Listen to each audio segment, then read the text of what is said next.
The story begins in the schoolyard of April in the year of April. The main character's name is Fang Ping. The action takes place in Yang City High School, third year, class 4. Fang Ping finally began to accept the shocking reality. He has traveled back in time to a time when he was in high school. No, or rather he was in a world parallel to his past 10 years ago, for this world was different from that of his past life. Suddenly, one of his classmates approached Fang Ping and Chen Feng, saying that there were 2 more days to sign up for martial arts, and asked if they were going to sign up at all. Chen Feng said that the enrollment fee is 10,000, and he realizes that he will not pass, and even if he enrolls, it will be a waste of money. Another guy wanted to sign up because it's the only way for mediocre guys like them to become outstanding. Suddenly, another guy asked the guys if they had seen yesterday's news that Great Master Ma was about to break through to the 8th stage. Everyone was very surprised and excited because Master Ma had only broken through to the 7th stage a few years ago. But the guy objected that it was true. It was mentioned in the report. The person standing next to him asked if the ranking had already been updated and that Master Ma should be in the top ranking. Fang Ping thought that it was a good thing he had watched a lot of isekai on TV in his past life. After watching the hype for a while, it was obvious that being a martial arts master was a top-notch profession. Fang Ping turned to Chen Feng and asked if Master Manhwa Ping was not Master Manhwa Ping. Chen Feng was furious and replied that it was disrespectful to address a master by his first name, although he realized that Master Ma was indeed Manhwa Ping. Fang Ping apologized, justifying that he hadn't been watching his language lately. He thought that he would have to search the internet for information about it. It was too suspicious to ask so many questions. He turned to Chen Feng again, asking if there were any internet cafes nearby. Chen Feng was very surprised because Fang Ping goes there all the time. The guy laughed nervously and said that he hadn't been there for a long time. Since it was at the same place, perhaps there was still a great manager working there. He recalled that in the past when he was in high school, she always came to him in his dreams and did embarrassing as hell things. But when Fang Ping saw this girl coming to the internet cafe, he was stunned by her appearance. It was not what he remembered. The girl saw the guy and offered him $1 deposit and more on top. Fang Ping searched his pockets and found only $5, and he remembered that in his previous life he didn't have money. The guy decided to top up only $5 and gave the girl the money. In return, she slapped his temporary penis card and turned away, calling him poor as a mouse. He wondered if she was quick to change her attitude towards him and realized that no one would really be welcome if you didn't have money. Fang Ping went to the computer, turned it on, and started searching. What he saw caused him great surprise. And he said to himself that he had to take this exam and become someone influential. On the website, he read that in this world there are some unspoken rules that everyone knows since childhood. It doesn't matter what someone is going to do, power can give everything as well as take it away. The local practices are not too different from those of the novels. Cultivars have unrivaled status and influence in society. They are divided into 9 stages from lowest to highest. In this world, only practitioners are allowed to start companies. Once you reach the 4th stage, you can become a governor. The same goes for the entertainment industry. National Martial Arts Examination. It's the only hope for those who want to succeed. And then Fang realized why Yang Jian said it was the only way to stand out from the crowd to become someone really strong. Of course, it wasn't very simple. Just the entry fee alone was $10,000, and there were only 2 more days left before the 1-day registration period began. All those characters from the manga and anime are reborn with outright cheats. So why can't he pay the entry fee, and where are his promised cheats? And then the guy realized that maybe in this world his family's rich enough. Who knows, maybe he lives in his own villa. When he got to his house, Fang Pan saw that it was not a villa, it was just like the past. Entering his room and smelling the damp odor, he remembered that it was like that in the past, and it was still the same shabby house. A girl ran up to him, shouted his name, and called him a thief, which threw him into a stupor. The girl held out her hand and demanded his money back. She was determined and a little angry. Fang Pin got up and pulled the girl's cheeks, remembering that round face. It was his sister Fang Yuan. The guy felt sorry that she had lost her pretty face when she grew up. The sister took her hands off her face and shouted even louder, demanding her money back. But Fang Pan didn't understand the money, and Fang Yuan began to explain to him that his mother had left it for the 2 of them, and she only had dollars, and he realized that some of it was hers. The boyfriend decided to pretend he didn't have her money, suggesting she might have spent it already, and advised him to look for more. The sister ran to complain to her mom about her brother. Fan Ping suggested that he had regularly extorted pocket money in the past. Mom told the sister not to get hysterical and told her that her father would be home for dinner soon. Her name is Li Yu Ying, and she looks quite young.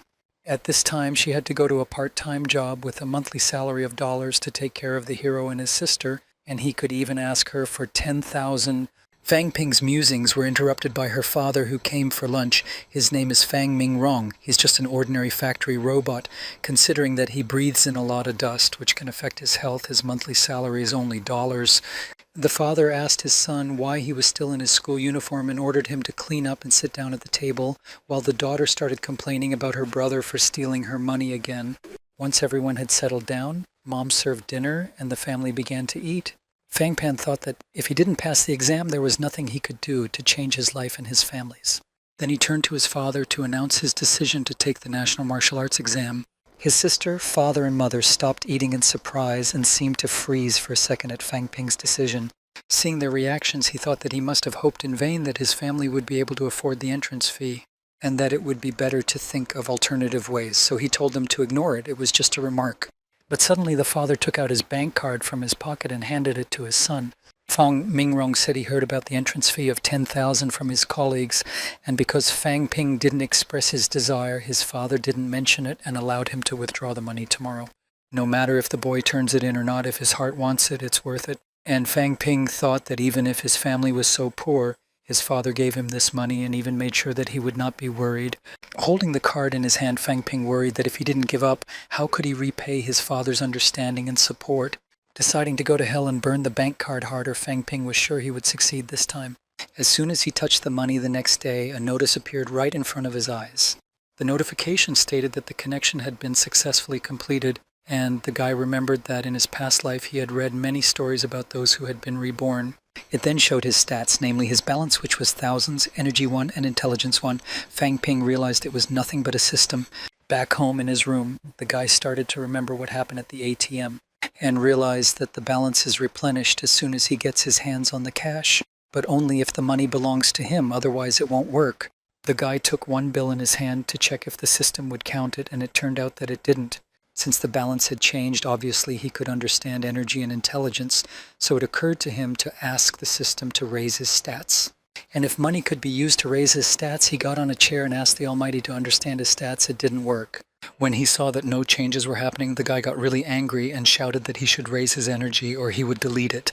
Suddenly something started to happen and Fang Ping's balance disappeared and energy appeared. His heart beat faster and he realized what had happened and realized how to raise his scores. Disappointed, he thought that only 10,000 of his father's savings had only raised the energy by a fraction, but even so, it was an amazing feeling, like he could make mountains. But wait, what about the money on the table? The physical money was in its place, and the boy sighed with exasperation because he wouldn't have explained it to his parents. It seems that the virtual account has no effect on the one in the real world. His sister came into the room, and when she saw his brother looking very puzzled, she thought he had gone completely crazy. The next day at school, a student announced that everyone who had signed up for the exam should come to the teacher's office to register. Fang Ping got up from his seat and his desk mate asked him if he was going to the restroom again. The guy didn't understand why his roommate asked him that and said he was going to register. One of the female students saw Fang Ping get up to go and said that this was someone she didn't expect to see there, and his cultivation was as low as his dignity. Fang Ping realized that there was nothing to reply, as the value must be monstrously small, although what the classmate said offended him. In the registration room, a guy jokingly hugged Fang Ping and suggested that he probably hadn't even checked anything yet. The classmate sitting next to him mockingly said that he had done well last time, but Fang Ping couldn't compare to his result. The guy was shocked to hear the result. It's impossible. The difference between him and him was huge.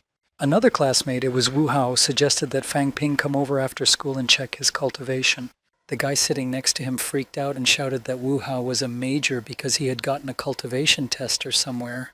Wu Hao replied that it was important for him to check his cultivation regularly, so his father bought him one, which of course was not comparable to the official one. Everyone knew that even the oldest second-hand tester cost hundreds of thousands of dollars. Why the hell are they so expensive? In his previous life, even the coolest blood pressure meter didn't cost more than $1,000. Wu Hao lives in the gold mines or something. Later, the guys went to Wu Hao's house to take measurements, and after a while they were standing by the cultivation tester. It looked like an ordinary massage chair with some kind of levers on the armrests. He sat down in the chair, grasped the levers on the armrest, and put glowing bracelets on his arms and neck. Wu Hao indicated that everything was okay and turned on the tester. Fang sat waiting, thinking he would be disappointed with the results. He pressed a couple of buttons on the tester and turned the lever to start the measurement process. The tester showed the result. After a second, Wu Hao saw it and shrieked in shock. Fang Pin's cultivation had reached, the guy thought to himself that he should have guessed. This world and the system use different counting systems, and the system displays, while in reality it means the ratio is about the same. Wu Hao was very surprised at Fang Pin's reaction. He realized that he was definitely hiding something. He is second in the class in cultivation and is not surprised at all. When we get home, the father sits on the bed with money in his hands and addresses his mother, saying that he heard from the chief that the martial arts need tens of thousands for the simplest pills, and since Ping Ping, as they called his son at home, decided to go that way, they can't ignore it. They have thousands left in their savings. If it's not enough, he'll be looking for more. Suddenly they heard the daughter's voice in the hallway, who was addressing her brother, saying that those whose chi reaches 110 can already be considered martial practitioners, and she wondered how he could have a... Fang Ping took her sister by the cheeks and started poking her, saying that her little brother was extremely gifted. This year he would put his hands on the martial arts exam as well. The mother came out to the children and asked Pin Pin to come into their room because they had something to tell him. The sister started crying at the sight of the mother and complained that Fang Pin was bullying her again. The guy let go of the sister and got up to come over. He didn't understand what was going on or what his parents wanted to tell him and was a bit confused. When Fang Ping entered his parents' room, his mother was holding his father's shoulder, and there was a serious and suffocating aura. Fang Mingrong gave his son money with the words that they had decided to support him on this path. This money was for the pills, and if he needed more, he could apply. As soon as the money was in Fang Ping's hands, his balance in the system swelled by thousands. But his father continued his speech, adding that they had almost robbed him of his chance for a great future because of their inattention. Now, they were fully supporting him in the exam. Later, sitting on the table in his room, Fang Ping pondered whether to spend the money on the pills, since it was all his parents' savings. But the next day he bought the pills and left the store to take them, and after taking a sip he farted in the street. He felt a bit ashamed and thought that compared to the system they were completely useless. In the evening, sitting at his desk, he looked at the interface of the system. There were no changes, although enough time had passed after taking the pill. The next day, as he walked down the stairs to class, he remembered that last night he had tried to boost his spirit. The system had still written off 10,000 and intelligence had been changed to mentality, but it felt as if all his thoughts had cleared away and reached enlightenment. Thoughts began to run at an incredible speed. It was an incredible feeling of his attention, analysis, and memory increased manifold, and he spent the night studying and realizing his new abilities. Being in his thoughts, Fang Ping didn't realize how he started to fall because someone pushed him.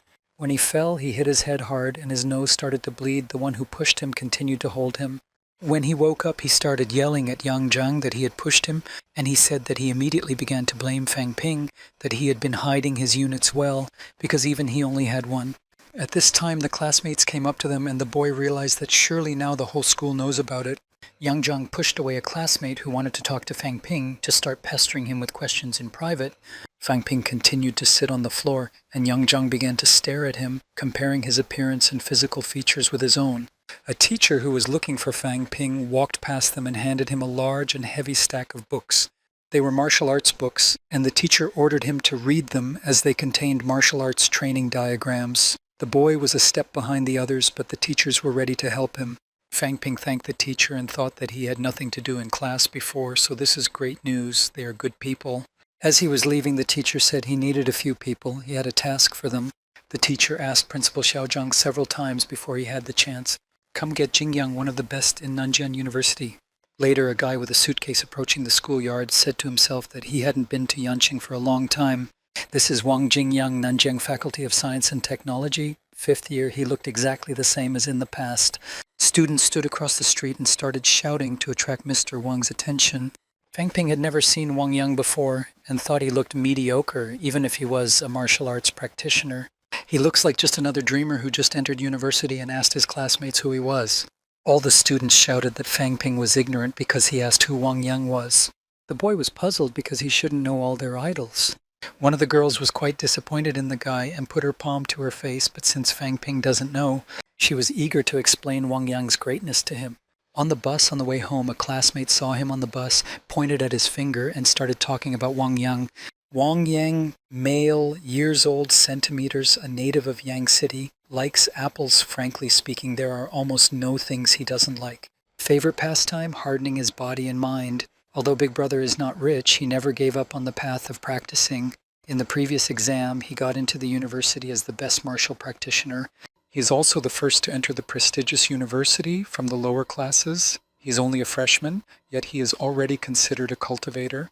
Even an ignoramus like Fang Ping might not know the hope of all the lower grade students, Big Brother Wang. In the bus, everyone sat next to Wang, but Wang was not happy and silent. After asking all the students to tell him something, he said that the kids were very polite and nice to him. They asked him to share his secret, how he could enter the martial arts world from the lower classes. Fang Ping overheard what they were talking about, and Brother Wang was puzzled by the question about the secret and began to think about what to say. But he began to talk about the 5 main tests of martial arts: political career, culture, specialty, experience, and physical strength. The 2 most important areas of these 5 are experience and physical strength. Everyone here has a chi value that reaches, but even so, to meet the requirements, it will be dangerous, but if you can control your emotions, the result can be somewhat different. Happiness, anger, sadness, elation, if any of the emotions go out of bounds, your chi will start to boil and become unstable. Especially rage, it's simple, but the consequences are significant.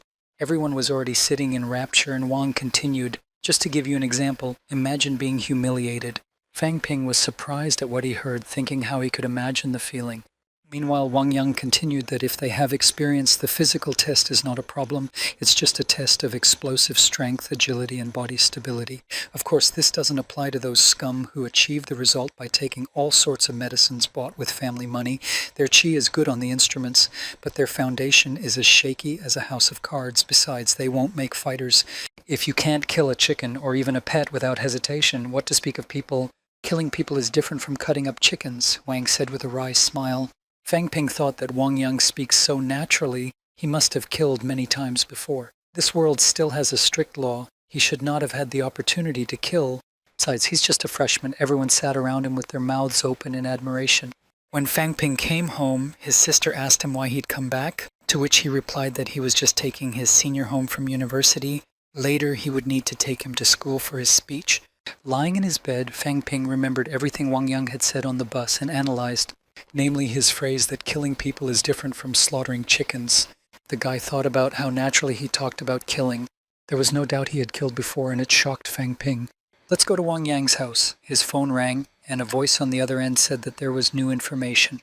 The target has fled to Kanshan. There is a border between the provinces, and the target can escape, but he overstayed the interlocutor, reminding him that he did not say anything, do not give anything, leave him will not come, the target must stay in place. However, the unknown man said that the target might escape, and if that happened, the people above would not mind sacrificing them. Wang Yang offered to pay thousands to catch him dead or alive. At the same time at home, Fang Ping sat down at the table and began to think hard but couldn't concentrate. But suddenly the energy value was added, which he was very happy about. Suddenly Fang Ping felt sick. His pupils dilated. He clutched his heart and started coughing violently. He collapsed on the bed almost without strength to try to regain consciousness. He was in a lot of pain. He kept coughing and felt the pain was getting worse every second. His veins began to enlarge. Fang Ping didn't understand why it was fine last time, so why it hurt so much this time. Maybe his body couldn't withstand the pressure, or it was a side effect of the external energy merging with his body. He even started to get used to it. His blood felt like it was boiling, flowing at a tremendous rate. Then he remembered that he had to take Wang Yang to school, so he hurriedly got ready and started running out of the house while getting dressed. On the way out, he bumped shoulders with an unidentified man and apologized. The man dropped something because of the collision and told the guy not to worry. The guy looked around to see if he knew the man, but realized that he didn't remember him living here and that he was strange. A little later, the guy was already on the bus waiting for Wang Yang. When he entered the bus, one of the girls started yelling for him to sit next to her, slapping her hands on the seat next to her. The guy sitting next to Fang Ping saw Wang Yang and said that the teachers were unbelievable. They had seriously invited him to help the lower grades in the exam. He didn't quite understand what's the big deal about a graduate returning to his school, but Wang is a different story.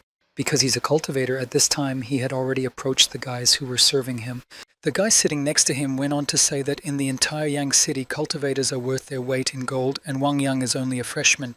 Even an ignoramus like Fang Ping should realize that this is a terrifying talent. Suddenly, Wang Yang himself turned to the guy, said that he knows that he is trying his best to become a cultivator, but one must keep in mind that his body is weak. You can't go far with such a foundation. He said he has no idea what kind of pills Fan Prin is taking, but his chi has risen a lot lately, and that kind of medicine can't be swallowed like candy. A single mistake could cost him his career as a cultivator. If he builds up his chi without physical training, it will only lead to death due to his own negligence. Fang Ping thanked Wang for the warning and at the same time realized that this was the cultivator's strength. He could accurately determine the concentration of his chi with a quick glance. In the evening, the guy in the courtyard of the house started training by doing various grueling exercises. After the training, he didn't feel tired at all. Perhaps it was because of the increase in chi in the morning. As expected, he would need to consult with Brother Wang. He needs to optimize his training. Turning around, in one of the windows, he saw the man he had bumped into earlier when leaving the house. He felt a strange emotion, thinking it was bloodlust, which scared him. Fang Ping returned home thinking that this was none of his business and he had more important things to do. The news anchor was the first to tell him that a stage 1 cultivator had killed his partner after robbing him after a robbery, not sharing the loot with him. According to law enforcement investigation, the suspect was seen in Yang City, Changshan. When her sister heard the disturbing news, she told her brother that she shouldn't go to school because if something happened to her, the whole world would be sad, but Fang Ping told her that no one needs her except her family. She got angry and threw a bag of chips at him with angry names. The news went on to say that a concerned web user processed the video through their own software, even managed to get a crystal clear photo of the murder weapon. A photo of the knife was shown on the screen and Fang Ping realized that he had seen it before but did not immediately remember where it was. Later, lying in his bed, he couldn't remember where he had seen it for a long time. That the man he bumped into at the entrance of the house had the exact same knife. As he fell asleep, Fang Ping dreamed that the mysterious man was killing him with the same knife, and waking up he realized that the bloodlust was very real. He remembered that the news had said that the suspected stage Y cultivator was hiding from the police in a neighboring room, although it could be just a coincidence. Fang Ping was afraid that the man might be targeting him because the facts indicated that the killer was the one he had run into. He wondered why the man was staying at their house. Maybe he found out about the guy's money, but at the same time his family is very poor and only Fang Ping can see the system and other people can't find out. He came to the conclusion that he needs to get stronger and it was just a dream. It may not come to that. He must act quickly. He can't risk his health and that of his family. The next morning you could hear people saying on the network that it was irrational to shut down the city because of one cultivator. This was the radio in the apartment, and then the anchor asked the mayor for his opinion. He replied that people should stop underestimating the power of cultivators. Even the weakest cultivator can easily deal with the police, as the police have the task of capturing the stage 1 cultivator to avoid heavy casualties. When the man heard the merchant's words, he realized that he was being taken seriously and that he should lay low for the time being. There were no cameras in this area, and he decided to stay here until he was forgotten. He was packing some things in a box. Suddenly there was a knock on his door and the man was very scared. But he decided to open the door anyway, and he did so and put on a friendly smile and said he'd just moved in yesterday. There was no one in front of the door, and the man went to the stairwell to see who was knocking, but everywhere was empty. When he returned to the apartment, he surprised Fang Ping on his couch. The cultivator was very puzzled because he didn't see him come in and it made him angry, but pulled himself together, realizing he had to act like a good neighbor so as not to arouse any suspicion, and told the guy he must have gotten the wrong door and it wasn't his apartment. Fang Ping said he just wanted to watch soccer, but his TV was broken. So he decided to come over to his neighbor's place, even bringing snacks to make up for it. He handed the guy a drink and offered to watch the game with him. Listening to the commentator talk, they sat in silence, and after sitting like that for a while, the man realized that it couldn't go on like this. The guy must be an agent sent to him or just a naive idiot. Fang Ping, knowing who this man was also angry because he was obviously faking his benevolent behavior. The cultivator realized that he had to take him out before he caused him any trouble, although it would be even more trouble if he just let him go. He turned to the guy, trying to suggest why he should leave, but the guy had his own excuses. Fang Ping took offense, saying the man just wanted him to leave, stalling for time. The man fell for it and started saying he was just worried the guy wouldn't get in trouble for not being home. But Fang Ping said he just wanted to make friends with his new neighbor and continued to pity him, saying he didn't have any friends. Jumping up from the couch, the guy offered to help clean up before he left and started pulling back the curtains, arguing that there wasn't enough light in the room. The man ran to the window, started closing the curtains so no one would see him. But he told the guy he was used to living in darkness because he was very sensitive to UV light. The guy didn't lose his temper and said he could start in the bedroom, but the man blocked the door to keep him out and said he could do it himself. Inside, his rage had reached its limit and he wanted Fang Ping to leave, but he tried not to show it. He asked the guy if it was time for lunch. The guy looked at the time, scratched his head, and realized it was time to go home. After saying so and saying goodbye, the guy started walking towards the door, the cultivator very happy that he was finally rid of him. On his way to the door, the guy hit a box that was on the floor and fell, knocking the box over. bloody things and a knife came out of it. The guy asked the man what it was. The cultivator came up to the guy who was lying on the floor and started kicking him. The guy flies off and hits the door with a lot of force on his back. The cultivator took out the knife from the box. It was still covered in blood. He approached Fang Ping and put the knife to his neck but didn't kill him right away. His eyes turned red and it was extreme bloodlust. Fang Ping began to ask the man to calm down and promise not to talk about what he had seen. He even started to swear. But the man replied that the guy couldn't tell anyone because he was going to kill him. The guy realized he had to do something or he'd die. But he didn't have to do anything. The cultist started to feel dizzy, like he was drugged with something, and he remembered he'd been drinking the drink Fang Ping had given him. The boy knocked the knife out of the man's hands so he couldn't reach. Taking a stick, he hit the man, disarming him and hopefully knocking him out completely. Fang Ping said the pills began to take effect as he looked at the man lying there. It's a good thing I put a stick here when I came in, the guy thought. But looking at the cultivator, he was not pleasantly surprised that after the blow he did not lose consciousness and began to rise. He got up a little bit and hit the guy in the stomach with his fist. Feeling the pain and trying to regain consciousness, Fang Ping realized that he had been reborn with the ability to use the system. He could not lose this chance and must survive this battle. Clutching the stick tighter, he hit the cultivator with his own strength and he flew off and hit the wall, finally losing consciousness. The guy had underestimated him. The stage 1 cultivator was stronger than expected, and if he hadn't drank the pill drink, Fang Ping wouldn't be alive. He started looking through the cultivator's things and found money. Taking it in his hands, he expected his balance to increase, but it didn't. The system didn't seem to think it was the guy's money, so nothing happened. The cultivator woke up tied to a chair and realized that Fang Ping had a huge supply of blood and qi.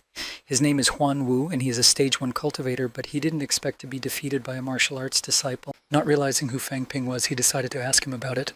But the guy was reluctant to say who he was and decided to call himself Detective X, saying his job was to catch criminals. Holding a bag full of money, the guy asked the man why the wanted criminal had stolen only thousands of yuan and 2 bottles of pills.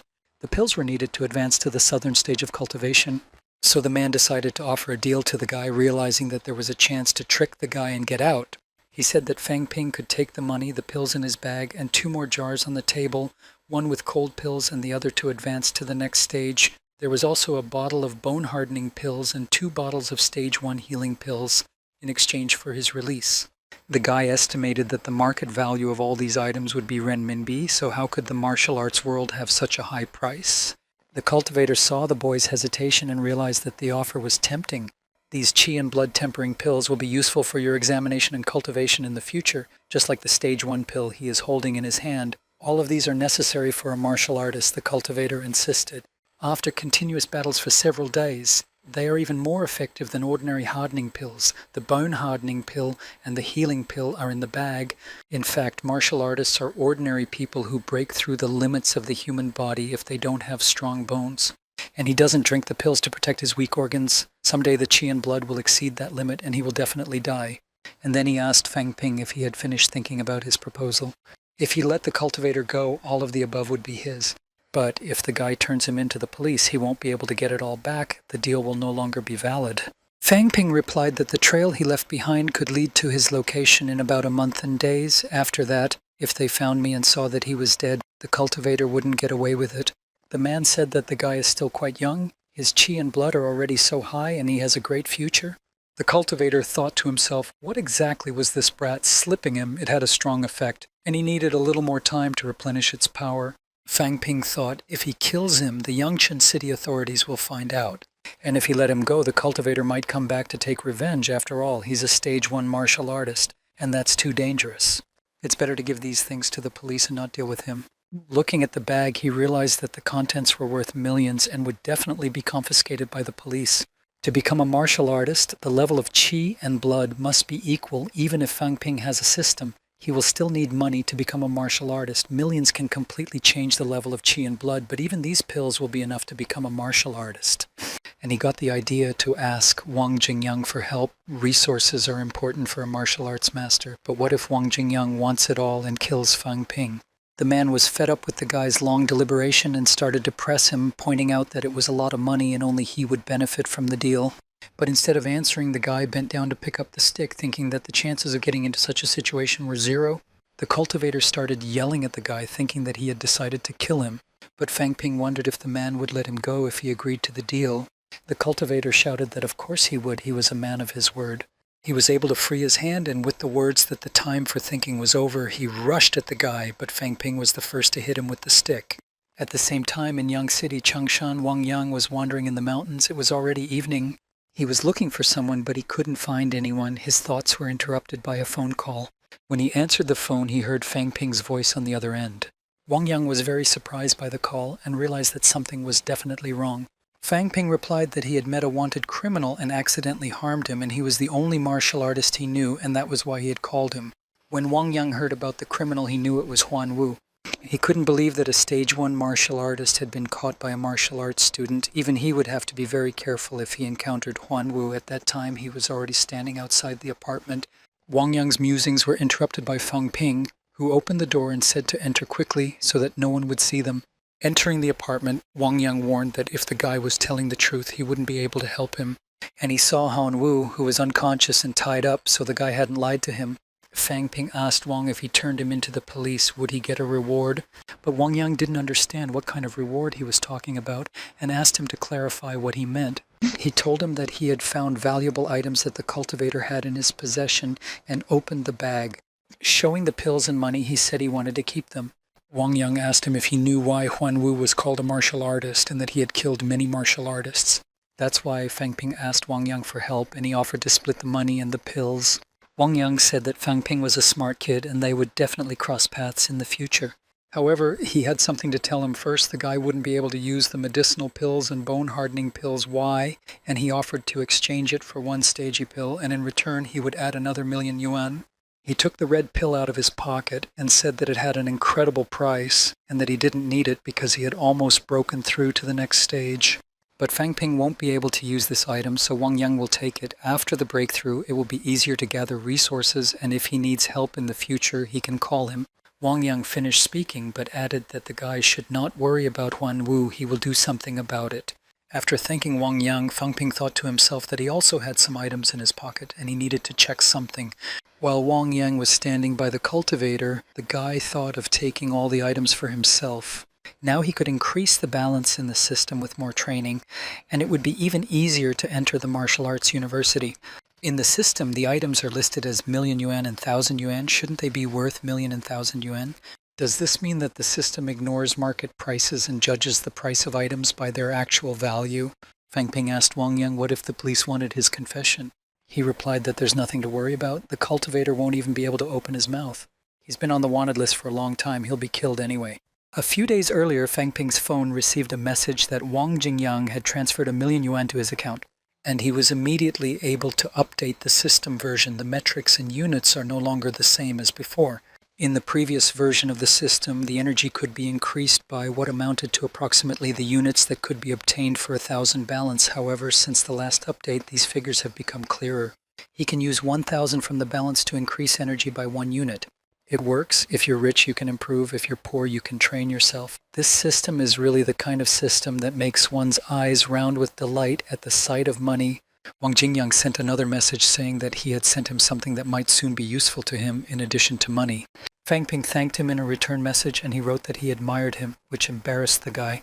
Then his sister burst into the room and jumped on his brother, saying she was hungry. Fang Ping, with a pain in his back, told his sister to cook for him, but she objected that she didn't want to and couldn't leave his brother's house bored. Fang Ping began to stretch her cheeks very hard to get his sister to get behind him and go away. Suffering from the pain in her cheeks, she handed over a big envelope saying it came from Wang Jingyang.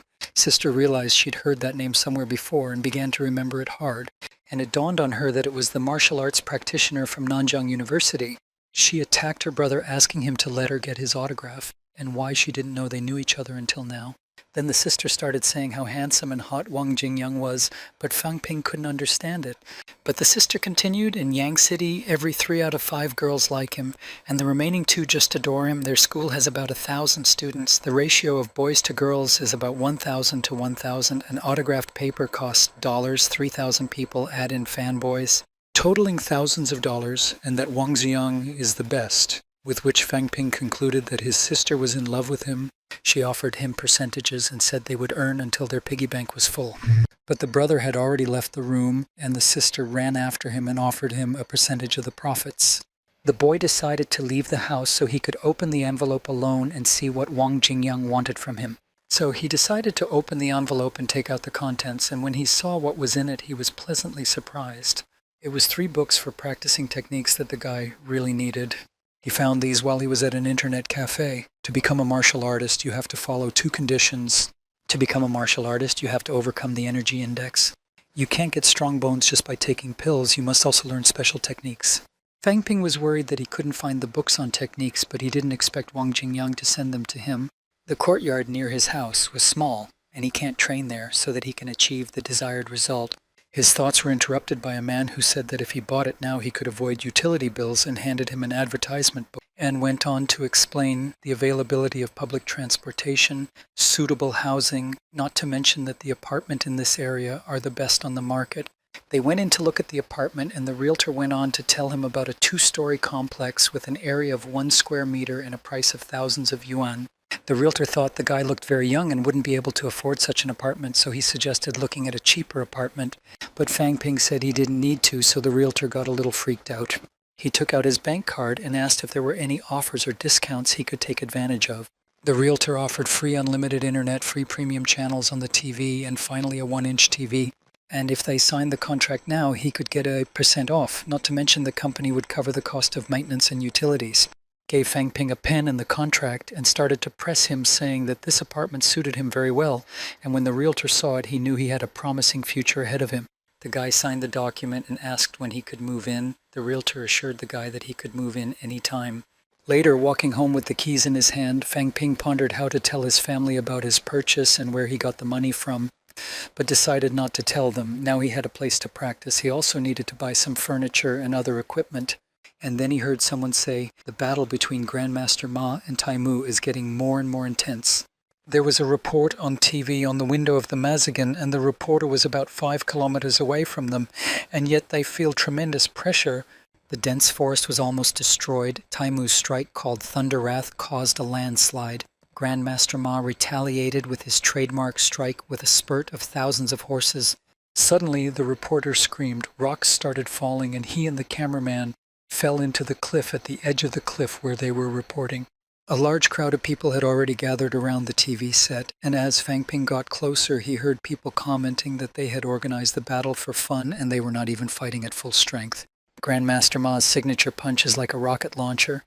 The striking effect is about the same as a nuclear bomb, and it might even be their incomplete strength, the guy wondered. A reporter came back on the air. His clothes were scratched and torn, and he said that they were hit, and if it wasn't for the martial arts masters of Stage 1, they would have died. Whether Fang Ping will ever be as strong, whether he will one day be a great master. We're going to a furniture store. One of the visitors asked another visitor, her husband, to buy a white sofa. The salesman replied that it was discounted and priced at renminbi. For the visitor's husband, it was expensive, and he said he had to think about it, but she was obviously not satisfied. The wife started to get cranky and shouted to her husband that he didn't love her, and under her pressure he agreed to buy it. But the salesman interrupted the dialogue between the couple by saying that this model of sofa had just been purchased by this young man, pointing his finger at the Fang Ping, who was standing at the checkout holding a bank card and smiling. Later at the boyfriend's home, the boyfriend's sister was helping her mother with household chores and asked why Fang Ping wasn't home since it was already late. The mother replied that she had talked to him on the phone and he was studying for his martial arts exam. Meanwhile, Fang Ping practiced hard to keep his back straight and his head up. Then he began to study books. In one of them, he began to read that the adult human skeleton is made up of bones. The bones form the skull, the bones form the torso, and the bones form the limbs. The human body is also made up of blood, flesh, and internal organs. As far as martial artists are concerned, they must be sure that the different parts of our body interact with each other. If you want to strengthen your bones properly, whether you're a martial artist or not.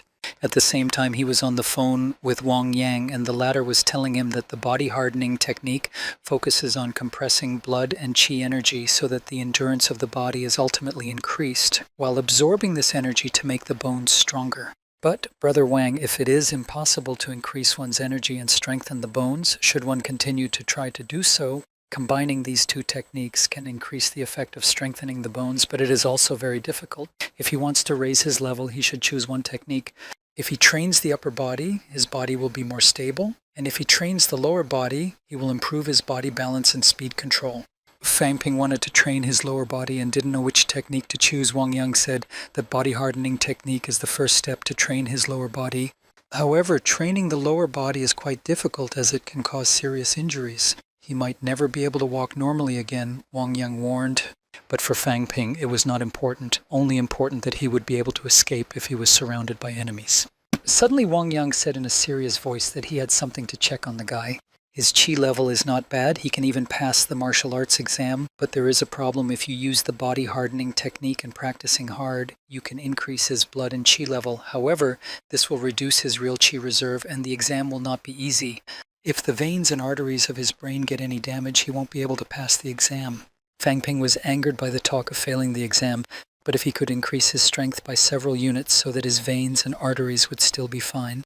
After finishing the conversation and training, he lay on the floor exhaustedly and thought that his first cultivation had been successful, and as Brother Wang had said, his energy had increased significantly. The system interface said that both energy and intelligence had been increased. And then Fang Ping realized that the increase in energy and intelligence was not one. Others could only cultivate once every 3 days and needed to use hundreds of thousands of pills to replenish their energy. But as for him, he could cultivate as much as his body could handle, perhaps with the help of the system. He could even catch up with Brother Wang and become stronger than him. As the days flew by and Fang Ping practiced hard every day, the time flew by very quickly and the exam was just a short time away. At the same time, in another place, a man was saying that in Yang City there had been no new martial artists for a long time, or rather for the last 10 years. They had already allocated a lot of money for martial arts and no results. This man was the deputy leader of the Nanjing Supervision Group. If Wang Jingyang from Nanjing University had not cultivated last year, the city's Ministry of Education would have collapsed, he continued to tell his interlocutor. If at least a person with energy levels from and above, martial artists of higher stages or martial arts students do not appear, then Director Jin will be fired. That was the deputy's interlocutor. In another place at the same time, 2 students were discussing that last year they required a minimum energy level. This year they would raise the mark. The chi of one of them was too low and they had no chance. Fang Ping approached them and began to calm them down, saying that they just needed to remember the blood and chi release technique taught by Master Wang Shui and everything would be fine. One of his classmates approached Fang Ping and asked him what his chi level was. An unknown guy started to catch up with them and asked if the guy's name was Fang Ping. The guy said it was him and asked in surprise what happened. But then the crowd saw a man who was probably the deputy director of the Ministry of Education. He turned to Fang Ping, asking him to talk to him alone. It was indeed Tang Zhengping, the deputy director and a stage 1 cultivator. They moved aside so that no one would overhear them, and the guy assumed that the matter must be important since he had come in person. The man realized that the guy was determined and started to explain why he had come. In addition to our city, there are 5 counties and 3 districts. Yancheng City, as a component part, is not as good as the districts, but is much stronger than these 5 counties. Every year, the Ministry of Education counts the students who have passed the martial arts exam. Such students are the top priority of the Ministry of Education.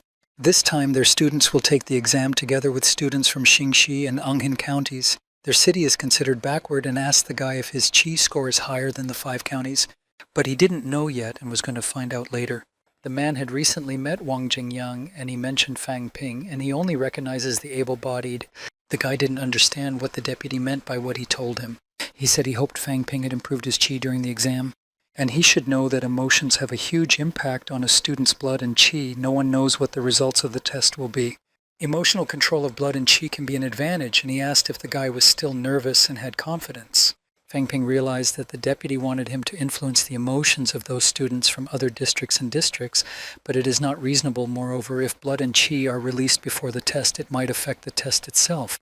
But the deputy assured the kid that after the exam, he will be given a blood and chi pill as compensation. This elixir is worth hundreds of thousands.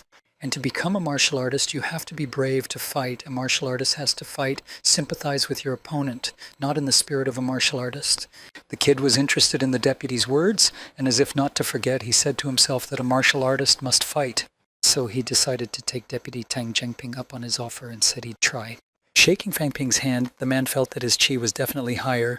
Later, while walking with his classmates, an unknown guy touched Zhang Nan's shoulder, saying that in their day, even brats want to become masters. One of the classmates took the brat by the collar and told him to apologize to the girl. But the guy wasn't going to do that. Moreover, he continued to insult the guys, saying that they were just a bunch of trash in the middle of nowhere, only able to shout loudly.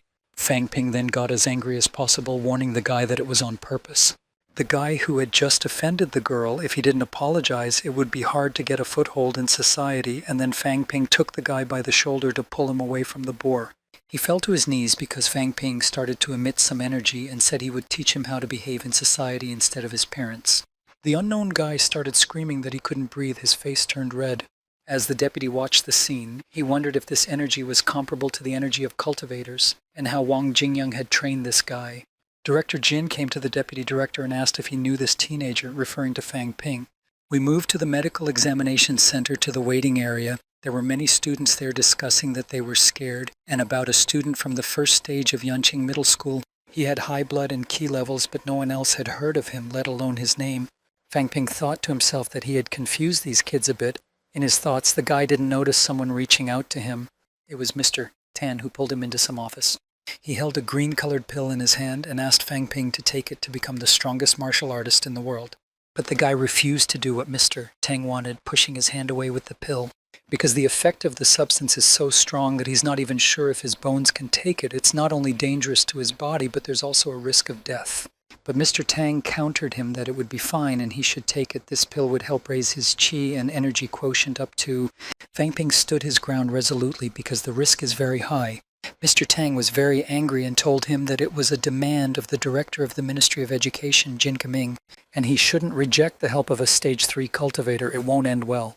The third stage cultivator recently became Brother Wang. Fang Ping thought he was the one Mr. Tang was talking about.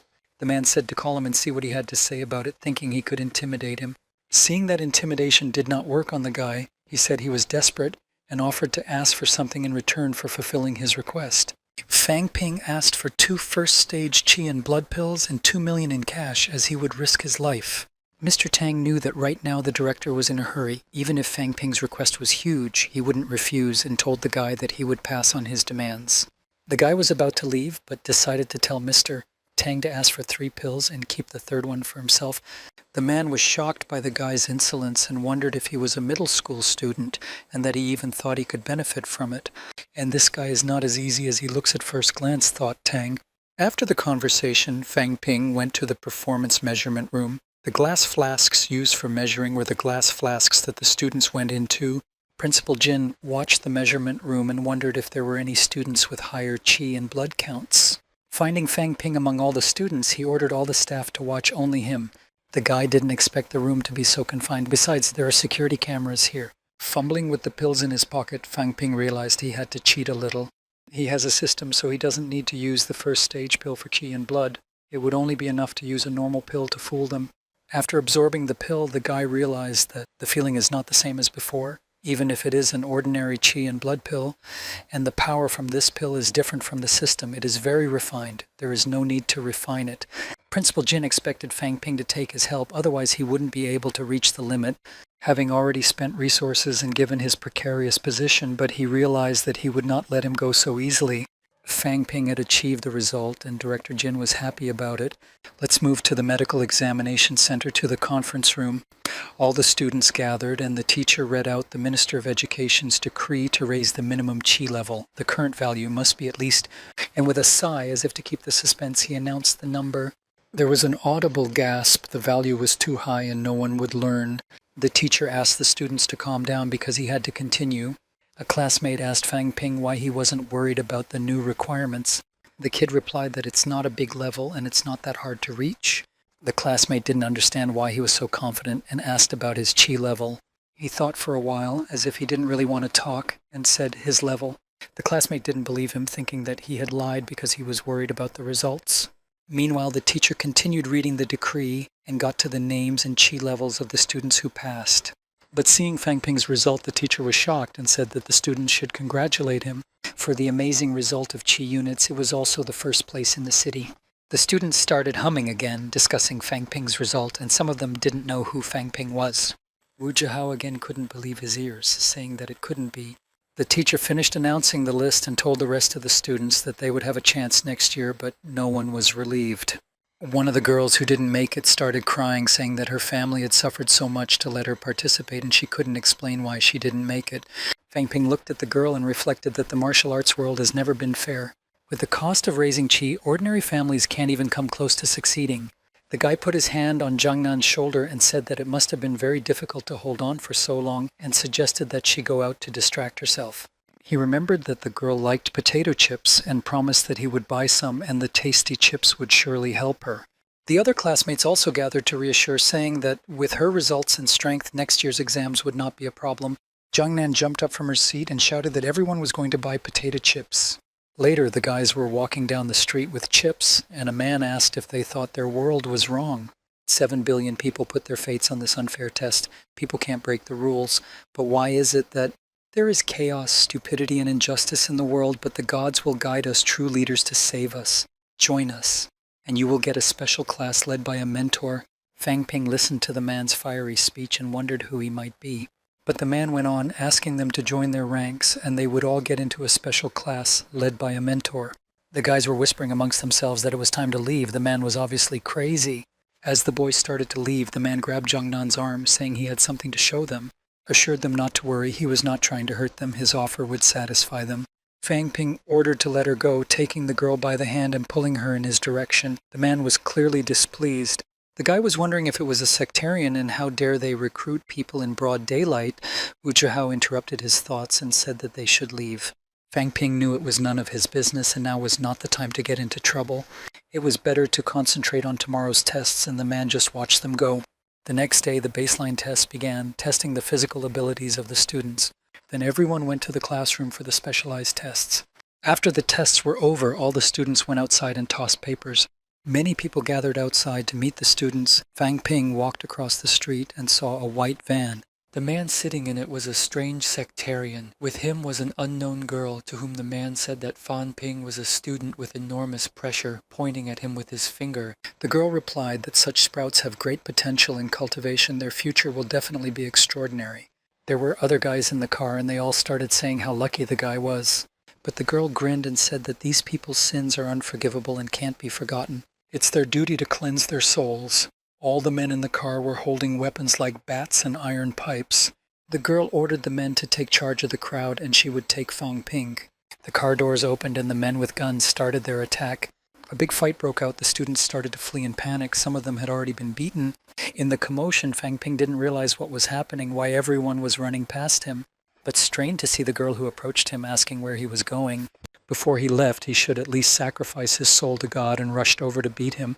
She hit Fang Ping, and he was in a lot of pain, although he tried to cover himself with his hands. And he realized that these people were trained by martial artists. They were too strong. The symbol on their faces was the same as the cult guy they met yesterday. If these guys were trying to get back at him, although he didn't understand why.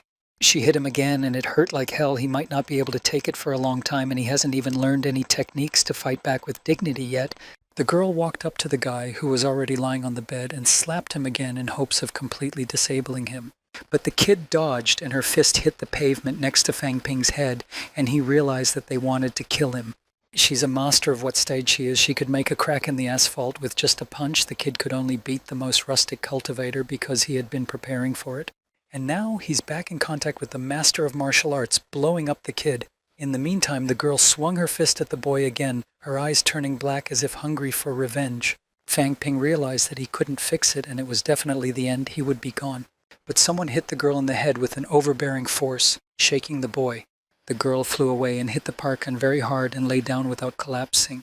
Fang Ping's officer was a tall man with black hair and strong arms. His arm was bleeding after the blow. Fang Ping continued to lie there, shocked by what had happened, and the clown said that he never thought that these comrades would cause a disturbance at the test center. The kid looked at Fang Ping, who had a bloody nose, and asked if there were any more serious injuries. For the girl, the blow was fatal, and her body lay lifeless with a trickle of blood coming out of her head. Fang Ping saw the girl and thought that the boy had hit her skull with only one blow. He was very strong. The boy turned to Fang Ping, thinking that he had witnessed a very vomitous scene and probably felt bad. After a while, Fang Ping tried to come to his senses, and the kid asked if he was feeling any better. Wiping the blood from his face, Fang Ping asked who his soldier was. He said he was a representative of the detective bureau, then asked who the girl and the men who attacked them were. He said they were just playing psychos. Fang Ping got angry. He was still in shock and shouted that this was no time for frying. And he asked the man if the psycho riots would not be repeated or if they were over. His face was still covered in blood, and he started screaming again in shock that this woman had just tried to kill him. but the man tried to calm him down, telling him that Juyang had sent the Ministry of Defense and the Detective Bureau to search for the culprits within the city, and it would not happen again. Mr. Tan showed up and ran to the boy to ask him if he was hurt. When he came to him, he put both hands around his shoulders, asking him if he was bleeding or injured at all, and that he should be examined quickly. The man from the bureau told him that Fan Ping was fine, but when he saw the boy's name, he realized that he was the one with the best qi in the city. Mr. Tan knew a man, his name was Lao Jiang, and he asked him if this time it wasn't just an ordinary riot. The man took out a cigar and said it wasn't, his hands were still bloody. Fan Ping is even more offended by what happened because it's not the first time they've attacked new graduates.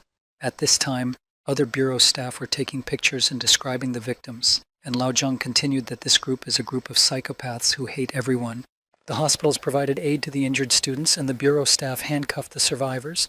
For them, the graduates are an unattached and unattached class who have not yet tried and have not been able to gain strength. They are the best target for revenge.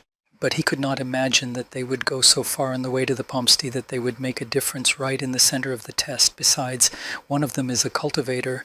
Mr. Tan was surprised that they even brought a cultivator with them.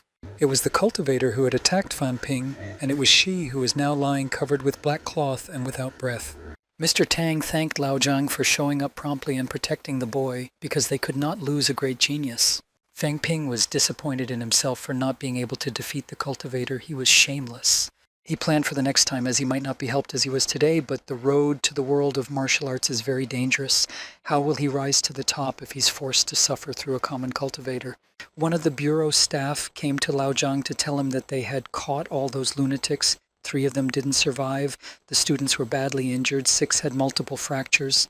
And the man said most of the students would never be able to practice martial arts again.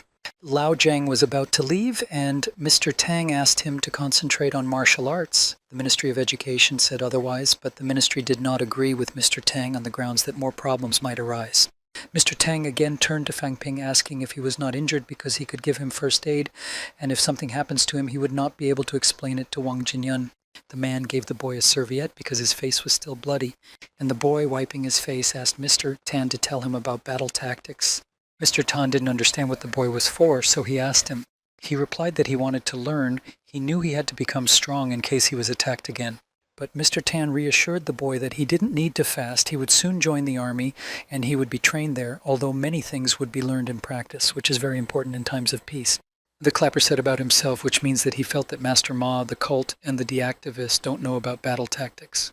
But Mr. Tan interrupted the boy's thoughts. There's nothing to marvel at. There are many cultivators in the world who don't practice martial tactics, because it's a lot of pressure on the body that not everyone can handle. In addition, he doesn't need combat tactics, which he learned in the past. Even this incident is being investigated by the Bureau and has nothing to do with them. It would be better for him to become an entrepreneur like most cultivators, but he can also join the Bureau and be one of them who can't sit quietly, but it's very dangerous for his life. Mr. Tan asked to take the boy home because he needed to see his parents. They got into Mr. Tan's car. The boy immediately called Wang Jinyun, but his phone was out of range. Fan Ping began to wonder where Wang had disappeared to. He wanted to ask him details about martial arts. Mr. Tan thought he had called his parents and asked if anyone was at home. The kid said no. Later, he realized what he had promised to do, and, hesitating over the words, he took out his phone and started clicking something. After that, Fan Ping's phone received a notification that a sum of 2 million yuan from Mr. Tan had been transferred to his account.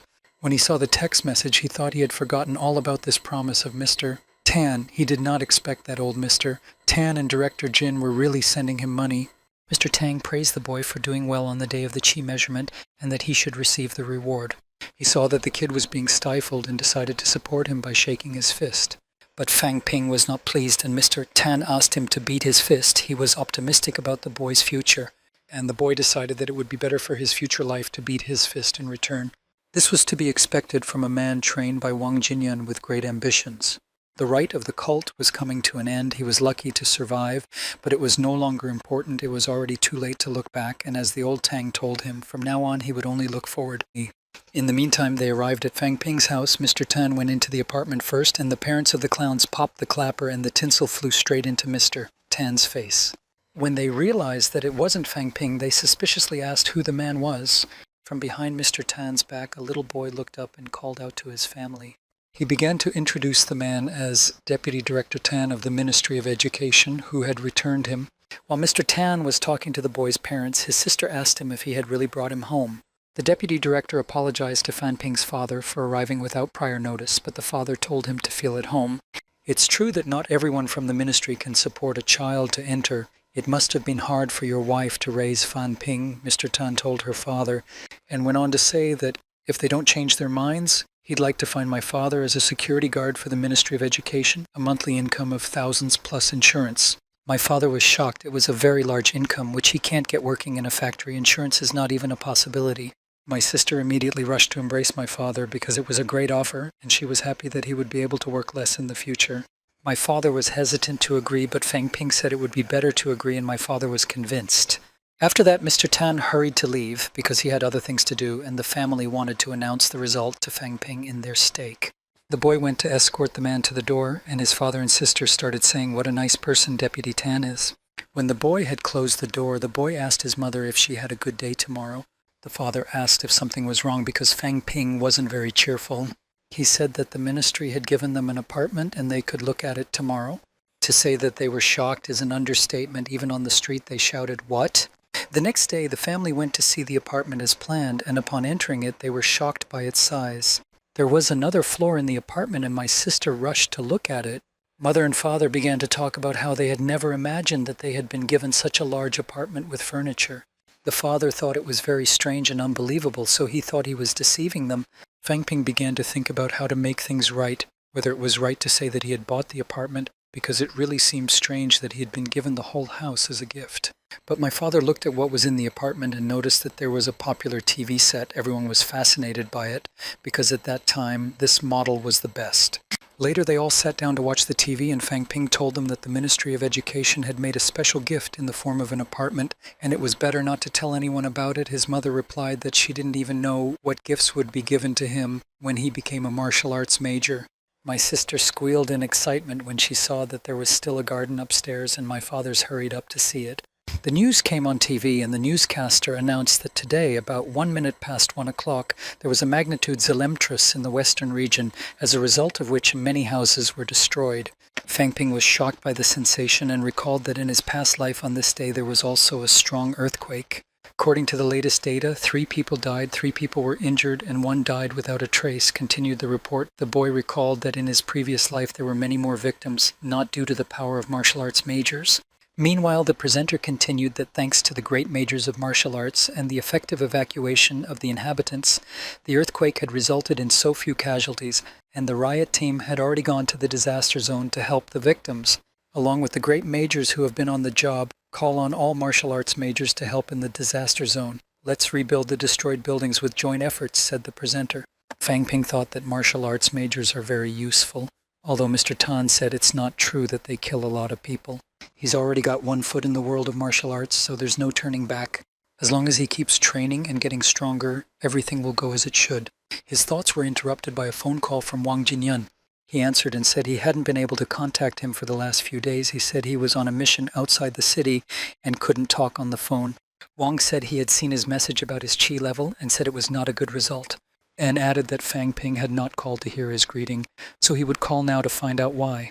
He said that he had finished the previous technique of tanning the veins a few days ago. Wang Jingyang asked if he wanted to become a major. He replied that he was not ready yet. His chi had increased tremendously, but his bones were still in the process of carbonizing, so he wanted to become a major. He would like to ask him to teach him combat tactics because there is no one else to ask, and they play an important role in combat. Wang confirmed that they are important, but practicing Fang Ping right now is not a good idea. 1 unit is the minimum that must be achieved to advance to the level of master, but it is necessary to reconsider the other meta. While the kid is not yet a master of martial arts, it is necessary to realize that the higher the index of chi, the more useful it will be in the future. He can quickly complete the technique of tanning the upper and lower parts of the body through a high chi index. Fang Ping replied that now he had not only gained more units, but had also successfully completed the first stage of girdle tanning. If we start practicing combat tactics now, there will be no corrosion in the future. Wang Yang reiterated that the boy needed to grind his bones twice to reach his goal. Fang Ping had never heard of it before, so he was very surprised. Brother Wang asked how fast the process of shrinking his bones was going on. The boy hesitated for a moment to estimate, but then he replied confidently that it's quite fast. If circumstances permit, you can buy a few special products for body shrinkage and take them in the bathtub. They will help speed up the process of tanning the bones. The boy didn't know about these products before and didn't understand why they are taken in the bath and how they work. Wang Jinyan said that they are often taken only by those who have a high level of qi and the body has reached its limit.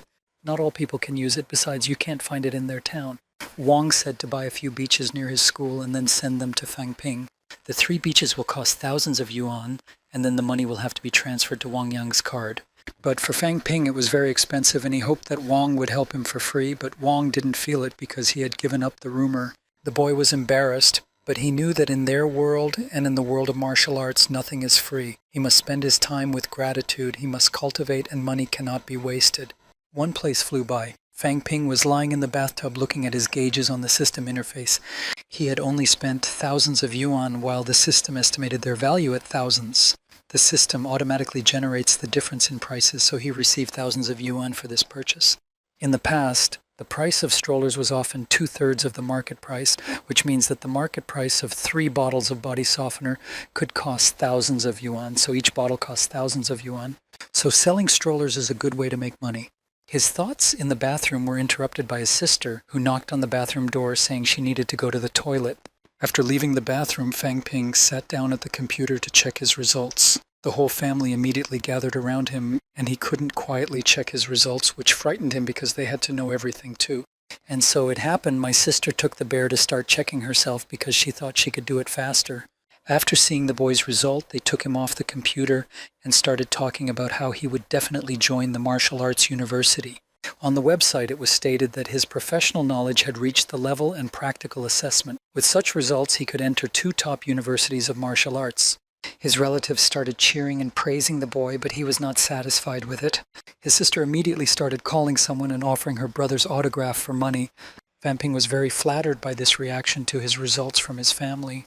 At that time, Wang Yang sent a message to the boy's phone asking to meet him in Yangcheng. The next day at the sports center in Yancheng, Wang Jinyan was playing with a girl. Fangping came up to them and said they hadn't seen each other for a long time. The girl was Wang Yang's young sister, who the boy thought was cute in appearance. Her name was Nini, and she was teacher Wang's daughter, not sister. She was huddled behind Wang's back. Fangping introduced himself to her, but she didn't say anything but just stood behind Wang. The boy thought it was a bit rude, but if you think about it, his sister is still so nice. Wang Yang asked the girl to leave, saying they needed to talk alone. When the girl had gone far away, Fangping asked why Wang was babysitting, but he didn't give a definite answer, saying there are things he'd rather not know, and swung his fist at the boy, who ducked, and Wang asked him to practice with him. Now Wang's brother is a master of 3rd stage martial arts, and the kid was a newcomer. To fight with him is like lying down. But he hit him again, and this time he couldn't get away, and Wang asked him if he could call himself a major if he had no desire to fight. He asked him if he wanted to become stronger, why he asked about fighting tactics, since he still has weak legs, inability to defend, and weak attack. And then Fangping realized that he could show what he was capable of and threw a punch in response, but Wang was able to avoid it and then hit him. Although Van praised the kid's quick reaction, it wouldn't have happened without his guidance. He said the boy was very modest and it was only his merit, and swung to strike again. When they first met at the end of the quarter, the boy didn't think much of him. But after he caught Huang Wu by himself, Wang realized he had talent. But he didn't expect that in 2 months he would be able to master the technique of tanning brushes twice. The kid was really impressed with Wang, and at the same time the fight between the two continued, and Wang threw a punch that sent Fangping flying, and as he was flying away, he told Wang that he didn't need as much praise. He went up to him, and to keep him from falling, he took him by the wrist, but it only seemed so. Wang sharply took him and threw him over his shoulder, and while he was flying, he said that he would like the boy to enter the Wuhan universities. Wang Ping fell down and hit his head on the floor, and trying to come to his senses, asked him if he felt about the Nanjiang University of Martial Arts. Wang Yang replied that being the leader of the martial arts club at this university, he could have excused him from paying for resources until he reached the 3rd stage. To which Fangping replied that before he reached the 3rd stage, the walks to ten his bones and raise qi would cost him tens of millions of yuan. But it was up to him to decide, which Wang told him, and added that with his skills he could join 2 of the top martial arts universities. Fangping had always felt only about these 2 schools and doubted they were so good. But Wang said they are more widely known and much better than the usual martial arts universities through resources. The Chinese national government regularly allocates large sums of money for the 2 main martial arts universities. Innumerable number of prominent and influential people are alumni of these universities, and they provide enormous financial support to their universities, through which they can give students free walks to warm their bones and increase their qi when they are about to enter the first stage. Fangping estimated that every year there are a lot of new students. They spend a minimum of 50 million yuan on them, and these universities really have plenty of money. With the exception of subsidies from the university, students have to struggle for resources themselves. So the number of jobs they can take at the University of Martial Arts plays an important role. And in fact, it was Wang Jingyang's mission at Yangqing to help Fangping with Huangwu. Such a possibility is very rare if he studies at a normal university like Nanjing, but the two main martial arts universities are a different story. One of them is located in the capital, the political center. The other university is located in the financial center, the City of Magic. It is a great city with a large number of missions and friendly proposals. There are even missions to deliver various objects. In any case, he receives honors equivalent to his abilities. And finally, the third reason, but not unimportant, why everyone wants to enter these two universities, the aspect that ordinary majors can't compete, the influence of the position in the teaching staff. You have to reach at least 3 stages to teach at Nanjing University. People who have reached stage 3 can become tutors, and those who have reached stage 5 or higher can teach at the university. This is what brings universities up to a higher standard. Stage 4 is the minimum requirement. Few people reach the 5th or 6th stage. There are 4 great majors in the City of Magic. Fangping wondered if there really are such superlatives as Grandmaster Ma. But it was all just external factors, continued Wang Yang. The most important ones were all the external factors. As long as he has the skill, all roads are open. Fangping realized that he had to make a difficult decision, but he had to think it through. Wang Yang left the sports center, but said he hoped the kid would join Nanjing University, and left. He was left thinking that when he reaches the 3rd stage, the walks to tend his bones and raise his energy level will cost him tens of millions of yuan. It seems that Brother Wang wants him to enter Nanjing University because he is offering him a deal. But the general standards of the 2 martial arts universities are suitable for him for the long term. An hour had passed since their conversation, and Fangping had already packed his backpack with his enrollment form. After that, the whole family went to the train station to take Fangping to the train station.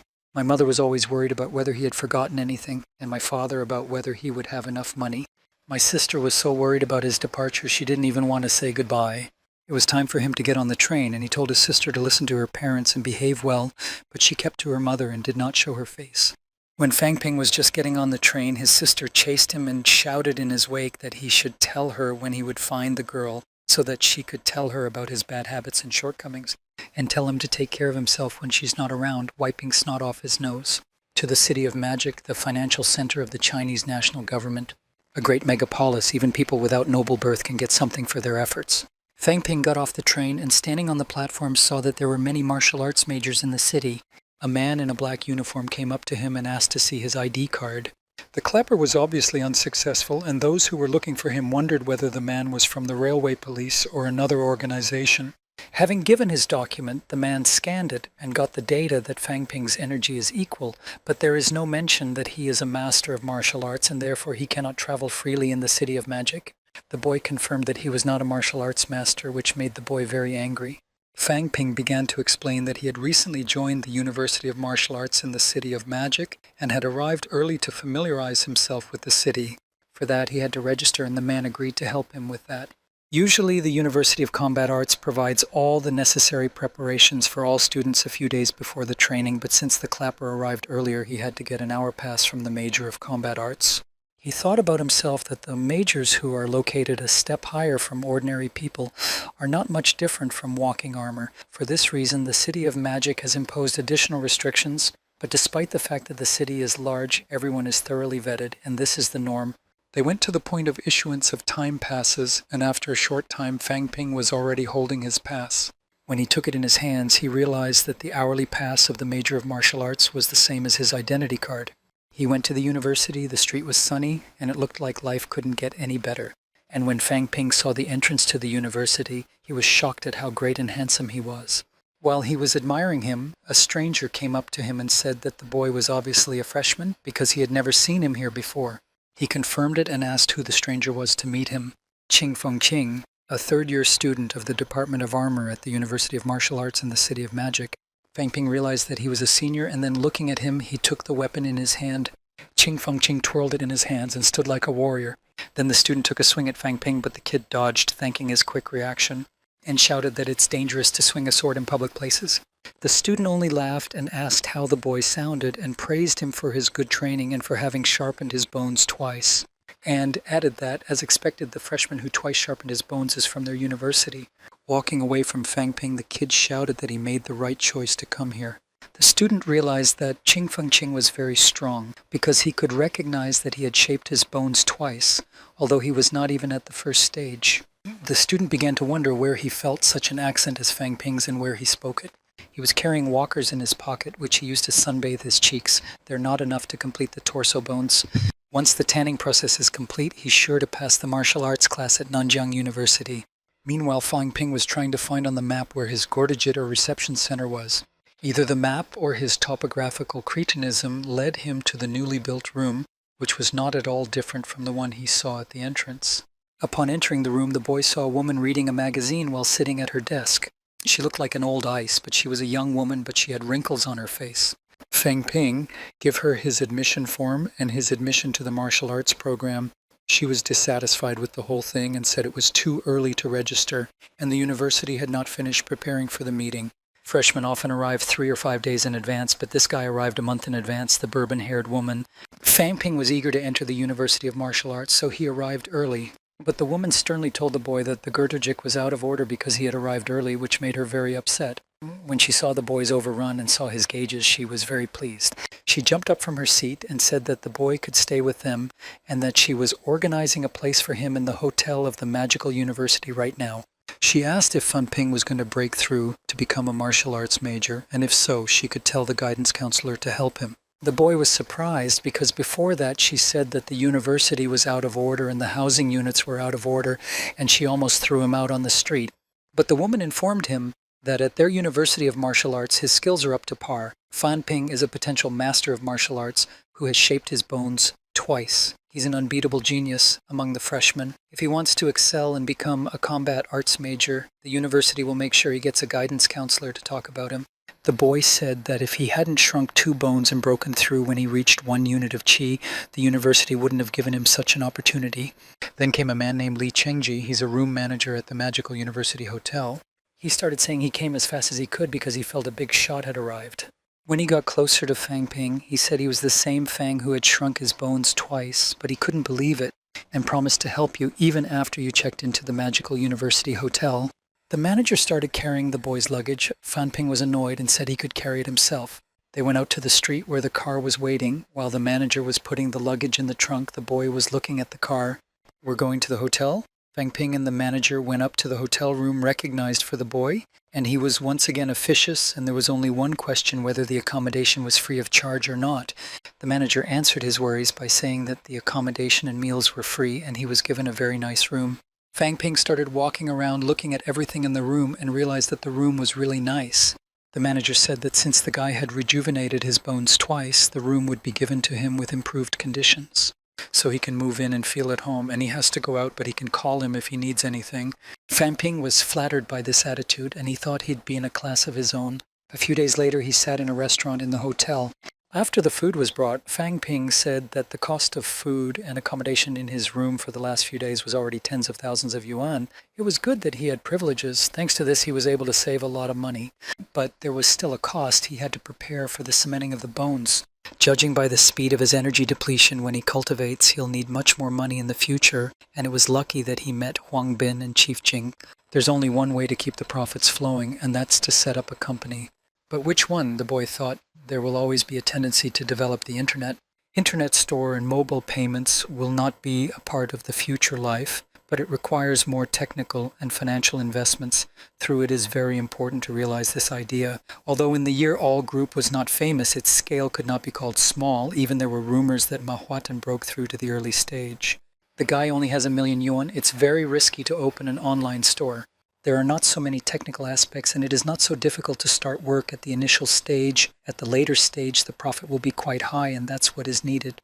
If he opens a company near a magical university, it will be necessary to find someone who knows the local situation well to help him manage it, and the last hour he talked only with But the boy's thoughts were interrupted by a conversation on raised tones.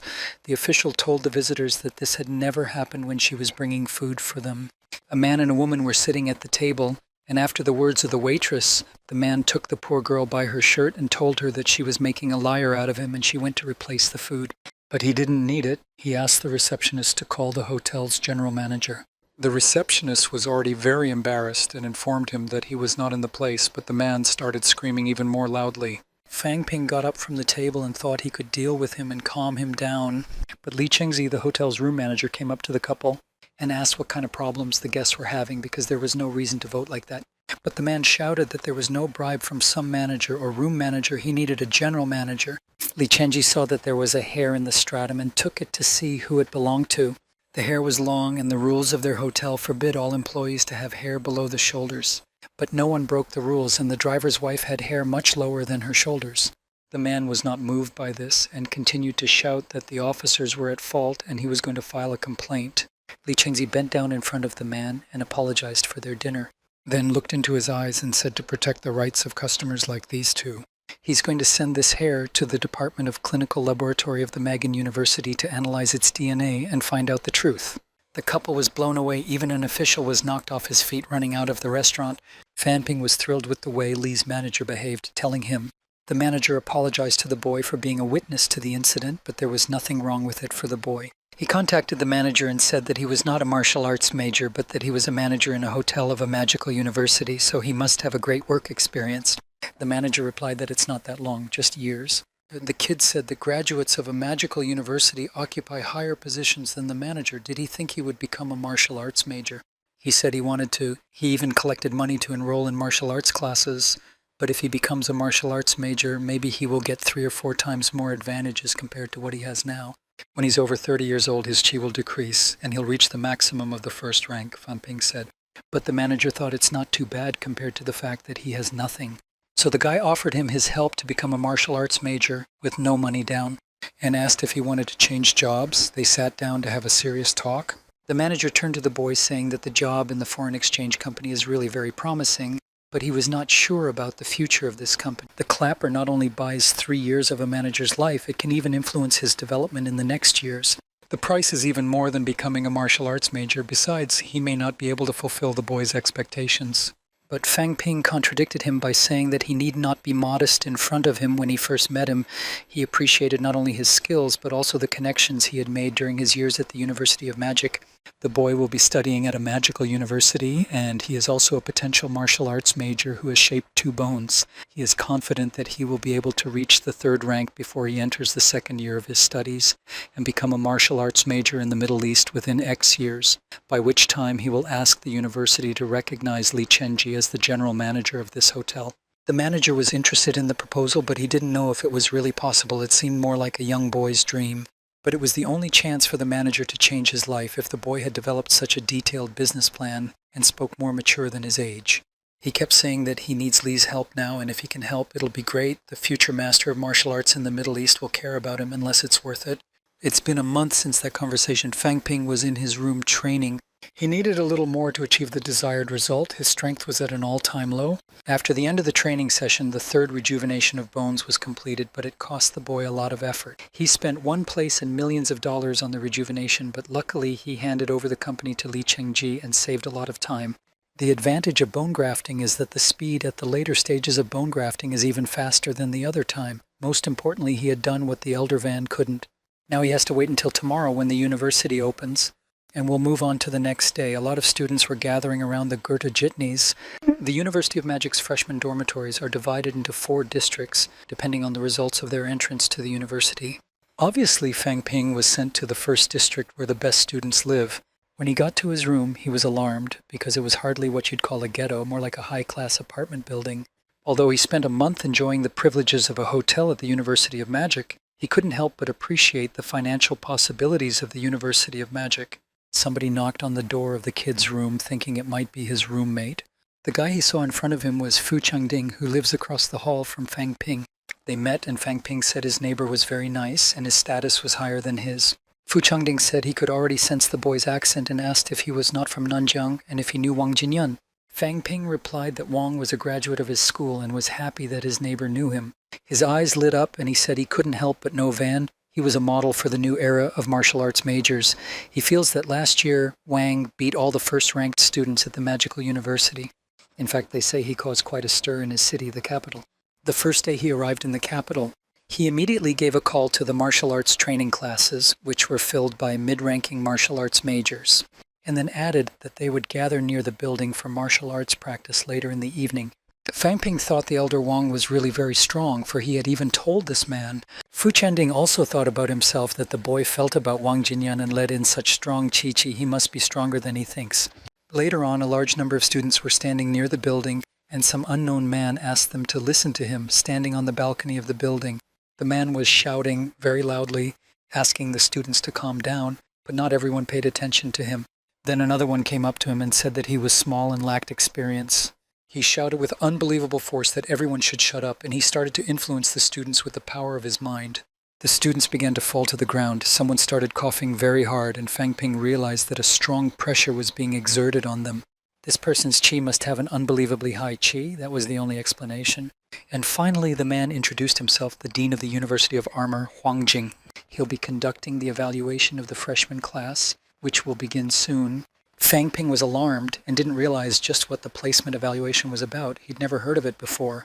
But the dean kept saying that the room in front of the students is the place where the distribution evaluation is held at the university. The first floor of the university is the School of Social Science, where students will study politics and cultural studies. On the second floor is the School of Production, where they will study walking, armor, and martial arts skills.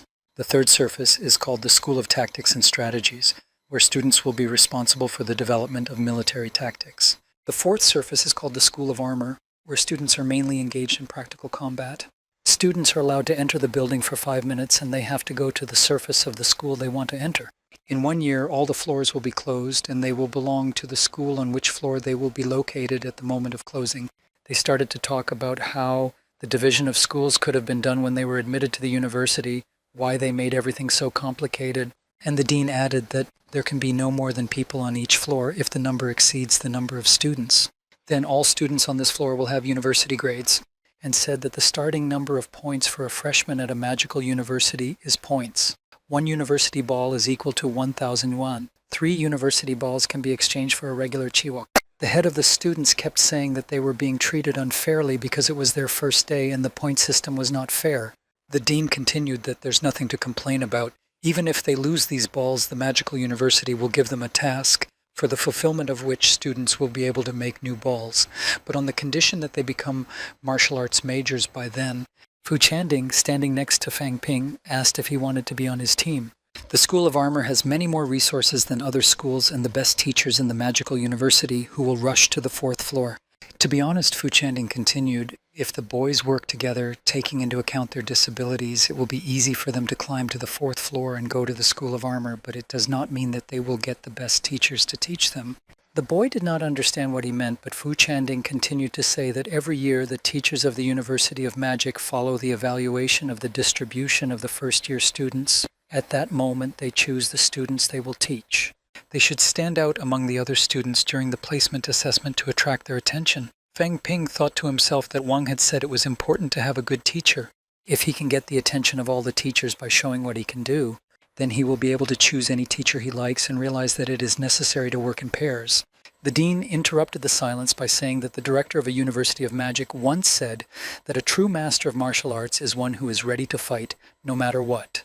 Now enjoy your first lesson in becoming a martial artist. All the students rushed to the building to get the balls and occupy the desired surface first. They started to fight among themselves to get to the top floor. The teachers and staff spotted them and said to each other that students from this group of freshmen had an unreasonable status.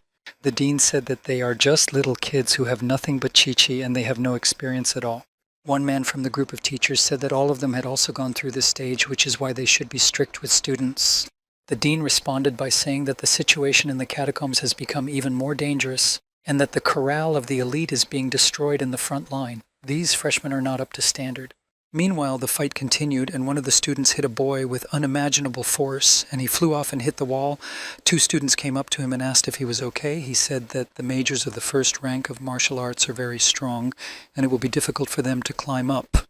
One level higher, a certain clown came out to the meeting. A student who had been hit very hard before asked the clown why he did not let them go to the fourth floor because it was not yet fully filled up. The clown replied that those students who don't have chi units don't deserve to go to the fourth floor. And then Fang Ping appeared, walking up the ramps rapidly, sweeping away all others in his path. One of the students said that his chi was much higher than theirs. Fang Ping killed the guy blocking the entrance to the fourth floor with one punch, even though he thought there would be very strong students on the fourth floor. All the students were shocked that Fang Ping killed that kid. They stood there with their mouths hanging open, and Fu Chanding said that he was good at paying attention. The boy said that before he came to the University of Magic, everyone said that the two major universities of martial arts would have an uncountable number of geniuses. So he turned down a 10 million yuan prize from the Nanjiang University of Martial Arts and decided to join the University of Magic. If he had known that the students of the University of Magic would be so weak, he wouldn't have come here. Magical University isn't fit to be called prestigious. The dean felt the words of the boy. All the teachers were shocked by the boy's insolence, and said over the loudspeaker that the students could overcome this wild and high competent boy. If they could beat him, they'd get the university's grades. The kid was obviously Fang Ping. Sensing this proposition from the dean, all the students began to approach Fang Ping. Fu Chongding started yelling at the boy for overdoing it, but Fang Ping asked the boy if he would fight him or the other students against him. Fu Chongding realized that if he joined the other students to defeat one student, he would not be able to show his skills. If they fight just the two of them against all the others, it won't be a shame to lose. But Fang Ping shouted to the dean of students, to the students who will beat him, and if he beats them all, what will happen to him? The dean said he would get 1 university ball for defeating non-majors in martial arts and 5 points for defeating majors in martial arts. Fang Ping said it was very little but better than nothing and decided to go first. Fu Chanding was standing next to him, who was still doubtful about the idea, but seeing the boy's face, he realized that the battle was not over. Tang Soon Teen, who stood with all the students and was the first-ranking martial arts major, shouted to Fu Chanding, asking if he would really be on Fang Ping's team. He replied that he didn't expect to see Tang Soon Teen here because he didn't think he'd have a chance of getting into a magical university with his skills, and added that Fang Ping would probably have to sweep up the sweepings. In the room where the teachers and the dean were watching the students, Huang Jing asked where Fang Ping and Fu Changding were. A girl, more likely a secretary, checked all the data and said that Fu Chanding was a famous young master in the capital. He is a first-ranked martial artist who has had his bones rejuvenated twice and is now completing the rejuvenation of the bones on his right leg. As for Fang Ping, he is from a typical family in Nanjiang, a sleepy town. He's had his bones shaped twice but has yet to become a martial arts major. He also took first place at the Juyang Ball. One of the teachers said that this kid had shaped his bones more than 3 times. The teacher was the instructor of the Tangfeng Armor School, a 6th-ranked instructor, and judging from his present condition, he thought that the boy had shredded his bones 3 times. Zhou Shipping, the 6th-ranking inspector of the armor school, asked whether Fang Ping was not from the number 1 school in Nanjiang, a sleepy place. The girl checked that according to the records, he was indeed from the number 1 middle school in the sleepy city. The dean realized he knew the school. Bai Joxi, the 5th-ranking instructor of the armor school, knew that Wang Jingyang, the troubled student, was also a student at the school. He came to the University of Magic last year and gave them a hard time.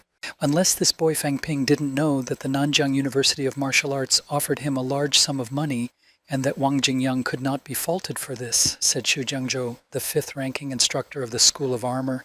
His opinion was echoed by Luo Yichuan, a 6th-ranked firearms school instructor. Fang Ping and Wang Jingyang seemed to have an unconventional relationship.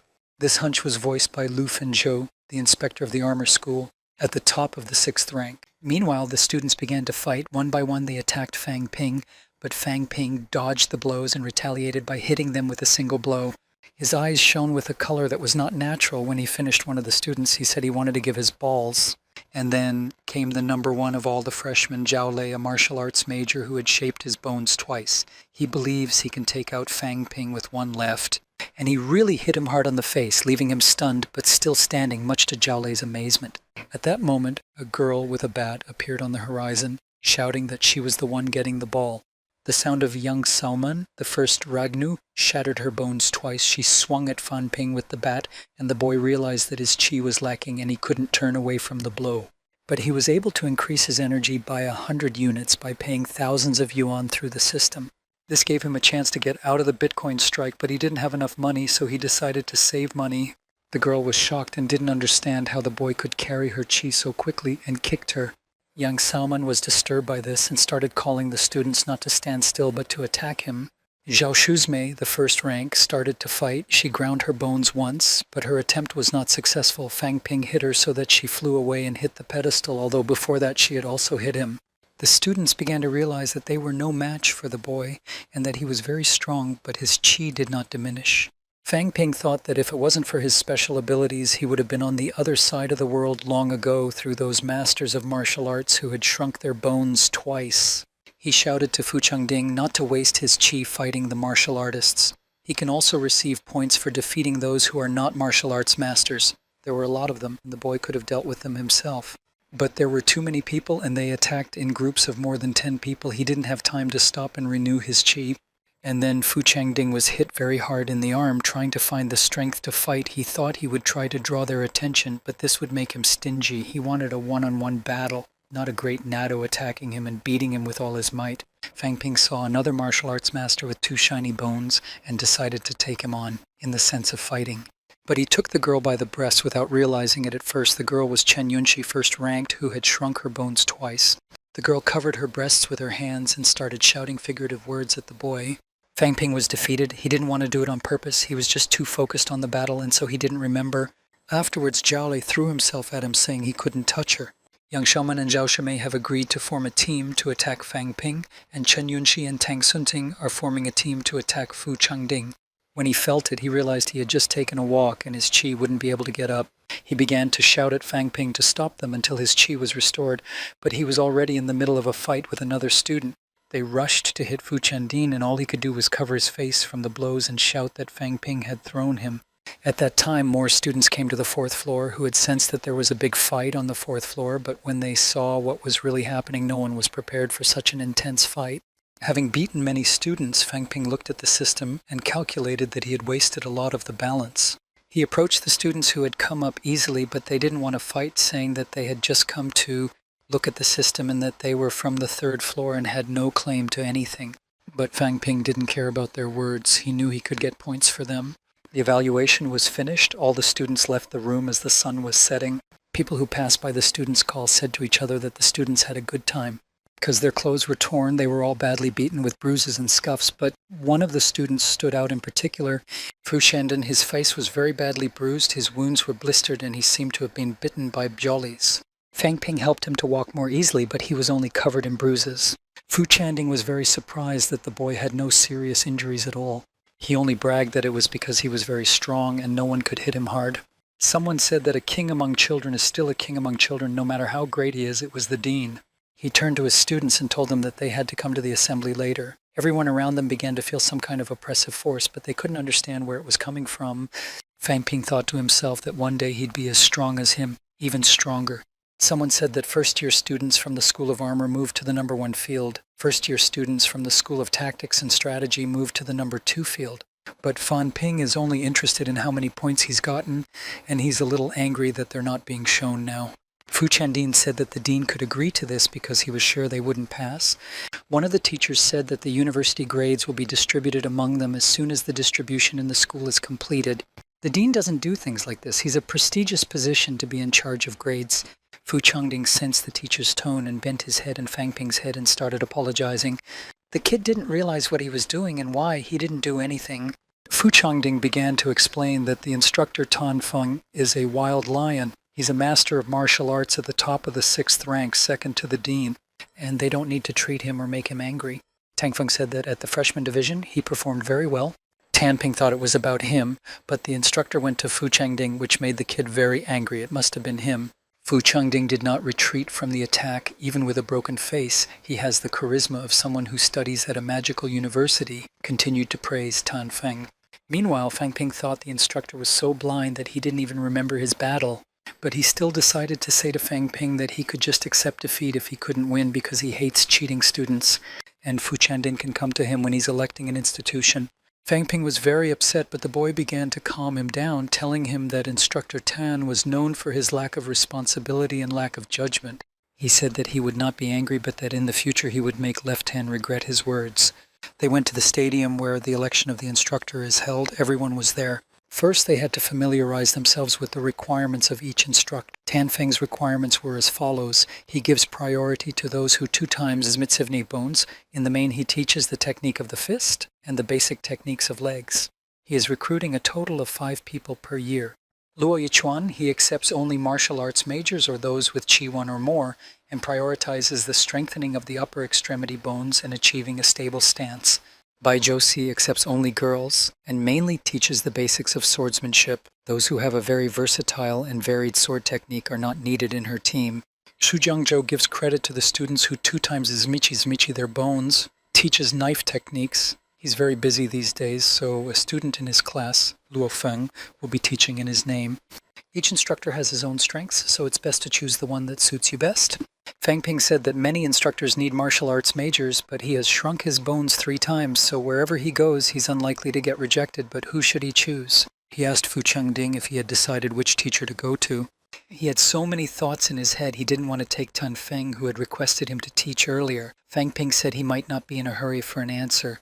The boy went to look around to make his choice. Someone was talking about Udi and how it's a very strong name. Why he'd never heard of her before. Maybe she was one of the new instructors at the Magical University. Her requirements are very specific. Fang Ping, Fu Chengding, Yang Xiaomanchen, Yunxi. 5 people could officially become her students. Zhao Xuemei, Jin Lei, Shu Yikai, Chen Jihua. These 5 people can become her trainee students. They can become official trainees if they perform well. She even has the title of a trainee. This woman is very strong, thought Fang Ping. Lu saw the boy in the Netofi and called him to her and said she would guarantee that he would remain unharmed and unharmed at school. Fang Ping didn't understand what she meant and asked about it, but she asked if he knew Wang Jinyan. The man said that probably everyone here knows Wang and has felt his power at least once. This kid came to the University of Magic last year and injured many students in the same class. Regarding the boys' quarrels, whether Fang Ping will be able to live his life safely at the university. He doesn't want to be in daily contact with different people who hate Wang Jinping to the core, Lu said. Tang Feng jumped up from his desk and shouted the name of the teacher. The students of the University of Magic are not as stingy as she thinks, he told her. She in turn replied that it would be good if they were only from the same city, but Wang Jingyang is half of Fang Ping's teacher. A left-handed head can't guarantee that the students won't tolerate the image. If they play martial arts to someone from the same class, they won't rest until they teach Wang Jingyang a lesson. She turned to Fang Ping and said that in case they bribe him, she is his instructor and she is supported by great majors. They will not blink an eye, even if they fight from midday to midnight. Tan Feng started to shout again, saying that he didn't care about the woman's teaching, but that she couldn't treat future students as if they were in trouble, but Lu said it wasn't true and started walking away from him. When she approached Fang Ping, she said he should learn to fight. She knows the boy's situation well. He's from a normal family just like Wang Jinyan. There are no martial arts majors in such families. Since Wang Jingyang is half a teacher to him, it's clear that it's much more important for people like him to succeed in martial arts than others. She promised to give the boy walkers that he can use as much as he wants because she has a company that makes them. Fang Ping immediately started thinking that he would save a lot of money if he had more walkers. Li saw that he was a bit shocked and asked him if he thought he was being cheated. And to confirm her words, she took out some ordinary Qi walkers and asked him to take them as a gift in honor of their first meeting. Fang Ping thought she was very generous. The value of these strollers was $1 million. After taking the walks, he decided to study with Instructor Li.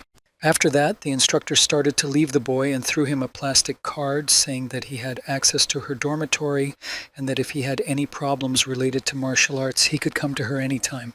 Tan Feng told Li that she was responsible for the training of her students, for over half of the students she had trained in the past few years had been injured or died before completing their training. Fang Ping felt shocked because that's not a good prospect. Lai replied that she knew what she was doing. She was really confident. The kid wondered why Liu Tang hadn't said it sooner. Because it would be late, he had decided to be her student. Shumei approached Li and expressed her desire to be on her team. Her friend whispered in her ear that more than half of her students were injured or dead, and they should choose another instructor together. But Shumei replied that she felt that this instructor was more suitable for her than the others. Fang Ping thought this girl was very brave when she went to her after what Liu Tang had said. Fu Changding went to the boy and told him his instructor's name was Lu, and her full name was Lu Fengzhou. The injury and death rate among her students is very high, but she's very good. She's on par with Tang Feng. But if he praises her so much, why doesn't he choose her? Fang Ping asked. He replied that he wanted to learn armor techniques from instructor Luo Yichuan and joined his team. Isn't he afraid of getting in trouble with Tang Feng? The kid asked.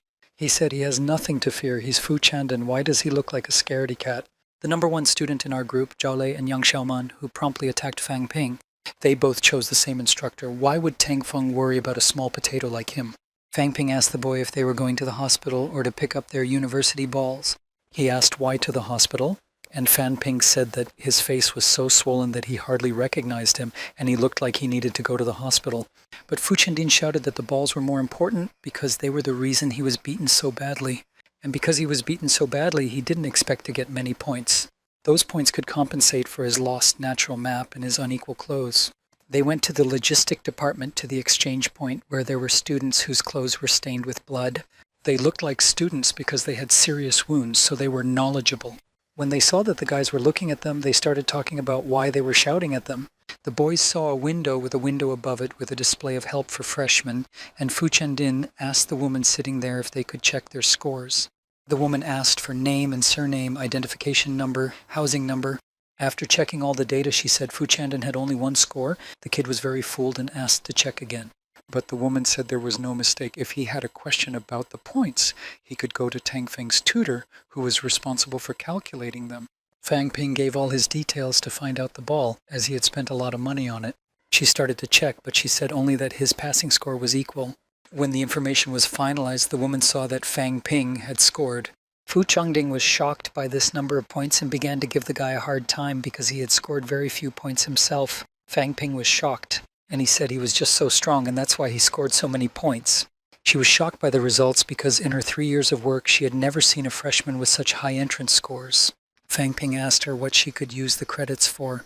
She replied that they could be used for many things, starting with buying food and ending with the use of some training grounds, additional or first-class equipment. She added that there's nothing that can't be solved with the help of balls. And moreover, points can be exchanged for money. 1 ball for 10,000 yuan and 30,000 for 1 ball. Fu Changding shouted that this exchange system was unfair because there was a big difference between the two. But the woman added that it's better not to do the exchange. The university doesn't want students who exchange money for points. There are students who do not exchange money even if they cannot buy food or practice, which is an advantage for rich families. Fu Chandin said right away that he wasn't going to do it. He didn't even plan to do it, let alone after the incident. Fang Ping said that even good people can't resist such an exchange. For good luck, he has enough money now. If we add more walks to improve qi, the balance sheet will grow to $4 million. Fu Chengding asked the boy why he was laughing so wonderfully because it looked so shallow. He replied that he was going to exchange some walks and asked to go with him. And they went to the station with a lot of resources. The officer of this point was a man who, sensing the request of the boy, said that they do not show the whole list of exchange of vacations to first-year students and gave the list to them. But for those who have already reached the 3rd stage like them, it will be enough. To break through to the master stage, it is necessary to walk to soften qi, sulfurize the bones, and protect the organs. While the boys were studying the lists, the man told them that these 3 walks could be exchanged for points. That's why the university set such conditions in points. Fang Ping said a good walker for organ protection costs 2 million yuan on the market, but here it can only be bought for 1,000 yuan. He can sell the walkers at a high price and make a profit. What's more, his health index may even increase. Fang Ping went home late at night, lying in bed, thinking that without the system he would not be able to win even the 2nd stage major today. The master will first train the bones of one part of the body, then he will improve the others. Though he had 3 times sharpened his bones, it wasn't enough. If he fights face to face, his bones are not at the same level as the others. Fang Ping was very tired and wanted to sleep, but he thought he wouldn't just let it go. Tomorrow he'll find a partner to help him become a martial arts major. The next day, the boy woke up very early and went straight to the teacher's quarters to talk to Lu. He woke her up, and of course she was not very happy about it. Lu took him by his sweater and asked him if she was so hot that he couldn't keep his eyes off her, and if he wanted to have sex with her. Fang Ping realized that she was very hungry and that she really saw him as a man and not a student. She went to the kitchen and told the boy to come in and shut the door behind him. They sat on the sofa in the bathroom, and the instructor asked what brought the boy to her so early. He said he'd decided to become a martial arts major. Lu said she wondered if he'd first grind his bones to stage 4. Non-majors are still non-majors even if they become stronger, replied Fan Ping. At first he thought that to reach the 3rd stage, it is already worth a lot, but after last night's duel, he really felt the difference between the majors and himself. Although his qi is high, he's still weak, his attack power is also low, but his body is slightly better than the others. The instructor encouraged him to become a major. She thought it was the right thing to do at this time. Of course, the boy must realize that practicing body bones is very important. If you continue to train the bones up to the fourth stage, it's a waste of time and there will be no good result. But if you become a martial arts major, you can choose the part of the body that you want to train up to the fourth stage. Until he feels the advantage of the third stage of skeletal rejuvenation, it will be much easier to break through to the new stage because the boy will only have to use a fraction of all his abilities. He's already used the method to carbonize the briquettes. Now he needs to realize that they only thicken the blood vessels. These methods for quenching the bones train only the main blood-bearing vessels of the whole body, while the first stage of the breach itself will stretch more blood-bearing vessels, reaching the level of blood and qi. She asked the boy if he had any walking sticks, but he never took them out of his pockets. Fang Ping took all the strollers he had and put them on the table. Lu laughed very hard when she saw the number of them. Wiping her laughter, she said she had never seen such a student so worried about his life. To tell the truth, with his skills, he doesn't need to have so many walks with him, but the boy thought that anything could happen and that his caution would never stop him. He realized that if the use of the walkers led to a 100% result, he couldn't miss even 100%. Lu asked the boy if he practiced his whole lower body because she was watching his last night's activities very carefully and decided to refine it. In such a case, he must follow the following procedure. At first, he must open the aorta of the upper part of the torso and only then reach the level of blood and qi. If you do everything in a short order, then don't complain that the instructor didn't warn you. You must concentrate on blood and qi and let that energy flow through the blood vessels. Lu knew the boy had the strength to do it, but he took the stroller from the table and forged on. On the other hand, this kid is a genius, even though there were no untalented students among her students. And then she remembered how one of her students died and how she suffered after her loss, and realized she could no longer be so involved with the students. Fang Ping received a message on the system's interface stating that he had become a first-ranked martial arts major. When he saw this, he shouted that he had succeeded in becoming a martial arts major. The instructor wasn't too happy about it. The boy had already shrunk his bones 3 times, but it was not enough to become a major in martial arts. Since his blood-bearing cells have increased, it's necessary to take a walk to renew his qi. The figures that the boy saw on the system interface surprised him very much, and he realized why he had used so much qi, but one walk would not restore it, and he came up with the idea of replenishing the qi through the balance and not using the walks. Lu thought to herself that the boy's qi is renewed very quickly, and the speed of the medication is very fast. This is the case with everyone who has 3 times renewed bones, she asked herself. The instructor told Fang Ping that today he had made a breakthrough and became a martial arts major. He needs to get used to the sudden renewal of energy. She asked me to come to the beginner's training center on Saturday. They were going to teach him some self-defense techniques. Fang Ping said he'd come. He was angry that he didn't even think he'd soon learn fighting techniques. Later, Fang Ping and Fu Chanding were walking down the street, and the latter was telling the boy how he had become a martial arts major in only 2 days after the ceremony. But it was easy for him because he had to grind his bones for 3 days, which accelerated the process. Fu Chandin asked him with a serious face if he was not a reader. The boy was only amused, for it was not a game. Though he had spent so much money on it, he thought he was a gambler. Fu Chandin asked the boy to take him to a place in honor of the occasion, for he was already very hungry. Fang Ping thought he'd want to eat a special meal, but he couldn't have guessed that they'd come to a student's eating place. But the prices there were not the same as in a typical eatery. Fang Ping was very shocked when he saw how much a typical chicken costs. Fu Chanding said this restaurant specializes in preparing food for martial arts majors. In all of them there are woks as ingredients, taking into account that they are not so expensive. But the boy did not change his mind. It was expensive for him no matter what. Even though Fu himself could not allow himself to eat such passions every day, even though his family was rich. But today is such an important day, Fang Ping was obliged to serve it to him, and when Fu said so, he began to take a full plate of everything. The boys sat down at the table, and when they started to eat, 3 students came up to them. One of them asked if the king of the newcomers, Fan Ping, was really in front of them. He came to the table and asked if he knew Wang Jingyang. He said he did, but if she wanted to get even with him, they could know him themselves. Van has many enemies, but he can't fight every one of them. His mentor is a tough Lu, and they should think twice before they start fighting. The boys who came up were already 2nd ranked, and Fang Ping was only 1st ranked, and if they want to bother him, they can't do it according to university rules. And lastly, it was forbidden to fight in the dormitory, so they should be better prepared. The kid thought Fang Ping's arguments were too strong, and it's no wonder he's the king of the newcomers. But it could have been concluded that the clapper was against paying back Wang Jingyang's bounty.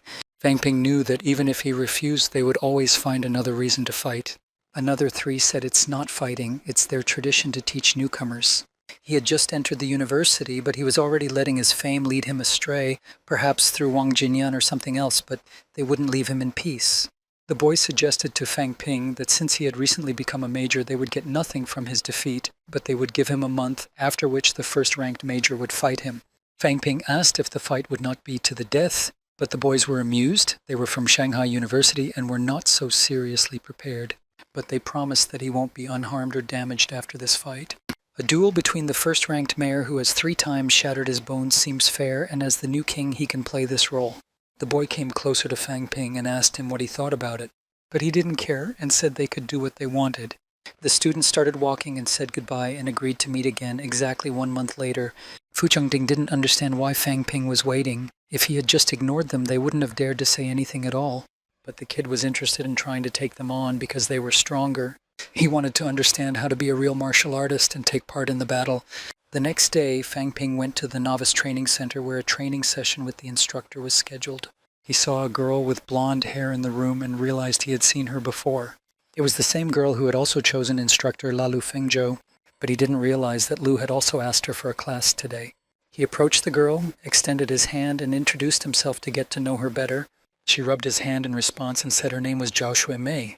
The boy realized that he was not at ease with the girl. He had nothing to say to her, and while he was thinking about it, the boy still squeezed Shuimei's hand, and she just shook her hand because she thought it was so strange. Then she asked the boy if he was really the one who threw the call to the students because they were so sensitive, but he was really the one who got the call. Zhao asked him if he knew that they were at least first-rate seniors, and if he really believed that he could defeat them. But Fang Ping didn't even think about it, and the girl realized that he wasn't worried about it at all. Lu, the instructor, came in, and seeing that the students were talking to each other, she realized that they had already met, and maybe even became friends. Lu went to Fang Ping and told her that she'd already heard that he'd accepted the call and that no one was going to stop him.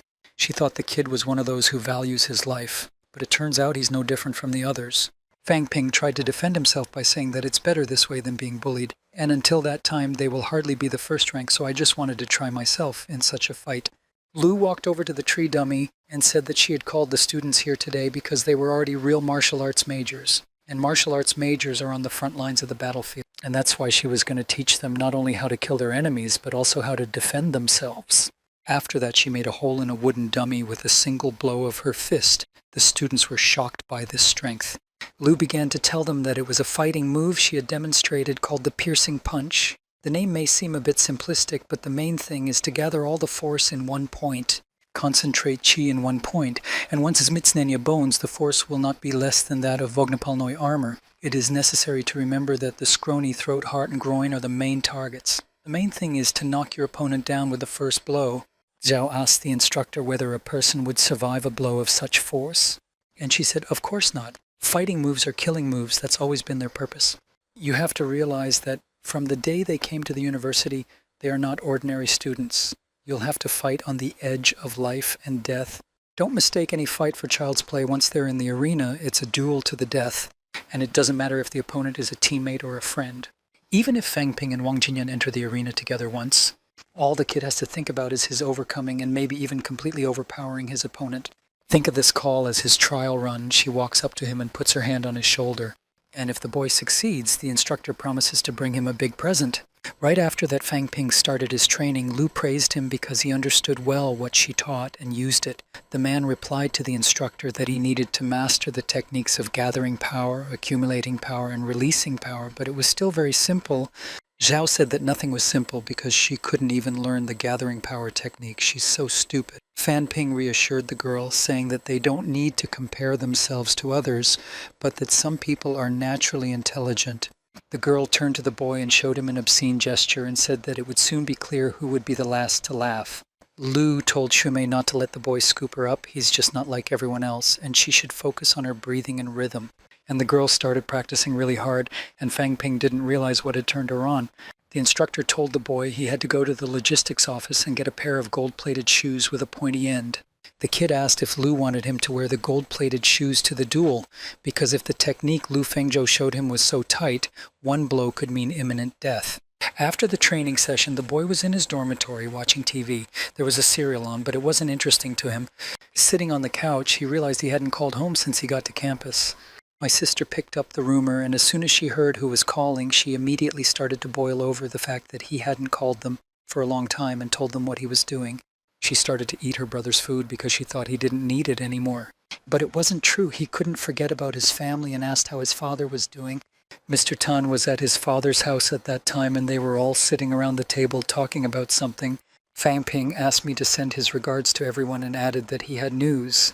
And he proudly said that he's become a real martial arts major. Uncle Tan came to the hearing. The kid was glad to hear him because they hadn't seen each other for a long time.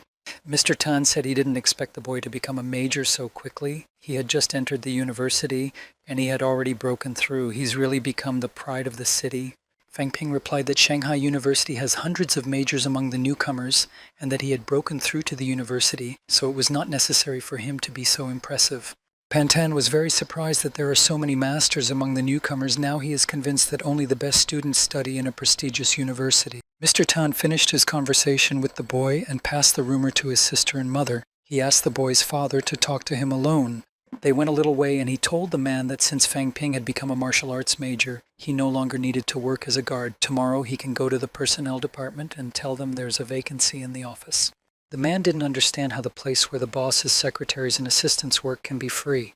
But if it wasn't for the boss, he couldn't become an official employee, even if he spent his whole life on it.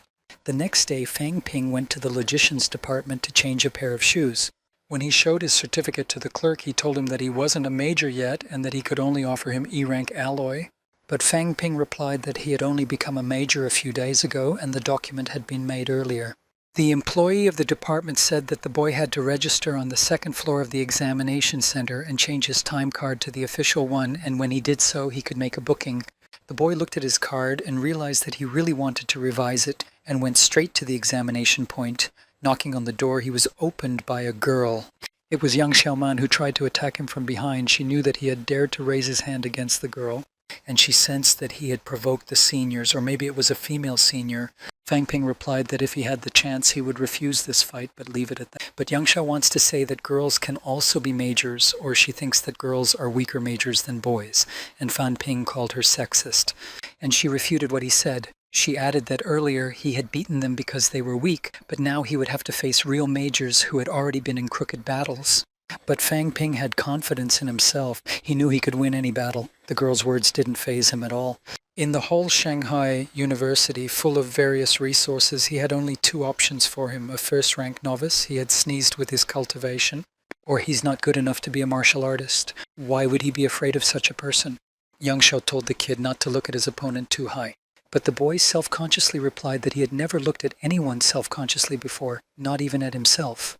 The girl realized that there would be no pleasant conversation, and the boy was fighting her, so she left him. The kid went to the change station where he was met by the teacher. He asked what rank the boy was. The teacher pointed to the device and said that the boy would have to leave a mark on that steel plate, and then he would officially become a first-ranked martial arts major. You could leave it any way you wanted. You can bite, scratch, do whatever you want to show whether he has enough strength to become a major. Fang Ping went to the device and realized that even if the test, he would have to use a new skill. Later on, the teacher gave the boy his new master's license. The old one was no longer valid. The university gives points to those who have broken through to the first rank, so the student can use them. As soon as he moves up a grade, he has to go to the teacher to take a test. Fang Ping took the card and asked the teacher about the middle line. The teacher said it's too early to tell. He has to achieve it first and then come back later. Fang Ping thanked the teacher and left the office. The teacher looked at the steel plate and was very pleased that the newcomer who had recently broken through was able to make such an impressive piece. Apparently this year there are a lot of talented students at the university.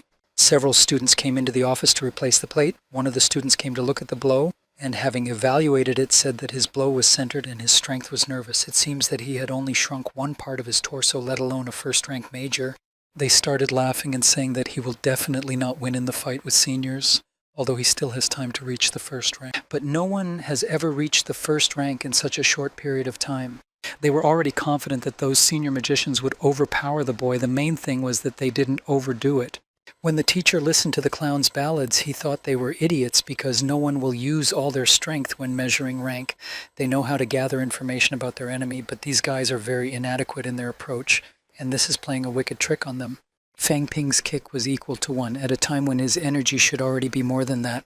After receiving his certificate, he went to the logistics center to replace a pair of shoes. The clerk informed him that the pair he wanted to buy would have to wait for a day. The man began to calculate the value of such a couple, saying that the take-up would be the value of 1 kilogram in university points. Virobi is skikiri, and making to order will cost on academy balls. And the total cost of the outfit would cost the university ball. It was very expensive for the boy. The university ball is equivalent to millions of yuan. It's unrealistic for clothing, so he bought an apartment with only 1,000 yuan. But since he hadn't learned how to use armor, he could only afford his legs and feet to protect his life. A pair of clothes to be used in battle is more useful than knives and swords that don't suit him. And the clapper has agreed to such a price and has given his certificate to be settled in points. While looking at what was in the logistic point, the boy saw a small brass knuckle which cost only 10 university points. On the way home, Fang Ping wondered why being a martial arts major was so expensive. The 50 university grades he'd just received had gone up in smoke and powder. We need to talk to Li Chengjie about the company's position. He needs to make a profit as soon as possible. After a while, he was at the cafe where Li was waiting for him, and when he saw Fang Ping, he waved his hand to attract his attention.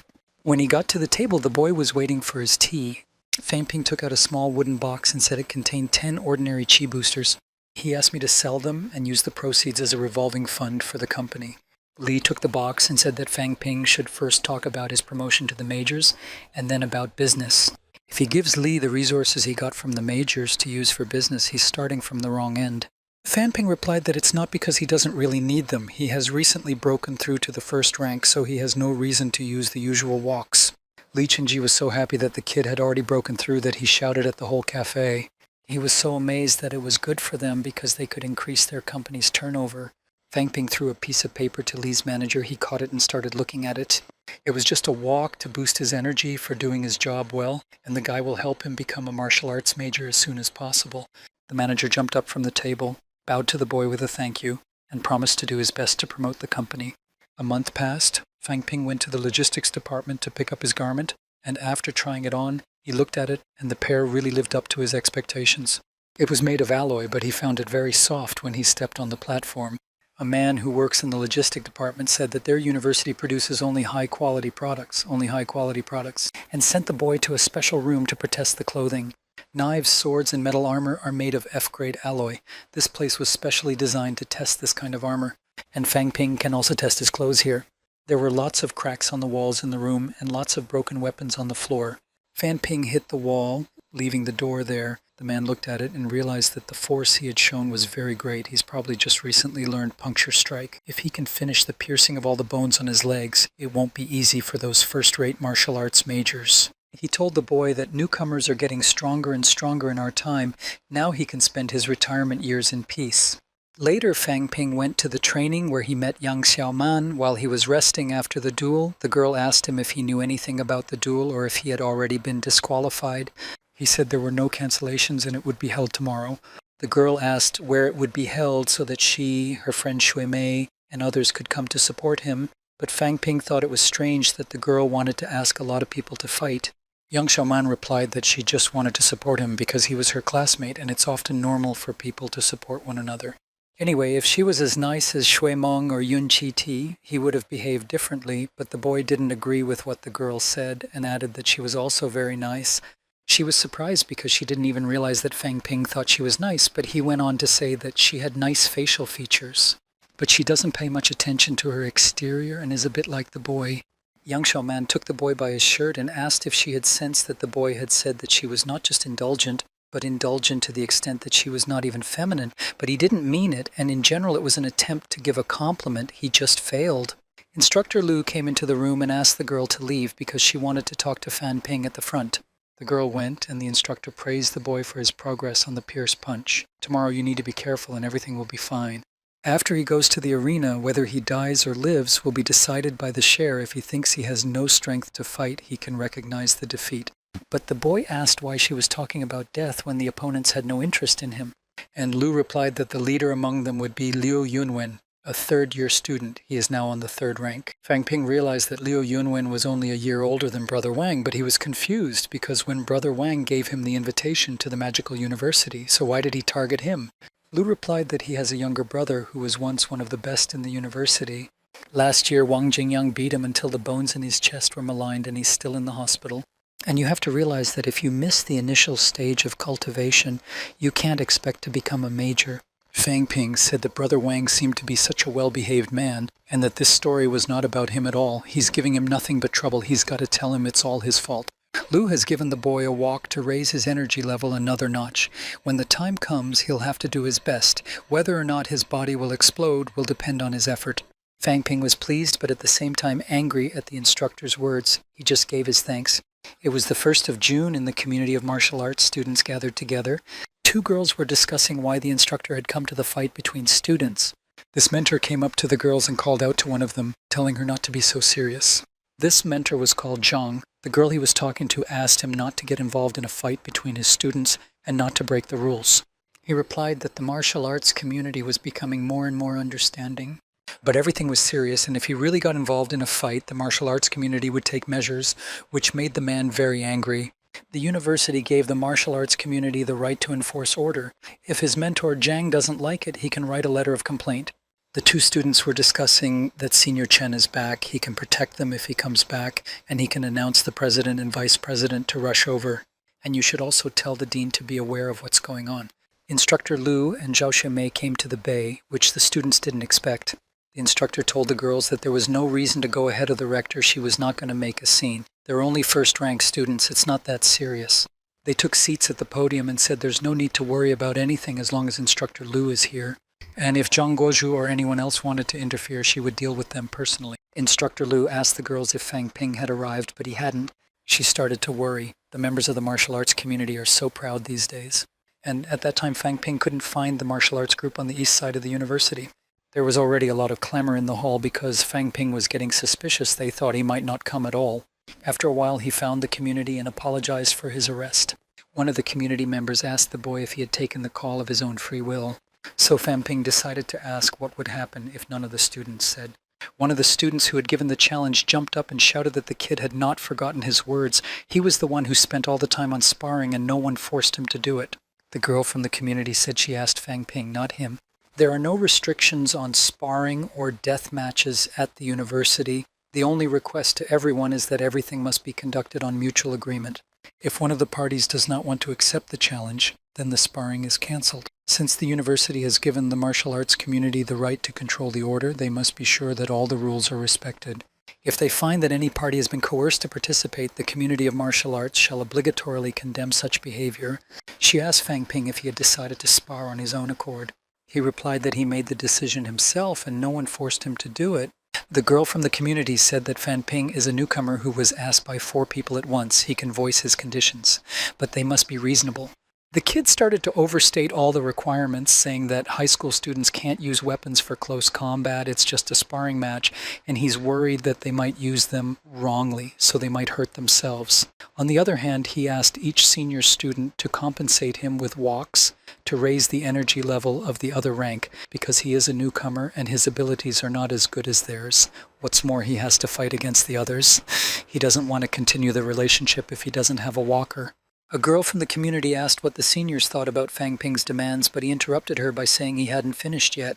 Third-year armor master Liu Yunwen, a third-ranked martial arts major, told Fang Ping that he would give him 4 walks to raise his first-ranked energy level. He thought to himself that he didn't expect them to fulfill his random request and give him 4 walks. These seniors are really helpful. One of the opposing boys stood up to start sparring. Fang Ping asked for his name. The kid was Chen Gong, a third year in the armor department. And the kid asked why he wanted to fight him, because he was a freshman who had just entered the university. Or maybe Wang Jingyang and Chen Gong beat him last time. Fang Ping continued to say that he knows why he's angry, but Wang Jingyang and him are different people. He shouldn't take him for him. In fact, Senior Chen probably planned to hurt him. Instructor Lu shouted at him to stop talking nonsense and decide whether he would fight or accept defeat. A crowd of students began to support Lu, shouting that it was time to fight. And unbeknownst to everyone, Fang Ping said he would accept defeat. Chen Gong was at the top of the first stage, and the kid just broke through. Besides, since he's already been told to take a walk, shouldn't he be recognized as defeated now? The lady from the community said it's no problem to cancel the fight before it starts, but it will affect his reputation. Fang Ping continued to say that all his opponents are very strong, and if they beat him, so it would be better for him to go in now. One of the boys shouted out loud for them to stop banging. Fang Ping asked if they really wanted to kill him. Liu Yunwen replied that there are unfortunate incidents at matches, but no one is immune to it. There are moments when you cannot control your strength, so such accidents happen. Fang Ping sarcastically replied to Liu that he understood his words and now he had nothing to worry about. And to tell the truth, when he was a child, he was afraid to even hit a trigger. Wang Jingyang told him that there would always be many battles on the way to major, but he just wanted to cultivate and gather resources.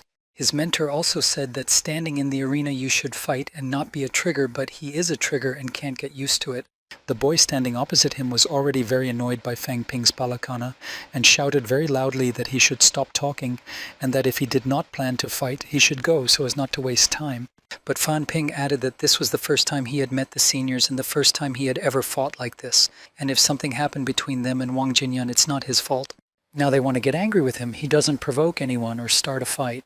The boy standing opposite Fang Ping asked whether he would fight or not. He replied that if he would accept a defeat, they would be even more angry with him, and if he would fight. But the girl from the community shouted that the fight was starting. Fang Ping was the first to hit his opponent, but the kid landed 2 punches that did nothing for him. Fang Ping hit him in the arm with his sweatshirt, and the blood started to flow, which was not expected by the supervisor. He retaliated with a punch, and the kid fell to the ground. When the supervisor came closer, he wanted to hit the kid to win, but Fang Ping hit the supervisor in the head with his fist when he came very close. The supervisor fell to the ground and was never touched again. Zhao Xuemei was crying and said, "I guess he can't be rejuvenated anymore." Fang Ping was very angry. He began to think about the consequences of what had happened and about his family. He stood there trying to realize what had happened and to understand why he couldn't control his strength. Liu Yunwen said he has nothing to say. As soon as the action takes place in the arena, anything can happen. Fang Ping realized that he has little experience and asked to keep fighting. He'll have to get on the bus before he can get on the bus. Zhang Guowei, a third year in the armor department. At the beginning of the year, Wang Jingyang broke half his ribs. He couldn't train for 2 years. He also lost a quarter of a century in the world of martial arts. People like him have a limited number of reservers because not everyone has a parent with money. He hoped to reach the 3rd rank before graduation, but now he's forced to stay at the 1st rank for the rest of his life. And Wang Jingyang is already in 4th and has no more chance to be remembered. And since Fang Ping studied with Wang Jingyang, he thinks he can be remembered through him. There are no majors in his family, and if he dies, the desire for remembrance will also disappear. Fang Ping replied that he also had no parents, and Wang Jinyan would not help him. If he kills him, Zhang Guowei will not be harmed. The girl from the community announced the start of the fight again. Zhang Guowei tried to attack first, but Fang Ping dodged the blow. Zhao Xuemei asked Xiaomeng whether she thought that in this round also someone will die, and she replied that she did. Zhang Guowei said that his attack would destroy him, as he had only recently broken through to the 1st rank and his energy was limited, and he rushes to beat the boy, thinking that he's not going to last long. The boys were discussing that Zhang Guowei was giving Fang Ping a taste of what he could do, but Fang Ping's energy was already at the limit. The difference between those who recently broke through to the 1st rank and those at the top of the 1st rank is very big. The girls and the instructor were discussing that Fang Ping needed to take a walk for energy, and he didn't have that opportunity. Zhang Guowei was hitting him at a short distance. At that time, the fight was already out of Fang Ping's reach. He began to fall under Zhang Guowei's pressure, and he was already angry that he had overpowered the boy. And as he prepared to deliver the final blow, he told Wang Jingyang that this time he would be remembered, and that she would die with Fang Ping and strike him. Fang Ping had spent thousands of dollars on the balance sheet and rebuilt his economy to the max, through which he was able to kick the boy in the face, causing him to fall. As he fell, he thought how Fang Ping was able to regain his energy, how Fang Ping could instantly restore his energy. At that moment, the boy's face was covered in blood. He fell to the ground and couldn't move anymore. Everyone was wondering how Fang Ping managed to recover energy so quickly. He had almost wasted it in the last round. Lu's instructor, seeing what happened, was very surprised because she didn't understand how the boy managed to take a walk so quickly. Fang Ping was standing there shouting, wanting to continue the fight. A girl from the community asked Fang Ping if he wanted to rest, but he said he had to catch a bus. And the girl screamed, requesting the next opponent to enter the arena. But the boy replied that he accepts the forfeit, and from today on he will cultivate peacefully, and it doesn't matter whether he is rank 1 or not, rank 2 is unattainable. He realized that the world of martial arts is not for him, and left the bay. The guy sitting next to him jumped down from his seat and ran after him. His friend said she would take a call for Zhang Qiang, who had gone quietly. But the boy took her by the hand and said they still recognize the loss. They are not well prepared for the fight, and that's why they have such a result. A youngster turned to Fan Ping and said that his young brother had once been a genius like him. His family had high hopes for him. But after he was beaten by Wang Jinyan, he still can't leave his room. And now he's stuck at the first rank forever. Maybe Fang Ping wasn't too interested, so he decided to add that in the world of martial arts, there is no such thing as right and wrong, only strength. If Wang Jinyan punched his brother, it's right if he punches Fang Ping. But in the world of martial arts, there is a rule that as long as he is stronger than Fang Ping, it is not right to do anything to him. So when he reaches the third rank, he'll feel everything his younger brother felt. And then the shadow of a man appeared on the way to the arena. Through the marriage of light, he could not be seen. He said there was no need to wait for Fang Ping to reach the third rank. When he came out into the light, it was the president of the Najinyan martial arts community, Wang Jinyan, who had shaped his bones twice. He called Liu Yunwen and said he was giving him a special call. People began to murmur, wondering if Wang Zhengyang was really Wang Zhengyang and how he had the strength to come here. And without giving the boy time to think, he asked what answer Yunwen would give. A fourth-ranking mentor at the magical university shouted how Wang Zhengyang could even come here, or maybe he'd forgotten the rules. But he replied that he was the one following the rules, so he would call the fight, or he would beat them all without following the rules. He asked if the man had become a mentor or if he had reached the fourth rank now. In 3 days, Wang Jingyang himself will reach the fourth rank, so he can also fight him. All those who are here now are students or mentors. Anyone has the opportunity to fight him. Instructor Lu was saying that she hadn't heard from Wang Jinyan for a long time, but he had broken through to the fourth rank.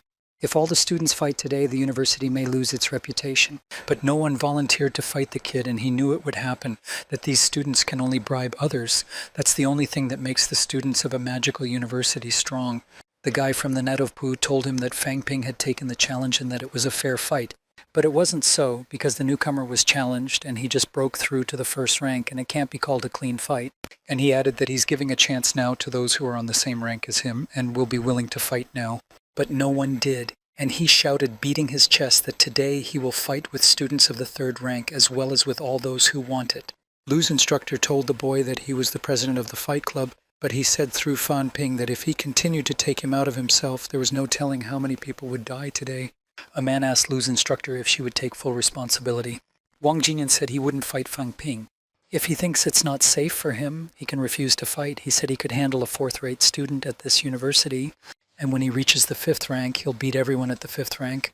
Instructor Lu asked Wang Zhengyang to stop the bouncing. She said Fang Ping is her student and he can't get away with it. The competition was organized by a bunch of fools who were beaten by him. No one from the university will do it because he underestimated their university.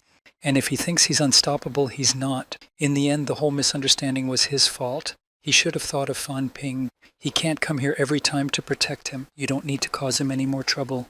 And there was no reply to Lu's instructor's words. He just turned to Liu Yongwen and told him not to think that if he's on top of the third rank now, he won't do anything to him. He's the one who beat his brother. If he wants to honor him, it's better to bear a grudge against him and don't even think about calling Fang Ping anymore, and asked if Liu's father at the fourth rank. The question about his father made Liu very angry because the kid wouldn't give him a call. But if it wasn't for his mentor, his father would have killed Wang Zhengyang many years ago. The great master found in him a great value in him because compared to him, he is worth more. Liu was very much disappointed and replied that the boy should resign himself to his fate. A girl from the community came up to calm everyone down. She asked who let Wang Jingyang in because he wasn't from their faculty. And behind Wang Jinyan came out a guy who said he let him in when he met him at the station. He didn't think there would be such a show. But there's sense in his words. He's still alive. If you don't like it, take his call. Why all the fuss? They're just pissed off and can't beat him. Wang Jinyan said he'll be back in 3 days. All those who were angry with him could fight him. Fang Ping asked Wang Jingyang why he had forgotten about him as he was paying attention to himself. He began to talk about himself, that it was all over. Today he had beaten the first-ranked majors and thought that no one would be able to scoop him up. Instructor Lu came to Fang Ping and praised his strategy, saying it was a good fight. Xiaoman asked the boy how he was able to restore energy because it was completely depleted, and she didn't see the boy taking walks. The boy told her that it's a bad idea to pry into other people's business and secrets. She should have been taught that by her tutor. The girl was shocked by the boy's reply and added that she was from a good family, and her fathers were also martial arts majors. They had taught her. Fan Ping didn't want to reveal his secret. He said that if she kept her nose in other people's secrets, she would sooner or later be killed, and asked her to never ask him about it again. Xiao Shamei went to Xiaomeng and said that the boy had become a different person after he had beaten someone up. Fang Ping said goodbye to the instructor and went out the door. She concluded that because the boy had beaten someone for the first time, his heart was very heavy and he needed a break. After leaving the building, Fang Ping immediately called Wang to ask where he was. He said he was at the boys' guest university. Fang Ping was surprised because the hotel was owned by Mo Wu, and he still hasn't left, and even if he really wanted to provoke them to fight, but it was true he wanted to call them to battle, but no one had the courage to come out. Fang Ping went to the restaurant in the hotel. He sat down at a table with Wang, who told him that he had called him to play 2 rounds and to teach him that retreating blindly is not a way for majors. The kid replied that he made his own decision to participate and was not forced to do so. He did not want others to underestimate him. In other words, he wanted to know what it meant to be a martial arts major. So Wang asked the kid what it means to be a martial arts major, and he replied that to be a martial arts major you don't have to be afraid of death. But that answer made Van laugh because everyone fears death. The guy sitting next to her with his mouth full of food said that all the majors are fighting for their lives, just like the people who gave him the challenge. They're angry because Wang Jingyang threw them off the path of power, but that doesn't mean they don't fear death. Fang Ping remembered the words of the boy he sent back to the other world, who said that if he went away there would be only hatred and pomposity. They might not even kill. At the end of the day, they're just a bunch of idiots who are afraid to know that they lost. It's better not to think about it. It's a rule of martial arts world. Their deaths are unjust. But he's right about one thing only, life and death. It's a common occurrence in the world of martial arts. It's not too bad to get used to it in advance. Fang Ping asked if all masters really say that. If you don't become the strongest, you won't die. Wang Jingyang wasn't like them. So Wang told the boy to practice quietly. He'd get used to it. He agreed with him, but added that the two of them had a marvelous way of instructing him. The boys began to share their food with Fang Ping so that he could regain his strength after the fight. After the meal, Fang Ping asked Brother Wang what his mission in the magical city was and whether he could talk about it at all. The kid who was Van said it was a big deal. His name was Qing Fan Qing, but Wang said Fang Ping shouldn't worry about it. Qing Fan Qing confirmed Wang's words and added that it would be better for him to listen to Wang. You should concentrate on training, and they have some right which will help them to make a profit. Fan Ping began to say that this mission is probably not yet within his reach, and that they have no sense to talk about it, but he'll know about it when he's stronger. The next day, the boy went to Yanshin, his home. After arriving, he immediately went to Garden Street and followed the passers-by. Someone behind him called out Fan Ping, and when he turned back, he saw his sister. He didn't tell anyone he was coming home, but his sister found him. The girl came up to the boy and asked him why he was here this afternoon. He told her that there were few people in the morning and that he had decided to come here at that hour, but the sister didn't listen. She started to boil the boy, but he didn't even call, so she dragged him towards the building. Because their friends were watching them, talking about them, calling the girl big sister. They probably didn't know it was her brother. The girl went back to her friends and asked them to talk to her. Fang Ping asked her sister what had happened in the 2 months he'd been away and why she had become a big sister. He took her cheek as before and pulled her home. When they entered the apartment, Mom was also very angry that Fang Ping had arrived and didn't even wait for them. He put his sister on the sofa and asked her to tell her mom, but her sister didn't understand what it was. The boy was very disappointed that Feng Yuan called herself a sister and her club Yuan Pingshe, not Pin Yuan She. Mom said she had to check it out. Fang Yuan is only a child, but she has decided to do her own business with her classmates at the kiosk. But every day it's Mom who runs the kiosk, and all the teachers know about it. The girl only sold a few of her brother's books, which he didn't use anyway, but she should have cleared the space, and she has nothing to scoop up. Fang Ping asked his sister which of his things she sold. Mom laughed and said she'd sold all the items except 2 modified sets of clothes. Fang Ping went into his room and saw that except for the sets of clothes, there was nothing left of his things. He started to pull his sister's cheeks again, asking how she could sell all his goods, but she only replied that he was already a master and he would have many more goods and she could not miss the opportunity to make money. Later, the whole family sat down to dinner and the father asked what had happened to Fang Yuan as she was sitting there with a gleam on her head. Her mother said it was nothing serious. Fang Ping spent the next few days at home with his family. One day, he went to his father's office to have dinner with him. He also went shopping with his mom and sister at the store, and maneuvered her into exercising by not giving her sisters the lollipops.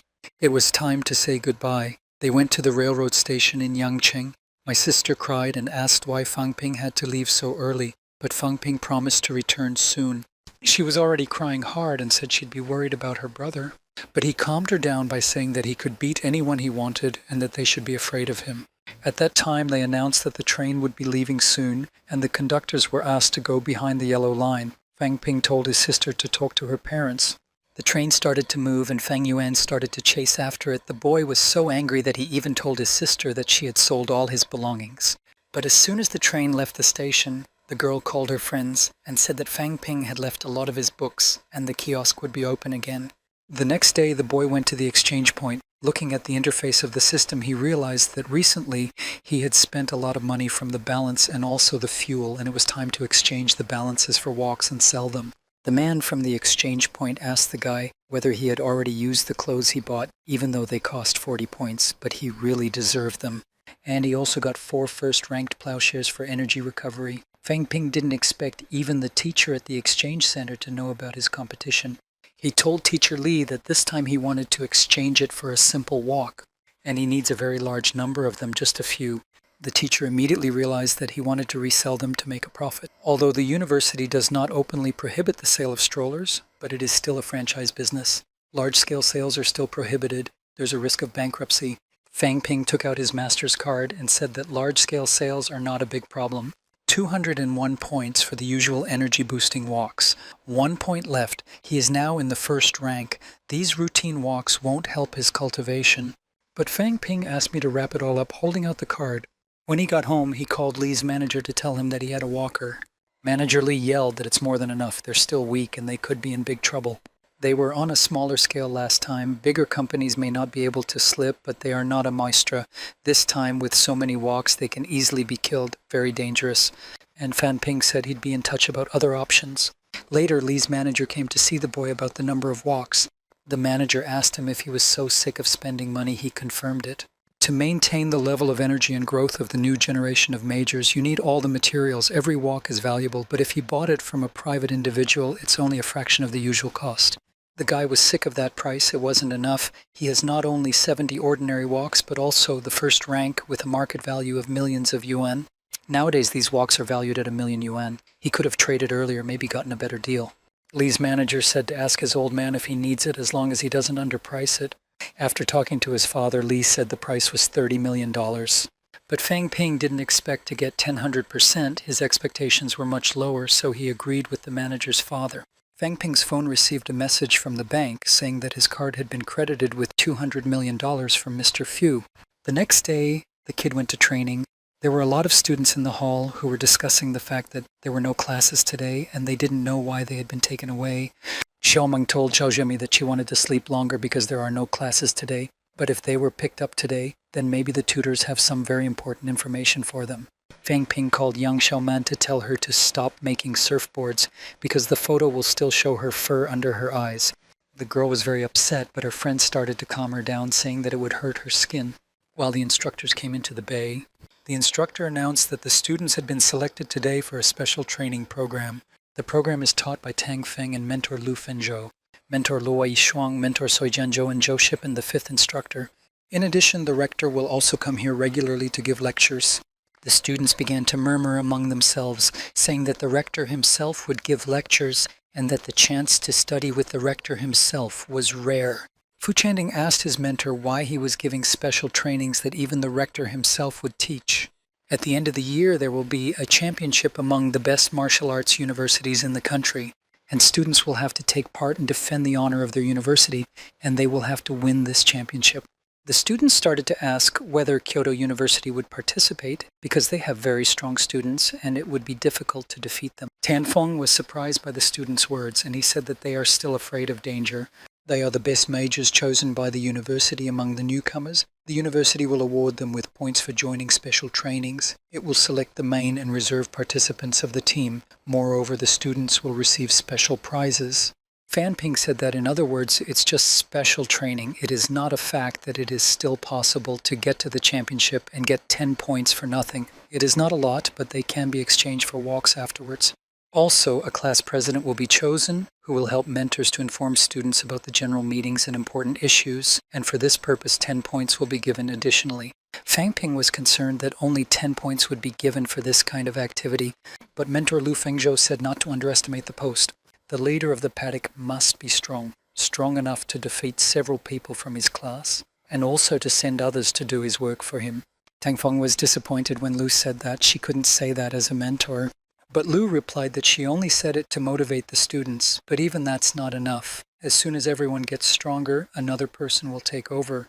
The leader of the corral will be changed every 5 months and will receive 10 points each time. After she said that, Mentor Lu looked at Fang Ping and winked. The kid thought that maybe she wanted him to benefit more. 3 months to exchange his 6-leader changes, you can't buy points. Tang Feng was even more disillusioned after Lu was finished. But the other mentors didn't agree with what Lu said. But she just wanted to give the students a strong incentive to get stronger and keep growing. And it worked, and the students were excited and talking about how they were going to get their grades. And all the other faculty members agreed to what Lu was saying. Now it was time to elect a president. Mentor Lu asked Fang Ping, Zhao Lei, and Yang Xiaoman to step forward. 2 of Mentor Tang's students have special skills that everyone knows about. Fang Ping's skills were also introduced to them all at a meeting recently. The students began to discuss who should be president. Mentor Lu told Tan Feng that they didn't even have to think of anything. Tang told the students that whoever wins will be president, if not, they will work for free. There was tension between the students. The tutor called for a fight between the students. Fang Ping said that Tan Feng hates him very much and that he desperately needs to get those balls. Zhao Lei said he wanted to fight Fang Ping first. He remembered the day the kid beat him. He was the #1 student and couldn't be beaten like that. As he lay on the bed, he felt that the boys said Fang Ping had beaten 100 students without resting, but this time he can't play Fang Ping, and sarcastically said he was grateful to him for telling them about them when they were separated. If he loses to the boy, he'll work for him without pay, talk about general meetings, and do whatever he wants. But it could be the same if Fang Ping loses. And the kid started attacking Zhao Lei, but the kid kept his punches straight. He's been training hard since he graduated from the academy. In just 1 month, he had improved 10 bones, so he was not overpowered in terms of speed. Fang Ping thought Zhao Lei was being evasive, but he didn't even want to retaliate with his fists. But Zhao Lei wasn't the same as he was a month ago, and Fang Ping punched him in the nose, causing him to bleed. The kid bent down to his supervisor and told him not to cry, telling him not to take it out on him, but he sensed he was still angry. He thought that he was the only one who could be strong for this place and threatened to beat him harder next time if he provoked Fang Ping. Zhao Lei couldn't get up anymore. His mentor Lu said that he must have been beaten badly, but he didn't even bear Zhao Lei's pain. Tan Feng said that he really did not beat him to death, but his face looked like it would be broken for a long time. Fang Ping called out to Xiaoman. Now it was her turn to fight for the post of head of the department. Her friend asked her not to go because there was a great risk that she would be like Zhao Lei. She knew it would be the same. Xiaoman didn't want to be beaten into oblivion. She asked Fang Ping if he wanted to beat her the same way as the boy. He said he would because he had to be honest with a nice girl. Tang said you can't be merciful to your supervisor. And Xiaoman decided to surrender. The prospects were not good. Mentor Tang announced that Fan Ping would become president. Zhao Lei was still lying on the bed, and Tang said to try to come to himself and then come to him to get a new training schedule. The training will start tomorrow. They will be held in parallel with the main classes and will not interfere with them. The students began to disperse, and Zhao Lei tried to get up, but Fang Ping said he'd rather rest. But he managed to get up and said that even though Fang Ping had beaten him today, it didn't mean that he would always beat him next time. Fang Ping wasn't taken in by his words, but he started to blast the kid for making a bet. The students started coming out of the bay. Fu Changding put his hand on Fang Ping's shoulder and said that he was very cruel, having beaten Zhao Lei so badly, even worse than last time. This kid has been harboring an image of Fang Ping since the last time. This time he gave in to his despair and won't be attacked anymore. This time Lu's instructor passed by the boys and Fan Ping praised her for her words. The woman asked him not to praise her because he'd achieved it all by himself. The more resources he has, the more he progresses and the faster he may die, so we shouldn't favor it. But it's a great opportunity for him to get more resources and points. If the university loses the championship, they will lose national resources. Then these university balls won't be as important as they are now. The boys began to convince the instructor that they should not be underestimated. They've even created a special class for the purpose of winning, and there's no reason to think about failure. But she didn't underestimate them. Mowu University and Jinwu University are the most prestigious in the world. They always have several times more resources than the typical martial arts universities. But in the last 2 years, students from elite universities have been outnumbered by students from mainstream schools. Elite schools with abundant resources are losing their fighters. Obviously, they will not be satisfied with the distribution of resources not to their benefit. They feel that the distribution of resources is not equal to the reserves of the 2 great conventional universities of martial arts. Through this, they'll be able to produce more Wang Jingyangs. Fang Ping thought to himself at this time that Brother Wang, as the main character of the comic book. Lu continued to say, in connection with the recent events, he had taken the bowl of Thereses for the Idokidal struggle for resources. Now is the time for them to show their strength and take all the resources. The next day, Fang Ping sat in the dining room. He sat down at the table after eating his lunch and planned his next steps to become the strongest and overtake Wang. His musings were interrupted by the chatter of the girls at the neighboring table. One of them was saying that if Fang Ping is so strong, Zhao Lei is not his level. He must be at the top of the first rank, another girl said, but others said it wasn't true because he had recently become a major. One of them went on to say that the boy has a complex of inadequacy and he really wanted to be beaten so badly at Fu Changdin's entrance exam. Another girl said that Fu Changding was upset with her and called her red. The girl who had been talking all the time said very quietly that she didn't think Fang Ping was bad. The girls started saying it depends on who he's fighting, Zhao Lei, the others are much better. Xiaoming bent down to the girls and began to speak softly, saying that he's not only hurting the beauty of the boys, but also the girls. At the entrance exam, he didn't even sweeten the girls, and yesterday at the special training he wanted to beat her to unrecognizability. The girl who thought Fang Ping wasn't so bad before became suspicious after hearing Xiaoman's story, and she went on to say that the girls should never think of meeting such a cruel sadist as he was. As of today, they're sworn to protect the young sisters so they don't fall into his pasture. Who could ever love such a tough guy? Fang Ping obviously felt everything the girls said about him and got very angry at them for what they said. Fu Changding was also sitting next to him and he was moved by the girls' words. And it's true that Fang Ping didn't treat him that day. The boy was in his room at night and everything started to shake very badly. There was an earthquake and all the students in the dormitory ran into the street.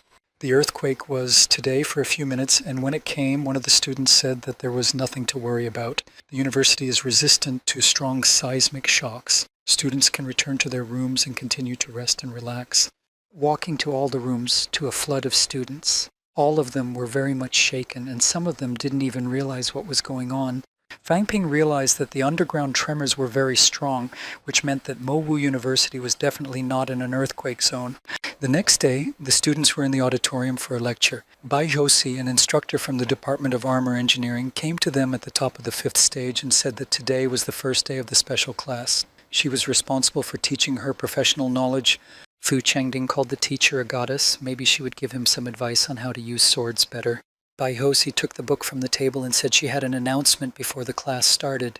When she showed the book to the students, she said that it was a confidential agreement. This document describes responsibility and also talks about life and death. All they'll learn and experience in the course of the course. If you are seriously injured or killed during our missions, the students will bear the consequences. If they are afraid, they can leave the course without signing a confidentiality agreement. Fang Ping said the 10 points won't be easy to get. He can't go home empty-handed. After Bai Josi's words, no one got up to leave the auditorium, and she said that the students of this university should be fearless. So she began a lecture.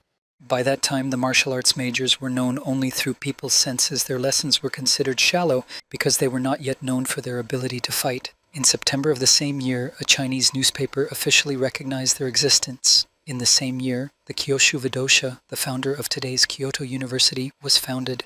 The founding of the Kyoshu Fighting Arts Association was a result of this event. One of the strongest earthquakes in the history of mankind occurred in the chest of the year, which caused hundreds of thousands of victims. From that time, martial arts became the ruin of the society. Massive and planned trainings on preparation of new magisters began to be held.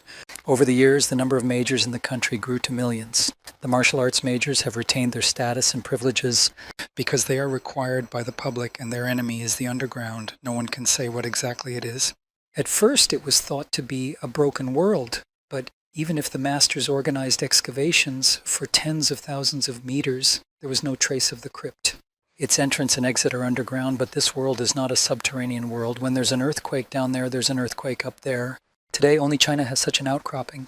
One of the students interrupted the teacher's talk by asking if there are monsters and zombies there. Except for the absence of modern civilization, people, animals, and monsters are very similar to the planet Earth. There used to be a gateway to the underground, but it's been demolished. The gates were destroyed, causing tragic consequences. Fang Ping asked the instructor why the residents of the bakery had gone to the surface and whether the underground was an evil environment.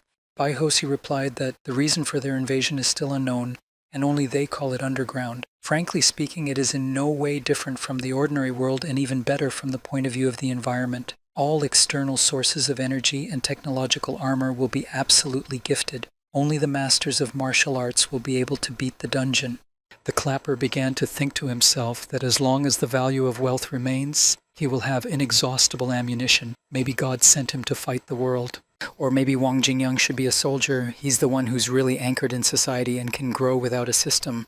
Let's move on to Wang Jingyang. He dragged Qing Fengqing after him in the forest, calling the boy names and saying that he had hardly died with him, and that there would probably be strong men there, but Qing Fengqing didn't believe him. Qing explained that he had sensed a great strength the size of a fist, and that meant that they would definitely become rich. But Wang Jingyang was not deterred. If they continued, the Qing would be the same as it was then in the Tianan furnace. The caves on the side of the demon capital are 3 times as bad, and many villages are empty. People may have traveled through the dungeons. But there are many powerful people in this magical city. They needn't worry about it, Qing Fengqin reassured him. But Wang was even more annoyed by these words. He began to shout that if the same thing happened as then in Tianan, the great master would fix the gate, and then they would be stuck in the dungeon. Wang Jingyang remembered when he told his teacher that the president would not want them to follow him into the dungeon, risking their lives. The teacher told him that he was responsible for them. Perhaps the master will mend the gate soon. If they don't go now, then it will be too late. If the master doesn't return, Wang Jinyan must ask for Sister Nini. Now that the Tinan cave is sealed, they don't know if the teacher is alive or dead in the middle. Wang is very weak. If he goes to the cave now, he will not be able to walk far by himself, not to mention the fact that he can't even shake the tutor himself. Qing Fengqing suggested that next time they ask Fang Ping to join them, because he's a quick learner and a cunning one. They would have made a great team. But he was a freshman. To enter the cave, being lower than the 3rd rank is not safe. He could only be the bait for the cave monster. Qing Fengqin said he'd forgotten that Fang Ping was still a newcomer. Sometimes he thinks the world would be much more beautiful without people and monsters. As they approached the edge of the hill, they marveled at the beauty of the place. To the training center, Fang Ping and one of the instructors practiced stick fighting. The kid knew that his targets were the chest, heart, and throat, and that he had to hit fast and hard. But his supervisor explained that once the supervisor is in a defensive position, you can start attacking with less force. When the supervisor's strength and attention is centered on the upper body, and then quickly switch to the legs. And then his stick was already near Fang Ping's leg. He threw a punch and the kid fell down. The instructor continued to explain that the end of the stick is close to the green, and then the regiment itself goes under the attack. It's quick and fast, so you can overpower your opponent. The moves that the mentor made are the main ones. It was mentor Luo Yishan, who was in the middle of the 6th grade. The students started laughing and said they didn't see anything and asked to repeat it again. After the class, the students were given lists with the ranking of majors in the country. Looking at them, the students walked out of the training center. Fu Chongding found the rector of his university on the list and said he was ranked 41st. Zhao Shumei, who was walking next to the boys, said there was nothing to agree on. The online lists include only those majors whose names are well known to the public. The list includes Holonokomadu Juchi, military officers, ministers, detectives, municipal warta, and many others. It's not a bad thing that the rector is number 41. She showed Fu Chanding on Xiaoma's list, which is number 4, and they realized what a mistake had been made. Looking at Fang Ping's list, they were curious about Wang Jinyan's position. He was very surprised to see Wang in the seat. It seems that even the most powerful people are not the tip of the iceberg in the world of martial arts, but they also speak about the authority of the list. The students began to dream of making it to the list themselves, looking up at the sky, or wishful thinking. Fang Ping and Zhao Xuemei came to Lu's instructor's office. They all sat down together at the table, and she began to tell them that she had returned from the dungeon and that it would be quiet for some time to come. Fang Ping asked the instructor if she meant it's safe there now, but she said there's no reason to worry. The creatures in the dungeon are attacking the entrance to the dungeon more and more often. Soon everyone's resource request will grow. The university will also make it harder for students to exercise. Students will have to collect a lot of papers in the evening. During the afternoon break, the instructor will take them to one place. The students immediately realized that she was going to take them to the basement and were very happy about it. Instructor Lu, upon seeing the students' reactions, said that they didn't know Kung Fu, and if she went into the dungeon, she would definitely go to the other world. She knew that she had promised a gift to Fang Ping if he won the match. They went to the street where a white car was waiting for them. Fang Ping thought it was his present, and he started to thank the car without even kissing it, but it was the instructor's car, and she asked the students to get into the car. And they drove outside the magical city. 2 thugs were standing near the building they had arrived at. After getting out of the car, they went to the entrance, and the instructor immediately threw a walker in the hand of the guard, and he said that the entrance costs thousands per person. But having given up the stroller, which was for blood thinner, the guard let them pass. Once inside, Fang Ping began to explain why the entrance was toll-free. It looked like a typical country house. They drove further along the territory, and the kid couldn't understand what kind of gift he could get here. They reached a building, and entering it, they saw a ring, a bunch of people shouting, and two young men fighting in the ring. One hit the other, and he couldn't get up. Zhao Xuemei cried after seeing this picture. Instructor Lu said that if they couldn't even survive this, it would be better for them to leave so that they wouldn't even think about the underground. But the girl decided to stay behind. Fang Ping remembered the feeling of being killed by your hands. He remembers the girl who attacked him at school. A young boy saw Lu and started to talk to her and flatter her, but she shut him up. Li's instructor pointed her finger at Fan Ping and asked her to prepare everything and take him to the morgue. Some guy told Xiaozhou to take the little guy to the morgue. Fang Ping was distraught because she had promised an unforgettable gift, and now she's getting a tour of the morgue. The guys who work in the morgue were discussing that before the students from the magical university practice their good deeds, they should glare to death. If these students are put in the ring one against one, they'll die in a matter of minutes. One of them said that these brats wouldn't last 10 minutes. The other one said he couldn't die so quickly because he's from a magical university. Fang Ping was taken to the morgue. When he entered, he saw a lot of bodies lying on the floor and a TV set that was plugged in. The guy was feeling a little frantic, and there was a movie on TV. He walked up to a man who had his eyes open, but he was clearly out of this world. Fang Ping closed his eyes and thanked him for not being in his place. The corpse's hand was big, and he was strong and of good stature. He must have finished shrinking the upper torso bones. The left arm, I think, is not so strong. Approximately the bones.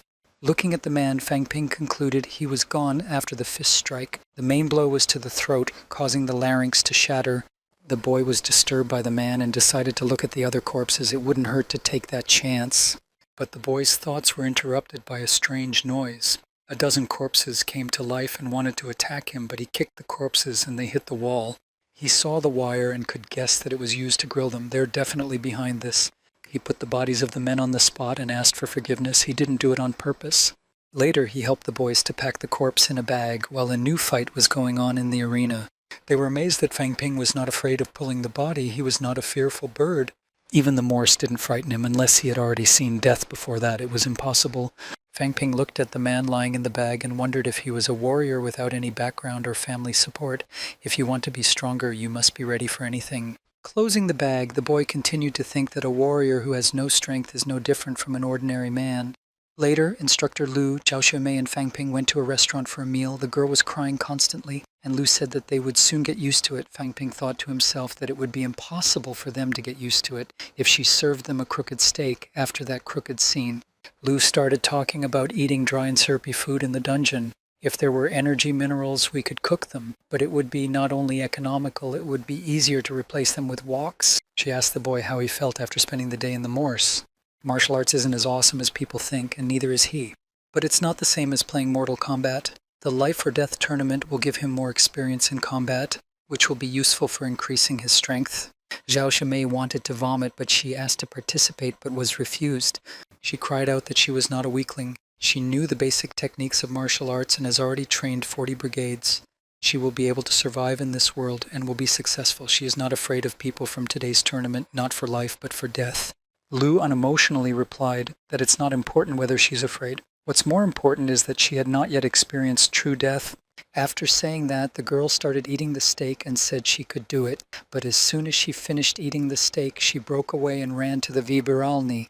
Fang Ping asked her mentor Lu why Xuemei was so active. It turns out her father was a stage 4 major who died in a battle in the Tianan dungeon. A lot of people want to take back the business left by her father. If there is no strength, then the family business will not be saved, so she desperately wants to become stronger. Unlike Fang Ping, she's motivated. Fang Ping interrupted, saying she also has motivation. He wants to become stronger and richer, and he also wants to give his family a good life. But Lu asked him to recognize that his motivation is to survive, and she encouraged the boy to try out for a regular seasonal grind. He realized that even if he refused to take part, he would have to take part. The next day, the kid was already in the ring. He was sitting on a chair in the back of the ring, and the man said, "Don't panic, a regular fight is relatively safe. They don't kill specially in it." The guy asked me what prize he'd get for winning. The prize was thousands of yuan per match. It's not that much, but you can also place your bets. The opponent chosen for Fang Ping is a top veteran. The odds are about 3-1, and the kid has decided to bet 1 million yuan on himself. Lu bet 5 million yuan on Fang Ping. If he loses, he'll blame her. The man realized that this woman was using the lives of her students as an important means of power. Choshimi said she's also betting on a guy worth 1 million. The host welcomed everyone who came to the fight and asked the contestants to enter the ring. The first to enter was Chornalicious, who was at the top of the first rank. Then the announcer introduced Fan Ping as the newcomer with the nickname Crooked King. Natov immediately started shouting for the kid not to get angry, but gave in immediately. Zhao Shimei said the boy was given a dumb nickname, so why add crooked? The instructor said no to the girl. He wants to create such an impression about himself in order to deceive the opponent. Luo Waishuan is good with a list, but he can also teach you how to use other weapons. Tang Feng is good with his fists and feet, but he is also good with his armor. Zhao Shumei really thought that if Luo Yishuang had no copy and Tang Feng couldn't fight with his fists and feet, they would just let others kill themselves, then they could die without knowing why. When you meet an enemy, don't just think of a nickname. Fang Ping told his supervisor that it's his first time in the ring and he's a little nervous, and asked him to be nice to him. If he couldn't win, he'd accept a forfeit. But his supervisor stood there with a beige face and didn't say a word, which made Fang Ping even worse. And he continued to say that he was not obliged to fight to the death, but he began to fight his supervisor with his balaclavas. The announcer shouted that the fight had begun. Fan Ping immediately swung in for a punch. He was able to kick him in the head. The Zarnolichik didn't see it coming. He only flinched for a second. Clasping his hands together to protect himself from the blows, Chornalicious realized that Fang Ping was no ordinary boy in the middle class. The supervisor shouted at Chornalicious, urging him to strike the boy at once. Fang Ping asked his supervisor to look at his feet, and he did. He punched him in the face before he went down. The Zarnolichai tried to fight off several attacks by clipping his hands around his face. But finally he got on his knees and said he was giving up. The Natovap was impressed by such a performance of Chornolitsky, but at the same time Fan Ping wanted to be impressed. The announcer raised the kid's arm up the hill, declaring him the winner. Later on, at the point of receiving the money, the man gave Fang Ping his winnings. There was double the amount of the bet, plus thousands for the match. The total came to 1 million yuan. After he leaves the place, the money will be his. The system automatically calculated the 1 million yuan he had deposited. In 1 minute of the battle, he managed to earn such a large sum, which was not a bad thing. The balance in the system exceeded 10 million, and the system began to update. After the update, a message appeared about unlocking a new ability to shrink the skeins, which can be used now. Fang Ping realized that he can now use the system to grind the bones. The process is very difficult to perform, not to mention the fact that it is not safe. Fan Ping really felt the change. His bones really softened in just a couple of seconds. Maybe that means he's almost reached the top of the third rank. It takes 100,000 to shrink 1/100th of a pair of bricks, and if it's right, it's impossible to reach the third rank. Even to reach the top of the third rank will cost more than 10 million. The world of martial arts is not as simple as it seems. In the late afternoon, Instructor Lu drove the students to Katmos in her car. She told Fang Ping not to think of keeping them. He had only paid a fraction of her bet, so he'd better return them as soon as possible. The boy began to convince his mentor that he wasn't that kind of person, but it was all written on his face. He's now studying at the university, and he doesn't have time to spend money. Besides, he has a habit of spending money impolitely. She told him to leave his money from the bet to his big brother to save it for him. Fan Ping called Zhao Xuemei a sister, but she started yelling at him not to come near her. Instructor Lu told Fang Ping that he should ask her to meet him. If they were a couple, they could keep a household budget. But the kid said he didn't have time for that. But if you think about it 3 ways, the mentor's idea is not a bad one. The next day, the students went to the logistic department to get their assignments. Mentor Tan Feng said that for the next month they would get their missions here to fulfill them. The students were very happy to have this opportunity to make money. Fang Ping was also happy that he would finally be able to get the role. That's good, because he was getting nervous, not knowing how to increase his balance. Dean Huanjin, a Grand Master of the highest rank, came to the office and said that the students had been taking this course for a month and were still behaving so leniently. The underground is more dangerous now, which means there's a greater need for strong men. Everyone needs resources, so students must win the national championship so that the university will have more resources to train new, strong martial arts majors. So they need to become more serious and train harder. Now they will be divided into 5 teams, each of which will be supervised by a mentor. The team that wins, the one that performs the most missions, gets extra points, and the best students among them will represent the university in the upcoming championship. Fang Ping thought that the sparring would start again, but the glory of the university would depend on this championship, and it doesn't matter to them what price they can get it for. Fang Ping, Chao Lei, Fu Changding, Yang Xiaoman, Chen Yunqi. These students have shown the best results, so they were chosen as team captains. They had to look at the list they would be given and get to know their teammates. Zhao Shumei was very embarrassed when she saw the list because she was put together with Fang Ping again, and Lu Dasheng, 40th in the specialty class rankings, was also angry that he would be on the team of the King of Newcomers. Fang Ping mused that without ruining Zhao Xuemei and Tan Sung Tin, the skills of the others made it impossible to expect the best. He was embarrassed by the fact that he had been given weaklings, but the university had decided to honor him in such a way. Fu Chanding walked up to Fang Ping, put his hand on his shoulder, and asked why he was so embarrassed, knowing that it was because of his partners. He felt that it was done in order for each team to have a balance of power. Everything would have been solved earlier. If he could choose his own teammates, he'd choose the beauties. And Tan Feng said he could make a change if he wanted. And Fu Changding immediately started thinking about who he could choose: Zhang Yu, who's on A in the ranking, and Xia Wenyu, who's Ma in the ranking. But he decided to say he was just playing for keeps because he really didn't want to change. Zhou Shipin, the mentor of the special class, said that he would help with the completion of the mission. Although he has no students, everyone knew him. Now the capitans need to choose a mission. The mentor will be responsible for getting them back alive. The right to choose the mission is granted to the captain of the team, Fang Ping. The mentor told him that he was responsible for their return alive and that they would not be involved in anything else, so his opinion need not be asked. Fang Ping thought he was giving vent to such feelings. It's fair enough that a mentor can't make decisions for his students. Zhao Shiping, who looks about 50 to 60 years old, does not speak Budena. He does not really teach martial arts at the Magical University, which is why he does not have many students. Although he's one of the oldest instructors, his power is great. Fang Ping went to the screen and began to choose a mission. 1 month wasn't enough. The other teams are probably looking for good missions. The challenge is to find a balance between time, hardship, and Vinagorota. Fang Ping looked at the list and decided to start with the easy mission. Tang Sun Ting, a first-ranked master, was dismayed to be given a mission to capture only first-ranked masters.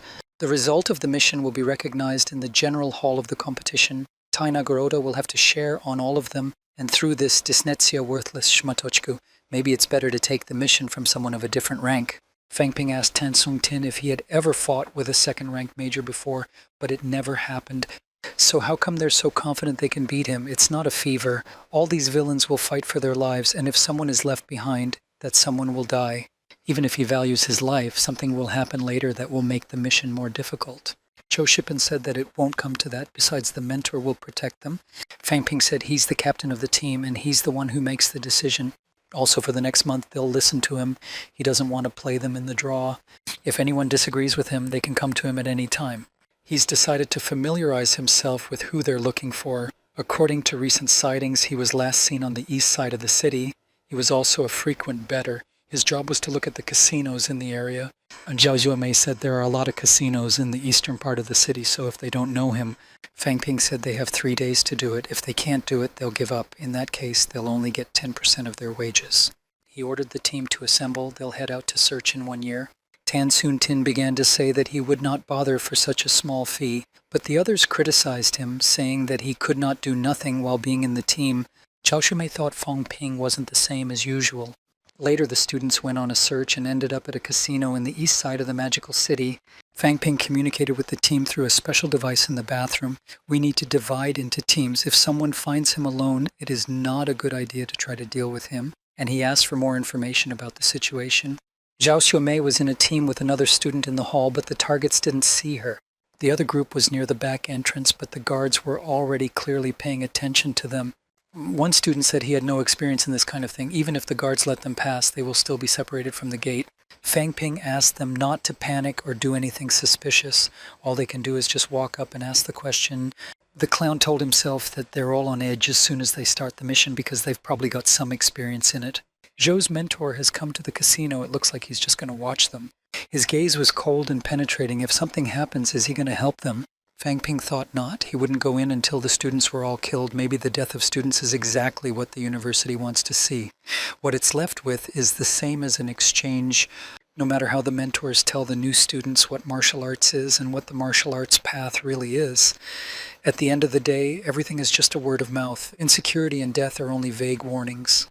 But if someone really dies in front of it, that's something else. A few weak dead students in exchange for the new generation, that's value.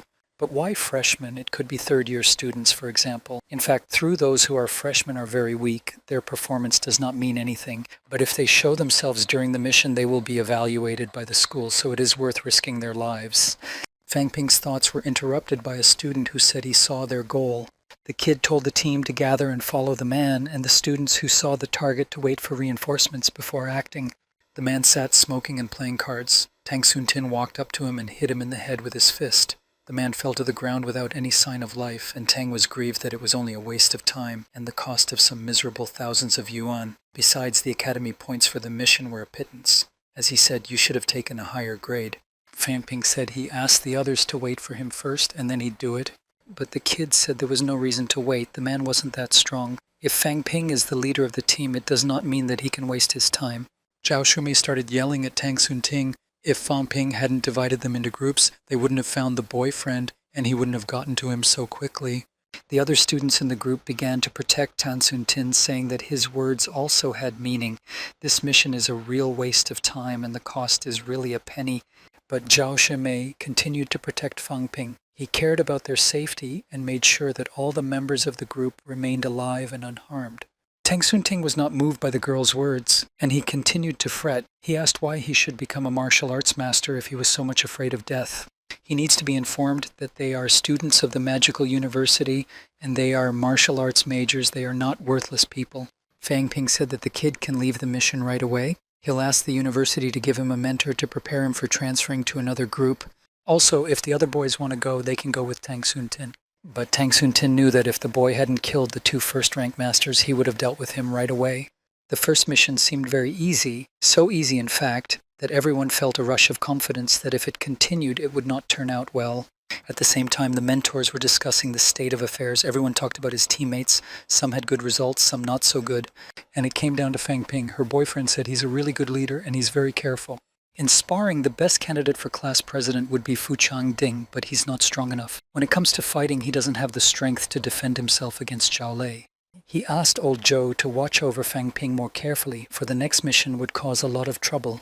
He wanted to see what the leader of the team would do if there was an emergency situation. Maybe he'll run or beg for help or fight to the death. Teaching the elite genius will be something to behold. The next day, Fang Ping's group gathered at the mission center. Mentor Zhou told the students that this time Tang Soon Ting would receive 100% of all the honors, and the 2 students who found the culprit would also receive 100% each. The other 100% will be divided equally among the 7 members of the team. One student was disturbed by this subversion and started to boil, thinking there was no point in sharing the money. The whole mission was a waste of time. Tan Sung Tin went to the student who had boiled, put his hand on his shoulder, and said that for the next mission, they would choose someone at the top of the first rank. Then everyone will get the prize. Not like this time. He went to the monitor and pressed the button to select a mission, suggesting that not only Fang Ping should be selected this time. All the members of the group gathered around the screen and began to discuss the missions. After 3 minutes of studying the choice of missions, they finally chose one. Fang Ping saw what they had chosen and said that it would be much more expensive than other missions of the same complexity. An evildoer at the top of the first rank. Why then do you need 3 at the top of the first rank to fulfill the mission? The mentor must know something about it, but he's not talking. Maybe this mission is really safe, or maybe the mentor wants them to choose it specially. Fang Ping told the group that they are doing well on this mission, but he wants to warn them that this mission is a high reward. It does not mean that the goal will be easy to achieve. Staying alive is more important than completing a mission, and they don't seek their own death. Tang Soon Ting started to bluster again, saying that they were students at a magical university. It does not matter how strong the opponent, they will all the same overpower him, regardless of the fact that he is at the top of the first rank. They will overpower him by quantity. It was X day. Zhao Shumei and Fang Ping were riding in the car together. The boys' blood and chi levels were about the same as the 2nd grade level. They drove to the village of Yasna Skela in the eastern part of the city. All students gathered in the parking lot. According to information from the soldiers, their meta, who is called Shi Feng, is staying in a nearby village near the sea. Perhaps this man, when trying to get in, will take the ocean route rather than the land route. Zhao Huimi saw the exact address in the data given by the army. Not knowing this information, they couldn't arrest him. Maybe the underground has become too dangerous and there aren't enough people to catch everything. Fang Ping realized from the materials the soldiers had given him that it was not as simple as it seemed at first glance. This mission should be under the jurisdiction of the investigation department, but it's somehow attributed to the military. Maybe the person who killed Shofeng was connected to the military, but why doesn't the military send a 2nd or 3rd ranking major to investigate this? Zhou's mentor listened to the students' conversation and praised them for their good judgment. In fact, the military wants to help the new students to gain experience and to give them a heads up. When the students were surprised, they didn't understand what the mentor was saying. He began to explain that every time there are many new masters with their appointed power, but those who begin to think that they are more special than others, killing and creating chaos. They don't think about the lives of other people. The military and police departments have given this mission to the university so that students know that no matter what position they take in the society, if they have committed a crime, they will be held responsible for the consequences. Fan Ping said that martial artists cannot be underestimated. Even if he's a novice, his impact on society is great. Use missions to make students realize their power and responsibility. Fang Ping started laughing, and a girl in the class asked him why he was so happy, but he didn't tell her what he was thinking. There's a lot of people here today. If you put on a halo, you won't get a good impression. So they decided to start searching at night. One of the students, Zhao Qing, suggested that they start the search in the daytime because it was more productive. Most people work during the day, so it's better to work during the day. Besides, their meta is moving at night, which makes it possible to assume that they know about the address given to them by the military. They have a lot of people. A joint rendezvous will immediately become memorable. And he asked them to immediately go to the address given by the militiamen. If the meth is found there, they can attack all at once. Zhao Qing's first mission was to find the meta. Although he has little strength, he seems calm. Before going into action, he first assesses the situation, Tan Song Tin's full protestations. There's finally someone in their company who thinks things through, Fang Ping thought. Everyone agreed that the plan proposed by Zhao Qing was very good and logical, so the team went on a search. They found the necessary room. Zhou Yuehun, Wu Kepeng, and Zhao Hao were waiting outside the building near the parkway. Tang Sun-ting was to go to the door to the villain. He was quite strong compared to the others and in a position to fight. The more risky it is, the more risky it is. The greater the risks, the better the honor is. Tang Sun-tin was a bit hesitant to sign up because Fang Ping had authorized him to do such an important job. One of the students asked the captain if they should wait for Mentor Zhou. He didn't follow them, but Fang Ping was sure they would easily accomplish the mission, so he ordered them to act. The students took the positions they had discussed earlier. Tan Sung Tin started banging on the door and yelling to see if anyone was home, but there must be something else to make the villain open the door, so he said that someone threw the garbage in front of his house and asked him to clean it up. But it was quiet. Nobody cleaned it up. The bum kept knocking and yelling about the sweepings. And when that didn't work, he started knocking and shouting more loudly, saying he'd call the police because of the smut on his doorstep. And a man's voice from behind the door shouted that he hadn't thrown any rubbish. He doesn't throw out any garbage, let alone in front of someone's door.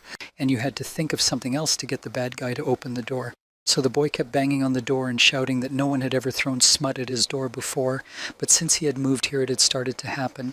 When Fang Ping felt the man approaching the door, he took Tang Sun Ting by the arm and pulled her to his side so that the villain would not remember him when he came out. The doors turned into a pile of metal. He must have ripped them open, and the villain ran out of the building. Fang Ping shouted for everyone to fight for them. Tang Sun Tin ran after the villain, but before he did, he took his sword from its sheath. He was able to strike the man with it. A group of students hiding near the park overpowered the man and started kicking him. Fang Ping realized that the villain was not going to fight them one-on-one. Shifeng was able to stand on his feet and saw that the students of the University of Martial Arts were following him. He realized he could easily overpower them. He knew that they were not military or from the police department, and they did not appreciate him very much. But there was a silver lining for the perpetrator. Considering the number of students involved in the mission, they are not so strong, so the perpetrator has no reason to waste his time on them. If they had brought more people with them, it would be harder to deal with them. Zhao Shimei took a swing at the man with a steel pipe. She thought she could hit him on the head, but he began to see a marvelous aura. Fang Ping realized this and shouted for the girl to get away. The evildoer started to run away, and all the students rushed to fight him off. Tang Sun Ting started yelling at Fang Ping because the villain was almost in their hands, and because he told Shui Mei to get away, the mission could fail. But if she hadn't gotten out of his way, the girl would be dead. This is a very strong goal, and we must be careful. Fang Ping realized that this man is on the next level. He's completely softened his bones. But it didn't seem possible. In the information for the mission, it was stated that he had moved to the first rank. Tan Sung Tin didn't want to give up because if they failed the mission, they'd lose points. Even if he's at the second rank, it's only at the initial stage. The perpetrator was angry that the students didn't know he was in the second grade. When chasing the man, Fang Ping said that the information to the mission clearly stated that he was on the first rank. How did he end up on the second rank? Maybe there was a mistake in the system. She made it to the harbor. There was a chowan that Shifeng had prepared in case he had to flee. A strong aura began to emanate from the wagon, knocking the villain off his feet. Shifeng realized that the person who did this had a very high rank. It was definitely a student master, and they must have gathered here to practice on him. And if he's going to die here, why don't he take the students with him? The students saw that the villain had stopped, but they didn't know why. Fang Ping realized that they were being helped by their mentor Zhou, but at the same time he was provoking his attacks on them. All the teachers of the magical university are cold-blooded, having seen many situations between life and death. They value only their own lives and will watch those who kill others. If the weak in their team die or sacrifice themselves, it will help the others to gain experience. That's why Zhou's mentor uses his aura to force the villain to fight them. Trapped in a corner, he can do only one thing. Killing one is easy. Killing two is even more valuable. Fang Ping knew that if they finished this mission, he would be forced to confront mentor Zhou. One of the students called Fang Ping and asked if they could defeat the second-ranked major. If they lose, not only will they lose points, they may even die. But the boy said that it's better not to think about the result, but to fight. Just because he is of a different rank does not mean that they cannot overpower him. As long as they don't do anything special, the victory is guaranteed. Fang Ping shouted that Tang Chunting, Xiao Shumei will attack and the others should stay back. Shifeng has made a warning that your men are the strongest among them, and the one in the middle is probably their leader. And the man decided to start a riot and attacked Zhao Shuimei. She shouted for him not to question her and ran to attack him in response. Zhao Shumei swung the pipe at the villain, but he was able to grab the pipe from the other side, blocking the girl's arms. Fang Ping and Tang Soon Ting saw this and rushed with their swords to take the girl down. But the villain managed to wrestle the sword from the girl's hands with his aura. With his finger, he defeated the attack of the boys. The other students in the squad began to discuss whether they should go to their aid, but came to the conclusion that there was nothing they could do to help, and it would be better to wait. Perhaps the leader will call on them when needed. Meanwhile, the villain hit Zhao Shumei with a pipe, and Fang Ping hit him to protect the girl, but Shifeng is strong and was able to hit him back. Tang Soon Ting was very angry with the man and tried to attack him by hitting him with his sword. He was able to cover himself with a steel pipe and knock the sword out of the boy's hands, which hurt the boy's hand so much that he cried out in pain. Fang Ping came to Shifeng from behind and chopped off his hand, which was holding the iron pipe. Realizing that it was the most effective method to block the supervisor's armor, he didn't duck. Instead, he swung his sword with his broken hand, and it became clear that the villain had a lot of combat experience.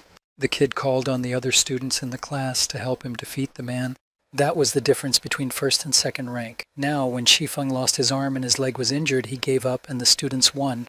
Shaking his head, he said he didn't appreciate the students and didn't think he'd die because of the schmarkachis. But he shouted that if he died, he would take someone with him for company. The kid screamed, asking Fang Ping to clean him up. Fang Ping raised his two fists together and struck Shifeng in the head, causing a big hole in the head and sending Shifeng out into the world. The girls began to cry and rejoice that everyone in the group was alive. Cao Ging began to check everyone's condition to make sure everything was in order. Zhao Shumei went over to Fang Ping, who was sitting on the floor, and began to apologize, saying it was her fault. If she hadn't lost her ammunition, no one would have been hurt. Fang Ping said he was a second-rate fighter and it's not a problem for him to take the equipment. All the other students also began to say that if it wasn't for them, the others would be dead. Zhao Qing said the mission was a success thanks to Fang Ping. Without him, we don't know what would have happened, although they'll have lost at least 10 credits. And they had to find Ju's teacher and talk about the mistake that happened. When the villain was promoted from the first rank to the second rank, Zhou went to the students and said that they were worse than he had expected. Only 3 out of 10 men are carrying weapons, and there have been a lot of unfortunate accidents. This time their meta wasn't so strong. Fang Ping and Zhao Shuimei or Tang Songting could easily handle it, but the mentor re-evaluated them. Fang Ping asked his mentor how it was that the meta was of a different rank. It's not like there was a mistake in the magical university system. Other students began to shout in frustration that the informant had made a mistake. But the tutor said it was okay. He could move, or the informant made a mistake. No one could have foreseen that. Fang Ping asked if Zhou had inadvertently forced him to fight with the students when he wanted to leave. But he didn't think the kid could understand his intentions. And he knew it was him. The mission is their work, but the master did not help them, and in fact created great problems. But perhaps there were reasons for it. Shifeng is not a new warrior of another rank, and the informant was a fake from the very beginning. Fang Ping asked for the school and mission awards to be matched. Tan Soon Tin, as always, began to promise that the school would never use such a thing because the mission deserves points. Mentor Zhou was shocked that he would dare to say such a thing. Even 3 ranked missions don't cost so much. But he's a mentor of their team, an expert of the 6th rank. Of course, the students don't dare to do anything to him unless the School of Martial Arts has been dishonest with him. If he was just watching from the shadows, they wouldn't have said anything to him, but the instructor forced the meth to fight, which didn't kill the students, unless it's against the rules. But if he refuses, the students will go talk to the dean about it. The students wanted to support Fang Ping's promotions. Mentor Zhou said Fan Ping could really do it. As the captain of the team, standing up for the team and wanting to get more points, it's not a bad thing, and he's the first and last time he's done that.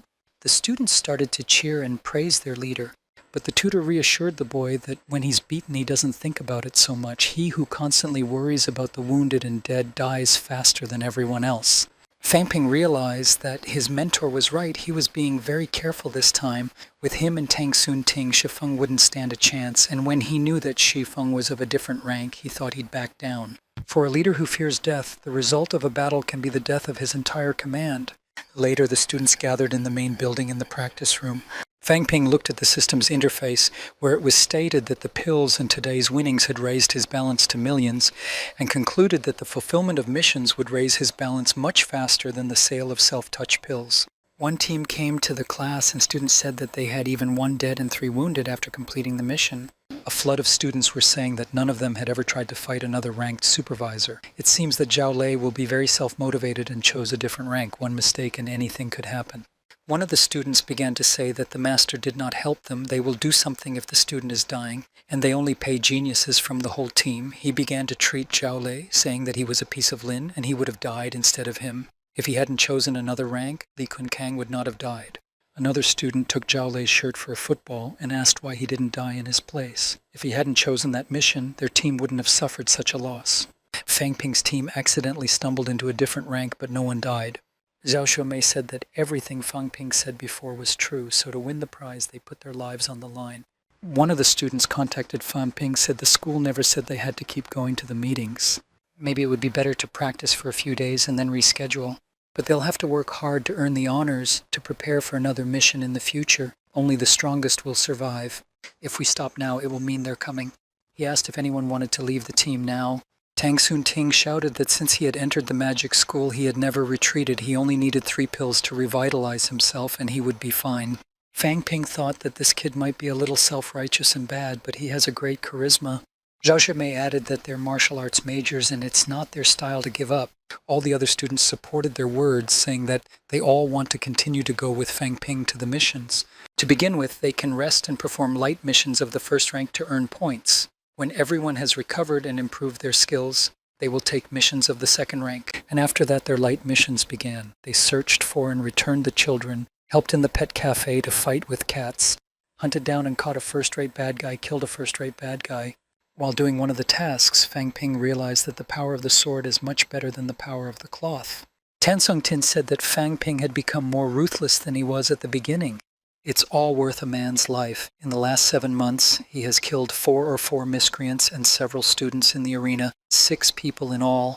Manulius never thought he'd become such a ruthless man, but only with practical experience will he be able to improve his skills.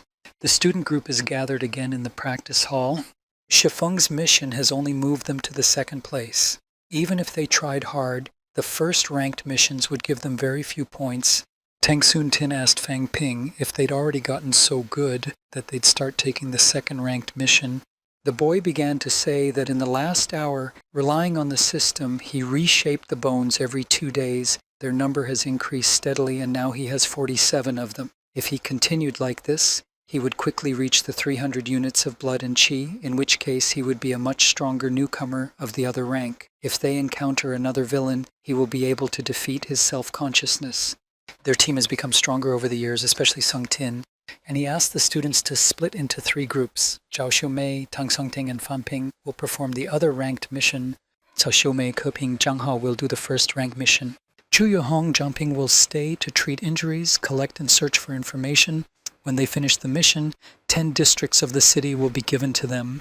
Zhao Xiumei suggested we split into 2 groups, and the girls who were left for renewal were very happy, because if they took part in the meetings, they wouldn't get even 5% of the money.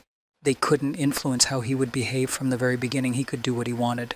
The next day, the students went to Shijiang, to the construction site of the Ministry of Construction. The mission is to spare the life of a sect disciple named Tao Jingchen, 40 years old, of the other rank, rebinding of the fingers and left hand, ball vinaigorota. Xiao Shumei asked why they were just standing there if they were not easily recognized. Some young men approached the students. One of them was Wang Huaijin from the Danwu University of Martial Arts. He asked if they were from the martial arts school.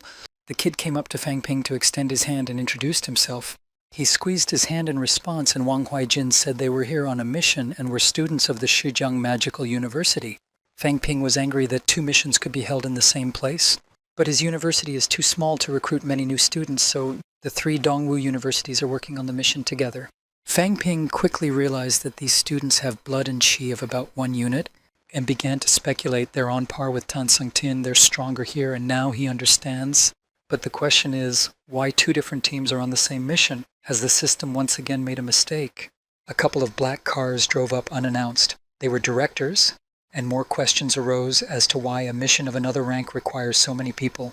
A woman got out of the car and asked who was from the magical university. Fang Ping introduced himself and said he was the leader of this team. A woman asked why there were only 3 members of their team performing the second-ranked mission. Wang Huaijin was very surprised to see the students take the second rank. Don Wu, one of the students from the university, asked why there were only 3 students for such a big mission. Their goal is to reach the top of the first rank. But the woman interrupted the conversation between the students and said she had something to explain. Fang Ping's target is Jin Cheng, the other rank. First of all, he was not active, but had recently started collapsing down Shijiang. Wang's meta is Zhan Zhixiang of the first rank. Through the cult, the 2 metas are now together in the middle of this building. The 2 goals are now together, so the mission has become much more difficult. From recent reports, we learned that there are also about 5 majors of martial arts. Their rank is not known. There are also about 10 other sectarians there. The department has already finished preparing the perimeter. Fang Ping asked the other teams of students not to interfere with one another and Tang Soon Ting to cooperate. The woman asked Wang Huaijin to talk to him alone. After she left, she asked her team to cancel the mission. Since at least 1 warrior of the second rank and a warrior of the first rank without the other cult members, the mission of the Magical University is directed from the army. Compared to the police department's mission, it's a lot more important. At first, she thought of asking them to work together. That way the magic students would help them out. But she didn't realize it would only be the 3 of them. The students of the Magical University are strong, but the students of the Magical University, he's the genius of Dongwu, their hope. The department can't bear to watch them do something as risky as this. If possible, she's hoping they'll refuse the mission. If they fail the mission, or at least lose another rank, then they'll join. Are the new students at the Magical University really that strong? They're only first-rank fighters. He's bitten his bones 3 times, but in fact he's rank 1. Wang Huaijin thanked the lady for her kindness, but he wanted to see the Magical University's newcomers for himself during the case. The woman did not hesitate any longer. The perimeter is fixed. The cult members will not be able to enter or chase them. If something happens, they can turn back, and most importantly, alive. One of the students asked Van if they were really going with the students of the Magical University. The other pointed his finger at the entrance of the building and said that the Magic University students had already entered the middle of the building. Xiao Shumei, who was standing near the door, noticed that they were looking at her and also went into the middle of the building. After a while, someone came out. The students were preparing for the battle. The man was their meta, Zhan Zhixiang. When the man came out of the building and saw who was waiting for them, he shouted that they did not keep their word. He shouted that he would beat them up and started attacking them with his fists. The students started shouting that he should be stopped. He didn't say no. After a few punches, they managed to eliminate Zhan Zhixiang. The students could not understand why he shouted that they had not stricken their word. Wang Huaijin argued that they hadn't done anything that could have happened. The top of the first rank had just died in his arms. What happened before he went out to them? And he decided to go into the building. In the middle of it, he saw a bunch of men lying unconscious in the middle of a bloody beach. The boys from Wang's team were holding their comrade who had been beaten up by Zhan Zhixiang. They asked Wang to leave because if another ranked fighter came here, they would be in trouble. He pointed at the body, especially the head, which was lying among the corpses, and asked if they were talking about it. The students were shocked by what Fang Ping's team had done, but were fascinated while Wang was talking. They killed everyone. After the mission, Fang Ping and his team drove home in a car and said they should summarize the results. But there was nothing to discuss. Fan Ping did everything himself. Maybe it's time to choose a more important piece of armor. Something like a sakiri or a hammer would be perfect, said Fang Ping. Like chopping wood, the more important the weapon, the better. Tan Sung-ting asked Fang Ping why he had not bitten off all the bones of his legs, how his hands had become so strong. Zhao Shumi said that earlier in the mission, Tang Sung-ting had taken on the first rank and other cult members, so he had not seen what Fang Ping was doing. She was making sure Dongwu's men didn't enter, so she knew what Fang Ping was doing. Fang Ping and Tao Jin were not as simple as he thought. They fought to see whose blood and chi would be the last to die. In a matter of seconds, Fang Ping struck with his sword, and each blow had blood and chi. His enemy was a second-ranked enemy. He's very weak, but after buying blood and chi in the end, he forced his opponent to use all his strength first. And she asked Fang Ping if his blood and chi were infinite, for they were all of the first rank. Even if he had bitten all his bones, the difference was still too great. In truth, it was his limit. From the moment they took on all the others, he was able to center himself in the fight, using too much blood and chi, and Zhao Xiumei seemed to have seen that, so it was good that he had an excuse. Fang Ping said that if he had enough health, then it was logical that his blood and chi had no limits. In battle, having used everything, he can negatively use the system. So at the races, the one who is longer on blood and chi, he will not lose. Those sectarians were too weak. Tang Sun Tin wanted to fight another ranking. Zhang Ji was the target of Dongwu University. His strength compared to Ling Feng was very low. When they realized their strongest member had died, they just fell into a faint. Fan Ping took all the pills and valuables from the sectarians. Tang Sun Tin started looking at everything they took and didn't realize the sectarians were so rich. The girl laughingly said that Fang Ping really thought of Dongwu's students. At that time, the Dongwu students found a bag of valuables near the building. They were very happy that the students of the magical university had thought of them.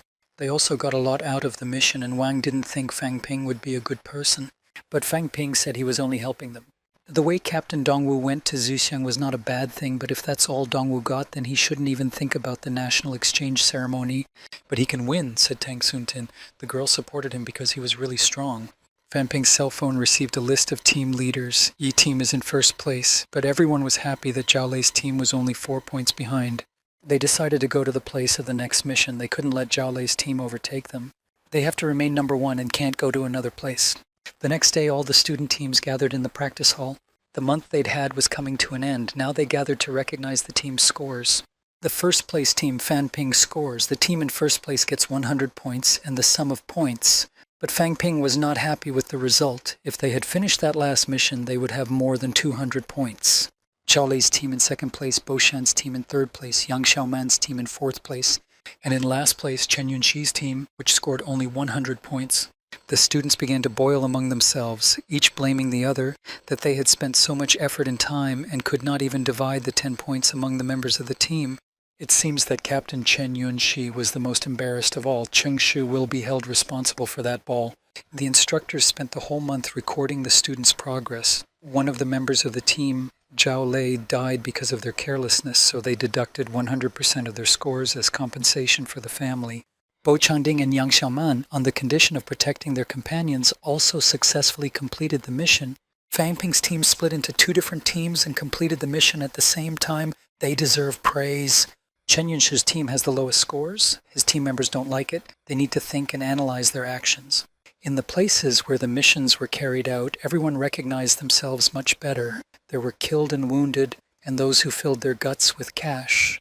Martial arts majors, all of whom are getting stronger in battle. Also, all month long, the instructors have been secretly testing the students to see who could be part of the squad to prepare them for the next month's competition.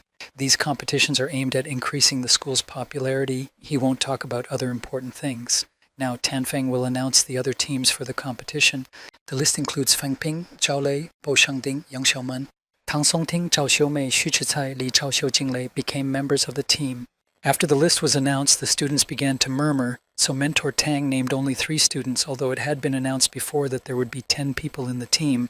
But instead of announcing another team member, Mr. Tang turned to Chen Yunxi and said that she should transfer to a literary university. The role of a fighter wasn't suitable for her. Even if her bite, blood, and chi are higher than her comrades, she's still not ready to be a real fighter. A fighter must engage in battle, not unite them. And Chen Yunxi's performance this month has disappointed Mr. Tang.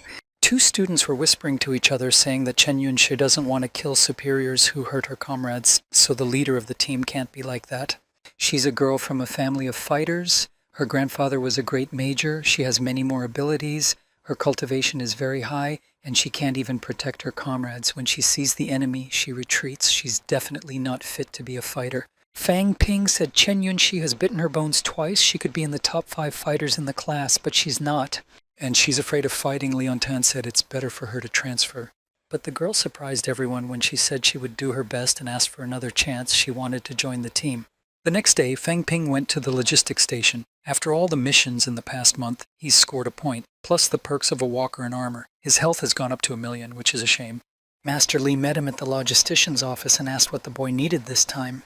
Fang Ping wanted his armor to be important and tough, but easy to wear because his blood and chi had become bigger. Master Li asked Fang Ping to follow him to the armor room to choose his armor.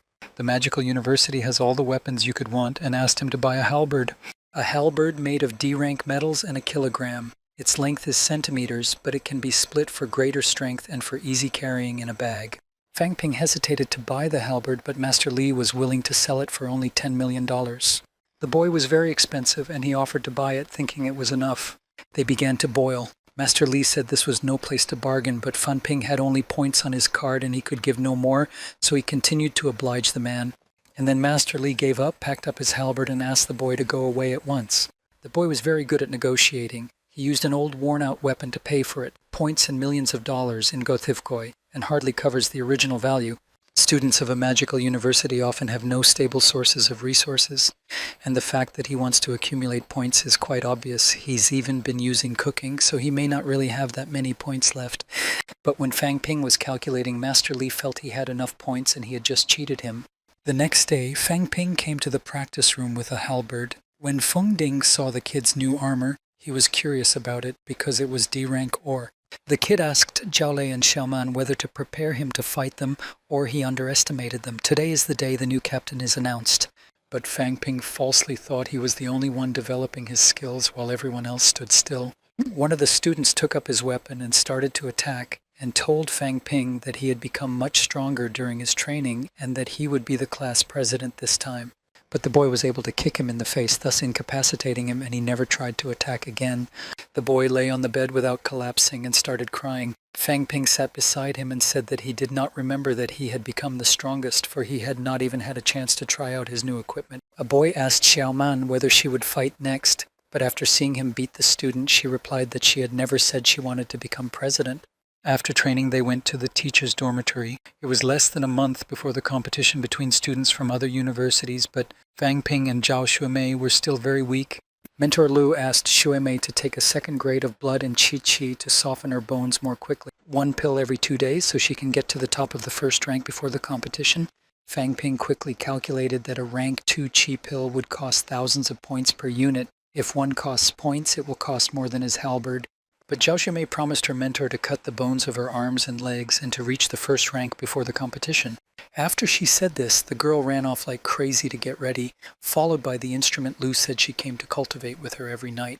Fang Ping asked what instructions his mentor would give him. She asked if he wanted to learn a higher ranked technique, but he had already reached the first rank and had shrunk the bones of his lower extremities. His chi reached him and he realized he had to learn the techniques. His mentor gave him a book and asked him to look at the mid-level leg techniques and the mid-level halberd techniques. There were 4 boxes of books on her kitchen table, and she told Fang Ping to take them too. That he had learned a low level of palette technology, so he needed to look at the sequencing. A mid-ranking technician has more details and more crocs, so it's better to see how they're done. If he has any questions, he can come to his mentor at night. On one of the books was written Cruel, Bloodthirsty, Loving Blade. The name looked very strange. But the book was written by the boss of the town, Nan Jinjiang, who was ranked 6th at the time. His mentor spoke to him personally to authorize Fang Ping to learn his techniques. You'd think the author of the book was an old man, but he was young and couldn't take his eyes off his mentor Lu. His mentor used to be called Love Stick. Fang Ping began to read the book. Brutal, bloodthirsty, loot blade were simply Chi's constant attacks. There were 7 blade techniques in total. The best they can do is a combination of 7 charged attacks, each one stronger than the last. No matter how much Chi, it will all come down to the final blow. If you use all 7 attacks, someone's bound to die. The kid was fascinated by the book. He thought that as long as he controlled his Chi, everything would be fine. He wanted to use the new technique and halberd as soon as possible and was sure that he would be no match for him in the competition, and with his endless supply of Chi, he could attack constantly. Now he had to look at the technique of legs. The marvelous croc gradually increases the energy of qi, and he had to come to see the change of direction. Fang Ping was confident that even if he could not win, he could go quickly. It suits his fighting style very well. Later, the kid went to the training room to practice his techniques. At that time, he decided to ask Brother Wang for advice and called him on the phone, who said that Jin Kong Jin believes that the most important thing is the location of his center of gravity. To reach John Kong Jin Fan Ping's level, he had to try to balance on the surface of the water so that his knee did not sink under the water. After that, Van said he was very busy, and without even listening to the boy's answer, he threw a rumor, and he wanted to tell him about the new blade techniques he'd recently learned. We are transported to the magical university, the lower part, to the entrance of the dungeon where Van was. He finished his conversation with Fang Ping quietly and said that he would always call at the worst possible hour. Qin Fengqing was with him, and they were preparing to enter the dungeon. After 5 months, they had finally killed the clan members.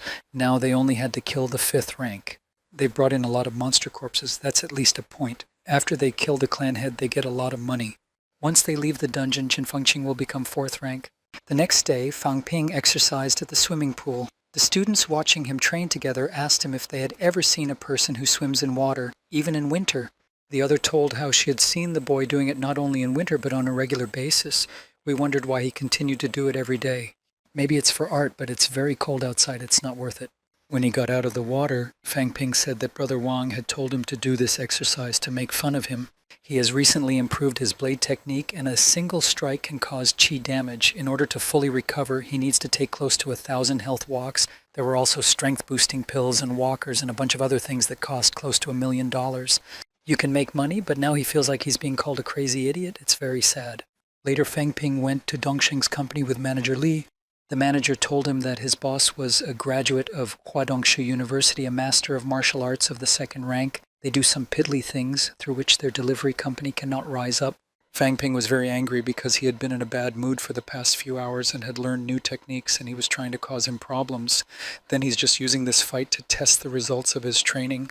When the company's employees saw the boy, they started yelling at him, saying that he looked like a fighter on the line and that he was in a lot of trouble. Wei Dongsheng, a 2nd-rank novice, came up to the boy and introduced himself, extending his hand to squeeze him. But Fang Ping was very angry and responded to the gentle greeting of the man by saying only that their company was preventing his company from working properly. Wei Dongsheng replied that he is a 2nd-ranking officer and the boy is a 1st-ranking officer. The company may not have such big problems if its owner came here in person, but they are typical employees. He offered to give his little company to him so he could help. But that's not what Fan Ping wanted. He said martial arts majors don't make deals like that. Instead of bazooking, they need to work it out like real majors. He gave Wei Dongsheng a challenge. If the man wins, Yuan Fang will stop growing, and if Fang Ping wins, Dos Sheng will do better. The kid was very confident, and Wei Dongsheng suggested raising the stakes. If he wins, he'll buy Yuan Fang for $2 million, and if he loses, he'll give Dongsheng $3 million to the kid. Fang Ping has accepted the boy's offer. A group of staff members said that the boy was a bad man for accepting the offer. Wei Dongsheng was brought a weapon, and he attacked the boy first, but with a halberd, the boy was able to deflect the blow, or even dislodge the sword from Wei Dongsheng. His hand was weak, and he couldn't move the sword to the other hand. Fang Ping put the halberd to Wei Dongsheng's throat, and he could only surrender or die. He was a bit disappointed. He didn't know that the soldiers who live in the social middle class are weaker than he thought. The boy hit the man with his lung. He fell on the ground, and it was clear that Fan Ping had been outmaneuvered. He asked Wei Dongsheng if he was really a graduate of Shida University. The man shouted that he had miscalculated and that it was not about his university. But there was no one here who dared to underestimate any university of martial arts, but it's better for him not to do that ever again. As he walked away from the company's building, he said it's the manager's job to decide whether or not to take Dongsheng's company. He went back to his room to wipe his halberd. Fang Chunding came into the room and said that the martial arts university competition had already been published. The notice stated that the national competition of students of martial arts will be held on the 10th of June in the gymnasium of the Magical University. There will be sold 1,000 tickets to the live audience, as well as all the competitions will be broadcast on television. But ordinary people can also watch the fights because there will be a lot of blood. No matter what, Fang Chunding has already reached the top of the 1st rank. But Fang Ping sarcastically told the boy that he thought he had already reached the 2nd rank. But Master Li had long said that the race would be televised. The university will definitely try to reduce the number of deaths and blood. There will be great majors there to do so. Fang Chunding knew that Fang Ping's family had no martial arts majors, so if they saw him get hurt, they'd be very nervous. But the kid was confident and said that they would not see him injured, they would only see him applauding the others. Later, Fang Ping took up books to learn techniques. His sister telephoned him and told him she wanted to go to the Magic University to watch the competition, and since he was a student, she knew how to get the tickets. She found out about it from the news. They said there are thousands of tickets on sale. The initial price is for one ticket, but some people are ready to buy for 1,000 if they buy all 5,000 and resell them. But Fan Ping said they can't buy all the tickets, and it's the time of the final exams, and he doesn't have time to think about it. He told his sister to give her the ticket if she did well on her exams, and if she did poorly, she would study all winter without rest. The girl dropped the rumor. This bad girl did not think about studying, but only about how to earn money. Where could she have learned such a thing? The next day, the students were gathered in the training hall. Mr. Tan said today was the last day he'd gather them before the competition. 10 of them will be divided into 2 groups. 5 people will be in the main squad, the others in the reserve squad.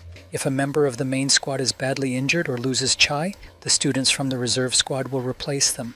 Fang Ping, Zhao Lei, Bo Shandir, Yang Xiaoman, and Tang Songting will be the main squad. Fang Ping will be the captain of the team. Other students whose names have not been announced will be in the reserve group. Zhao Shoumei said she also wants to be in the main squad and gave a call to Tan Sung-tin. The boy was amused by the fact that the girl thought he was the weakest in the main group, but accepted the challenge. Zhao Shoumei and Tan Sung-tin came out and stood 1 against 1. Someone shouted for them to start fighting. The girl immediately attacked the boy. But he defended himself with his sword and thought that because he had cut the bones of his hands, she would not be able to defeat him by brute force, and swung to strike her with his sword. But the girl jumped very high to avoid the blow. The students began to criticize Zhao Shoumei's performance, but at the same time they didn't understand why she was trying so hard. While watching the fight, Fang Ping mentioned that Master Lu said that in order to continue the family business, Zhao Shoumei should work harder than other students. A month ago she was weaker than Tang Songting, but now they're about evenly matched. At this time, Shui Mei tried to attack the boy, but he held his sword. He realized that the girl had become much stronger, and he had to defeat her as soon as possible. He decided to strike a very hard blow to knock the girl out. Shouting that they had already lost, he drew his sword. Zhao Shumei pulled the sword down with her hand. Her fingers began to bleed, but she didn't give up. Some of the students supported the girl, and some of them remembered Tan Sung-tin's exploits and thought that he would win. But the girl continued to hold the lazos with her hand and would not retreat. Tan Sung-tin said, "She doesn't have to be so aggressive because they're on the same team." The girl knocked the sword out of the boy's hand and put it to Tan Sung-tin's head. He said he didn't want to continue the fight any longer. So the girl's victory and the main body of the competition have been determined to remain. Let's move to the 1st of June to the gymnastics hall of the Magical University on the day of the competition. Sister Fang Ping and Mr. Tang were on the pipes. There were a lot of people, a lot of celebrities. Fang Ping didn't tell them he'd participate in the race, and they were waiting for him. His sister even bought him a seat and was very angry that he didn't tell her that he wasn't going to sit with them because she would have sold the seat. She asked Mr. Tan how much she could sell the seat for, as it was close to the stage, and he didn't answer, but she thought it would be 5,000. The host, who came to the microphone, asked for silence because a combatants' competition is not a concert. He asked to quickly take their seats and not to interfere with the competition. These are the first competitions that will be shown to the public, so we must be serious about it. And the first national competition of new fighters began. It was hosted by Vice President of the Discipline Department, Zheng Wei Hao, Grand Master of the 7th rank and judge of the competition. Sister Fang Ping took out her camera to record the competition for him. He's still not here yet. They started announcing the teams that will participate. There are only 4 of them: the Magical University, the Jindu University, the Alliance of Martial Arts Majors, and the Alliance of 8 Schools. The Alliance of 8 Schools includes Huaguo University, Jindu University, and 8 other universities in the Alliance. The Alliance of Martial Arts Majors is composed of universities of 1 country. Competitions will be held as follows. Each team will be represented by 5 fighters who will fight one-on-one. The overpowered will be eliminated and the overpowered will go on. All 4 teams will be randomly divided into A and B. Further, the overpowered man will face the overpowered man, and the underdog will face the underpowered man. And finally, the final round will determine the winner. The first team is a magical university. The students of the team went to the field, and when Mr. Tap saw Fan Ping there, he realized that only for 2 years the kid was just taking exams in high school. He was not a fighter. And now he's reached the 1st rank, which is strange in itself. From a university where only geniuses study, he became a member of the command. The sister was upset that Fang Ping didn't tell her he was a member. Then the announcer said that Fang Ping was the captain of the Magical University's team at the top of the first rank. The sister started screaming even more because her brother didn't tell her he was the captain. Members of the Magical University: Bo Xinding, top of the first rank; Zhao Lei, top of the first rank; Yang Xiaoman, top of the first rank. Jindu University team: Hanshu captain is the top of the first rank. Also, Hanshu has bitten his bones 3 times. Members of the Jindu University team: Li Ran, top ranked; Fan Bencheng, top ranked. 8 Schools Alliance team: Captain Wei Bin, top of the first rank. Members of the 8 School Alliance command: Sai Ha-ching, top of the first rank, continued to announce the vice president. Yang Xiaoman was annoyed that there were so many top-ranked fighters, such a difference in strength. For example, he would not be able to beat her even though they were 2 top-ranked fighters. Fang Ping said Bo Shangding is right. Fighters of the same rank have a difference in strength, so there are geniuses of all nations if he can defeat them and become semi-polar. The Alliance of Martial Arts Majors: Capitan Sumin Yu, starting 2nd rank; Chen Jiasheng, 2nd rank novice. The announcements of team members are finalized. Now the draw will be held to determine the progress of the first round. Team captains will be asked to come to the table. Sister began to worry that Fang Ping might be the weakest for another rank. Pang Tang wanted to calm the girl down and wanted to see what chance the boy had. The girl asked the gods to stop Fang Ping from fighting against the Alliance of Majors, but Fang Ping himself was eager to fight the Maestro Alliance. Initially, he wanted to fight against the first-ranked majors, but no one knew that there would be another rank, so how could you lose this opportunity? Winning another rank will make his name known throughout the nation. Du Han-shu, the captain of the Jin University team, was pleased with his performance at the draw because Jin University will be against the Alliance of Fighters, as he wanted. But now the new students are able to break through to the beginning of the 2nd rank. They don't have enough time to learn new techniques, which means these fighters will be easy to defeat. Han-shu seemed very confident. As expected of a Jindu University captain, he must be very strong. Jindu University and the University of Martial Arts were at the top, always competing for 1st and 2nd place. In this competition, Jinlu University will be their main rival. If they defeat them and become champions, Jinlu University will be obliged to give them 100% of the resources the government has given them, that the fighters who take part in the competition will receive at least 300 points. Fang Ping went to Han-shu and told him they were lucky to fight 1 against 1. But the kid didn't think so because he didn't think the University of Martial Arts was on a level playing field. Everyone on their team is at the top of the 1st rank, so you have to prepare for defeat. But Fang Ping was determined to get 300 points. And in the meantime, it was announced that the Group A, Jindu University and the Alliance of Fighters will now compete. First round, Han-shu of Jindu University versus Sun Min Yu of the Fighters Alliance. Han-shu had the highest scores for the national team. He's bitten his bones 3 times, so he's strong, but anything can happen in a fight. The first round has begun. Xu Mingyu went on the attack, but his opponent used a mid-range leg technique. With his speed, Han-shu can't even reach him. The kid hit Sung Min-yu with a one-handed spin technique. The difference in strength was very great. Sung Min-yu had a fighting Sokiryu in his hands and had the strength to swing it to hit his opponent. If Han-shu doesn't remove his list, the supervisor will cut him in 2. Sung Min-yu pulled the list from his chest and had no strength to strike. Han-shu knew it, but his opponent was not yet ready, so he chopped off his leg. And the Alliance of Fighters is finally defeated. First round victory for Jindu University. Fang Ping realized that Jin University was not safe. Han-shu had a secret weapon, a buried blade. Before he was almost cut, he took the blade and lunged forward. I cut his arm and took his list, but the hands and techniques with the blade of Han-shu clanking fast. But the problem is that Suminyu's Sokura hurt him badly. In the end, Han-shu just dodged the strike of the Sokiri. The injuries were also weak, and the next battles were even more brutal. The injured Han-shu had exhausted his chi reserves, so he asked to leave the arena. Almost all the students who went out to fight were equally wounded. Jinbu University's Li ran against Yang Vi of the Martial Arts Alliance. Li ran from Jinbu University against Liang Bei Yao from the Martial Arts Alliance. Liang Bei Yao of the Martial Arts Alliance against Zhang Chengguan of Jinbu University. Despite the fact that the Alliance of Fighters is weak, each of them showed a strong will. They are weak, but they still put their lives on the line against their superiors. At Jinbu University, even though 2 students are seriously injured and the other 2 are lightly injured, after the early rounds, half of the spectators left the hall because of the fierce fights of the competitors. Sister Fang Ping and Mr. Tan continued to sit on the now empty grandstand. Mr. Tang realized that fighting was their reality and they could take heavy consequences. The sister cried because she didn't want anything to happen to her brother. It was the 10th day of the month, and Tan Feng was talking to the students about the early battles. After they fight the 8-team alliance, everyone must be careful and serious. The students of the 8 teams will be in the same mood as the students of the Alliance of Fighters. You should not negatively evaluate them. Announce that the University against the Alliance. The first round is about to begin. Fang Ping of the University of Martial Arts against Zhang Guangli of the 8 Schools Alliance.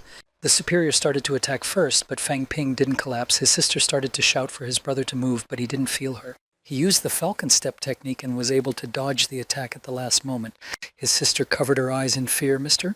Tan stroked her head to calm her down and told her that they must believe in Fang Ping. To demonstrate his strength, the University of Martial Arts sent a captain. Since Fang Ping is the captain of the team, he's strong, but the other team can't play the same way. The best way to defeat him is to destroy his chi. In the next round, Wei Wu has to finish off Fang Ping before his chi is depleted. Guanlin will fight Fang Ping next. If he can't defeat him, he should at least hurt him. At this time, Fang Ping's supervisor has ducked his punches, but he hasn't even reached him. Before that, Master Tan told him to be careful. The 8 School Alliance would do the same as the Fighters Alliance. He agreed with Mr. Tan, but he didn't think he needed it now. Fang Ping rushed to strike his opponent, but he was able to stop him with his own armor. But after a minute, the kid shattered his armor and caused a wound to the back of his torso, and Zheng Guangli lost. In Group B of the first fight, defeating the University of Magic, Chang Fengding began to rue the fact that Fang Ping had only thrown 3 punches. The first 2 wasted chi and the last 2 wasted chi. He spent the minimum chi in that fight. Mr. Tang was shocked that the boy wasn't hurt, and my sister was happy to be free, only to squirm. Lying on the floor of the arena, Jing Guangli thought it was not worth it, but the plan still worked. Fang Ping remembered the words of Lu's mentor. She asked him if his blood chi was already more than enough. In one blow, you can maximize the amount of chi, which is about a quarter of all his chi. Such techniques are called killing. If you use a third of your chi, it will be a final blow, but you must be careful. If you use too much chi, you can die. That's what people think. And having spent all the chi, he only had to take a walk. Chang Fengding said he'd help him deal with the 8 School Alliance. But even if he takes the walk now, his chi will not recover quickly. Tang Feng's mentor questioned whether Fang Ping has any strategy and how he will fight if he wastes all his chi in the first round. Klopek quickly recovered and told the referee that he could continue the fight. Chang Fengding was shocked because he has the ability to quickly ignite the effects of walkovers. The next opponent was Wei Bin, who was at the top of the first rank and is the representative of the 8 School Alliance. He told Fang Ping that his glaive was too big. He was able to break his comrade's armor. He asked if it was made of D-ranked materials, and the techniques he admires, and how quickly he dropped his blows on chi. Such ability at the top of the first rank is a marvelous achievement, and he was very excited to be fighting the king of the newcomers at the University of Martial Arts. He was particularly impressed by those 3 strikes and asked to repeat them again. The students from the team thought it was very strange that Wei Bin praised his rival so much. Fang Ping saw that he was so flattered and promised to let him try the punches himself. Announced the start of the match. Super Nick was going to attack first, but Fang Ping was the first to attack and he had to defend himself. Wei Bin thought that after the attack, Fang Ping would be knocked out and the victory would be his. Fang Ping said that his attacks are very strong and his chi is completely destroyed. But he continued to defeat the attacks without letting the clapper hurt him. Wei Bin asked the boy to surrender because his chi was almost gone. He didn't expect Fang Ping to take the walk and take it quickly. As they say, you can't fly with tired arms. Fang Ping lifted himself off the ground and everyone marveled that he could fly. Looking at his rival, he said that although he wanted to outsmart him, he succeeded in outsmarting him. Fang Ping kicked him in the chest and won the victory. And now, they'll continue the martial arts student competition. Recently, the competition of Group B came to an end. Fan Ping, a student of the University of Martial Arts, defeated Chen Hongwei of the Alliance of 8 Schools. Fan Ping is likely to become the dark horse of the competition. 3 wins in a row and no injuries, as announced by the announcer. Fang Ping's father's colleagues who followed the race online immediately recognized that they work with his father and glorify their city. Zhao Shumi was shocked that the fighters of Jin University were not at all similar to her. They fought better in the morning, and Fang Ping fought 3 times and was never hurt, while other students were angry because Fang Ping prevented them from entering the ring. Fang Ping himself said the national sparring was easy. If it continues like this, Fang Ping's name will be known worldwide. Round 4, Fang Ping of the University of Martial Arts versus Zhang Jindong of the 8 Schools Alliance. The kid attacked his opponent right after the fight was announced, but he was only able to jump away. His punch wastes more than chi, but he uses the technique of heavenly walking and a sweeping kick. Tang Feng thought he was just wasting chi, but Fan Ping struck his opponent and won. Vice President Zheng Weihao asked him if he would continue to fight. He had run out of walks, so he said he had to rest and stop for now. The other students were a little disappointed because now they had a chance to participate. Zhang Fengding told the boy that he would take care of the other 8 schools in the alliance for him and that he needed to rest. By leaving after the 4th victory, he not only gave others a chance to prove themselves, but also preserved the reputation of the 8-school alliance. If one man had defeated all of them, it would have been a real disaster, and most importantly, he has demonstrated his power. 3 birds with 1 stone, unless he's a genius. The boy's thoughts were interrupted by Tanfeng, who told him not to waste his qi mindlessly. If he continued like this, the school's supply of walkers would run out. But the kid's already taken them all. The school gave only 5 first-rank walkers per student. That wasn't enough, and he asked for more because he had beaten some of his rivals on his own. This request made the Tan instructor very angry. It was a lot. Zhao Xiumei was wondering if Fang Ping's family were ordinary people. He came here only by virtue of his own hard work and determination. He won their team's respect in the first round. He really did an outstanding job. The kid obviously got a no from Tanfeng and went up to the girl to ask her for a walk because she wasn't batting. The instructor yelled for the kid to ask for a walker at the logistics department, and the girl is just waiting for her turn and will fight. When they thought the instructor was greedy, he decided to rest for a few rounds. Chang Fengding returned from the arena, but he was completely exhausted and fell to the bench. He asked Fang Ping why he overcame so easily, but he was exhausted. When he was fighting the 8-school alliance, he didn't have many injuries, and what will happen when it's time for the Jin University. But Fang Ping was confident they'd get over him. It was the middle of the night. Everyone gathered in the gymnasium of the Magical University. It was time for the 4th stage of the national competition for students of martial arts, Magical University versus Jindu University. In the first round, Zhao Xiumei of Magical University will fight Wei Shuzhi of Jindu University. Everyone was sure that Xiumei would win because Wei Shuzhi had fought earlier, but lost to 2 blows from the Alliance of Martial Arts Majors. Fang Ping was angry that his opponent could not even compare to Xiumei, and he still could not fight. Bai Josie said at the student assembly before the competition that today was the 2nd day of the competition. The Alliance of Martial Arts Majors defeated the Alliance of 8 schools in the early afternoon, and they will fight Jindu University in the afternoon. If they prevail, they will advance to the finals. The school's instructors and administrators have chosen those who will fight for a day. Zhao Xiumei, Bo Zhangding, Yang Xiaomeng, Yang Songting, and Fan Ping as the substitutes. The kid was disappointed with the decision. Wei Shujin was also embarrassed when he saw his opponent wasn't Fang Ping.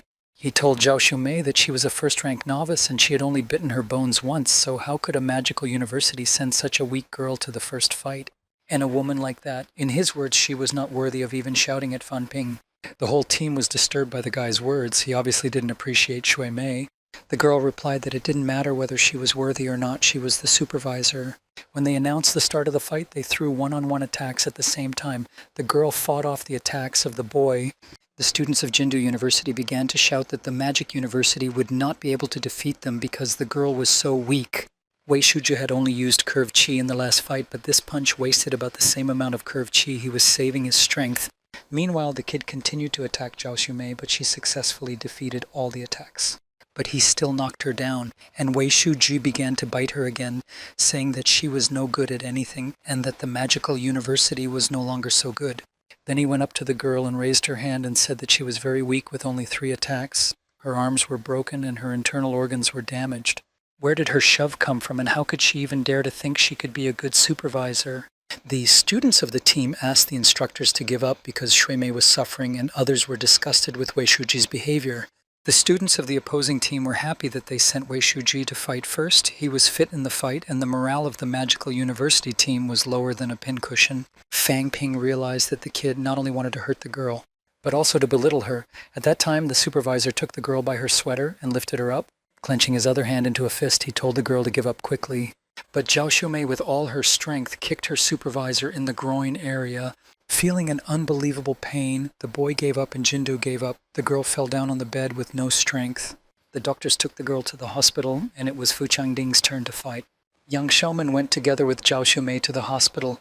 While in the room with her, she wondered why Wei Shuji was so cruel to the girl. Though the girl is very strong, how can all the injuries be worth it to show yourself? Even if she had lost, they are one team, the other students would have overcome her defeat, but now she is older and cultivation may be much more difficult for her. Zhao Xiumei calmed the girls down. Jindu's goal was to destroy their team's spirit, and she'll be fine, she'll keep her spirits up. Fang Ping stood at the door of the ward and felt the girls talking to each other. He thought that Shui Mei had realized she was weak, but she kept trying until the end to win them over. Fu Changding came to the hospital hall and said that Xiaoman, the pig-headed man, was all over her. At that time, young Xiaoman came out of the ward and heard what Fu Changding said and added that his peak was so puffy and blackened. She sent to the ring, and her supervisor said that 3 times too much does not mean that he is an easy supervisor. Like him, the girls are very much worried about the same. Through such a thing is no longer a grin to laugh at them as masters of martial arts. The girl replied that maybe everyone in Jindu is like that. They attacked the boy to teach him manners. They were both in the same arena, so you have to be respectful of your opponent. He made her fist with his hand, and with the other he laid his hand on the girl, saying he would let her feel it on her own skin. 2 of her hands are missing because, in his opinion, she wanted to protect her face. And the girl hit his head with her own head. The boy took out a blade and hit the girl in the shoulder, which she didn't expect. He kept on telling the girl to be skeptical so that she wouldn't think of overcoming. He thought he was the best for her and everything. But the girl smacked him again with her forehead, and the blow was so strong that the boy lost his senses. Thus, Yang Xiaomeng brought another victory to the Magical University. Instructor Tan Feng asked Tan Sung Tang to be careful because he'll be fighting next. Fang Ping said that they fought in 3 rounds and all the members of their team were seriously injured, but it turned out that way. At this time in the arena, Tan Sung Tan beat a student from Jindu University and requested another fighter from the Magical University. Finally, the turn came to Fang Ping, but he didn't enter the arena for some reason. All the members of the Magical University suffered very serious injuries, but only for the sake of winning. As a captain, he specifically used his chi and blood to try to become famous. In the end, demanding more walks, he became a substitute. Through a member of the team who fought before him, he got hurt. He doesn't care about his injuries because he can use the system at any time. Fang Ping's thoughts were interrupted by the instructor Bai Jushi, who asked why he didn't go to fight. The last contestant, Jindu, is strong. If he can't defeat him, we should save his money and wait for the finals. Fang Ping replied that to protect the people closest to you, sometimes you have to do it any way you can. But still he dared to enter the ring. His supervisor, Fan Wensheng, on the first ranking bout, immediately said whether he would really fight with the one who in 3 rounds in a row overcame the alliance of 8 schools. All of Jindu wanted to fight him. If he was defeated, he'd be ruined. Fan Wensheng immediately attacked Fang Ping with the Heavenly Fist of Pity technique, but he missed and flew past the boy and couldn't see how it was possible. Instructor Bai Jushi, watching the fight, said that Fan Ping's training is very effective. He easily dodged the Chi-Chi and blood attacks. And he told his supervisor that the Heavenly Fist of Pity is a worthy killing move, but it is much stronger. Then he threw himself down with a fierce curve. The supervisor realized that his punch was close to blood and chi. This meant that Fang Ping was already able to utilize the other stage, the boundary rush. Baiju Shi told Tong Feng that the boundary stroke is called the boundary stroke because one such blow depletes almost all the blood and chi that the master has, but Fang Ping can somehow continue to use the boundary stroke. Fang Ping fought at full strength for the first time, probably to avenge Shui Mei and the others. The kid asked his opponent if he still thinks luck is on his side. Everyone from Jindu University thought they were so strong that they could bully others. Each of his men was badly wounded, and like a captain, he would not let his anger fester. And with a fierce and cruel curve, he struck his superiors. And he couldn't get up anymore. Fang Ping had one last walk left, and he took it thinking his opponent would get up. But it didn't happen, and he got angry. The vice president came to him and said that the fight was over. The fight can't be conducted. As he walked out of the arena, he kept shouting that he would force Fang Wensheng to pay him back for the free ride. It's June, and this day's competition is being held at the Magical University's sports complex. Tang Feng told the students that Jindu University had won the bout in the semi-finals, so they would be their opponents in the finals. He began announcing the new main squad, including Chen Yunqi, Li Zhaohu, Hu Jikai, Chao Li, and Fang Ping in the reserve squad. The kid sitting next to them told Fang Ping that the university wants to give every student a chance to prove themselves. Judging from the past battles, all the Jindu students were injured and were in danger of being killed. Moreover, the Magical University has him and Fang Ping as its 2 main players. This means that no matter how the 3 substitutes bat, Jindu's students will still be burned by them. Li Zhaohu and Hu Jingkai are on the first rank, although Chen Yunqi's chi and blood and strength are high, but since she is weak and afraid to fight, she may be automatically defeated and she will go down early for her. First round of the finals, Chen Yunqi versus Han Shu. Both contestants have been asked to enter the arena. When the students entered the arena, the supervisor told the girl that he had a lot of feelings about her. Her grandfather was the rector of Jinian University and a great master of the 7th rank, who had provided her with many resources since she was a child. But in the opinion of the girl's supervisor, it was for free, as she is not only weak as a person but also afraid to fight. That's not what a martial arts master should be, and he thought it was better for the girl to surrender. Chen Yunqi replied that she knew that Han Shuya had internal injuries and told her to treat his wounds. Fang Ping was surprised by the girl's response, and she didn't even get angry after the boy's imaginative words. Han Shu asked if the girl was asking him to admit defeat. He got very angry and shouted that he was the captain of the Jindu University team and the strongest according to the results of the martial arts exams, and some girl was asking him to surrender. He doesn't like people looking up to him, and he was the first to attack. The girl dodged, and the students in her team were shocked by Chen Yunqi's strength. But the girl didn't take it into account the boy misunderstood her. If he doesn't renew his strength now, he won't be able to cultivate in the future. Han Suya became even more angry and started to hit the girl again, but she was able to dodge again. Fu Zhongding shouted for Chen Yunqi to fight back. It's not the time to feel sorry for her opponent. The girl realized that all the students from her university had graduated full-time, so why are they still in the dark? She knew who the master of martial arts was and kicked the kid and knocked the weapon out of his hands. Han Shuya said he didn't want to look at her too much, but because she's fighting like that, he'd fight seriously, so the girl threw a punch at the boy, and then another one, and the boy fell on the floor. So the university's magician has taken over. The guy sitting on the podium started talking about how this girl was in the reserve squad and beat Han Shu, although she seems to be very good. Fu Changding didn't understand how the girl could defeat him so easily, because when he fought with him, he could have lost his arm. After that fight, everyone realized that Chen Yunqi was no longer the girl who was afraid to fight. She is now fit to be called a martial arts major. Chen Yunqi continued to show her strength in her later battles. Changing her foot and sword techniques, she continued to defeat Jindu students one by one. The other Jindu students, except for Han Xiao, had been in the reserve formation from the very beginning, and just like that, the competition came to an end, and the announcer announced that the winner of this competition among the newcomers was the Magical University. Students who were not afraid to fight. All of them became famous thanks to their skills and strength. Each student today showed what it takes to be a true martial arts major. On this note, the martial arts competition among the newcomers has come to an end. Fang Ping's team was awarded medals and a trophy. The next day, Fang Ping and Fang Yuan went to the station of the magical city. They read the newspaper, and the girl's attention was drawn to something that had been written. After the championship, the ranking of students of the University of Martial Arts was published, which the girl saw in the newspaper. The University of Magic ranked only 6th, which made her sister very upset because they had won the competition. Fang Ping said it wasn't important and whispered that he was a second-ranked major. The girl screamed in the carriage in excitement, which attracted the attention of everyone in the carriage. The sister already had a business scheme in her head how she would make money on her brother's autographs. In addition to the money, Fang Ping has accumulated a very large amount of money thanks to the races. University points for the championship, points for the breakthrough to another ranking. At the end of the day, he already had over $20 million. When he got home, he could live with his family for a year without worrying. After a short time, they were back home and seeing their fathers. Fang Yuan immediately told her parents that Fang Ping had broken through to the second rank. They were shocked, but the boy wasn't too happy with what his sister had told them. And she continued to talk about the championship with excitement and how she was apprehensive at first, but when she saw how Fang Ping was doing against his opponents one by one, she got excited. Mom told me that her father got a promotion at work because of Fang Ping's victory, and my sister immediately asked if my father's salary had gone down. She always thought only of money.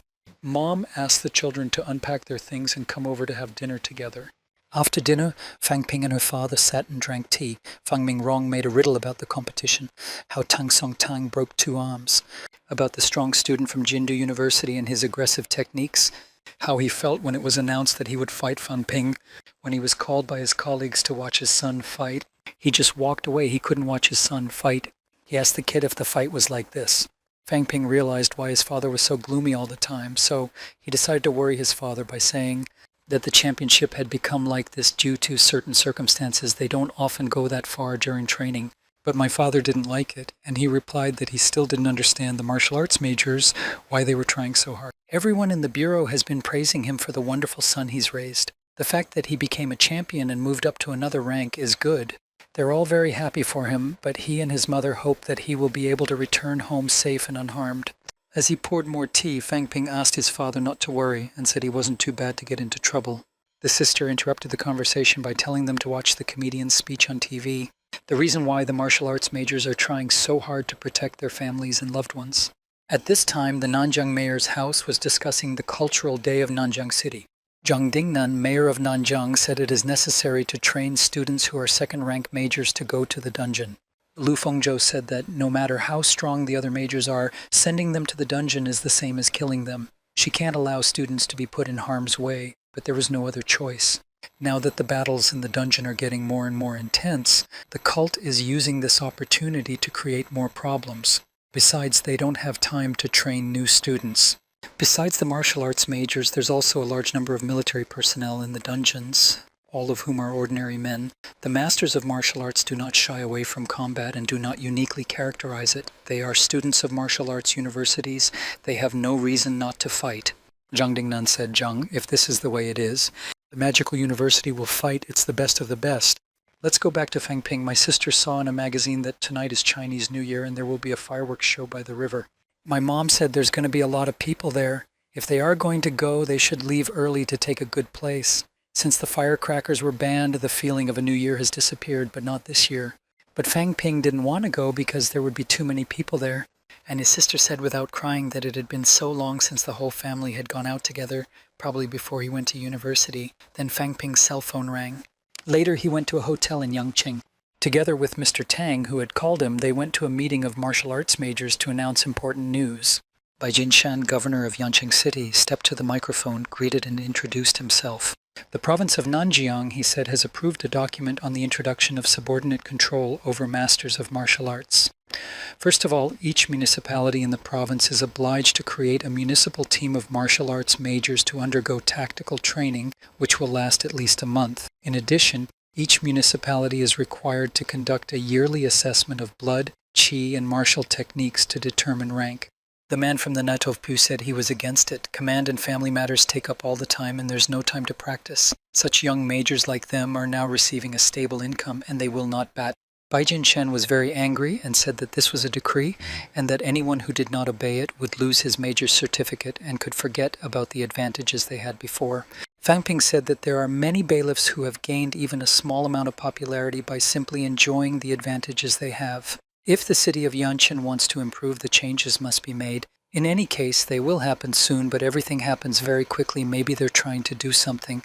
Later, Bai Jinshan and Fangping were walking down the corridor. The boy asked how much he knew about the real world of majors. But the kid realized that the governor was talking about the underground world. In fact, the new policy, which was announced at the meetings, is currently being implemented only in the provinces of Nanjiang, Nanhe, and Nanji. The reason is that it's connected with the undergrounds. Having studied the time of appearance of the undergrounds in the last few years, as well as the entrances and their locations, she found some legitimacy. It is highly probable that the next entrance will open in Nanjiani. And there is a very high probability that it may occur in the city of Yanqing, which is why the provincial government is rushing to initiate changes in order to increase the local power. Nanjiang's economy is weak. It's hard to create strong majors, but it's harder to get the strongest majors to stay. And if the Underground Railroad opens here, the governor hoped Fangping could help Nanjiang and protect Yangqing. The boy said he would help as long as he was strong enough to fight. At that time, the sister was very worried that her brother would not go with them, but he received a message from his mentor. The father asked to make a video for his son, but the girl was angry and didn't want to make a video for him.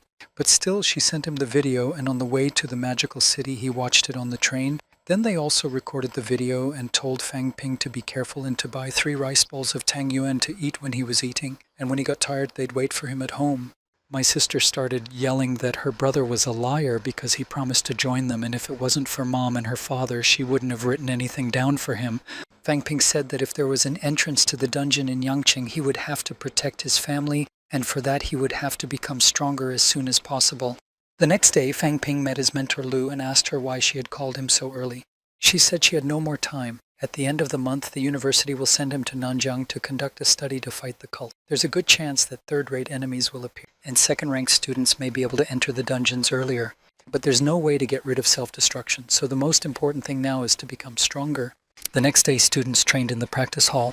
Fangping and Chen Yunqi practiced fighting with weapons. The kid said that after he felt about everyone in the dungeon, he started having the same nightmare. A nightmare in which the dead bodies of Tata, Mom, and Fang Yuan were hanging from the wall. He couldn't let it get any worse. He told the students that he wanted to form a team of other ranked students to carry out the mission. The students were very eager, but all of them had already broken through to the second rank and wanted to take on serious missions.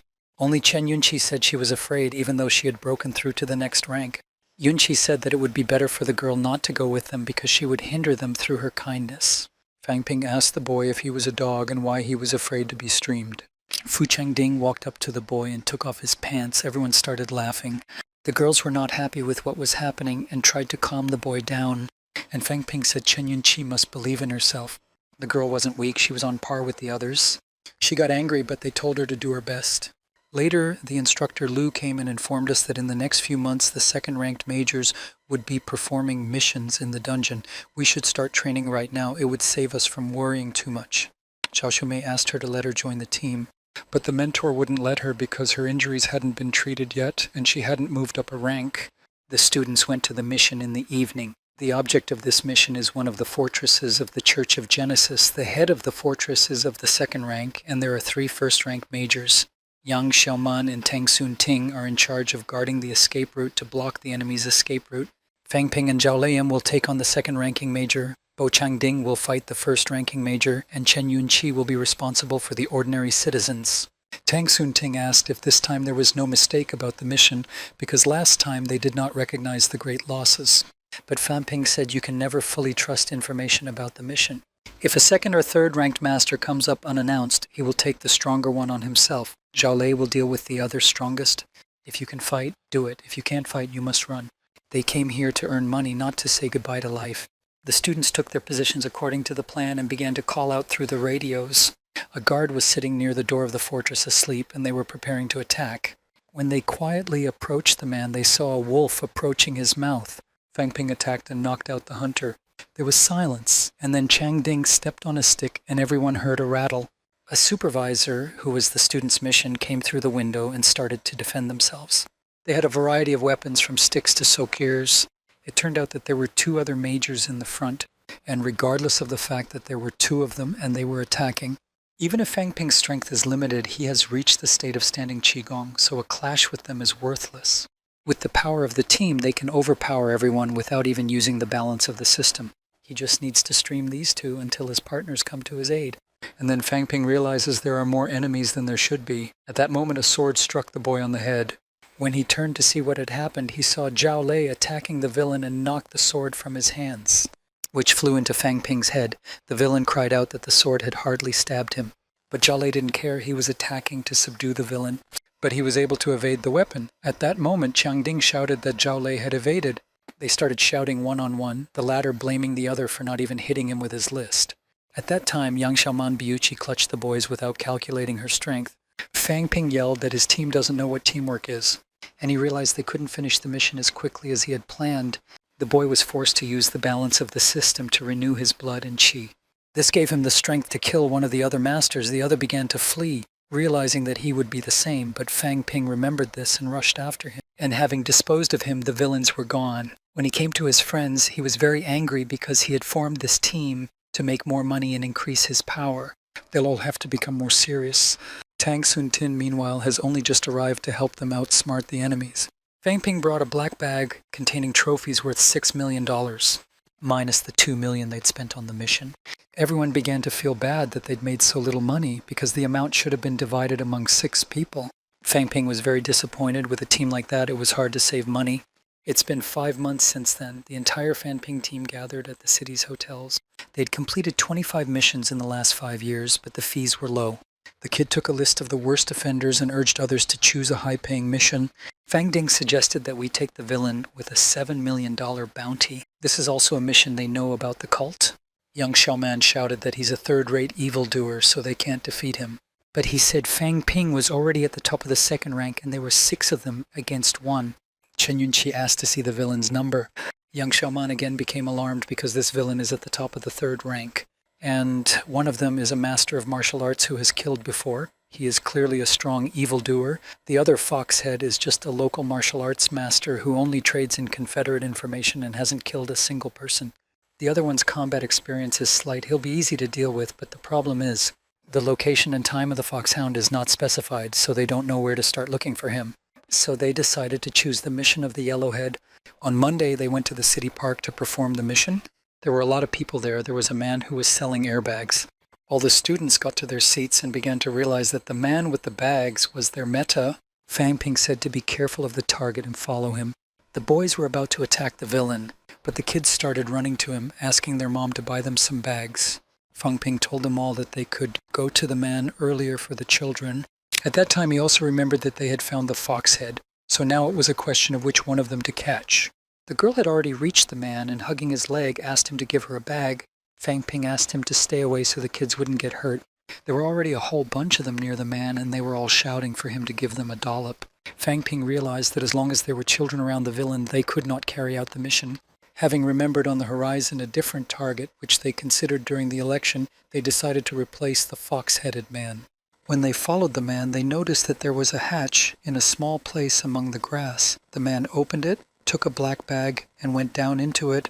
Feng Ping tried to attack the villain, thinking he could stab him with his halberd in the hole. But the man was strong. When he remembered the boy, he used his aura to pull him away from the trapdoor.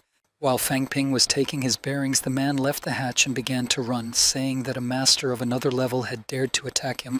The kid stood up and asked who told the boy that he was a master of another level. The man stopped and realized that he was accosted by the students. He didn't realize there were 6 of them. The blood and chi are already gone. The power is unbelievable. The villain looked at Chen Yunqi and said that if he was going to kill someone, she would be the first. As expected from the top of the 3rd rank, he was able to immediately recognize the weakness of the team. But the villain said he had no one to kill. Feng Ping said they don't want to kill anyone either. They only want millions of dollars for the arrest. The man started to rumble in the bag and suggested we make a deal. He'll give the students millions and they'll look like they've never seen him. Feng Ping realizes that his rival is trying to avoid the fight, so he must profit from it. And he told everyone on the team to put their weapons down, but no one else but him put it on the platform. The boy knew it was not an option to start a fight. Yunqi would be in danger. The man gave the bag of money to the students. Feng Ping, while looking through the stacks of cash, said that the man from the robbery was not a bad person. The villain said he had his own problems. The sacred man said that the world forces people to do evil things. The man wanted to leave, but Feng Ping stopped him. Tang Sun Ting put his sword to the villain, and he began to shout that they had no such relationship. The kid gave him a wad of cash totaling $1 million and asked him to consider it a gift from them. The man was shocked by this result, but Feng Ping motivated his reasoning by the fact that millions of dollars are bad to divide among 6 people, and this was the case. A man went, and the members of the group were shocked by the captain's death. Feng Ping immediately telephoned Brother Wang and told him he'd given the device to the Nanjiang teacher, Mr. Xiaoyang, and he had to get it. The students were even more offended when they heard about the escape room. They started pouring in the money. All the students were still shocked by Feng Ping's performance and asked him to tell them about his plans that they wouldn't look like idiots next time. But at the same time, they wanted to charge the boy because they had received money without doing anything. Yang Xiaoman asked Feng Ping whether they would receive a reward from Nanzang University for the information they provided after the capture of the fox-headed man. Fu Changding asked if she really thought the reward was worth anything. Why didn't she go directly to Wang Jingyang and ask him how they could make some money? Feng Ping didn't think so because Wang is already 4th rank. He's sure to find a job for them. Later, Wang came to them in the park. He laughed a lot because 6 students of the other rank had come to Nanzan in broad daylight. The magical university was no longer the same, but the students only wanted to earn money. As the students expected, Wang really had something for them, something that would bring them money and fame. He asked Feng Ping if he remembered what he said about controlling his emotions. Not only can the anger from the image increase chi for a while, it can also help to improve one's abilities. But the students of Nanzang University don't care about that. They just want to have fun. The administration wants to improve. But at this rate, they won't change anything soon. That's why he needs Feng Ping's team to make them savor the image of defeat. Feng Ping decided to clarify whether he really meant that they should make a call to Nanjiang University. And it was true, they had to give a call for a second-rate fight. The kid started to worry about his team members, but Wang reassured him by saying that he would not lose a hair because they would each get 3 second-rate Chi-Chi energy walks, and besides they could request Mayor Zhang and Dean Liu Naboy. Feng Ping asked the team what they thought about it, and they went to the battle. On the evening of the same day, they gathered at the arena to watch the fight. Wang said that only 5 majors at the top of the 2nd rank were needed, so not all of the team would be able to participate. Tang Sun Ting refused to take part, as he was the only one who did not grind his bones twice. Wang put a lot of trust in the students, but they promised not to let him down. The students realized they didn't know where Feng Ping had gone. Then they saw him talking on the phone far away from everyone else, and they got angry. They were so worried, but he was calmly talking on the phone. After listening, the kid said he had good news for the team. Dean Huanjin is coming to support them. The team was not very happy about this, and Fang Ping thought they didn't believe him. Fu Jiangding replied that he didn't think that this was the only reason for the kid to shine, but that wasn't all. As a support for the competitions, the university will see the first-ranked walkers and 5 second-ranked walkers. After that, everyone began to be fascinated by Fang Ping's grip. They announced the start of the race. Chen Pengfei, a third-year student at the Department of Armor of Nanjiang University, came out first. Master at the top of the second rank, second in the university rankings among the other masters of the second rank. Zhao Lei, who is at the top of the second rank. The fight has begun. Each of the students showed himself well in the fight. It was noted by Zhang Dingnan, mayor of Nanjiang City, who spotted by one of them. A man came over and apologized for the execution. The man was Huang Jin, dean of the Faculty of Armor. He came here when he heard about Fang Ping's accident. Liu Xiaozhang, the rector of the Nanzhong University of Martial Arts, said the dean should have come later because he couldn't watch the fight. But Nanzhang University has already lost to one magical university and will probably lose this time too. The representatives of the Nanzhang University were very angry, and they closed with the banal phrase, "We'll live and see." Meanwhile, the battle between the students continued. Zhao Lei's supervisor argued that even though the kid had dodged a swift kick from his right off, he hadn't taken into account where he was going to land, and he tried again to hit Zhao Lei with a spinning back kick. What a surprise to the supervisor when the kid never landed on his list. Fang Ping and the rest of the team watched Zhao Lei's fighting technique with fascination. The kid who was still in the theater hit Chen Pengfei and snatched his list from his hands. After that, the supervisor gave up. Wang said that Fang Ping will fight next. He added that it was imperative to defeat the next 3 to show the importance of reforms at Nanjiang University. Fang Ping entered the ring and asked his big sister to have mercy on him. His opponent was Lei Chaiye, a third-year student of Nanjiang University, which is at the top of the second rank. Fang Ping's words made him laugh, and he told him to take up his list. Lei Chaiye immediately tried to strike, but the kid ducked. He decided not to use the system in this case, so he will not only save money but also try himself in a real fight. Nanjiang University teachers remembered how Fang Ping performed the technique of fierce curve riding at the martial arts championship.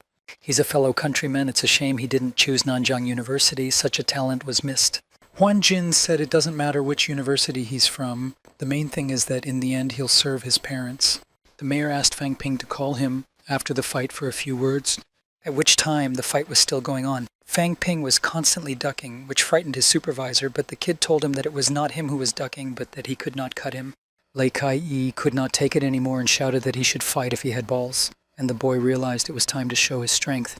And what the second-ranked master of the Nanjiang University, Fang Ping, using a vigorous blood punch, struck his opponent. He flew with unbelievable force directly into the students who were watching the fight on the stage. The clown asked if he was going to fight him next, and a big-boned, fat man with big lips shouted angrily that it would be him next. But as soon as he tried to give his name, Fang Ping interrupted him, saying he didn't have to introduce himself because he didn't recognize such claptrap. He started to run towards him with the hope of hitting him, but Fang Ping was ahead of him. With only one halberd strike, he knocked out his opponent. And thus Magical University won 3 victories and Nanjiang University none. Wang was happy with this result. It was in his plans. The University of Magic has always been known for its high performance, but to underestimate the students from Nanjiang is too much. With these words, one boy went to fight with Fang Ping. The kid realized he was a good opponent, but he didn't intend to use the system and his list, because publicity requires bread and views. The fight began and the opponents attacked one-on-one. At the end of the fight, they clashed fists, and through the force of the blow, they went down 1 against 1. Fang Ping looked at his hand and realized that his opponent had strong hands. The supervisor started to provoke the kid to attack him, and he got hung up. He wanted to kick him, but he grabbed his leg and pulled him back. Fang Ping couldn't stay on his feet, and the supervisor kicked him in the face. The supervisor's name is Gu Xiong, and he's from a military family. He continued to provoke Fang Ping. The kid was already very upset, and Gu Xiong couldn't get him to go away. And they fought again with unbelievable strength. It looked terrible. Chen Yunqi thought that such a foul sound could be felt when the hardened bones were clashing together.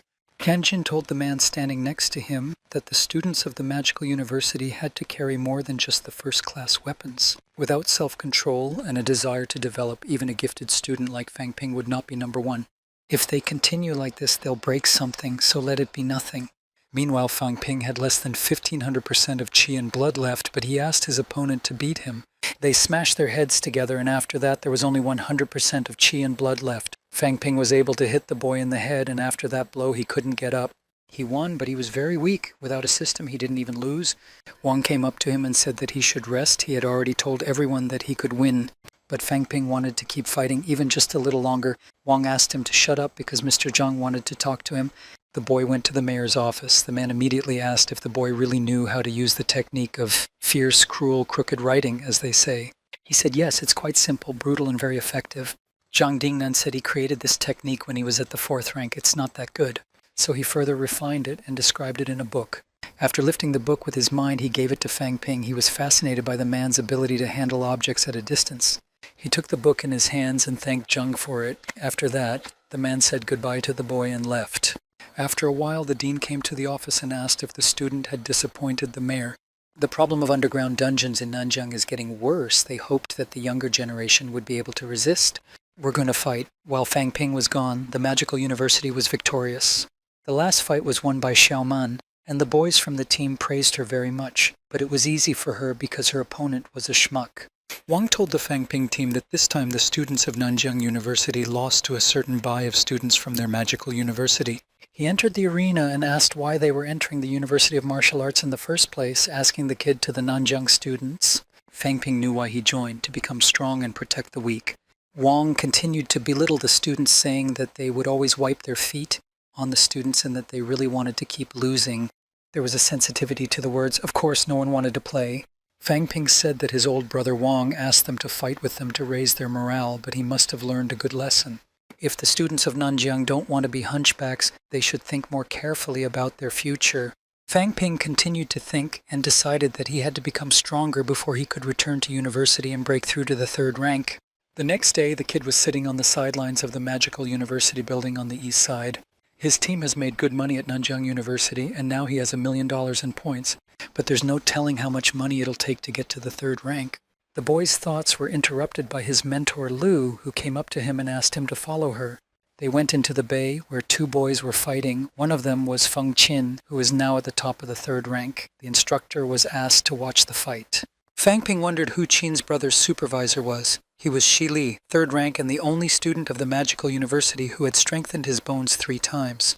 The rivalry between the boys was very heated. Shi Li was very angry with his opponent. They started to collide one by one. Feng Qin hit him in the nose and he flew away. Feng Qin sarcastically said that even though he had shattered his bones 3 times, he didn't see his nose. Fang Ping was impressed by Feng Qin's strength, but he could see something else. He could control his qi and blood very easily. Mentor Lu said that the 2nd-ranked masters were only shrinking their ends. They could not so easily control their qi and blood. Their energy was scattered, which was not the case with the 3rd-ranked masters. At the 3rd rank, there will be a strengthening of the tuluba, which will allow you to control the ends and change the body in general. That's why 3rd-ranking majors are assigned to the elite. At the top of the 3rd rank also changed the blood and body. We can say Qin is now a hallowed people. That's why he is impenetrable. But Shi Li has only shrunk his tulub. Fang Ping was fascinated. He didn't know he'd have so much to do at the 3rd rank. It was getting more and more fun. Later, Fan Ping and Instructor Lu went to the energy room. The gym attendant told them that they would be charged points for 5 training sessions in the gym and that they would need a major's certificate to pay for it. The kid was a bit shocked because he didn't think he'd get so many points, but the instructor told him to pay for it himself. When he handed in his certificate, he remembered how hard those points were earned. After paying, they went to the gymnasiums, and Fang Ping realized that he had wasted the money. When he entered one of the gyms, he felt a sense of renaissance, as if he'd been revitalized. The instructor explained that by melting the energy ore here, it is easier to absorb qi and blood energy, as well as strengthening of the bones is easier and more effective. In order to break through to the 3rd rank, he had to grind his spines together, and in no case should not stoop because his life was at stake. In case of emergency, his mentor was by his side. Fang Ping sat in the lotus posture, closed his eyes, and began the transformation process. Instructor Lu was very surprised when she noticed that the boy was controlling the energy flowing through his veins. It's not often that only 6th-year students are able to do that. Is Fang Ping really the great master of the future? Thinking it couldn't get any worse, his mentor gave him a good scolding. He felt a pain in his tire, but the mentor put her hand on his neck and told him to sit down. It's time to go read for a year. The system notified him that he had been promoted to the 3rd rank. The tutor praised the student and asked him to figure out what he wanted and left the room. Fang Ping argued that the use of the energy room was only for the purpose of conserving energy, but it was too expensive, and he decided to try to break through to the middle of the 3rd rank. With all the money he's spent, he needs to use this opportunity for good. As he began to power consolidate again, his nose bled. When instructor Lu came out of the flood, teacher Lee was watching her. He knew that the client in this hall had already begun to improve, and he wondered what rank he was at. At that time, in the hall itself, Fang Ping tried to sit up without looking at the blood dripping from his nose. He recalled the dream of his family being hanged, but his attempts were futile, and after the last attempt to sit up, he started coughing up blood. Teacher Lee thought he was asleep because it was so quiet. A girl who is a bay attendant came up to him and told the man that the hall near where he was standing was not the right one. The discrepancy was in the other room, but the man has already corrected it, and he just liked this room. The girl said the gym was in session, but the boy's time was up. He didn't come out of the hall, and they decided to come in to have the hall dismissed. Teacher Lee had a strange bad feeling. When they broke down the door, they saw Fang Ping lying on the floor and not collapsing. There was a trickle of blood near him. The girl was very worried and asked the elder how to help him, but the man knew what to do. He took a stroller out of his bag and put it in the boy's mouth. Then he put his hand on his head and used his aura to help him wake up. Fang Ping was disturbed by Instructor Lee's presence. He was surprised that the man was so strong. He started to thank him for the pardon. But a simple verbal tribute didn't satisfy the man. He asked for a proper tribute. Lee's mentor asked the boy to hit the floor. When he put his hand into a fist, he felt an unbelievable force. When he hit the pidlog, it created a huge hole, and the boy realized that he had reached the middle of the third rank. Instructor Lee handed him a piece of paper that said 1 high-quality marmor tile and gym doors worth a total of $1 million and asked him to pay in 7 days. Fan Ping was very shocked because it was the Instructor Lee who told him to hit the floor, and it was not him who broke the doors. But the man didn't care. He also told him that the clown cared about his life. Let's move on to the next day. Fang Ping came to Lu's mentor in the gourd dwelling and told her that he had risen to the middle of the third rank. And the mentor was very happy to hear this news. He began to flatter her by saying that he had a good teacher and that was why he was there. Lu realized that this kid really had a big future ahead of him, so she should look out for someone better. On the next mission, they'll be supervised by Instructor Tan Feng. They'll have to go back to Nanjiang Province. Fang Ping didn't want to do that, but that's where the subterranean earthquake struck. Many martial arts majors have come to Nanjiang, all because they are waiting for the entrance to the dungeon to open so they can meet the creatures with open arms. The mission will be carried out by 3 major universities, Nanjiang University, Magical University, and Jing University. They will act as a team after their victory over Nanjiang University. But they're going to work together because a common enemy brings you closer together, is one of the lessons Fang Ping must learn on the road to becoming a major. The next day, the students were far away from the city. The students were laying out outlines and cleaning the zroblia. The students who had been beaten by Fang Ping were not happy to see him, but he felt nervous and waved his hand to them, but he did not expect them to be here too. But the students turned around and walked away without even responding. They were still angry with the boy, but it should be forgotten because they had gathered for a mission. General Lu, Shipin of the Nanja Military District, asked all the students to be quiet. He announced that they would have to follow 3 rules. First, obey the commander's orders. Second, don't run away from the battlefield. And last, don't take trophies. The military training of martial arts fighters was organized by the army in the town of Sangshan. The students' destination is a small village in the mountains. The village is inhabited by a group of soldiers, which is equal to the number of students. Their task is to destroy all of them before the end. The students were able to do it, but they need to develop a plan of attack. Also, not a single instructor will go into battle. They will be located at a distance of 5 kilometers. After the general and Tang Feng got into the car and drove off, leaving the spontaneous students behind, Fang Ping realized that even though the students were used to working in teams, it would be chaos without good strategy and leadership. Yu Chen, a student of the Capital University of Martial Arts, asked to discuss a plan of action for tomorrow. He is the captain of his team from the Capital University of Martial Arts. The members of this team are the strongest in comparison with those present. The students' lookouts were located about 5 kilometers away as promised. With the help of cameras, they followed the students. The general was not at all pleased with the students because they did not recognize the sentries. Pantan was not surprised by this because the students had no experience, but behind every commander are majors of martial arts.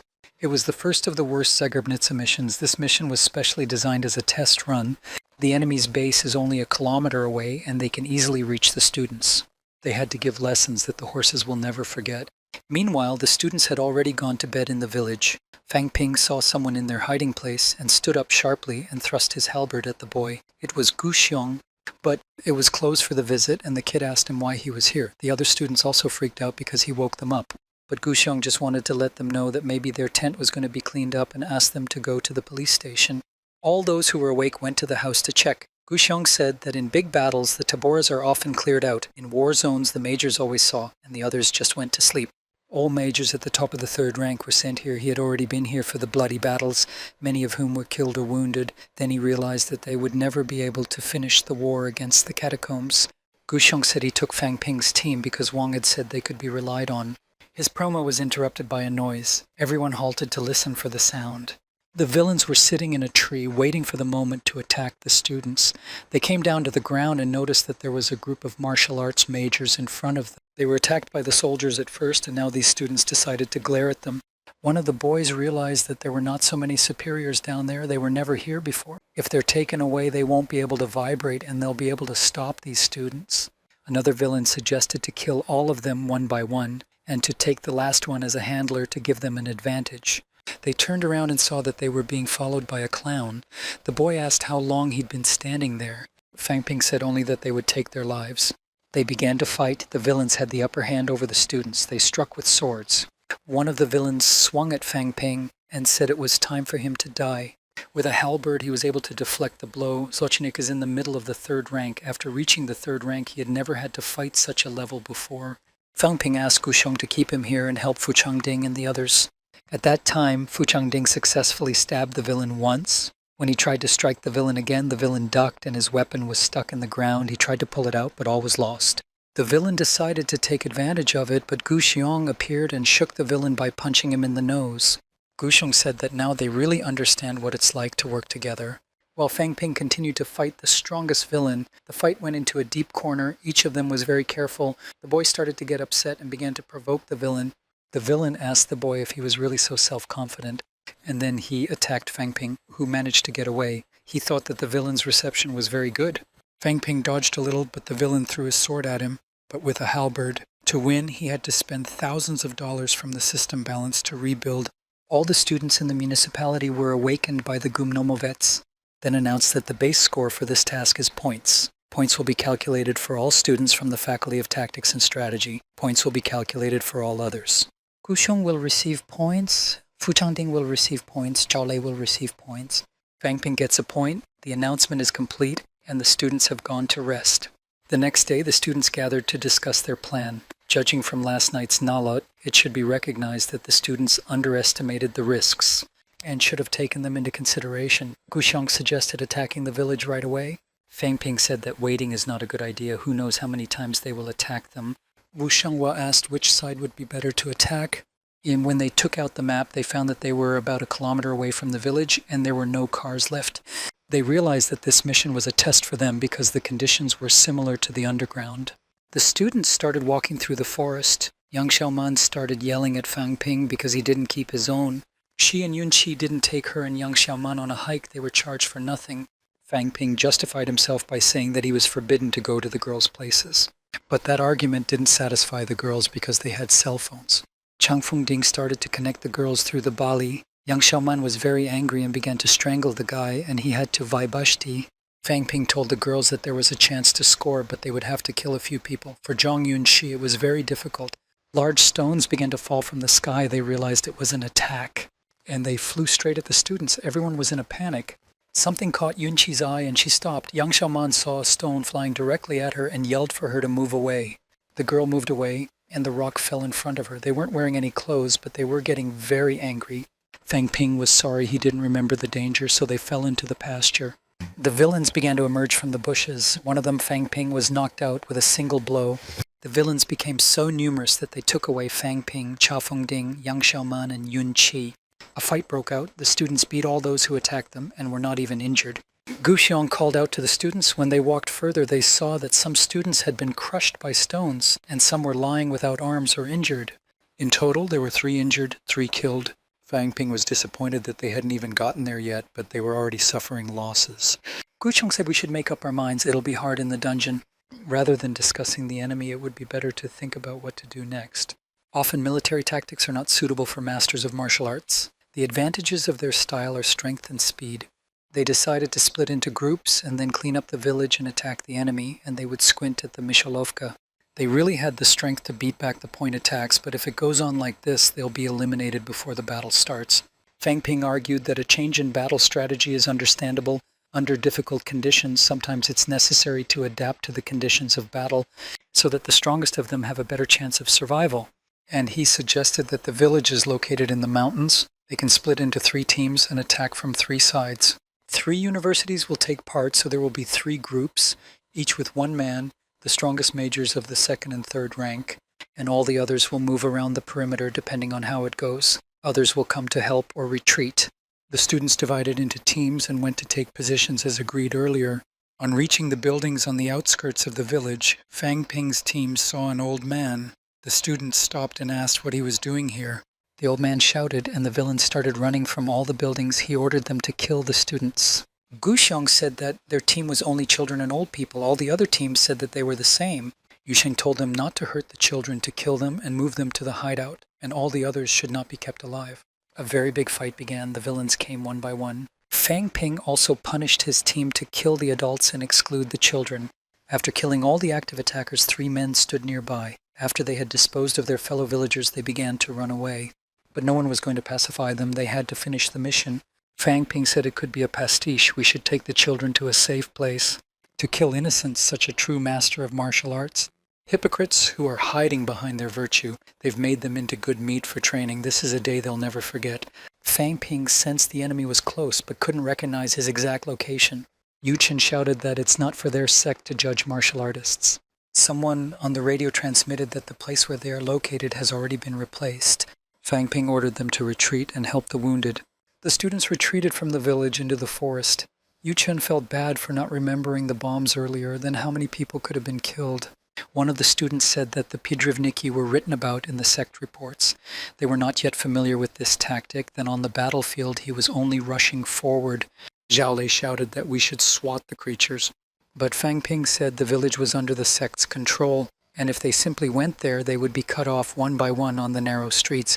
Forcing them to fight openly is their only chance for victory. We need to take away their advantage in the local area and demolish the village. Gu Xiong reiterated what he had said, saying that the demolition of the buildings could only be done by majors starting from the next rank. Sectarians can attack without hesitation, even if they don't have time to renew their strength. Fang Ping quickly learns the renewal walks, if they are enough. The renewal of strength is not a problem. If all others are ready to give him the walks, he will tear down the village alone. At that time, the men who were leaving the students came to the preacher to inform him that the students would demolish the village. The preacher didn't see any threat in it because it was just a purchase of delinquents. While pouring his tea, he calmly accepted the fact that the students were destroying the village. The students went to demolish the buildings. Fang Ping stopped and began to wonder how much was left. He knew that the sectarians were not so dumb that they would not attack them after they were overpowered. The students look like they're renewing their strength, although he's the only one spending it. But if they continue to ruin everything here, suspicion may arise. The clown warned the students that if someone feels that he is approaching the border, he should return to the base and not make an attempt to renew the forces. If they attack, there is a great risk of becoming a soldier. The students called to enter, but the sectarians drove them away and there was no way to get out. The preacher ordered to finish the students to conduct the so-called battle christening, which they want so much. But the preacher didn't expect the students to kill almost all his brothers. Never underestimate your enemy. Gu Xiong was running towards the guide at the time, but the man kicked him in the face. The boy managed to cover himself with his hand, but it didn't help much. Gu Xiong realized he couldn't do it on his own, as the man was at the top of the 3rd rank, so he called for help. Fang Ping rushed to help him because the preacher was about as strong as Qin Feng Qin. The preacher knew that the students were at the primary stage and the middle stage of the 3rd rank. The man began to provoke them to attack them, for their victory was slim. Fang Ping tried to use the technique of stabbing, but the man is very strong and the boy was simply thrown away from him. Zhao tried to attack right after Fang Ping, but the man hit him so hard that he started spitting blood. The boy got angry and asked him to keep the preacher quiet and cover him up. He stood behind him. While the others were encouraging the man, he gathered all his strength in his fist and gave him a strong blow in the back, but he did not even flinch. It seemed that he was not hurt at all. The guide was like a hallucinogen. He was no worse for his wounds. He wounded the students one by one. And at one point, only Fang Ping was left. The man swung his sword at the boy, but luckily he had a halberd on him. Gu Xiong said he's specializing in spotting the bad guys. The 3rd-ranked majors have nearly 1,000 energies, and they've completely calcified their sinews, bones, and flesh, so it's almost impossible to defeat them. To defeat them, he relied on his strong body. Every one of his punches is equal to the most powerful moves of students. It's not worth it to go on like this. Unexpectedly, one of the students shouted that there is another supervisor on top of the third rank and asked all those below the third rank to come over. To beat one master at the top of the third rank requires the third rank masters, and they will be caught if it continues like this. And Fang Ping has decided to deal with the other third ranking major on her own. The evil one is in the middle stage of the third rank. He has no more energy. He also has 2 or 3 times more damage than him, and if you fight one-on-one and in a couple of punches, he can overpower him. While Fang Ping fought the villain, the other students dealt with the rest of the villains. The preacher continued to provoke the students, saying that the bird had the power of the miskis. Fang Ping realized there was a big difference between them, but he took a risk and swung to hit the preacher. The man was only amused, but he wondered what the clapper was really capable of. The kid still managed to land a powerful punch, and the man wondered how he did it. Fang Ping said he'll tell you if the man is on his knees. Fang Ping threw another punch, and the man was blown away. His arm was torn. He couldn't shake the energy left in the guy. If he wasn't that great student, he realized that it would be more pleasant to finish him alone and not a bunch of other and third-ranked pikemen. Then he started to run towards Fang Ping, who was calm. He renewed his energy through the system and was able to dodge all the attacks of the villain. The clapper encouraged to attack the man and inflicted injuries and wounds on him, but he was resilient, and to recover from a single blow would have to spend 1 million. He'd already spent millions in total. The kid was already on the edge, although energy can be renewed without end, but even his patience had a limit. The guide asked whether the clapper had the strength to continue fighting because he had stopped for some reason. The man punched Fang Ping in the face and he fell to the ground. When he came up to him, he tried to kick him, but the guide hurt his leg and shattered his shirt. He did not expect that the mages at the top of the third rank are so strong.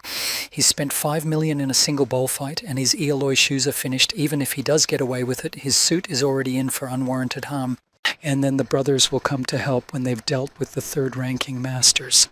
The preacher interrupted his thoughts by saying that he was having fun watching the boy, but he would probably be able to deal with the third-ranking major's corner. But here and now his career as a martial arts major will end. The provost gave Fang Ping a very hard blow to the chest, breaking the boy's halberd, and the boy fell down and was never harmed again. The preacher was very angry that he had swatted some genius of martial arts, but he was pleased with it. The preacher's writing has gotten the students' attention, and the man continued to shout that his crowning blow of the organism in the Zimyatka, after such any major of the third-rank Krishka. Yunqi thought Fang Ping was dead and started to run to him to see if he was dead, but she couldn't believe it because the boy was very strong and couldn't just die. The girl took out a stroller and started shoving it in his mouth, asking him to roll over. She hugged him and cried, but Fang Ping got over it. She let him take a walk of life force. With it, both open and closed wounds are renewed. The preacher continued to fight with the students. They would already be badly beaten, but he did not. They couldn't seriously injure him, and the students were less fortunate. Fang Ping was able to get up and shouted for everyone to get away from him. He began to strike one by one, but it wasn't easy to stop him. Gu Sheng knows that Fang Ping won't be so easy to kill. He was so surprised by the boy's tactics that he didn't even believe he was only in the middle of the third rank. One punch and one more, as if his energy is boundless. The provocateur made bombs out of children. He fooled old people and killed students who were friends of Fang Ping, a martial arts major. He's the reason the kid's shoe was shattered, and how many points did he spend to beat him? The boy was already so disillusioned the fight seemed not to end forever, and he decided that it was necessary to strike a blow, which is enough to destroy the villain. He finally succeeded in chopping off his head. The students were very happy that Fang Ping had finally been defeated. He was very sick and needed help. Looking at the system's interface, he realized that he had consumed about 10,000 points of energy. Chang Feng Ding and Yunqi helped the boy to walk by holding his hands. They praised him a lot, but he did not care. They had lost a lot, and the walk of life force cost points, and there was nothing to pay him for it.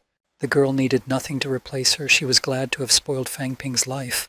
But the boy couldn't. He offered the girl a part of his third-rank energy walks. Gu Sheng told all the wounded to go to the base, and he and the other students who were not seriously injured would deal with the evil villains. Meanwhile, Fang Ping still gave Yunqi 10 of his third-rank energy walks to sell. The girl was pleased because she just wanted to spoil his life, but she realized that he would not budge and accepted the strollers.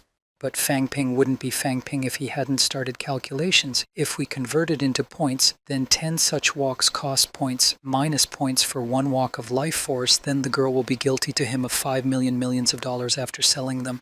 The girl tried to say that it was a pleasure and nothing was needed, but the clapper only asked to give him the 5 million afterwards. The fight was over. The students gave one-to-one medical attention. Cha Feng-ding asked Fang Ping why he was so cheap. Yunqi told him about their conversation. The girl didn't need the money, and she didn't understand why he kept offering them walks. Why he couldn't just accept the stroller as a gift when she was giving it to him because he was her friend. Fang Ping remembered that the instructor once told him that martial arts majors should only have a working relationship. At first he thought it was very cruel, but when he was on the verge of death, he realized she was right. They're only human, and we'll all play in the box once, and if someone gets attracted to someone, it will be hard to let their friends go. Gu Xiong said that the first-ranked majors, the second-ranked majors, and 3 third-ranked majors were all killed by sectarians. 6 of the student command were killed in battle, and all the third-ranking majors were badly wounded. On the mission, they took millions of dollars worth of supplies and ammunition out of the total amount of millions of dollars they spent on Fangping energy supplies and $3 million in compensation for each family of their fallen majors, which leaves approximately millions of dollars in total. Mr. Yunqi suggested dividing up a portion of the money between the 2 families. Chang Feng-ding started to get angry because millions of dollars should be divided by 300 people. They spent a lot of money in the battle, but they get back a pittance. Gu Xiong wanted to calm the boy down, saying that in this case it's their victory that matters, not their earnings. Yu Cheng was also rebuked, saying there's no victory. They said they were the best students, but in truth they were just useless, and if Fang Ping hadn't taken the big guy, they'd have lost more than 6 people. The students were approached by Instructor Tang, who was disturbed. He called the students not majors, but a bunch of self-dealing assholes, and they didn't know what the strategy was. They have a list of fusible nakinets at their base, but the students didn't know about them. The mountainous terrain is also very suitable for paste installation, and none of the students even thought of such obvious advantages. He marveled that they had learned nothing of what they had been taught at the university. More than the second-ranked majors were not even allowed to fight, and Fang Ping went on his own to fight the third-ranked major. The likelihood of his death was very high. It's not enough to win by brute force alone, you must also use your brains. Fang Ping went to Mr. Tan and said that we shouldn't blame others for his mistake. He signed up for the match. There was no other way out. But this argument didn't change the instructor's mind, and he took him by the ear and told him what kind of protection he was yapping about. Out of all 300 students, he considered him the biggest pain in the ass. He wondered how the kid got so much energy. Fang Ping had to guess something, and he decided to say that before the walks were absorbed into the body, he could use them gradually to gain energy, and since he knew that the mission would not be easy, he drank 10 walks in advance. Mr. Tan was even more disappointed because after that many walks, the boy was going to die. The instructor said he wouldn't ask any more questions, but there are a lot of witnesses here, and he'd better think how he'd explain it to others. If he doesn't want to be experimented on. Fang Ping knew that there were many witnesses, and if he was really asked to repeat the lesson, he'd have to take 10 walks. Whether he'll survive is not known, and as a matter of fact, someone will be asking a lot of questions. Fang Ping's thoughts were interrupted by a man who informed him about the call and that he had to leave in a hurry. He recovered a broken cell phone from the stall and realized why he hadn't been dialed on his cell phone, but it was still very interesting to see who thought of calling him now. When he got to the phone, he felt the voice of Lu's instructor, asking if the kid had really beaten a major at the top of the 3rd rank. Fang Ping didn't expect his senses to go off so quickly. But the instructor didn't call to praise the kid. He threw his supervisor a hard punch. And Mighty Evo renewed energy without walking, picking up pieces of energy from the bottom, such as the power of only great majors. So it's a mystery how the boy managed. Great majors not only have a bone marrow like Mercury, but also a clear view of life. They must be willing to be radicalized to do such a thing, or else they must be ready to become a bottom-feeding squint. Fang Ping started to ask for help from the instructor. He could not become a piker. He also asked about bone marrow like Mercury. He didn't know about it. It was one of the great majors' specialties. When they reach such a level, the bone marrow becomes as powerful as Mercury, which gives them full control over vital energy. They are able to recharge and leave the body of a major. Also, the muscles become as strong as a diamond and the bones as smooth as jade. This way they can accumulate zing, so they have maximum zing. While Fang Ping listened to the instructor's explanation, he looked at the system interface and realized that this option was not yet available to him. Instructor Lu suggested that he meet a major who has a jade bone marrow that can help him. The next day they had a meeting in the cafeteria. The major the instructor Lu was talking about was Wang Jinyan. He said that his bone marrow had never been rejuvenated and that he had been born that way. Fang Ping was very disappointed. Obviously he can't leave the lab. Wang had an idea, but it all depended on whether he was willing to spend a lot of money for the experiment. It's possible to take energy ore for cultivation. Under certain conditions, the energy released by the ore becomes rhydinium, and in this state it can possibly cement the bone marrow. The ore was only worth $1 million apiece, but that wasn't all. The main catch is that energy in rare state, even though it penetrates into the bone marrow, but stays there for a while because there is also a chopper which he has not fully cemented. And here we can try to direct the ore with the help of spiritual power. It was a good idea because Fang Ping could control energy without ore. His spiritual power was like that of a great master. Wang was very surprised. He couldn't understand how it was possible. There are a lot of important individuals in the world, but it was getting interesting. Of course, Wang didn't take the guy's word for it, but if he did, they had one less problem. Fang Ping asked Wang how soon he'd make it to the Grand Master, but Wang didn't have the money to do it. The boy thought it would be easy to get the energy ore if he had more pounds in his system. He realized that he had already pumped the system twice when the amount in his account first reached 1 million, then 10 million, and sooner or later a new modification would be made after 100 million. And he'll be able to upgrade his bones 100 distances after the next pump. But again, it's all about the money. Somehow we need to get the balance up to 100 million. Fang Ping went to the logistics center of the Magical University of Martial Arts in the evening. He brought his robes and halberd and complained that they were not of very good quality. Teacher Li knew that the items were damaged not because of poor quality, but because the boy had fought a major at the top of the 3rd rank. And Fang Ping decided to push his pity, saying that it was because of him that the university won the match.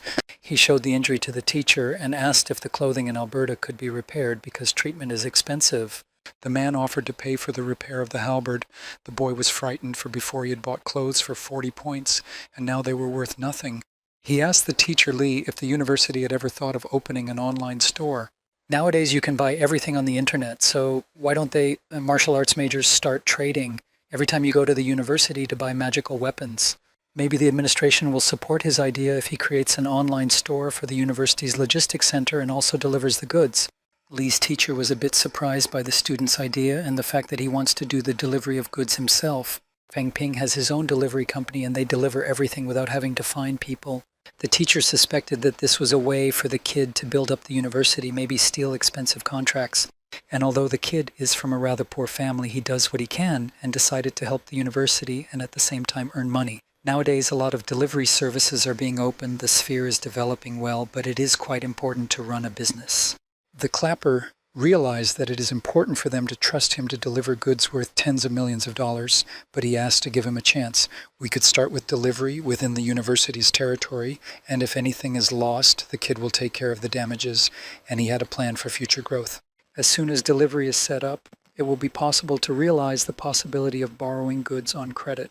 Students know that there are many things they just can't afford, but they are not too eager to make money, but with a delivery, they will have the opportunity to quickly try the first-class goods. And besides, most everything the students sell at the logistics center comes from the catacombs. With new armor, protection, and walkers, it will be easier for the students to replenish the warehouses of the center with goods much better than now. In order to pay for the money, students will bring valuable references to the center because everyone knows that people who are thieves will tear their souls to avoid living in the Borgs.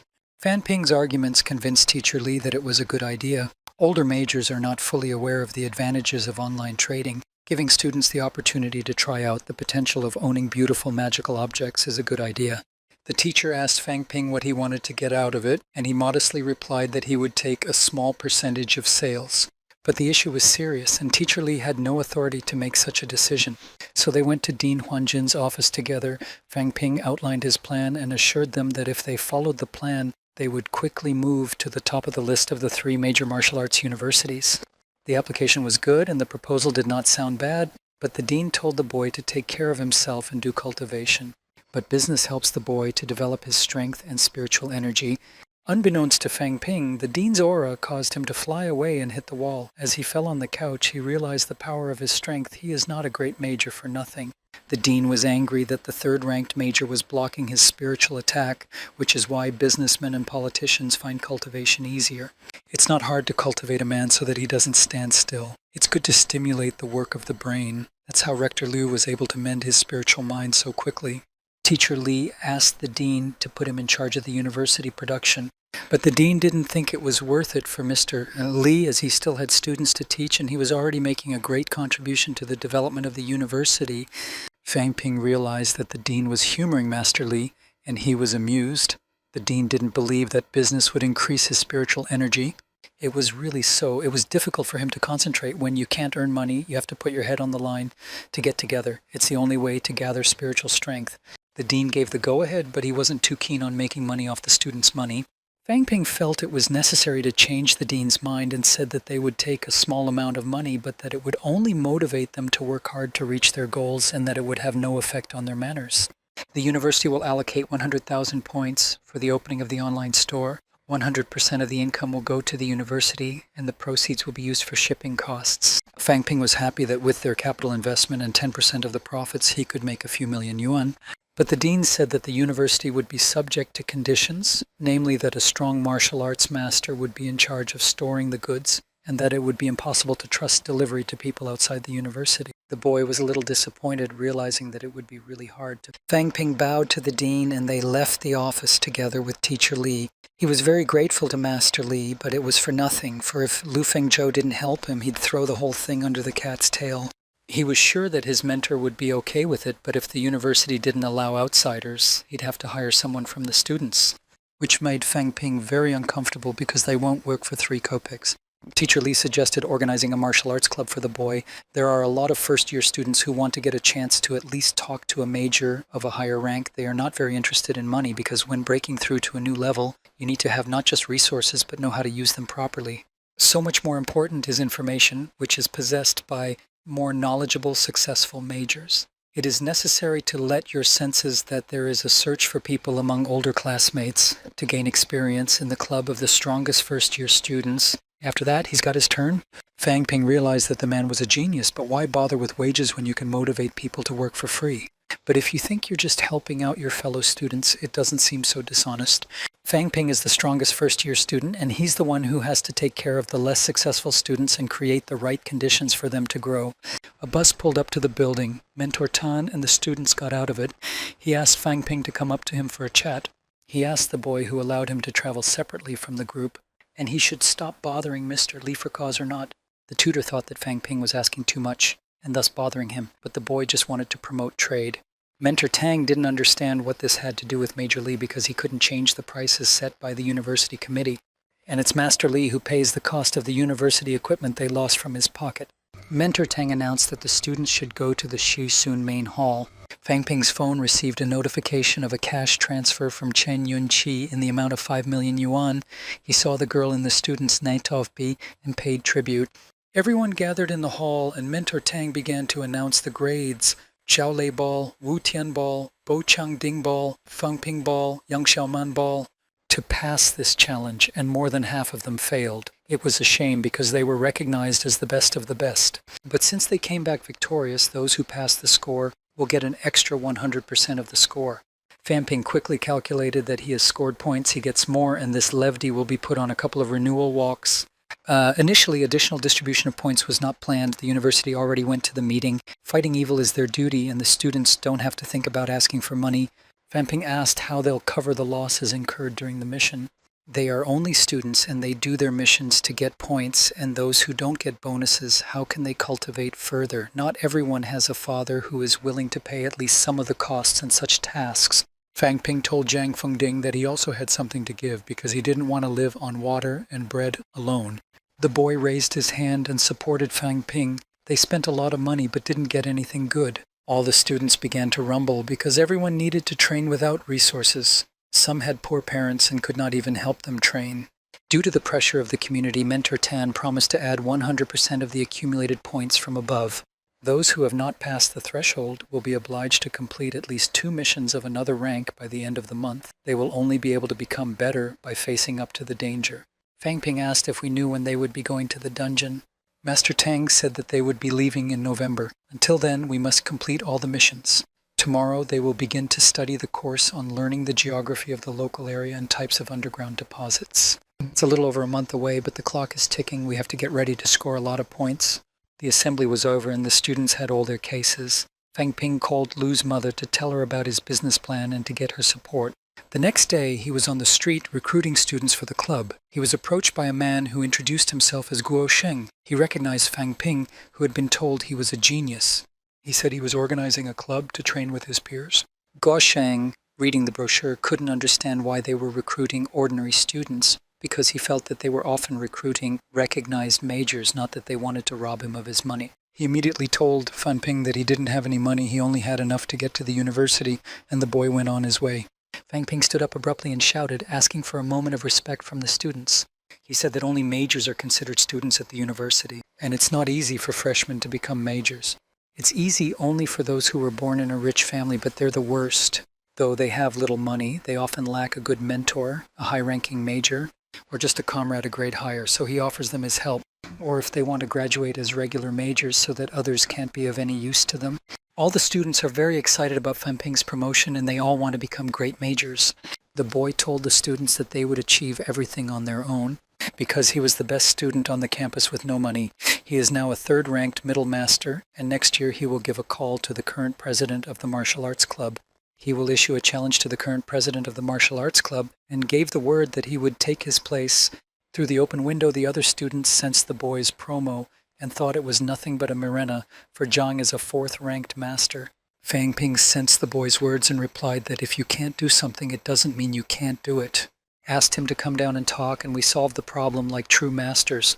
The kid was very happy, but he had just reached the next rank, and his victory was impossible from the word go.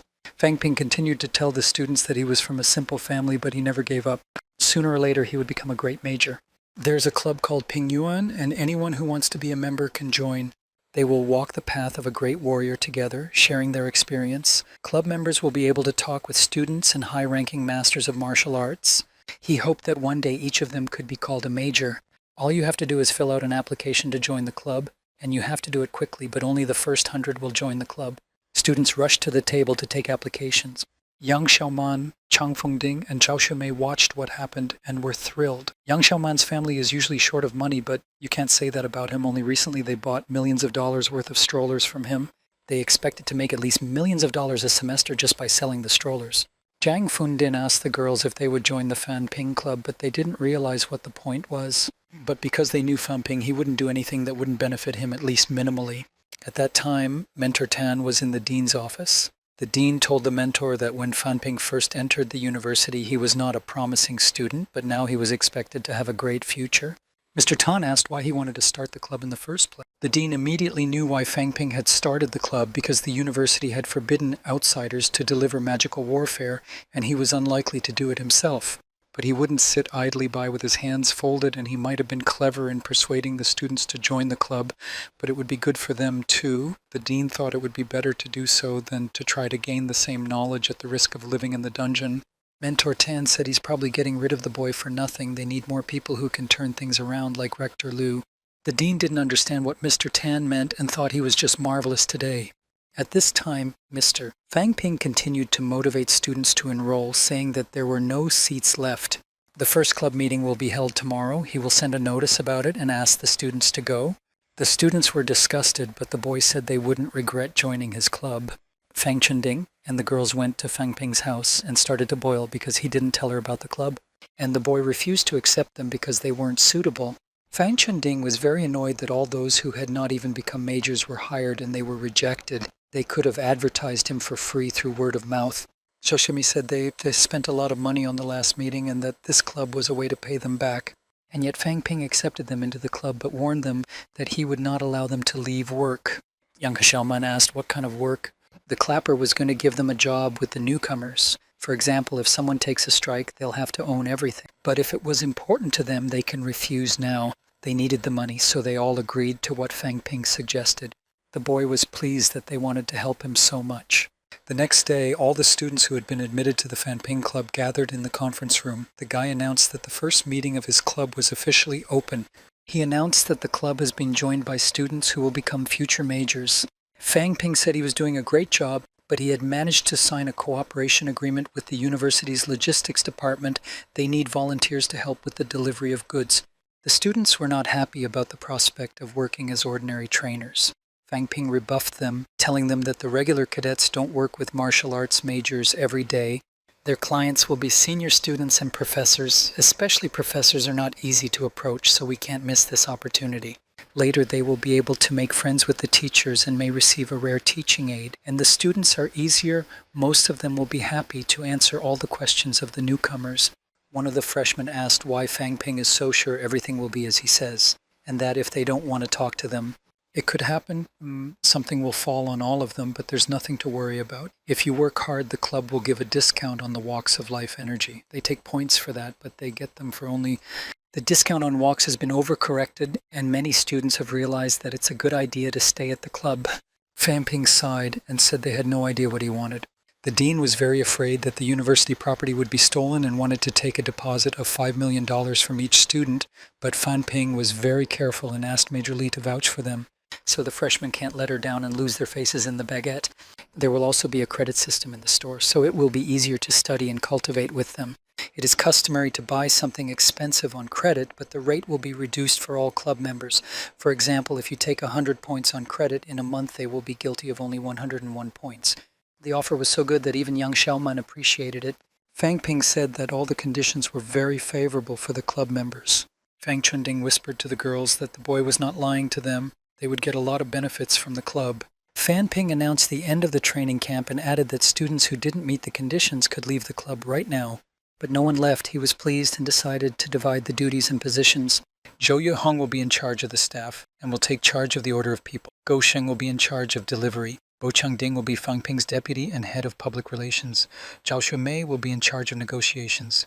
Yang Xiaoman will supervise all departments, evaluate the work, and recognize the best ones. And Fang Ping himself will be in charge and responsible for all of them. But he's not willing to do anything for them. It's necessary to make you realize that you can become a mayor without a rich parent. I'm sure they're no worse than the rich. They can be better than the rich. Fan Ping is very angry that everyone reacted in such a way. All the money is already in his kisheni. It is only necessary to return to training. Only the strongest will be able to lead a flood of people. You have to start somewhere so that one day all the martial arts majors can become his.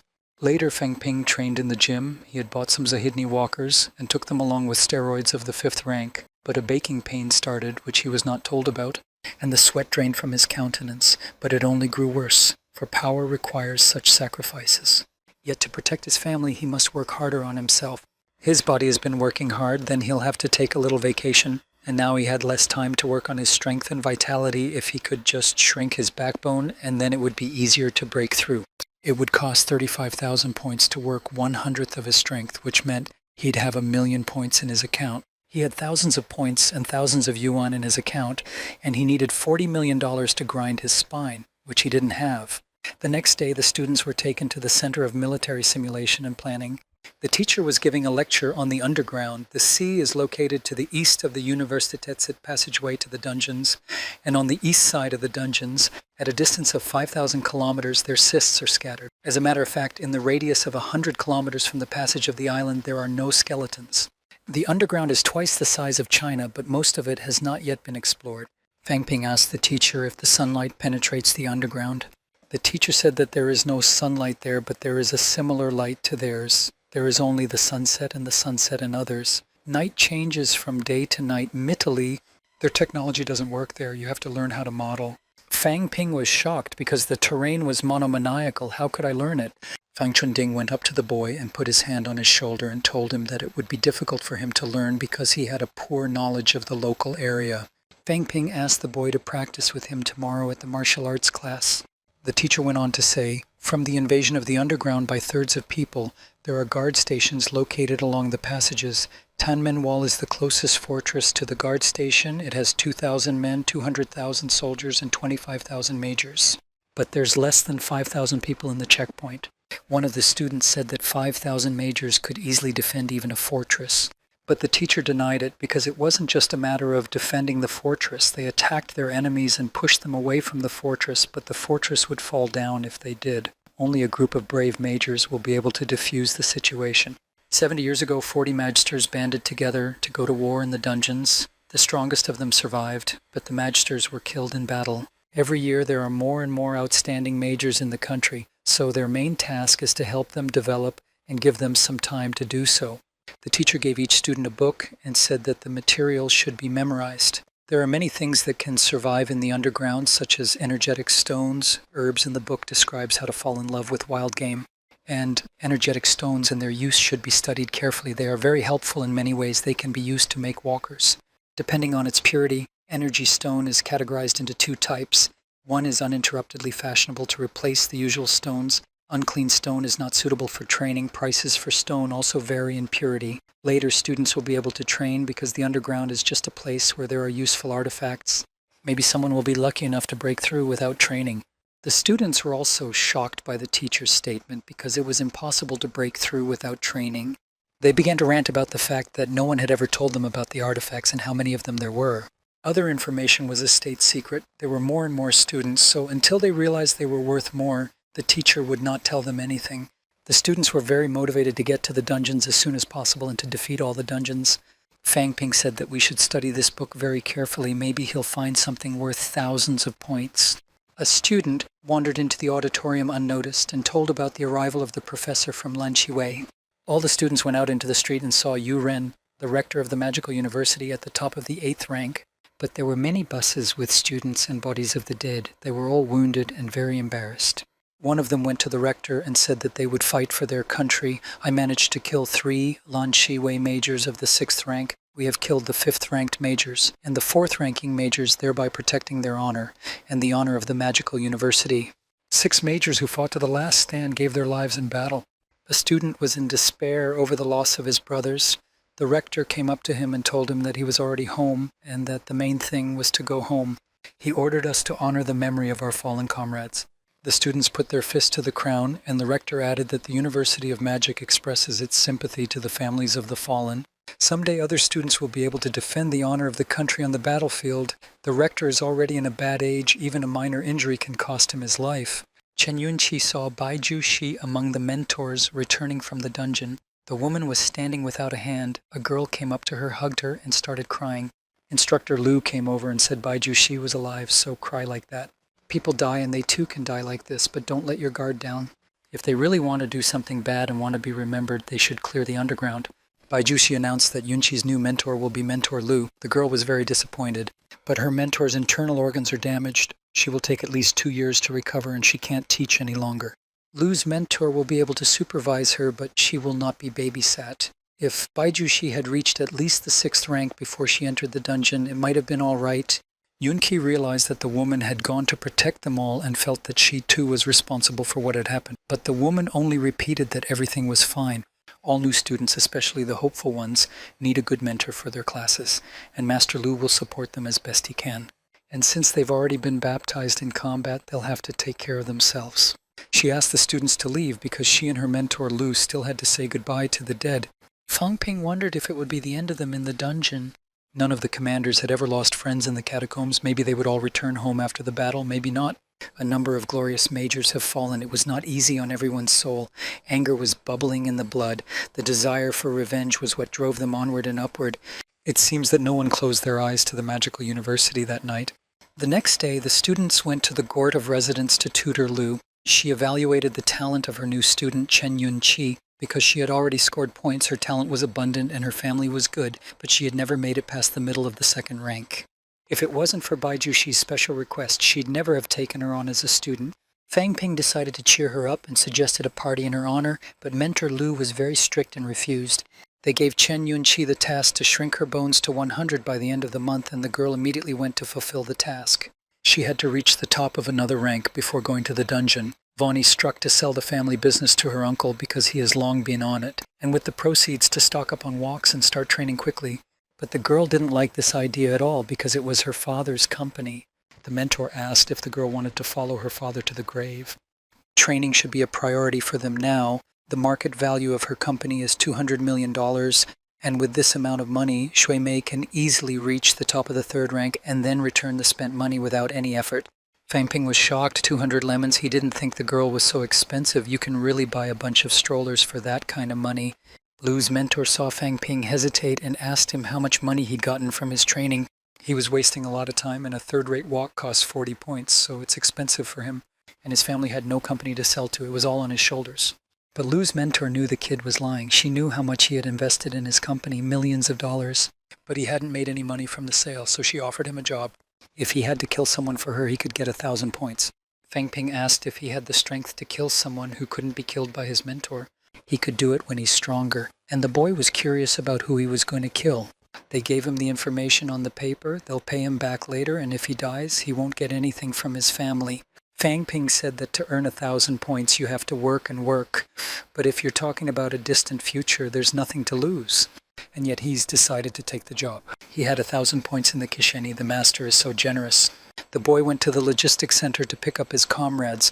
Maester Li said that the masculine armor from the skin of the creature of the 4th rank underground and armor for the legs and arms of the rank, it will be ready in 2 weeks. Fang Ping realized why most of the majors had no money because he'd paid $1 million, and he asked for more Chi-Chi energy walks. Master Li was very pleased that the boy didn't even haggle. Fang Ping was very happy to report that Master Lu had paid him 1,000 points in advance for the service and gave him the paprika he had received from his master. Li's teacher was very pleased that the boy went to the task for 1,000 points. He knew well the man Lu had picked up. He was her archenemy and his too. He was a master of the 3rd rank, the head of the Tianmeng Foundation. Fang Ping thought that Lu's mentor was a very wise woman because she knew that he was destined to become a 5th-ranked major. But he wondered how the head of the fortress Tianmeng became his enemy. The man said he had killed Lu Fengzhou 10 years ago. The man said that he had killed Lu Fengzhou 10 years before, but he had not been able to stop him and had miraculously survived himself. Fang Ping was shocked because her mentor never told him about her daughter. Maybe that's why she became so cruel and merciless. She lost her family. It's not easy for anyone to go through that. Teacher Li asked why the kid stopped practicing. He said it was because of his business plan. But with each rank, practicing became more and more important, but the business also influenced it. The man asked the boy to follow him because he had a case to tell him about.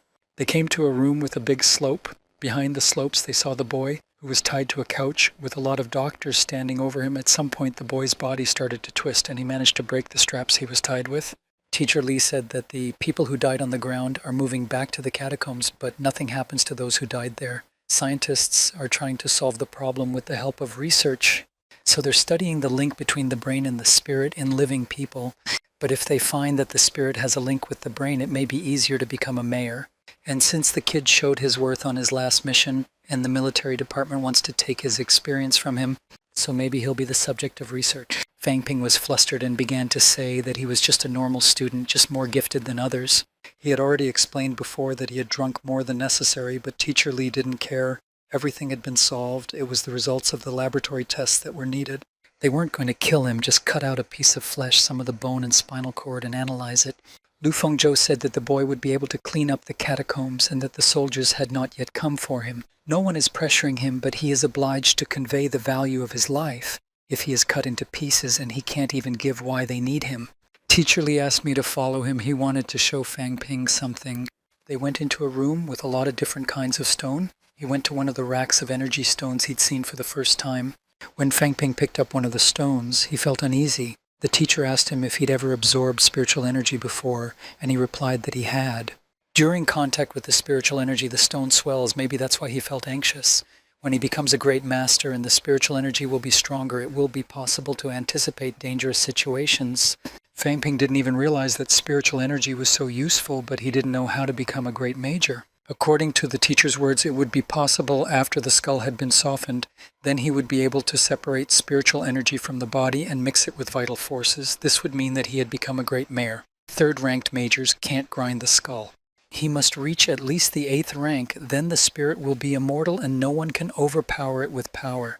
Just because someone is unmatched in battle doesn't mean they can't be brought down. The head of the fortress Tianmeng has taken down the rector's deathless talismans. Fang Ping said he also felt that high-ranking majors cannot attack, only defend.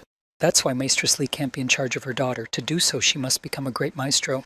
The boy forged the energy stone he held in his hand. Teacher Li got mad because he wouldn't let him do it. When he picked up Fang Ping, he realized why they're so expensive, because in a few seconds you can hold a lot of energy.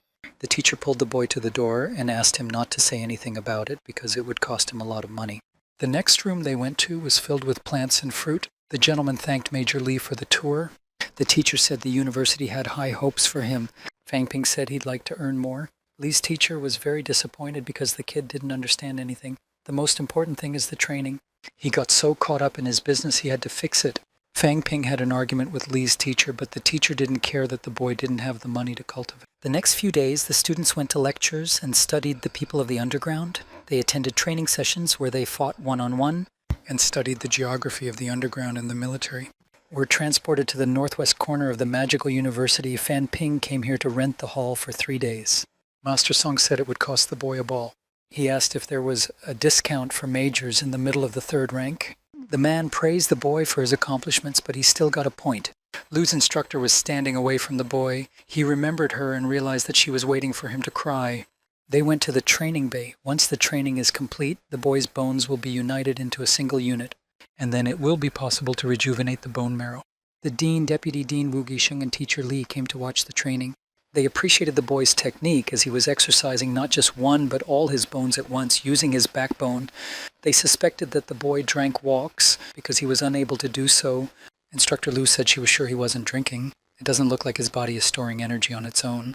He did very well in Nanjing. He must have a secret. Fang Ping continued to train under supervision, and after a while, he began to use spiritual power to collect energy. Wu Guisheng was very angry, but his power was weak. He could gather it, but he could not exert it. Fang Ping used the system to transfer his spiritual power. He was down, but the instructor didn't stop him, if she could help him, because she knows how hard it is. The only explanation of the miraculous renewal of vital energy is the use of spiritual power to control the flow of energy. According to the system, he had a spiritual power score and was hesitant to develop it. He couldn't bear it any longer, but it couldn't get any worse. His eyes opened and he could see the energy coming out, but he did not collapse. Wu Guisheng ran to the boy in the hall, followed by all the others. No one realized what was happening. Fang Ping was caught in a crouch with his arms outstretched and his eyes could not be seen. The deputy dean said that with his level of spiritual power, he could only feel the streams of power but not control them, but there was a surge of spiritual power. He said that the power could hurt the boy's brain. Often, lower-ranking majors cannot create a surge of spiritual energy, but Fang Ping somehow managed to do so. For him, such a surge would be deadly. Wu Guisheng put his hand to the head of the boy and with the help of spiritual power made attempts to check to svidomisti. At such a pressure, the body may not be able to survive. Now only his spirit decides whether to live on or not. All hope was on the will to live Fang Ping. Li's teacher went to the boy and began to tell him in his ear that he would give him 10,000 points off and give him a walk of life energy at no cost, believing that it would help to wake him up. But it didn't work, and he decided to tell the research team that they had visited together earlier. And it worked. Fang Ping came to them and immediately checked the data in the system. He was able to develop his spiritual strength and needed to concentrate. As he continued his training, he learned to control energy, and by looking at it, he accumulated 5 points of energy. The teachers who watched the training were shocked by this, as a third-rank master is not capable of such a thing. But if there's more spiritual power than energy points, you can't get more energy. It's still a mystery to them how he got back to his old self. Fang Ping argued that the renewal of spiritual power is more expensive than life energy, but the replenishment of spiritual power cannot be seen with a sharp eye. Maybe he'll be able to deceive the teachers.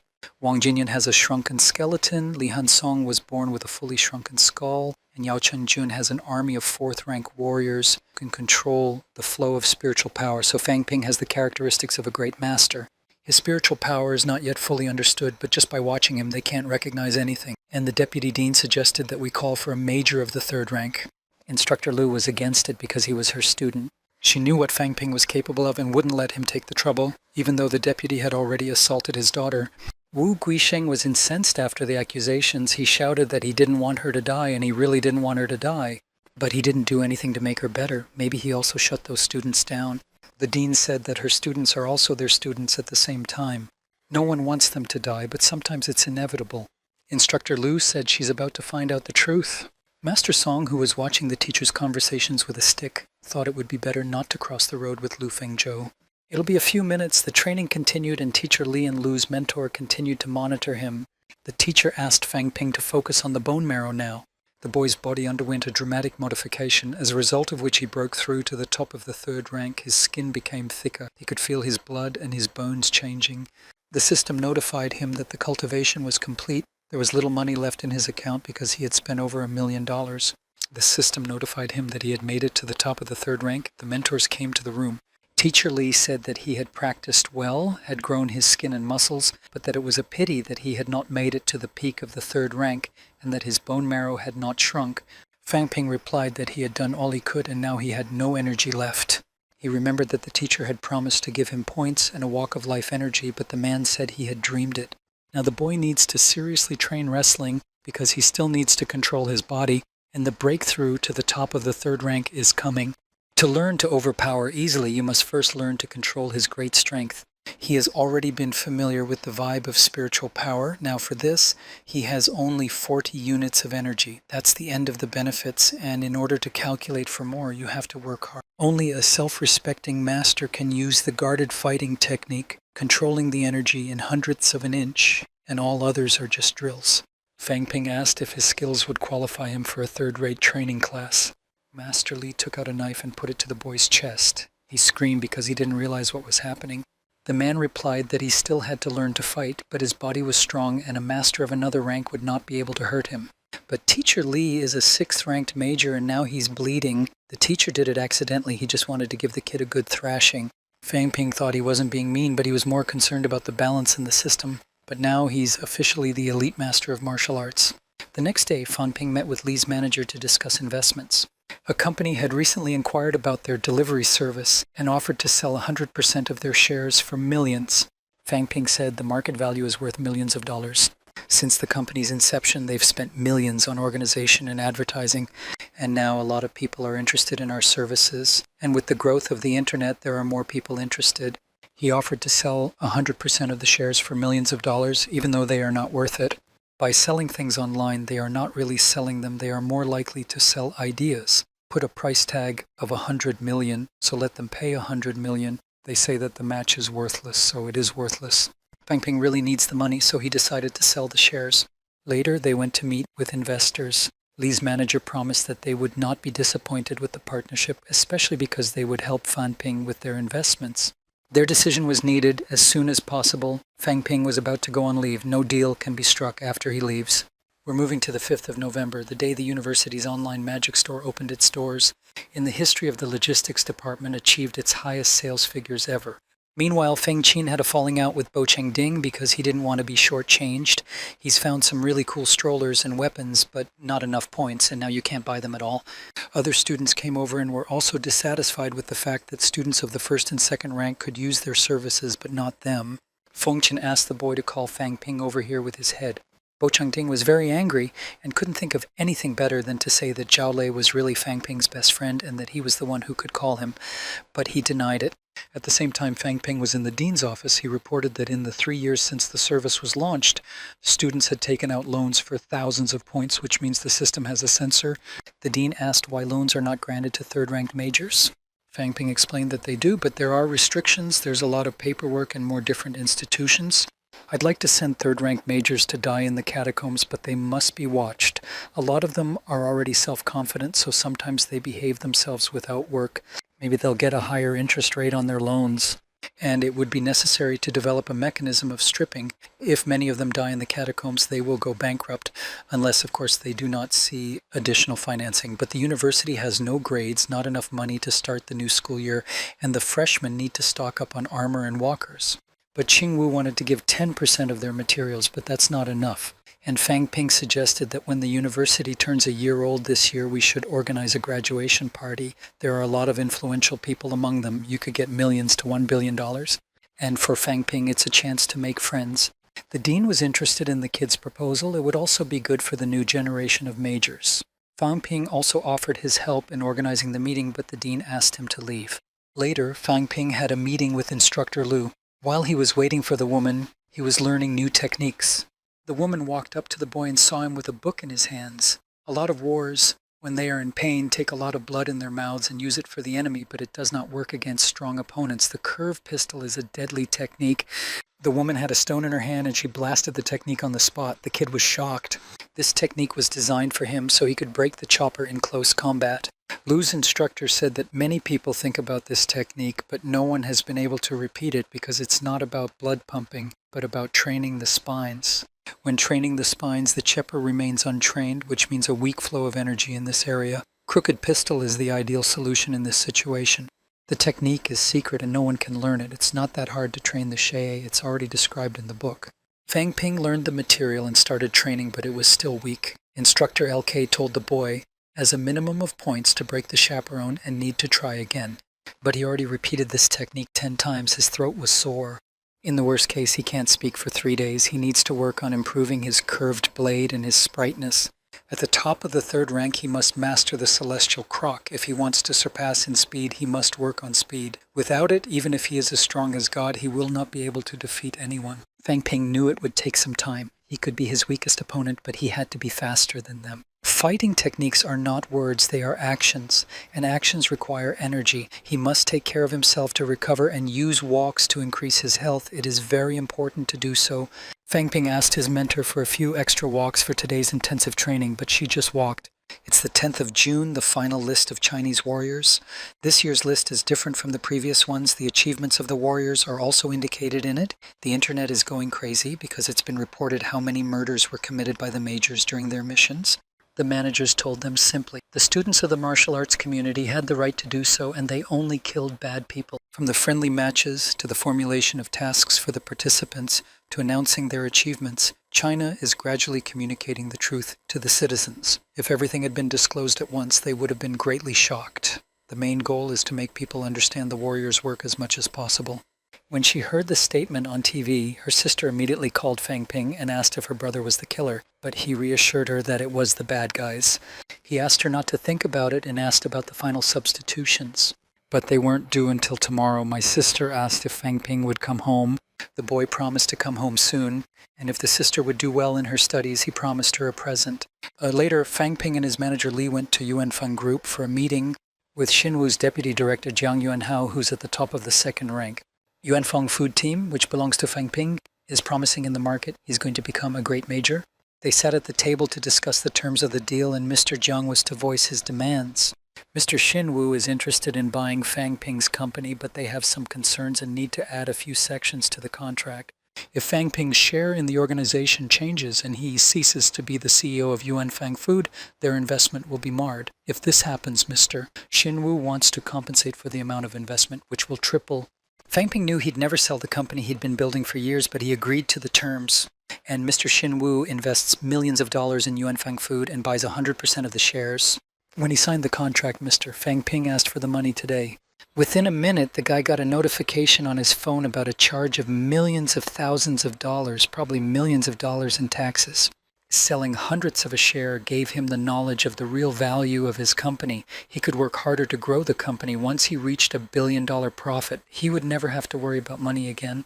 Fang Ping concluded the meeting by talking about money. Millions more will be spent in the dungeon. He is still short of 100 million. He must be very careful how he spends his money now. Meanwhile, Qin Feng didn't stop trying to find Fang Ping. Later, Fang Ping came to the professor's gourd. There were other students such as Ye Jing, a student of the advanced course, School of Armor, at the top of the third rank. Liu Mengzhao, a student of the advanced course, School of Manufacturing, in the middle of the third rank. Lianghua Bao, sophomore, Osborne School, mid-third rank. Liang Fenghua is a student of the advanced course, School of Armor, the top of the third rank. They met Fang Ping, a freshman, Oz Armor School, top of the third rank. Zhao Xuemei, freshman, Armor School, middle of the second rank. Chen Yunxi, first year Oz Armor School, top of another rank. The seniors admired Fang Ping and said he was a genius, but instructor Lu told them not to chew the schmear. She had students, now there are only 7 left, and she asked the students not to die anymore. Fenghua will soon reach the 4th rank. He should work with them instead of going to the army. Huabao and Mengdao are just reaching the 3rd rank. Yejing has just reached the peak of the 3rd rank. There's nothing to do in the dungeon. Fang Ping, Hashime, Yunqi have never been to the dungeon before, so they must go. And they must realize they have no future if they die. Instructor Lu knew that while they were studying, many teachers would tell them to fight like real soldiers and not to be afraid on the battlefield, and in the dungeon they would tell them to fight until the end, but it's stupid. Fan Ping, before everything, he should think about his own safety, think about the team. The others are not important. If he realizes that there is no chance to win, then he will go for it. Juemei Yunxi, she told him to follow Fang Ping even faster than him. Fang Ping didn't know if it was an image or a compliment. He's a warrior, and they're his teacher, who teaches him how to weave. But she's never said anything like she cares about them, and the boy promised that he would never leave the girls behind him. Instructor Li sent everyone to training, but Fan Ping asked them to stay behind. She informed him that the bell ringing had started and he had 5 days to go. It was decided that the exact date of their shipment would be on Thursday. Tan Feng will be the leader. He has the 6th rank. He's weak in mind, but he'll still be able to protect him. She gave him a photo pendant. It was a gift from her father, who died in the dungeon a year ago. They may have asked for his help if they meet him. He's reached the top of the 7th rank. Fang Ping was pleased with this gift from the instructor. As there are only great majors at the highest rank, he will definitely be able to help him. She also asked her to protect Yun Qi and Shui Mei. She specifically told him to go with Fang Ping. Mr. Chen has 6 or 7 sons and only 1 daughter. You'll do anything to keep her alive so that you can be near her at all times. Also, his security detail must be unique with other professors, especially Lu Guixing. He wants to protect humanity at any cost. Moreover, she has many enemies, and God only knows what's in their heads. They may sacrifice her students as well, and Fang Ping is one of them. They want to kill Mentor Lu's students, prevent them from becoming masters, and get rid of anything that might interfere with their plans. They knew that Fang Ping was sensible. If he was in trouble, it would be necessary to consider whether it was a malfunction or malicious intentions. Fang Ping wondered why his mentor was saying that if things were so bad. These people want to protect their country, and he understands them. He did not think that everything is so bad as they say, but he still needs to be careful. He told his mentor that up to this point he had not been so anxious about going into the dungeon, but now he thought that there were enemies around and he could die at any moment. Maybe she had something to keep him alive, such as a book that can help him defeat enemy attacks with a single hand, or a special piece of ammunition used by high-ranking maîtres, or perhaps some kind of walking. Apart from the walks, the mentor didn't have anything, and she showed him some special pills with life energy. After taking 1 walk, the life energy will increase 2-fold, but after that they will do great harm. If you renew 3 times the energy before its effect is over, you may be alive, but you may also suffer a large number of serious injuries. And even after the nurse's warnings, he still took a walk. But Fang Ping didn't realize how expensive they were. 3 walkers cost $1 million. Maybe he can sell one for $2 million. The kid asked Lu's mentor for more walkers because others might need them too. But she didn't have any more, so she asked him to go home because there wasn't much time left. If he died, the school would support his family. The next day, Fang Ping traveled to his hometown. He waited for his sister outside the school. The girl walked up to her brother, followed by a crowd of girls. They greeted Fang Ping. Then they shouted that it didn't matter what their intentions were or which way they were going. Yanchen will always honor him. They will be honored for their strange work. They must be strong, 3,000 schoolgirls, and they are all warriors. Fang Ping thought that before this, Pingyang was only 1,000 and now 1,000. They want to sleep their own country. My sister said they wanted to join. They weren't forced to. And she didn't even want it. The girls started the club themselves and asked for help. And then they even charged admission and wanted to transfer all the proceeds to her family. They told them they didn't need the money, but they said that if the girl refused, the girl would cry in front of the school. But this story did not faze Fan Ping. He knew that his sister was lying to him. He couldn't allow a girl to control so many people, and he'd have to tell Uncle Tan. The sister said that Uncle Tan was the one who asked for his daughter to join the club. Fang Ping was shocked by this news. Then he asked his sister to just be careful not to talk to people and not to be kind to strangers. The man took out a pink box with a bow and handed it to the girl. It was the very gift he'd promised earlier. But when the girl opened it, she was disappointed. It was books. They were books about the best fighting techniques a true warrior should know. When a girl becomes a real martial arts major, she'll read the lowly Raivok. Then, when a girl becomes a master of martial arts, she can read Vibuchovia Kinjal and Krivoyu Pistula. If she becomes a good warrior, she can go to Mukmao or Nanwu. If she goes to Nanwu, Wang Jinyang will help her prepare for the tests. But if she goes to Mukmao, she can learn from her teacher Lu Fengzhou. The girl said she found a friend who works in Major Li's logistic department. She couldn't guess his name, but she could always ask for help simply by saying that she was Fan Ping's sister. He asked me to tell you about my mom and my tat because she's old enough now. He said he's going away for a while. He did not plan to die, but if he got lost there, he would not be able to come back. The girl hugged him and asked him to leave, but it was impossible. Fang Ping asked her to keep practicing. The next time they meet, the sister is obliged to become the most powerful among her classmates. It's November. Fang Ping was in a magical city. It was already evening. The students were eating at the cafe. Bo Changding said that everyone did not worry because they were soldiers and it was their duty. We should relax and enjoy ourselves. Zhao Lei said that he should relax. He said that they are soldiers, and through this they may risk their lives. Fang Ping decided to calm everyone down, saying that they should use their senses to survive and learn more information as they need it. We should not be heroic. We should not start fights, the end of which is impossible to foresee. I asked them to keep an eye on themselves and to make sure everyone was in place. A happy couple passed by their table. The girl was carrying quiches. Bo Jiangding asked if anyone had ever thought about what an ideal partner should be like. Fang Ping said that a person should be kind. It would be good if she was a martial arts major and they had common interests. Her strength is not so important. Yang Xiaoman said that her boyfriend was centimeters taller and taller, prettier and stronger than her. Also that the partner should be Turbot Livni, talented in cooking and photography, liked to drive, and the girl was not to be spinned. But Bo Changding still beat her and said he wants a pretty girl. He doesn't care if his girl is a martial arts major, but she has to be in shape. Then the boy took a cup and said that a soldier should not drink alcohol, but his grandfather often drank before going to the dungeons. He drank from a glass, but the alcohol was wet. The man had never spoken about his grandfather before, and Fang Ping asked who he was. He's the director of Jingyu, ranked 6th, but the kid still hasn't been to McMao's. Yunqi's father is also a big shot. He's the director of Jinan University, and she's like Bo Changding studying at McMao. And it's not just them. A lot of students join McMao because they don't want to study at their parents' universities. They don't want to be witnesses to their father's deaths. Everyone knew what happened to Mentor Lu, and if her daughter hadn't died in front of Master Wu, everything would have changed. Bo Changding's grandfather didn't want him to become a warrior, but he kept practicing. Now that he knew how dangerous the dungeon was, he realized that his grandfather just didn't want him dead. The underground was very different from their world, and he wanted to see it with his own eyes. But he is afraid of death, for he has not yet finished what he wants to do. Zhao Lei said that there would be so many other level warriors, Master Tang would not be able to cope with all of them. Fang Ping stood up and said he didn't know if he'd die in the dungeon, but there's danger at every corner. Natural disasters, accidents on the roads, broken food, falling objects can happen. 1 second you're laughing, the next you're dead. He raised a glass of alcohol and suggested they drink to try to survive. They clinked their hands and all said they would try to live.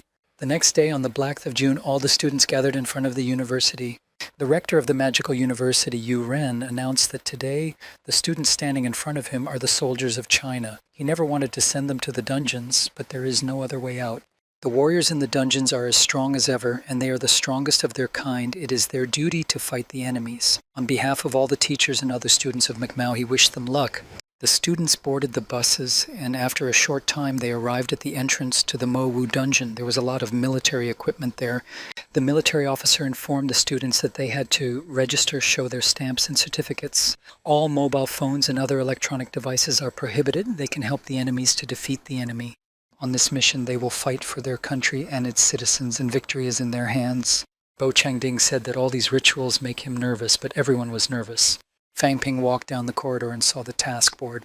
They arrived at the entrance to the dungeon. Pang Tang said that it was a metal chamber made of grade A alloy to keep out all the evil forces in the dungeon. The entrance itself is in the middle of nowhere. 1 kilogram of D-grade alloy costs millions, while the value of A-grade is impossible to estimate. Fang Ping went to the door and began to poke at it. If he hadn't misunderstood, their trading company doesn't have grade A alloy. A man with a scar on his face asked Fang Ping if he wanted to take the doors with him. Fang Ping said yes. As long as they clean Mo Wu's dungeon, no one else will need those doors, and then they can take him away. The man asked Tang's mentor that he had never even recognized real fun, or perhaps he had never been with a woman. Lu Jiangpeng whispered in Fang Ping's ear that there was nothing better than this, so he should try not to die. Mr. Tan was very uncomfortable with the boy's words, but he was shouted at. He apologized, saying that he was just getting the newcomers ready. The first time is always so rough. The students lined up and came in one by one. After a while they reached the dungeon. It was clear from the blue light. Fang Ping said they had reached the magical entrance. Pentang was surprised that the boy could talk. The boy could talk, but he felt a strong energetic pressure. He thought he could overpower her. Mr. Tan forbade him to do so. He doesn't care how strong he is. If he uses his strength here, he'll upset the balance of the goal. The gate can keep the balance, otherwise no one can pass through it. Last year, the Tiannam dungeon became much more dangerous because some masters used spiritual energy to close the entrance to it. They wanted to stop the people coming from the underground. But Fang Ping didn't understand why they did it, because that way they could stop the enemies and they wouldn't have to send people to their deaths. Why couldn't they just isolate the underground from the outside world and stop worrying about it? But they couldn't do that according to Mr. Tan. The power of the gate is constantly increasing, so they are obliged to maintain its stability. The path that connects the two entrances is about 1,000 meters long. The two entrances were identical. They were separated by large protective walls made of alloy. The only difference was a small tree near one of the entrances. The first thing Fang Ping saw was the dungeon sun. It was different from the usual one. The students arrived in Siwan City and the general headquarters in Madu. They were greeted by Shu Mofu, the general of the Madu dungeon. He told them that their headquarters had thousands of soldiers and less than 1,000 soldiers. Tianmen's army was 4 times larger than theirs and attacked them 5 times a year. Tianmen's headquarters is on the east bank, about 1 kilometer away. There are also several villages not far from their headquarters, whose soldiers are also constantly attacking them. They need to secure their country from the enemies and animals from this dungeon. It is their duty as they are the soldiers of Bashiwan's headquarters. Pang Tan added that their first and only task is to stabilize the underground. They will go on a 3-day reconnaissance 10 kilometers away from headquarters to get a better look at the local Tabiran army. Then they will go on a 3-day journey and leave the headquarters at a distance of 10 kilometers. After that, the students will be free. They'll be out of here in a day. Fang Ping asked if they could take whatever they wanted and find out where the energy stone mines were. Professor Tan replied that all the stone has already been taken and there is little chance of finding anything. The mines are infused with potent energy, which makes them a good place for training, but there are a lot of strong beasts of burden there, so Fang Ping should not go there. The boy realized that even if he found the energy stones, he could hardly take them. The students and Mr. Tan passed through the great metal gate. Logically, even a warrior of the first or second level could penetrate the stone wall. The ground is soaked with blood. Fang Ping could not have realized how fierce the battles had been. When they reached the jungle, their guide taught the students how to find water, look around, make pastures, and much more. The plants were similar to those that grew behind the dungeons, but there were some that the students had not seen before. The animals were also similar in appearance, but there was a spiritual energy among them. During this journey, they would also be close to the army. They had a great interest in everything new, so they had forgotten how dangerous the underground was. Mr. Tan ordered the students to go to bed for a rest. The air was so fresh, but Fang Ping was disbelieving that it was the wind at all. Yang Xiaoman immediately realized that the boy was skipping class, but they said that the scientists had studied the environment and confirmed that it was the wind. Fang Ping asked Mr. Tang, if there are no roads in the underground, why can't they travel on horseback? The smell of horse's blood is strong. It will attract other animals. And besides, during the battle, the horses can slip and fall in. And you can't use the underground animals because all animals with spiritual energy can think. They can be tamed, but sooner or later they'll die. They used to have a big alligator at their head, which didn't destroy Siwan's headquarters. Since then, the army has not used animals from these places. Fang Ping's dream of taming a pet from the dungeon is ruined. If the head, being a major of the 8th rank, couldn't stop the alligator, he'd have to be a major of the 5th rank to have any hope. The night in the dungeon is blacker than tar. And it was true what they said. They're coming in mittens. Changding looked out the window and said it's a month in their world, but the nights are dark. If they were to go out now, they would never find the right direction. He asked the boys how badly they'd be punished if they sneaked into a woman's bedroom. Fang Ping said that 4th-rate soldiers have night vision. The boy fell on his bed and started yelling that he was bored because their phones had been taken away and there was nothing to do. It's only been 1 day, but the dungeon doesn't seem so dangerous, but it was only the beginning. They've only gone 1 day. Fang Ping began to train and thought that everything was still going very well and that something was definitely going wrong.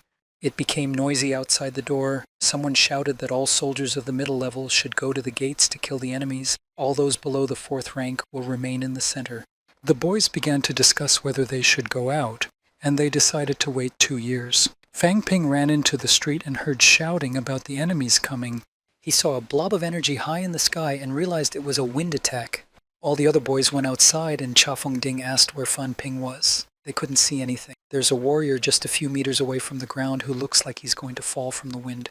Tan's mentor came up to them and told them to go back to the building. Master Lo also came with the mentor. He had injuries on his chest, but he was fine. The others are injured and are now in the infirmary. The enemy killed one of their middle-ranking soldiers and an inhaled soldier. Fang Ping was shocked, and Meister Lo, a second-rate warrior, not so badly wounded, not so good. The kid asked how it often happens. Mentor Tan said that attacks could happen at any time. Now they were attacked by skilled foes. They killed several. Their losses are much less. He told Fang Ping to go back to his room. His questions won't help anyway, and to train and rise in rank as soon as possible. The kid asked about the flying man. He must be a great master. He wasn't sure, but he seemed to have a strong spiritual energy flowing from above.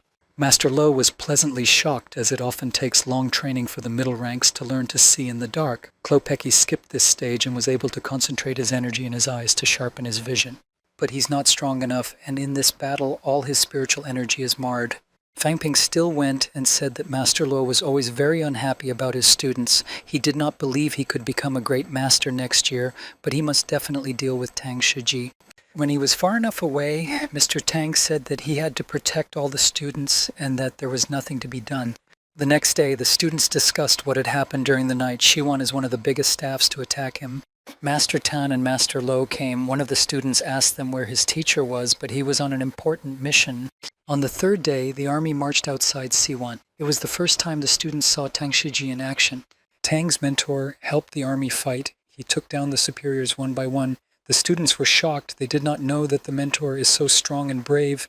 Tang Shenqi was so easy to deal with the middle-ranking soldiers. Even if Fang Ping was a 5th-ranked major, he could easily crush them to the ground.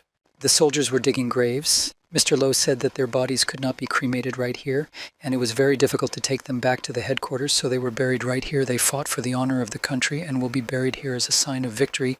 Fang Ping argued that they can't even protect their headquarters in the dungeon, which the master says is a sign of victory. It's not worth it to fight in the dungeon because they're only training to become stronger. Only then can we protect ourselves. After burying the dead, the students and mentors went to the headquarters. Mentor Tan said that a dozen mid-level warriors attacked them, something that had never happened before. They're losing the war and can no longer wait for them to get used to the locality. He suggested we split into 2 teams. Maester Lo will lead the other level of warriors. Master Tan himself will lead the 3rd-tier warriors into the center of their territory. They will fight, but they must remember that it is also up to them to preserve their lives. The 3rd-level warriors will fight the people in the dungeons. That was the plan from the beginning. They taught them everything they know. Overprotection, and overprotection will not lead to anything good. Fang Ping won't be able to protect Shui Mei because they will be on different teams, even though he has Yun Shi's walkers. And he asked Master Tang if he was sure that they should take risks and not follow the initial plan of action. Master Tan was very receptive to the boy's question, and he replied that he could go there alone if he was not satisfied with his team. In general, he believed that he should have started beating the enemy a few years ago instead of sitting idle and doing nothing for so many hours. Master Tan had been working with 3 of his students before them. They entered the battlefield in 2 days without waiting for his orders. Or Fang Ping just wants to be on the other level of warriors to feel superior to them. Lu Fengzhou and Zhang Sheng thought that he was a gift to them. They thought he was a prodigy, but they were mistaken. He is not even trying to become stronger.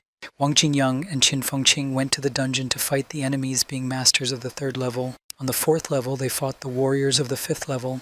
In the opinion of Mentor Tan, in order for Fang Ping to become a good warrior, he must train himself to be safe. He won't become anything without taking risks. Fang Ping said he needs to become stronger to protect himself against such risks. But according to Mentor Tang, with such an approach, he can't become a major. He continued to belittle Fang Ping, saying that he had killed as many 6th-rate warriors as he had never seen in his life, and how the boy was helping them. And the man told him to stay with the 2nd-rate students, and the 3rd-tier students to follow him. Fu Changding tried to calm down Fang Ping, but the boy was already very upset. He didn't care that Tan Feng thought he was afraid of him. Xiaoman said that if she had been a 3rd-rate soldier, she would have gone to the battlefield without waiting for orders. Fang Ping asked if the enemies were very strong. Would they blame him for not being able to deal with them, and what they thought of the bonus awards. Fu Changding said the kid was much stronger than the others, and he was sure no one would blame him. Fang Ping thought for a while, but he disagreed with Tan Feng's thinking. He was mad because he thought he could protect all of them together. Their fathers are warriors, they can protect them, so what's he for? And he decided to go with Tan Feng's team and ask them to take care of him. The poor man ran in the same direction his team went. Master Lo was convinced that Fang Ping was not so reckless, and that he would realize Master Tan's words much later. Everyone realized that he would not be the strongest if he stayed with them. They may support Fang Ping's decision for his sake. But Yunqi noticed that Master Tang had gone to the east and Fang Ping to the east, and Master Luo decided to follow Fang Ping to find him and bring him back. After wandering through the jungle for some time, Master Lo did not find Fang Ping's traces and decided to return to the students. Some called Fang Ping empty-headed, others supported her and believed she had reasons for her behavior. Meanwhile, Tan Feng said that if Fang Ping liked being on the low level, he should stay there. He asked his team to move quickly because they had to get to the destination before dark and would not return to the headquarters. Fang Ping had been wandering for some time when he reached the battle site and thought he was close. The thought of turning back passed, but he could not allow himself to let everyone think that everyone was afraid of him. He felt a noise. He started to look around to make sure there was nothing there. He asked if there was someone here, but thought it was probably the underground soldiers. I don't understand his language. The underground warrior swung his sword without hesitation, but Fang Ping managed to dodge. With only one blow to his chest, Fang Ping was able to spare the life of a man. When he calmed down a bit, the boy felt his tire bleeding. He had to concentrate and cauterize the wound. He went up to the soldier and tore the medallion from his neck. He also had 3 swords, and Fang Ping said that he was a 3rd-rate novice. The wood on the medallion is their symbol. He also has with him an E-ranked sword, 1 10-gram energy stone. It doesn't even cost $2 million, and for that he rescued his life, but even that didn't help him become the strongest. The warrior and Fang Ping are about the same level, but he was so quickly outclassed. Another man came running up to him. His face was quite severe. He is a fourth-rate warrior. Meanwhile, elsewhere, Master Tan was showing the students how to deal with the dungeon warriors. It is important not to be afraid when you see mid-level warriors and not to try to attack them immediately. If they see them, they will not meet their opponents later on. There will be more enemies to come. In such cases, you must go back for help. There's plenty of mid-level warriors in these places, so the enemy will immediately recognize them. He found it surprising that there were more middle-ranking soldiers than usual. Tianmen's headquarters is preparing to attack. Let's go back to Fang Ping. He's so fast, he's rushing out. The teacher said mid-level warriors are rare, both on the surface and underground. But he saw him. He's just out for a walk and he's seeing them through. His abilities allow him to cover meters in 1 second to get away from him. He may have been condemned. How did a third-rate soldier survive in such an environment? And it's all because of Tang Shiji. If it wasn't for him, the kid wouldn't have come here. I rubbed his stupid lecture and his words about the fact that he should not be in the team. He almost died, and now he's being retraced by a middle-ranking soldier. Another fourth-rate warrior has emerged from the hedge. He tried to throw a punch, but Fang Ping stepped up and avoided it. His kick landed on the stone and made a hole in him. It was a primo pistol shot. The boy remembered the woman, who was a fourth-rate archer. Fang Ping started to run and wanted to understand why there were so many fourth-rate warriors. They were following him. He realized he had to get out of here quickly or he'd die. He'd always been told not to go into the forest. Shanlin is a good hiding place, but there may be more dangerous enemies there. But is there anything more dangerous than your warriors? But if you run around the open countryside, you can kill more enemies. The dean is flying in to look for Fang Ping. Lu Fengzhou asked for him, but there was no sign of anyone. The dean realized the boy was probably in some kind of trouble. Tian Hu, Tian's general of staff, came to him. He tried to attack the dean, but they clashed fists and it caused a huge riot. In the dungeon, Jiaozhou Square is a training field for low-ranking mid-level warriors, and if a high-ranking warrior comes here, it won't be easy for him to survive. They kill everyone in their path and prepare for war. The supervisor released energy in the form of a tiger, but it wasn't enough to teach the dean. He saw another enemy in the sky, but first he decided to deal with the general. The dean knew that if he upset the balance of his life energy, he would kill him, but he would not be able to attack him. He will be condemned to death if he fights 2 warriors of this level, but now he cannot return to the headquarters. There are many warriors on this territory, and his loss will lead to more deaths. He has decided to fly away from them. Let's go back to Fang Ping. He decided to stop fighting and fight the warriors. He began to provoke them to attack them, but he realized that they had different languages. And he remembered that long before that he had asked his teacher Li to teach him the warriors' language. He needed to do it to tick them off. It was a psychological trick. If they would run away from him, he would shout at them to come back. And the teacher only uttered one phrase, Naya Sokali. Fang Ping thought it sounded very annoying. In Teacher Li's words, it meant, come and kill me if you're not afraid. He uttered this phrase several times, but the soldiers just laughed. The little guy did not understand why and continued weaving, but one of the soldiers realized and inflicted a great wound across his back. Night fell. Fang Ping was hiding behind a tree.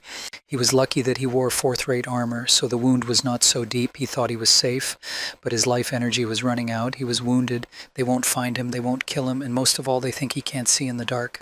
But he has spiritual energy. Now it was his turn to attack. In the light of day there is spiritual energy, but not at night. In the dark of the day he could sense the energy of his enemies and recognize their location. But with 3 of them he had to take them out one at a time. With millions of dollars left in the system, Fan Ping couldn't spend it. So he split them up to make them see the power of energy. The kid needed the X-ray vision, even though he thought the technology was cheap. But he shouldn't be too quick. They were able to set up some pastes. So you need to be very careful. The warrior with the blade stands on the spot, the archer a few miles away. At any moment they can pawl one by one for backup. Only the warrior with the list stands far from them. He thinks he can kill him, but Fang Ping kills him first. It will take 1 or 2 more minutes for the 2 to reach the 3rd. It is necessary to strike 4 strikes per second to make a total of about 500 strikes. Fang Ping sat in his seat and waited for the warrior. The man sensed his energy was concentrated on the list. A fight started between them, but they could not prevent serious injuries to one of them. Even though the boy's energy was on the edge, he had the urge to renew it and kill him. He drew all the blood in his mouth and let out a crooked pistol. Fang Ping learned this technique in training, and he managed to kill his superiors with it. 3 standard energy stones, 2 utilized energy stones, and 1 medallion of a 4th-ranked warrior. Maybe the warrior thought Fang Ping was just spitting blood, so he closed his eyes, and now he's gone. He can't let the other soldiers know that he killed them with a crooked pistol. Didn't think his armor was made of D-grade alloy, even a metal list. It weighs about a kilogram. It was thought to be more valuable than the blade of Fang Ping Phoenix Orion. He left the poor on the tree and hoped it would help him find his way back. The two men will fight together and he must kill them as soon as possible. Fang Ping had more advantages at night, so he used a guerrilla move. One of them wanted to leave. They were losing their spiritual energy and strength. But these soldiers are not so stupid. They also wanted to kill Fan Ping as fast as they could and stab him without looking at the armor. They didn't really kill him once. It was hard for them because their spiritual energy was almost exhausted. After a great number of attacks from the boy, they gave up and decided to go into the forest. But Fang Ping wouldn't let them go. He appeared in front of them, and the warriors were badly separated. The man launched a search pistol at Fan Ping, who was watching him. The boy lost a lot of his reserve energy when the pistol slammed into his shoulder. But he managed to block the warrior's attack, but still got hurt. The warrior severed Fang Ping's veins, and he could no longer use his left arm. The boy regained his spiritual energy and continued to fight. With his right hand he swung at his supervisor, but he caught his halberd with one hand. The warrior calmly stepped in the hands of the boy, and the archer swung. In the darkness, she didn't realize what she'd hit her ally. Fang Ping remembered that she had absorbed the energy stone with her own blood. The boy ran towards her to kill her, but he couldn't because she had broken her heart. She didn't want Fang Ping to take what was hers. This time, the kid took some grain and an energy pill with him. His internal organs are damaged and will need to be renewed by walking. Later, he decided to see what kind of armor those warriors had. He found a D-ranked yataghan, a bow and pistol, 5 energy stones, each with 1 unit of energy and 3 used, each with 10 units of energy. He's already estimated he can sell it for millions of dollars. And now his balance in the system is over 1 million. He also had weapons and spears, which he buried. Maybe he'll be able to increase his balance sheet. Also, he fancies he has the crystallized heart of a mid-level warrior.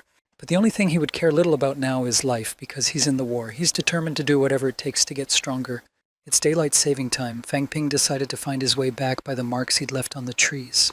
Digging up the weapons, the system showed a value in the millions. If he sells it, he'll make even more money. While on the battlefield, Mentor Thane watched the students in battle and said they were unaware that killing these fourth-rate warriors would take a lot of time. They can't win the hour, and more enemies will come to him. Master Huang flew in to tell him that 4 fourth-rate warriors from Tianmen had been killed last night. He dismissed them, but we can't take the students here anymore. I have to go back to the base.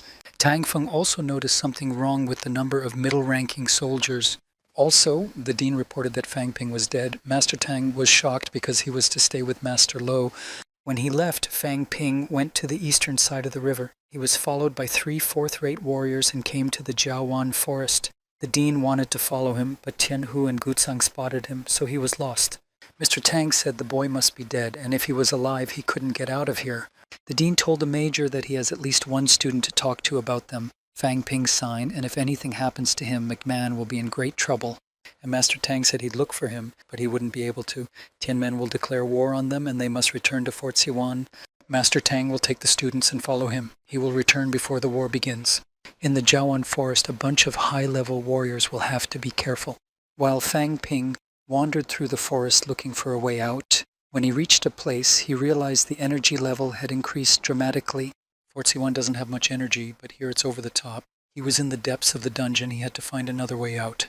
He ran to the other side and felt his energy level dropping, so he's on the right track. Fang Ping's sorry he has such a high level of intelligence. If someone else had been in his place, he would have gotten lost a long time ago. He remembered the high-corrected beast, which had used up all the energy, and he was fuming because he didn't remember it. The beast was looking at the energy stone that Fang Ping had. He had no strength to fight, so he gave the stone to the animal. The animal forked them over, and the boy didn't cry at all because the $1,000,000 stone was gone. The beast kept looking at the boy, but he had nothing else in him.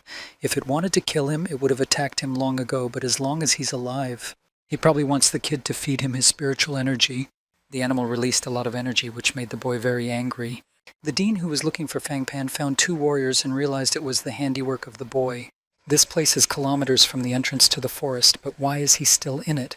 There's a fearful beast at the top of his level. Even a warrior of the 8th rank fears him. If he goes into the woods, he will not be favored. After 6 renewals of energy and over $6 million, the beast is satisfied. Fang Ping calmed down and realized that he was in the Jiawan forest and the beast in front of him was the king of this place. So he decided to take a break here, but he followed him with his energy. The beast did it to survive, but he doesn't want the boy to stay with him forever. If he has no energy left, he's doomed. The beast looked like a lion and it had great nails and horns. The animal threw itself, and Fang Ping told him he'd find someone stronger for him to give up his energy. He has little blood, and if he loses the blood he has, he will die and no longer be able to feed the beast. But Fang Ping didn't know if his beast understood, but it didn't attack him, and that was a good sign. The beast approached the boy, and he bowed to him. Then the beast lay down peacefully and fell asleep, and he realized that the beast had heard his words, and perhaps he replied that he had understood his promise, and if he returned, the beast would find him and deal with him.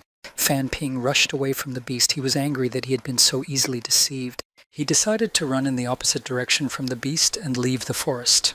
A year passed. Fang Ping had just emerged from the forest, and just as he was about to regret it, he saw the battlefield. On one of the warriors he saw a Maladian with 5 swords, which meant that he was a warrior of the 5th rank. The boy realized that the forces were not equal and it was impossible to win, so he ran towards the beast.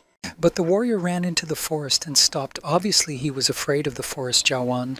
Fang Ping began to entice the warrior to follow him. It worked. Within a few minutes the boy was at the beast's side, telling him that he had brought him a source of energy.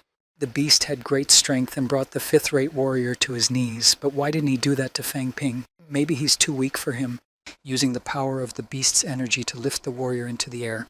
Watching this, the boy thought it was very cruel. Now he understood why the beast did not kill him at once. He is waiting for his spiritual energy to grow and he will get more food. The kid had already beaten him before. Every time he ran out of energy, he started to collapse. And the clapper would call him dumb, as if he had a lot of energy at the moment of the meeting. At that moment, the beast had drained the warrior's energy and he lay without life. The warrior of the 5th level, who had more than 100,000 spiritual energy, was completely devastated, and the beast didn't seem to be interested in peace. Fang Ping looked at the warrior's belongings and found a C-rank gauntlet and a rank 5 warrior's badge. It's worth a lot of money. He held them in his hands, but his balance in the system did not increase. That meant he didn't have it yet. He came up with the idea of asking the beast for permission to take the mittens for himself. The beast only sighs, and the balance in the system changes. And the kid realized he could bring more people to the zoo, enjoy the show, and take their things. Though he took his energy stones, but the speeches of these warriors are much more expensive. But this beast is uncontrolled. Who knows when he'll want to eat? Or maybe he won't. It's not safe to be in this forest. He'll look for other warriors and bring them here. Fang Ping has decided that as soon as he reaches the $100 million mark, he traveled outside the Jiawan forest to find new victims for the beast. He saw Tianmen's army. They were large, but where they were going, they were not preparing for war. Jiawan forest is on the east side of Fort Tianmen, so they don't need to go that way to attack them. Fang Ping said their plan to attack them is to take the long way. Along with the army were a few of the hired men, and the boy thought that if he could defeat them, he would be the strongest. He couldn't let the whole army go after him, so he didn't want to draw the attention of all the soldiers. And members of the regular army are Marnie, but a small group of 4 warriors are approaching. Fang Ping threw a stone at them and got their attention. The warriors chased after him and made it to the beast. They suffered the same fate as that 5th-rate warrior. The energy of the 3 of them seemed to be endless, but it had run out. Fang Ping has taken all the warriors' supplies and increased their balance. He was very angry because his balance was now significantly reduced. Later he saw another warrior. Once again the bastard provoked him to follow him. He shouted to get his attention, and then everything happened as it always does. The man took the warrior's sword and increased his balance. It was night. Fang Ping renewed his spiritual energy. The Zwayer sagged and begged for food again. The budget had reached 1 billion and the system had been upgraded so that every characteristic could be improved. This meant he could train his bones even better. The brain would shrink, the chaperone and the level of Intikletku would increase. Klopetz was a few years before he became Grandmaster. 1 million to maximize 1 bone. The bone will cost him millions of dollars. But 3rd-rate warriors with maximally trained bones are uncommon. What's more, he'll need to have his backs painted, and that will cost millions. A 3rd-rate warrior beating 1 3rd-rate warrior, 6 4th-rate warriors, and 2 5th-rate warriors. It's horrifying. The race is on. Fang Ping told the beast he was on his way to find new victims for him. He had to sell his armor because he would lack spiritual energy, and the beast fell asleep. Fang Ping had seen the Tianmen army from that side, so he had to come out from the side of Dongquai Fort. Dongquai Fort is located on the east side of Jiawan Forest, so the boy can safely reach C1 Fort, but he will have to go a little farther. He started running and planned to reach it in a few years. But something went wrong. He came out in a place he didn't know and didn't realize where he had come from when he was looking for Tianmen's army. Fang Ping took the medallions he took from the soldiers to check the inscriptions on them. They were inscribed with sunfish, which meant they weren't from Tianmen. The man was near Fort Dongquai, and it was the Dongquai army. Maybe they teamed up with the Tianmen army to attack their headquarters. They haven't fought the Dongke army that often, and the army is definitely not ready for this. Fang Ping knew he had to tell everyone about his suspicions because they couldn't defend against two armies without preparation. But after walking a few meters, I realized that this road led to Fort Dongke, which meant that the road to Fort Siwan was in a different direction. But after a minute, I realized I was going the wrong way.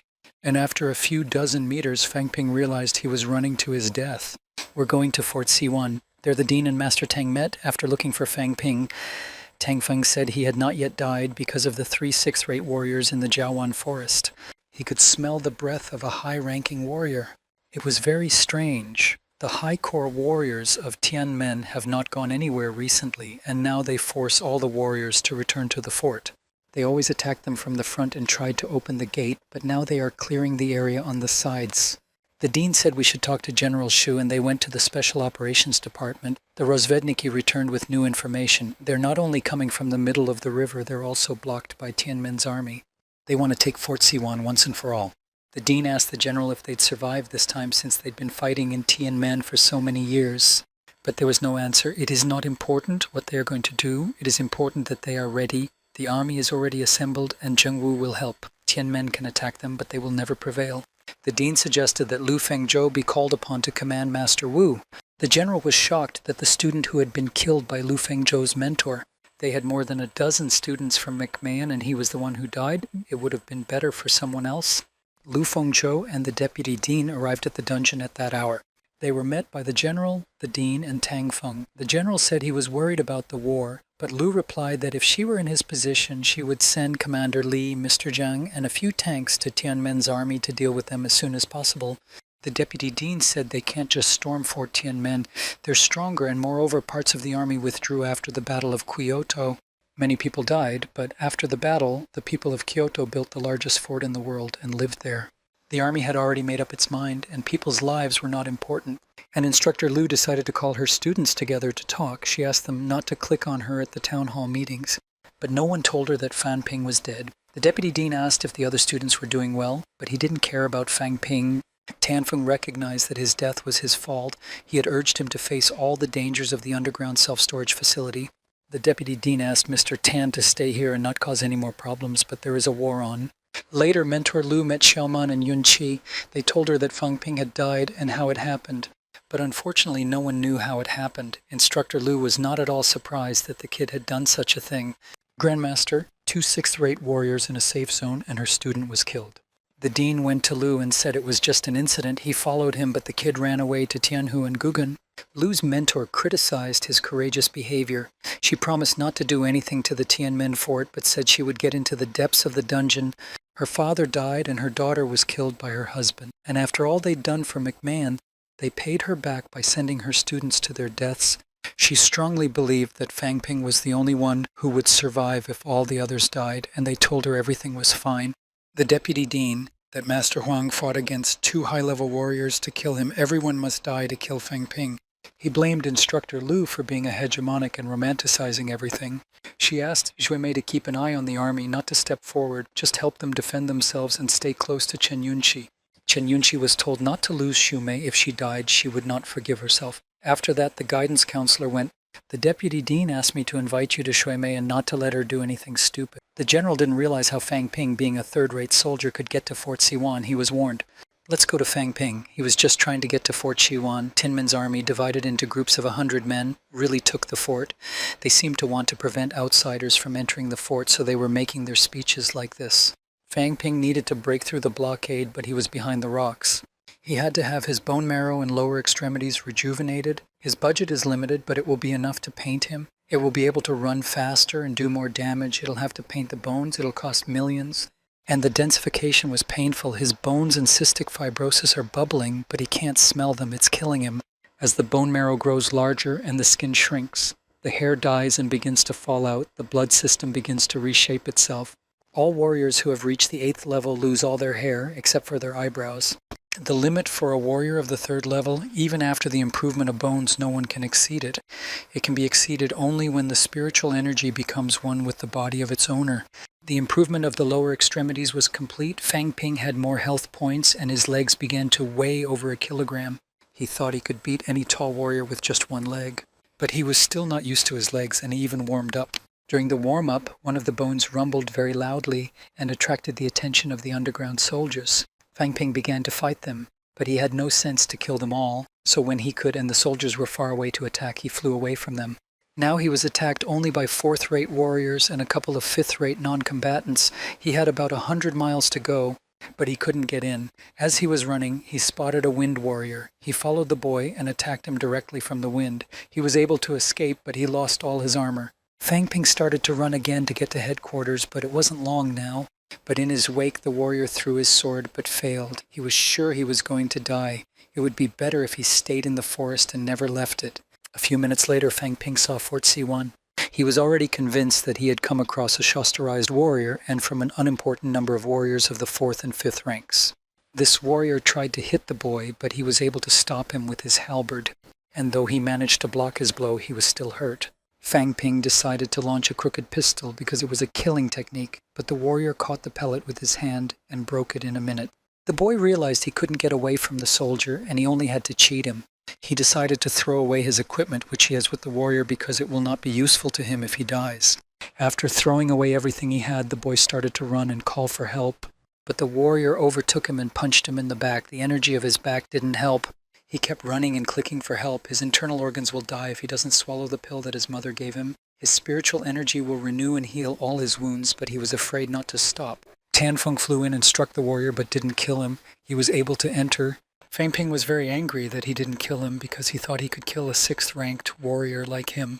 He, a 3rd-rate boy, killed a 6th-rate soldier. And how could Tang Feng beat a 5th-ranked warrior after he had beaten the 4th and 5th-ranked warriors and missed her? Tang still thought he was afraid of him. Master Tan began to beg the boy to return to the fort, but he wanted to collect his equipment, which he had lost.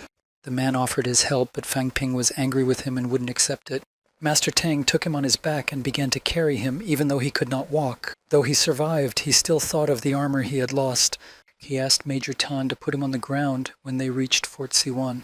A few minutes later, they reached the headquarters. Fang Ping showed all the medallions he had taken from the soldiers to make sure they were killed. He started shouting at the enemy that he had defeated a 6th-ranked warrior, and they had no idea what he would do when he reached the 4th rank. Tanfeng is the only one who has seen Fang Ping fight a rank 6 warrior.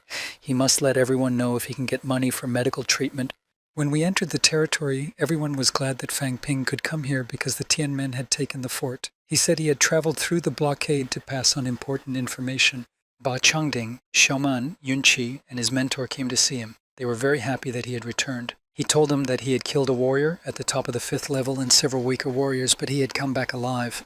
Lu's mentor asked the dean if he had instructed the boy to go out and kill the 5th-ranked warriors, but the dean had no reason to do so, because it was a dangerous mission. Fang Ping of Macmao, a warrior on the 3rd level, broke through the blockade to Fort C1, killed a warrior at the top of the 6th level. This news has spread throughout Fort Sivan. As soldiers argued over whether a 3rd-rate warrior could beat a 4th-rate warrior and he could beat a 5th-rate warrior, we wondered how such a thing could be possible. The melodions he brought with him signify the strength and stature of a warrior from this dungeon. As long as the owner of it does not die, no one can take it away. They also collect the medallions of the enemy after a murder. The guy could find them lying on the ground. We're going to the ward where Fang Ping is being treated. Lu's mentor boiled the boy because she had asked him to take care of himself, but he just walked away from the team. He explained that he left because Master Tan had turned him into a fearmonger. He couldn't allow the professor to humiliate him in public. But the tutor was not fazed by this explanation. She was a child's child. She asked why he couldn't find his way to the fort.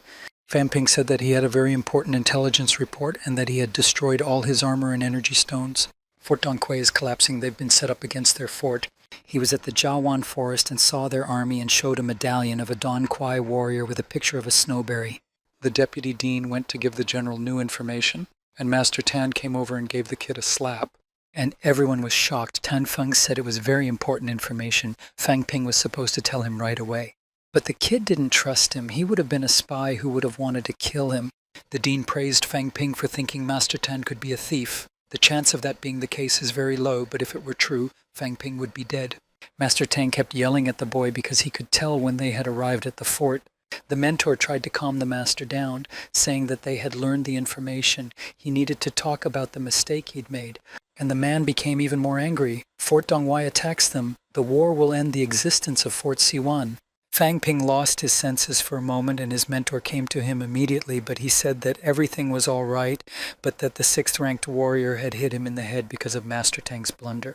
They gave him only one pill to renew his energy. Not all patients are treated like that. The dean said that they would like to be treated as soon as possible, but the war is coming soon and money is needed for other things.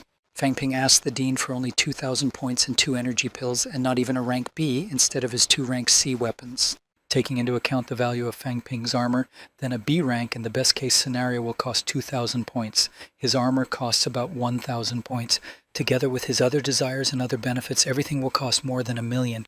Moreover, only warriors as capable as Lu Fengzhou can use B-ranked armor. He has lost his armor and energy stone in the pursuit of this information and asks nothing for this loss, only one piece of armor. Realizing that it doesn't work, Fang Ping added that he almost died coming here and used up most of his walks, and what might have happened if he hadn't come back. And if some other third-rate soldier had tried to break through the blockade, they would not have said that everything was so important. Even a 4th-rate soldier might not have survived the battle, and no one else would have told them about Fort Donquay. If he had met a 3rd- or 5th-rate warrior, he would have wanted to fight him. Fang Ping started yelling that he just wanted to be able to train to become stronger and help others. The dean asked Mr. Tan not to say anything because it could only get worse, and he said he'd give whatever Fang Ping asked for. Though it was expensive, the information he gave was priceless. The martial arts majors often ask for money, but the kid did it wisely. The dean told him to get reinstated and treated, and he had to go back to McMao and report everything. But Fang Ping decided not to go back. If he did, people would think he was afraid. Before the dean left, the kid asked for his guns and ammunition right away because he wanted to get back to work as soon as possible. You can't spend money in the dungeon, but he saved them. If he's gone, the family will have them. Fang Ping thanked Master Tan for protecting him, but it was through him that he took the risk and asked if he wanted to give him a few walks. Mr. Tan promised to fulfill his request, but only if he defeats the major in a fight. Instructor Lu praised the boy for throwing a challenge to Tang Shijing. She said Fang Ping should come back because he was badly injured and they were facing 2 forts and war would soon break out. Fang Ping knew that if he went now, he'd learn to deal with more important situations, as there are many high-ranking majors fighting on Fort Siwan's side because of the Clapper's disclosure of important information to his superiors. In Modu forts means there's at least a minimum of level 3 warriors. The enemy has about, as soon as the war starts, the high-ranked warriors will come out of the depths of the dungeon and wipe them out. The only reason Fang Ping wants to stay is if everyone dies, no one will know of his exploits. But low and middle-ranking soldiers die most often during wars, and if he survives, it's a sure death and he's too early to die. Fang Ping asked whether Lu's mentor had not noticed that he had shrunk his bones. She lifted him up with one hand like a sheep and said that his weight had also increased. Fang Ping's friends came to pay. He told them that it was his decision to leave the group and that they were not to blame, but that they had wronged him. He asked Yunxi for 3 energy pills as an emotional distress. The girl gave the boy a walk without any reservations. He didn't expect Yunxi to give them away so easily and said that he didn't need the walkers. Young Xiaomen said she wouldn't give Fang Ping any money, but he didn't ask for it and told everyone else to give 10 pills each. Bo Chengding asked if it's true that he killed a 5th-rate warrior. Not that he believes it, but if you think about it, when the war comes, everyone will know that Fang Ping killed a 5th-rate warrior, so he will have to fight the same enemies with his strength, so it's better to tell the truth now. And Fang Ping realized that the boy had a point, and he recognized that he had used outside forces to defeat a rank 5 warrior, but a rank 4 warrior. Zhao Shimei sensed that the boy had the medals of the 4th-grade warriors and wanted to see the medals of the 4th-grade warriors. The boys and girls were shocked and realized they were much stronger than they were. Fang Ping asked not to try to buy the medallions, but his friends were impressed. Fang Ping received the medals he had asked Master Huan to give him. His Bali energy walks and armor multiplied. He used a list worth millions.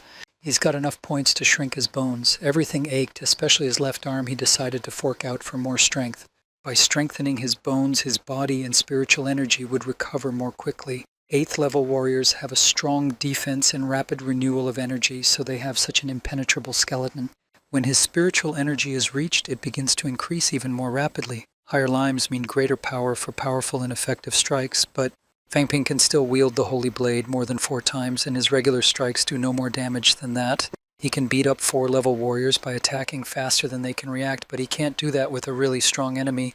Klopek can initially swing at the supervisor, giving the impression that he is making an ordinary blow, and then activate the Holy Blade. But there are many drawbacks to this tactic. Strong warriors can easily zoop in at him, and he was not able to inflict much damage. And he does not have an infinite energy. He does not even believe that he will be able to fight one by one with the strongest warriors of the third level.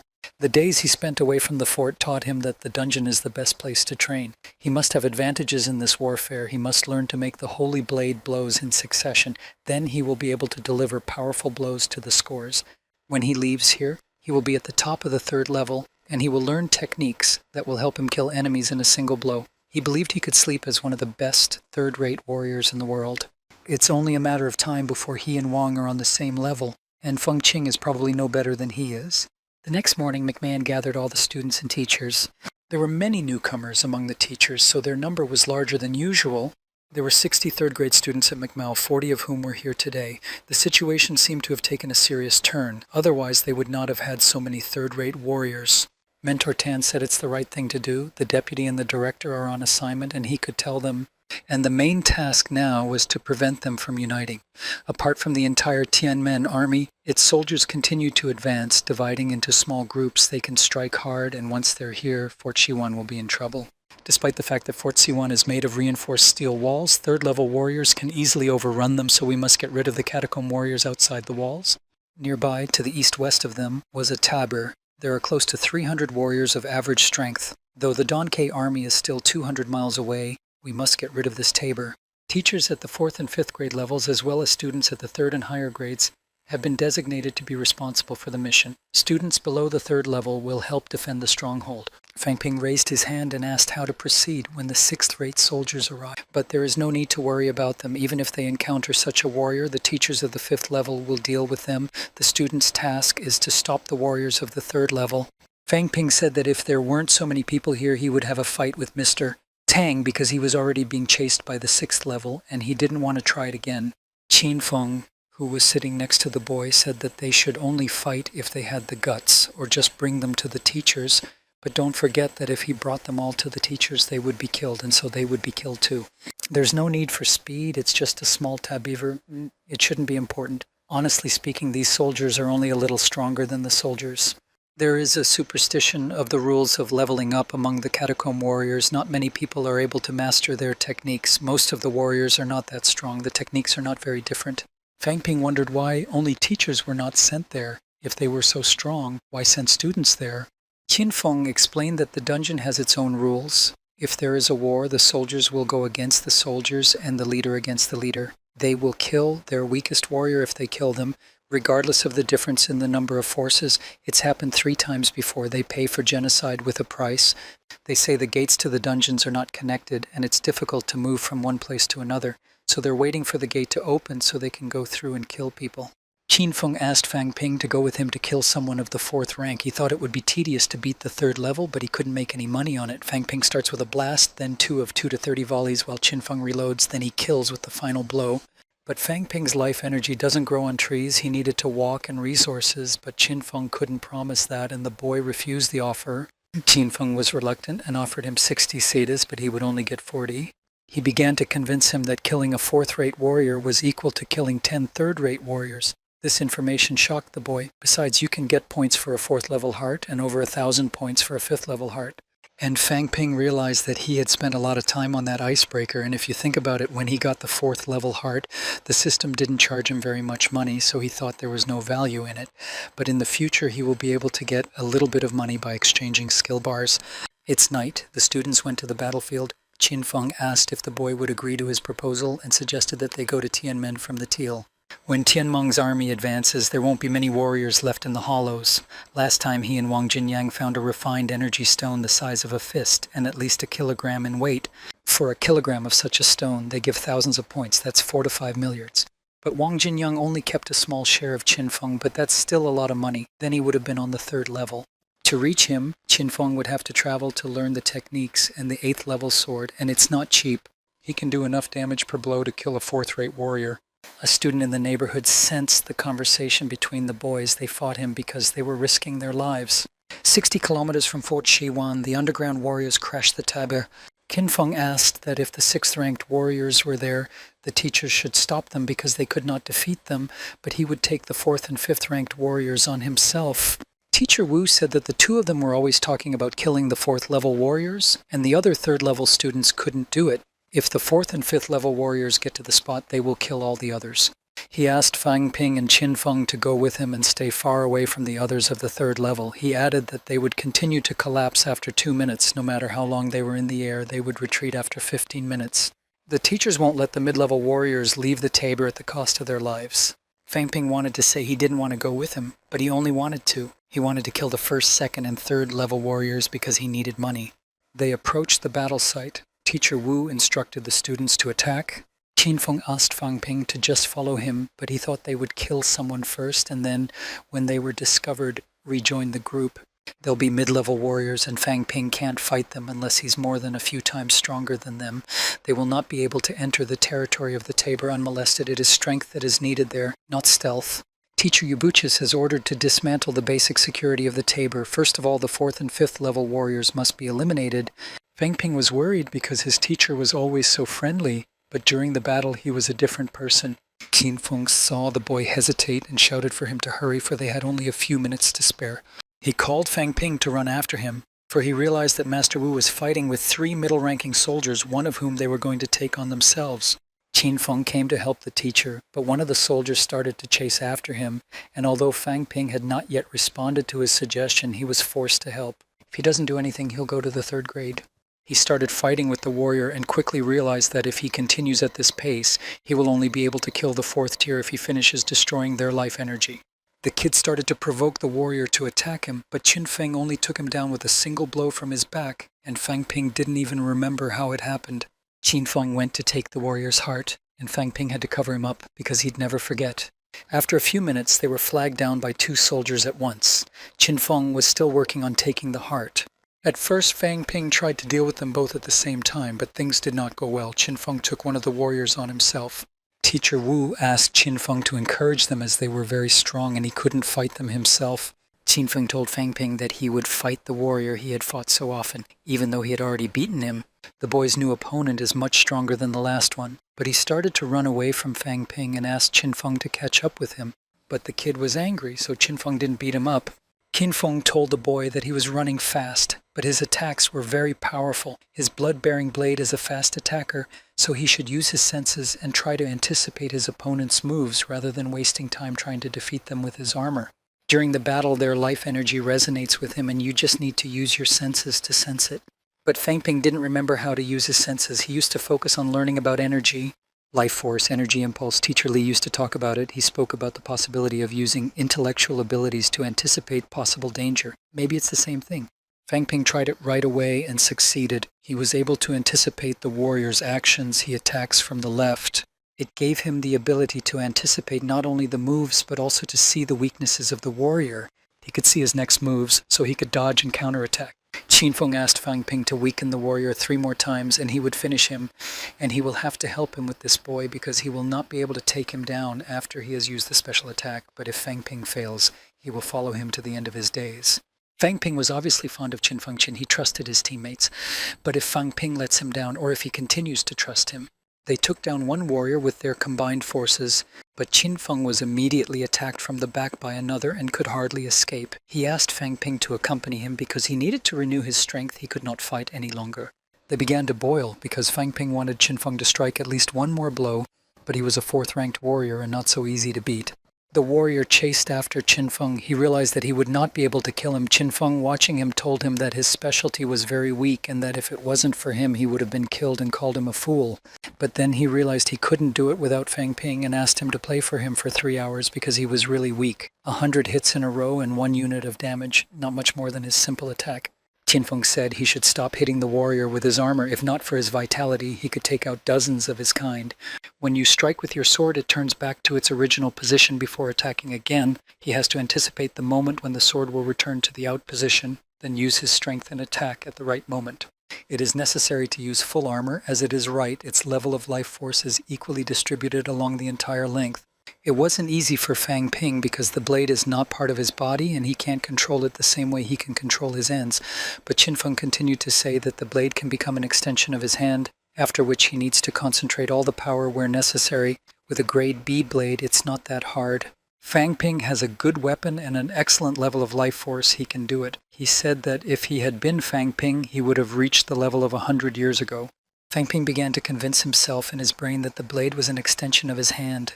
He could feel the energy of his weapon. He felt the energy circulating through his body, and the blade became an extension of his arm. By means of his intellect, he was able to concentrate the power in the blade. Through guidance, he was able to overpower the warrior, and Qin Feng praised him. When they turned around, they saw that Teacher Wu was being wounded. Qin Feng stopped walking and immediately rushed to kill the warrior who had done it. He was overpowered by the evil. Qin Fengqing said these warriors were weak. One of them had hit the 4th level with a single blow, and the other McMahon teachers were facing the same end. Fang Ping thought the teachers were in control when they entered the catacombs. But the truth is they're not impossible, they're just ordinary mortals. They can be injured, which will prevent them from continuing to do their work. He didn't think about it until he saw the blade embedded in the teacher's heart. He thought he was missing something. There are no victors in war, only innumerable casualties. To be wounded in the catacombs is a bad omen. Only vigorous training and self-development can change this course of events. Fang Ping threw himself on the battlefield and accidentally clipped one of the students. Fang Ping warned him, but Fang Ping explained that he was using a special attack, and if they didn't die, he asked him to finish them off. One of the soldiers hurt the boy's arm badly. Another student helped him get rid of the soldier. Fang Ping stopped for a moment to check how much blood he had wasted. His life force can be restored, but the loss of blood makes him sick. There's over 100 and 300 warriors. That's a lot. He can't kill them all. The teacher has announced it's time to retreat. After a few kilometers, they came to a halt. Fang Ping asked how much they had lost. The teacher replied that they had lost 4 teachers and 2 students. Their bodies can be taken after the war is won. Now they have used up all their life force. It would be very unpleasant to go back for their bodies, and sooner or later for everything without depth. They lost 6 soldiers and killed 200 enemies. The 1st and 2nd tier warriors are down. Only the 3rd and 4th remain. They must kill them all and complete the mission. They haven't had time to collect their gear, but they'll be given a few walks when they return. Qin Feng said that every year many soldiers of the 1st and 2nd rank die in battle. We have been entrusted with this mission, and it is a great honor. Fang Ping took out a pot with a few stones and sticks and asked his brothers to take them, but they took it because they were grateful for what he had done for them. But Fang Ping didn't think he had done anything. The soldiers were weak. He has plenty of resources so they can use the walks. The warriors went to see Master Tang. He praised the boys for their excellent performance during the mission, but the school needs to bring back the other level of students as soon as possible. Fang Ping will go with them. He's a newcomer and it was his first mission. He's done enough. And Qin Fengqing must return to help fight off the first attack. Teacher Liu, Teacher Huang, Teacher Wu, and all the professors are here. Principal McMahon plans to end the war. He's McMahon's future. They can't let him die. Fang Ping waited in the corridors for Qin Feng to talk to the professor. When Qin Feng came out, the kid told him that Teacher Wu had gone on the mission with them, and now his body was left there and they were here, and when it was all over, he wanted to shake his body. His strength grows much faster than the others, which means he doesn't have to sit here with his pants down while others are on the front lines. He didn't want to go back to school and hang around the walls. His reputation is important, but he didn't want to die. There's so much he couldn't do, and who's going to care about his family? They're at the heart level nowadays, unless he, being at the 3rd level, will be able to cope with them. Or if there's a sense of waiting until he's stronger. Teacher Tan is right. The teacher is strong and the professor is even stronger, but while they are waiting for the professor's strength level, they will all be killed. Qin Feng wanted to calm the boy down, but it was not that difficult. He was just thinking too much. If he wants to go, no one will sue him. The teacher died a hero's death. From the moment he stepped on the ground, they knew what they were getting into. But it was his first mission as Fan Ping. It's normal to die when family members and friends die. Qin Feng asked the boy if he'd ever heard of him going into battle alone. Fang Ping knew that since the moment he met him at school, he was always on his own. Qin Feng began to say that when he first came here, the leader was a level above him. He constantly reprimanded him and said that he was stupid, and he thought that if the leader was not higher, he would have killed him long ago. But when he did get beaten up, a mile ago he was reprimanding him and he denied it, and then he was behind him in shock. He couldn't believe that people could die like that. He wanted to take revenge. He wanted to kill everyone in the dungeon, but soon he lost the urge. And Fang Ping is also getting used to the time. It's only death. He won't be angry if the boy is killed in 2 seconds. As Qin Feng was about to leave, he told Fang Ping that he had to share with him. He was going to get his share. Fang Ping immediately realized that the fellow wanted to take not only his share, but also to get more than what had been agreed upon. He's talking about 3 to 7, so he needs to get the points. And those overmobilized warriors couldn't even take their armor. And he asked if he could give him the points. Qin Feng said that he could get about 100 points. for a 4th level assassination, and if so, he could get an energy stone with a gram value. Qin Feng was about to leave and even said goodbye, but Fang Ping stopped him because he needed the points. He still needs the boy's help to beat the reject rate. He gave Fang Ping 7 standard energy stones to sell for 100 points and 6 purified ones for points. Qin Feng asked the boy to follow him, but Fang Ping realized he didn't want to fulfill his part of the bargain. He said he knew that Qin Feng would be guilty of millions of dollars. But Qin Feng was no longer indifferent. He had already started to pull away from Fang Ping and said that corpses have no borrows, no difference in how much he would be guilty if he stuck his hands together. As soon as Qin Feng was gone, the system confirmed the account recharge. The battle lasted for only a few minutes, during which time Fang Ping was forced to constantly use special attacks until they finally retreated. He spent more than $1 million and recovered thousands of life force points, which is the equivalent of a third-rate warrior. Even though his attacks were more effective than the rest of the team, it was a great expense. Later, Fang Ping went to the logistic department.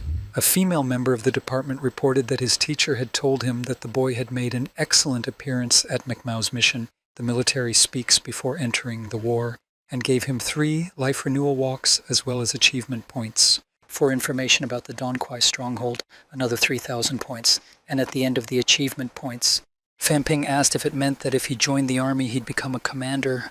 The girl confirmed that it's an honor to work with people like Mr. Fang. The system of achievement points is significantly reduced from the points earned during the battle to increase reputation and rank. The number of achievement points determines the rank of the owner from the lowest to the highest, such as lieutenant, commander, and general. To become a commander, you need to be a warrior of at least the 4th rank, and to become a general, you need to get the 6th rank or higher, as well as gain 1,000 points of achievements. 3rd and 4th ranked soldiers who were killed yesterday brought them achievement points. It's very obvious that it's not easy to accumulate achievement points. He has the opportunity to become a commander and become famous. It should be recognized that all this sounds very tempting, but the commander is forced to stay in the dungeon and follow a number of rules, and not for Fang Ping. He placed a bag on the table and asked to see the items to exchange them for a 6th grade hide armor. The armor was damaged in battle, but it can be repaired, and the C-grade gauntlets were not used at all. A set of hide armor of the 6th level will cost from 5 to 10,000 points. All these items will cost only 2,000 points, the girl suggested, exchanging them for the average pumped-up 5th level. And energy stones are a necessary resource for development. It would be better to keep them, but Fang Ping refused because energy stones are used to renew life force, and in this case he does not need them. Let's go to the strategic planning room. There was a discussion between professors and teachers. One of them said that everyone knows that Fort Tianmen is their main enemy and they must attack it. Another said that they should try Fort Donquai first. They have been fighting the Tianmen warriors for years and know them well. If you go to attack their fort, they will not know anything about them when it comes to Donquai. The first professor was in denial, saying that they could not forget what Tianmen soldiers had done. They would avenge the crime. The rector of the magical university thought it was necessary to attack Tianmen's stronghold. They are very close to them, and with Donquai, they will meet them in any case. This war will be long. They don't know anything about Donquai, and they can't be sure they'll be rewound. If everything goes according to their plan, they will be here by the second half of the day. Then Yunren will be able to kill Army General Tianmeng. Teacher Bai and Zhang at the 8th level. They'll take on 2 more of the top 3. The others will have to prepare to beat the 8th level. They must show Tianmen's army what they can do. In Chuan, who is the guardian of Nanfang, a 3rd-rate professor said it was their fault. But he was interrupted by the other teachers who said he had nothing to blame himself for. They are just a bunch of old men who, if they don't fight now, will never be able to take that chance again. He's got to take out the 3rd level. The old ones can't handle these creatures. They've also decided to send the 2nd and 3rd graders back to school. The war began. The warriors who would be sent to fight in the dungeons had finally been identified. It seemed they were familiar with the whole situation. The atmosphere outside Tianmen was not what they thought. It was not calm. A military officer announced that the soldiers behind the army and the mid-ranking soldiers should go to the strategic planning room for a debriefing. Low-level warriors must proceed to the gate and receive their assignment. We're being transported to Fort Siwan. That's where Fang Ping and the other students receive their tasks. High Corps warriors can separate their life energy from themselves, but it can be channeled into armor. Their task will be to control the crossbow by using their life force and kill anyone who tries to interfere with it. Fang Ping wasn't sure if they would be able to deal with the attacks since all of the wind attacks were above the 4th level, but if they have enough life force, everything will work out. There's a limit to everything. We need to form groups of 2 and use the crossbow to attack each other. It was the first time Fang Ping had participated in such a thing, so he was nervous. But all the other soldiers and students supported him. Tianmen are confident they can break through Shiwan's defenses even if their soldiers are weaker. The Nabogot are better than their superiors. The head of the army said to stop thinking about Tianmen. They were going to meet with the Dongke soldiers today. The order was to destroy the Dongke warriors. The students were motivated to win. They were on vacation, so there's no need to worry about the life force limit. Fang Ping said that this crossbow has great power, and with its life force they can't be overpowered. We're moving to the entrance to the dungeon. The students were about to leave. Bo Chengding asked the teacher where Fang Ping had gone. He said that he had decided to stay in the dungeon because he needed to raise his level to 4th. The only thing left to hope for was that he would return safe and unharmed. His friends were shocked that the boy was already at the top of the 3rd level and how he had managed it. The teacher couldn't explain it because Fang Ping was different from them and they shouldn't judge. They will resume training after returning to school and reach the 3rd level. We return to the eastern gate of Fort Siwan. The Varoja army has already arrived at the gate with 3 of Qianmeng's strongest warriors. The dean of the university ordered them to attack. The students, together with Fang Ping, prepared a crossbow for the attack. The battle in the dungeon was over sooner than they thought. Both sides were able to avoid meeting the soldiers and retreat. Before the soldiers could do anything, there was an explosion. The middle-ranking soldiers easily dealt with the enemy. The hostile sides kept an eye on who to kill and tried to uniquely target the low-ranking warriors. As they said, warriors against warriors, leaders against leaders fought against leaders. On the east side of Fort Siwan, there was an active battle. The enemy soldiers threw their drabinis to get behind the walls of the fort. The students began to fret, but their aim was for the middle-ranking soldiers, who don't need to use drabines to climb the walls. And they spotted a warrior flying right at them. They were preparing to direct the pistol in his direction, and they managed to hit the warrior. They were all captured. The crossbow was great. They hit a 4th-rate warrior with ease, but that got the attention of more warriors. They started flying by the dozens. After reloading the crossbow, they managed to kill 1 more warrior. The pistols ran out. I thought they were ready for it. Tianmen must have told them about the crossbow. Fang Ping began to shout that the warriors were outnumbered and needed to be reinforced, but their task is to defeat crossbow attacks. Fang Ping is under orders that he cannot leave his post without the lieutenant's permission, otherwise he'll be accused of desertion. Everyone understood that the boy wanted to help, but it could be done at the cost of his life. Besides, all of them had already used half of their life force, and they would die if they decided to attack him. Fang Ping didn't want to die, but he couldn't bear to see his soldiers being slaughtered one by one, and he told the others that he was the one who had killed the soldiers of the 5th level and that he was strong even if he fought on his own. And the head soldier let him go. He immediately rushed to fight one of the soldiers but was under the crosshairs of the enemy's sword. The soldiers who followed him appreciated his talent. They were too old for such a thing. Meanwhile, a great battle broke out between the warrior and the rector of the magical university. The warrior almost killed the old man with 1 blow, but only because he was wounded. The warrior, having an advantage over his supervisor by means of his aura, dissolved the spirit, which is an invisible golden armor, but the rector was stronger. He transformed into a man made of gold and was able to kill the warrior with his aura. After the victory, the old man simply dissolved in the wind. Everyone thought that the 8th level would live on, but it seemed that it would never come back. Having learned that the 3 strongest had been slaughtered, Generals Tianmen and Don Quai began to retreat. They retreated by streaming. Most of the high-ranking soldiers were killed. There were more than expected, but Tianmen and Dongke continued to retreat. Those who flew to their aid, the soldiers overpowered their men. A lot of low-ranking superiors were killed. In Chuan, the leader Tianmeng was killed in their stronghold. 3 of the strongest were felled, and their anger rose a mile ahead. The raid had only lasted for a mere 1 year. Qin Fengqin stood on his knees and wept. His hands were bleeding, but he was crying not because of physical pain, but because of the pain of loss. Everyone was told to leave the battlefield. Fang Ping went to the boy and told him that he should have his wounds cleaned, but he didn't care. Wu Chuan asked for respect, for they had sacrificed their lives for peace. Mentor Lu cried through the principal's eyes. He told them not to accept death close to their hearts, and now he's gone. To the god of the golden years, the 8th or the 9th, there is no difference because they can also die. Wu Chuan, weeping, said that 7 high-ranking warriors had been killed this time. The Dongke were out of the war, but Tianmen would not rest on that. We must gather, for the war is not yet over. After defending the fort, McMahon was ordered to remove the 3rd-grade students from the dungeon. At first, McMahon had 40 students who had reached the top of the 3rd grade, and only 55 of them could return. According to Shiji, they will be able to return to the dungeon for only a few places. Fang Ping asked where the scarred man was. The man who met the students near the exit said he was pulling the women out of the dungeon. Fang Ping wondered if he was still alive because in such conditions it was hard to know who was alive and who was not. In the evening, Fan Ping went to the Mukmo High School of Martial Arts. His friends met him there. When they saw the kid's injury, they started to worry, but it was just an injury. The dean of the Faculty of Literature asked one of the students about the war. He was unable to shed tears and said that 7 high-ranking soldiers, including the director, had been killed. I did not get to know their bodies. 3 of the most powerful have been killed, and the 5 generals who were left behind, the bodies of teacher Wu Jiaping, Lan Yu Wuj, and Zhou Hezhang were left in the dungeon. They couldn't get them back. The dean cried because the chancellor had been at McMao University for 60 years and now he's gone.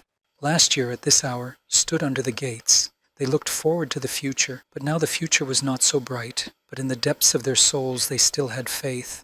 The next day, Fang Ping went to his room in the Gorotojik and realized that he had gone to bed without taking a shower. He thought everything that had happened to him in the dungeon was a dream. After taking a shower, he went for a walk. He met many students who had joined his club.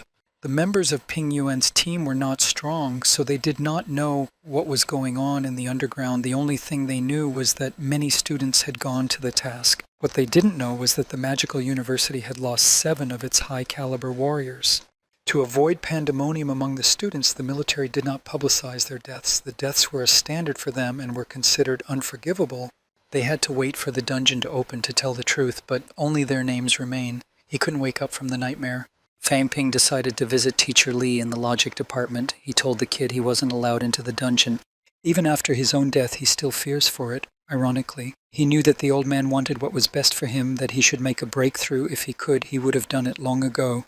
He sipped his drink and said there was nothing here. Years ago when McMao first opened, their old mentor was the first director. He was a level 5 and he went underground. At that time, the school was understaffed and they didn't get much support from the community. The headmaster was one of the best students and was eager to become the next headmaster when he reached the 4th grade. No one took him seriously, but he took the job. He wanted to make McMao a prestigious martial arts school and fight in the dungeon. Now, Fang Ping saw for himself how tough the people in the dungeon were and how naive his dream was, but he wasn't so quick to ask McMahon how many years. McMao's teachers are much more powerful than teachers at other schools, but they're paid differently. Their teacher devotes his whole life to his work. For them, he's their standard bearer. They have to look up to him. The principal was cunning. He told them how noble it was to be a teacher, and they were 25 years old, and they believed every word he said. They hated the government. The businessmen wanted to become teachers at the magical university. After the graduation, Teacher Li did not want to stay in school, and then he convinced his parents that he would be well paid. He even knocked him before he left and promised to break his leg if he dared to leave them. And so, willingly, he became McMahon's teacher. He did everything he could to keep the students here and make them teachers, which is why McMao became a better teacher. At that time, the school was ranked number 2 in the rankings. And how many times the dean was injured and couldn't walk, and once he almost died. Teacher Li knew it would happen someday. High-ranking soldiers, sensing that death is near, go to the dungeons and sacrifice themselves. And when they said that the gates to the dungeon would open soon, he wanted to go there with 2 young soldiers. Teacher Li hoped they still had time, but the 2 thieves' armies had joined forces, giving them no chance to live any longer. The rector was a liar. He said that the school would clear the dungeons, but he himself had not killed a single army. He lied to them for years and died trying to beat the 8th grade.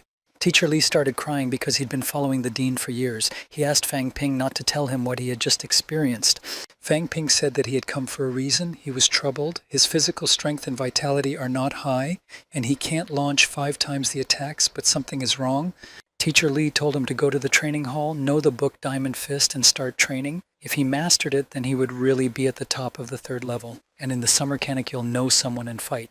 If a warrior wants to reach the middle or high level, they must train and become unconverted masters, and all their skills will become interchangeable. In other words, they must fight. He knows that he has beaten level 4 warriors in the dungeon, but they can't match them with warriors of the same level. The average mid-level warriors are trained to fight under duress. They are forced to fight others in order to survive. And the warriors in the dungeon reach the 4th level by using energy stones, so you can't raise the level when fighting them.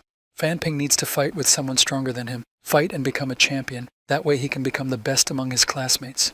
Fang Ping asked if there's an explanation why Wang Jingyang is so popular in the middle of the night. The teacher said that Wang had challenged the people of the Midlands to a martial arts tournament, but at the same time he was eager to take over the Midlands. There is no concrete answer to this, but all his opponents were weaker. He was not a champion at the top of his level. And Fang Ping will defeat 10 of the most powerful third-rate warriors in the world and make McMahon famous. They have suffered great losses. The 4th grade graduation is approaching, and the bodies of teacher Wu Hong and Lu are still in the dungeon. McMahon is weaker now than ever. Not many of them will choose to stay. But they all want to fight in the dungeons. We can't say for sure which decision is right. Fan Ping replied that there's a difference between a community and a family. Everyone wants to help the world. He also wants to fight for the good of the people, but he also wants to protect his family. He wants to get more for his family and friends and keep them safe. But he couldn't interfere with his life force, Teacher Lee interrupted. He asked the boy if he had not had an incomplete amount of life force, he could have beaten all the soldiers of the same level as him. It was possible, but he could not become a champion if he doubted his abilities.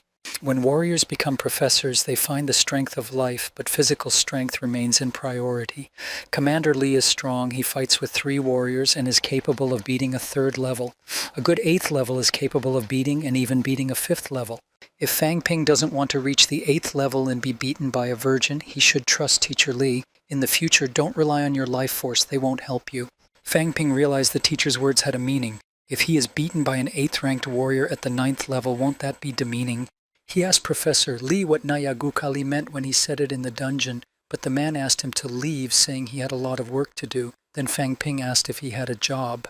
The teacher said it was obvious. The school has left some teachers and professors who will work instead of him. Fang Ping has gone after all. Meeting him has lifted Teacher Lee's spirits. McMahon spuds. The principal was very worried about the students. They won't let them down. Fang Ping immediately went to training. Diamond Fist is a single combat technique developed by a group of monks thousands of years ago. It focuses on unity of body and mind, fearlessness and rashness. The curved blade requires more than strength. The succession of blows requires a high degree of sprightness, which is not easy. With a Diamond Fist, it's different. It's not about sprightness, it's about power. Fang Ping fell to the ground after trying the technique. It was important to him and needs more experience in battles. Otherwise, he could control his body and mind without learning these techniques. There's still a little over $1 million left in the system's balance sheet. He still needs to refine his skills, which is a minimum of millions of dollars. The summer canicule has begun. The ranking of the best among the 3 levels was updated. There was a rush on the web again. Wang Jinyan, reading the comments, said that if we ignore the war rumors that are flooding the web, sooner or later they will have to recognize the existence of the war. China is trying to gain control over the public mind. Becoming a soldier will involve killing people, not the kind of work that was thought of before. The girl who shared a meal with Wang Jinyan said that this Fang Ping was a great guy. When they first met him, he wasn't even a warrior. When Wang Jingyang first met him, he was just a bad schmuck who thoughtlessly used walks. He only remembered him by thanking Huan Bing. He would never have thought that the boy would reach the 3rd level in a year. If he continues like this, he'll soon be his father. We'll go to Yang Chen's control center. It was at this moment that Fan Ping's father was appointed deputy director of the Ministry of Education. The next day, the gates of the dungeon opened and the bodies of the dead soldiers were returned. Later on, a funeral was held at McMo's vault in the east. The dean of the literature department announced that these good soldiers had fallen in battle, but they did not know fear. They did not want deathlessness or power, and they were not greedy. It is impossible to be a warrior for 1,000 years. Life is short. After the farewell ceremony was over, McMao's students went in different directions to inform the families of the dead. When Fan Ping watched his family suffer, he saw himself. He did not want the urn of his death to be brought home, nor did he want his family to mourn him holding a grudge against others. He had no motivation before, but now Fang Ping has defeated the 3rd and 4th tier warriors and will definitely become the champion of the 5th tier. Fang Ping arrived home the next day. His sister was asking why he had come home, and she said that he didn't pick up the earpiece when she was on the phone, but he just wanted to pull her by the cheeks, as he often did. Mom came to the apartment, and when she saw Fang Ping, she didn't say anything. She just lifted up the sleeves of his sweater and saw a lot of scars. She started crying and said that she should have gone out into the street when she heard about a talented 3rd-rate fighter who was fighting with a 6th. There were enough warriors there without him. He was old enough, but he still played the hero. His sister started crying too. Fang Ping tried to calm her down, saying that injury is a must for a soldier. And the scars will heal soon. And Director Tan is at the 1st level now, when he's already at the top of the 3rd. Maybe in a few years he can become Nanjiang's commander. Mother said she didn't care about Commander Nanjiang. She thought he was just a normal person. She didn't want Fang Ping to fight the 6th rank.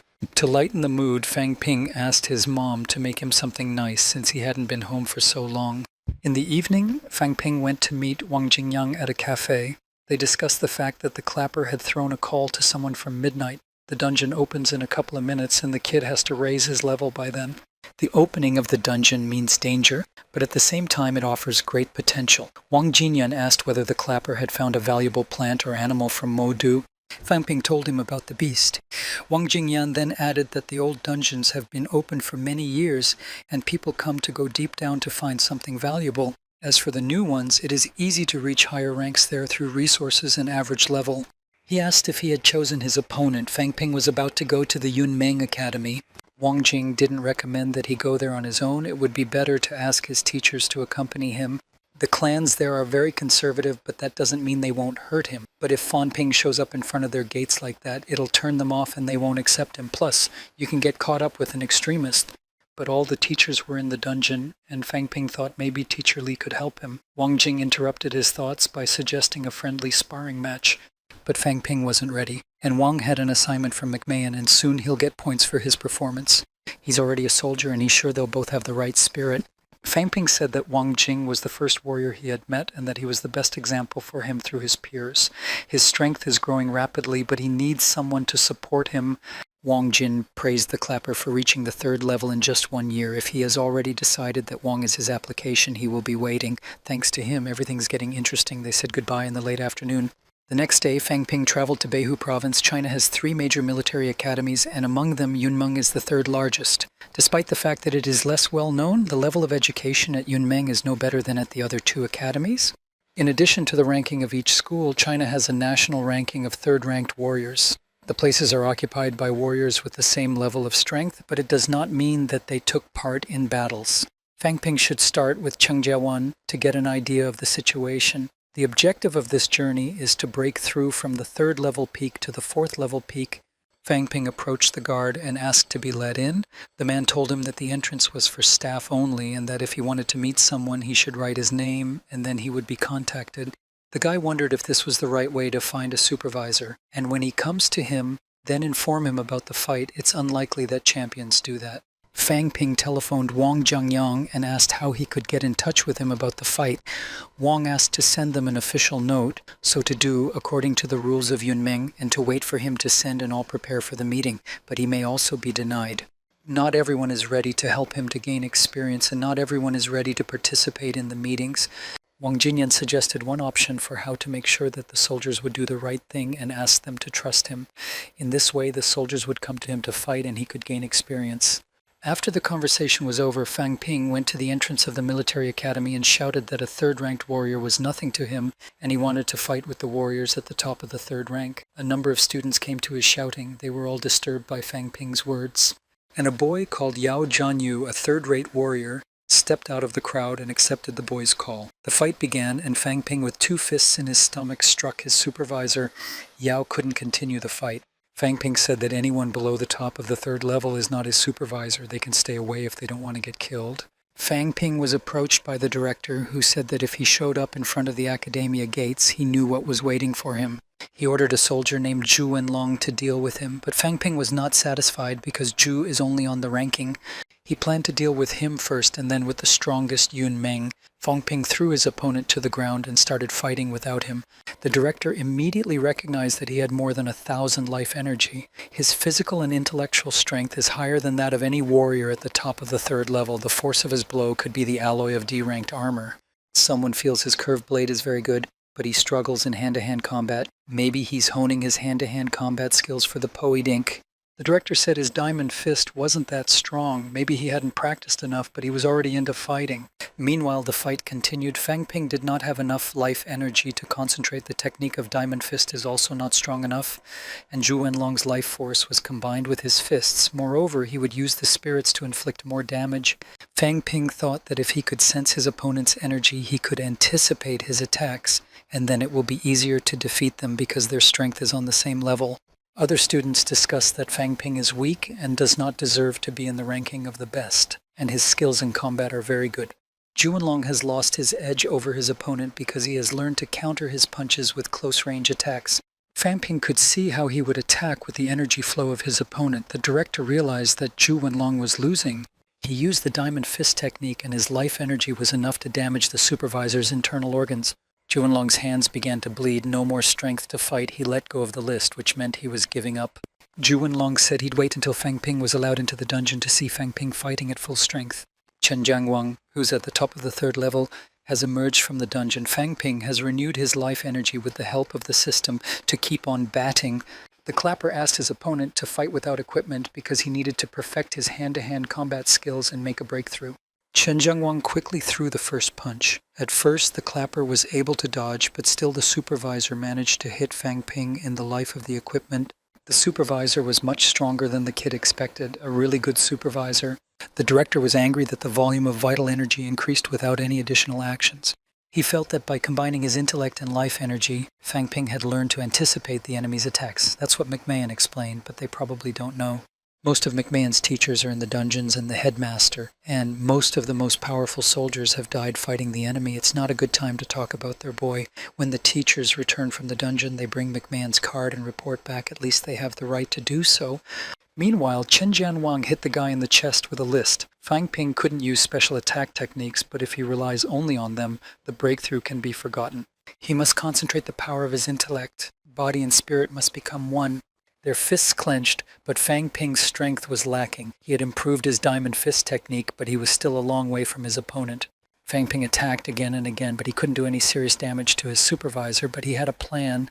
The director appreciated the boys' efforts. They both have already exhausted energy. Physical force will become crucial. Fang Ping is only physically prepared. Maybe Chen Jiangwang will yield to him. Fang Ping has won. Immediately after the fight, he shouted that the warriors of the 3rd level are not bad, and he is ready to fight further. Natov was stunned by this insolence. The deputy director told him that Fang Ping thought he could speak with the knowledge that Chen Jiuan was weak, but he's going to make a breakthrough, and it's in his plans. His teachers taught him not to misuse his energy. Now he's provoking his opponents to fight, which is to his advantage. But they didn't stop him. At the time, Fang Ping shouted that all the fighters who reached the 3rd level went forward, but they did not come forward. The Odarzu fighters started attacking the boy. He quickly renewed his life energy with the help of the system.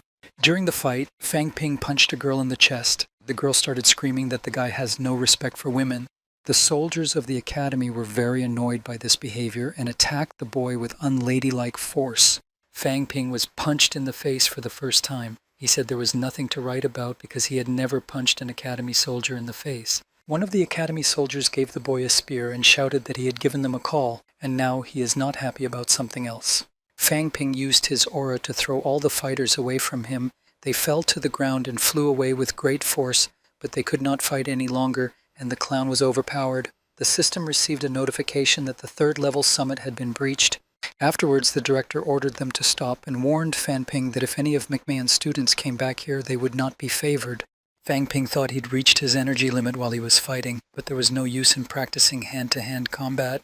First checkpoint, mission accomplished. The bastard still had a place to raise his voice, and he went there.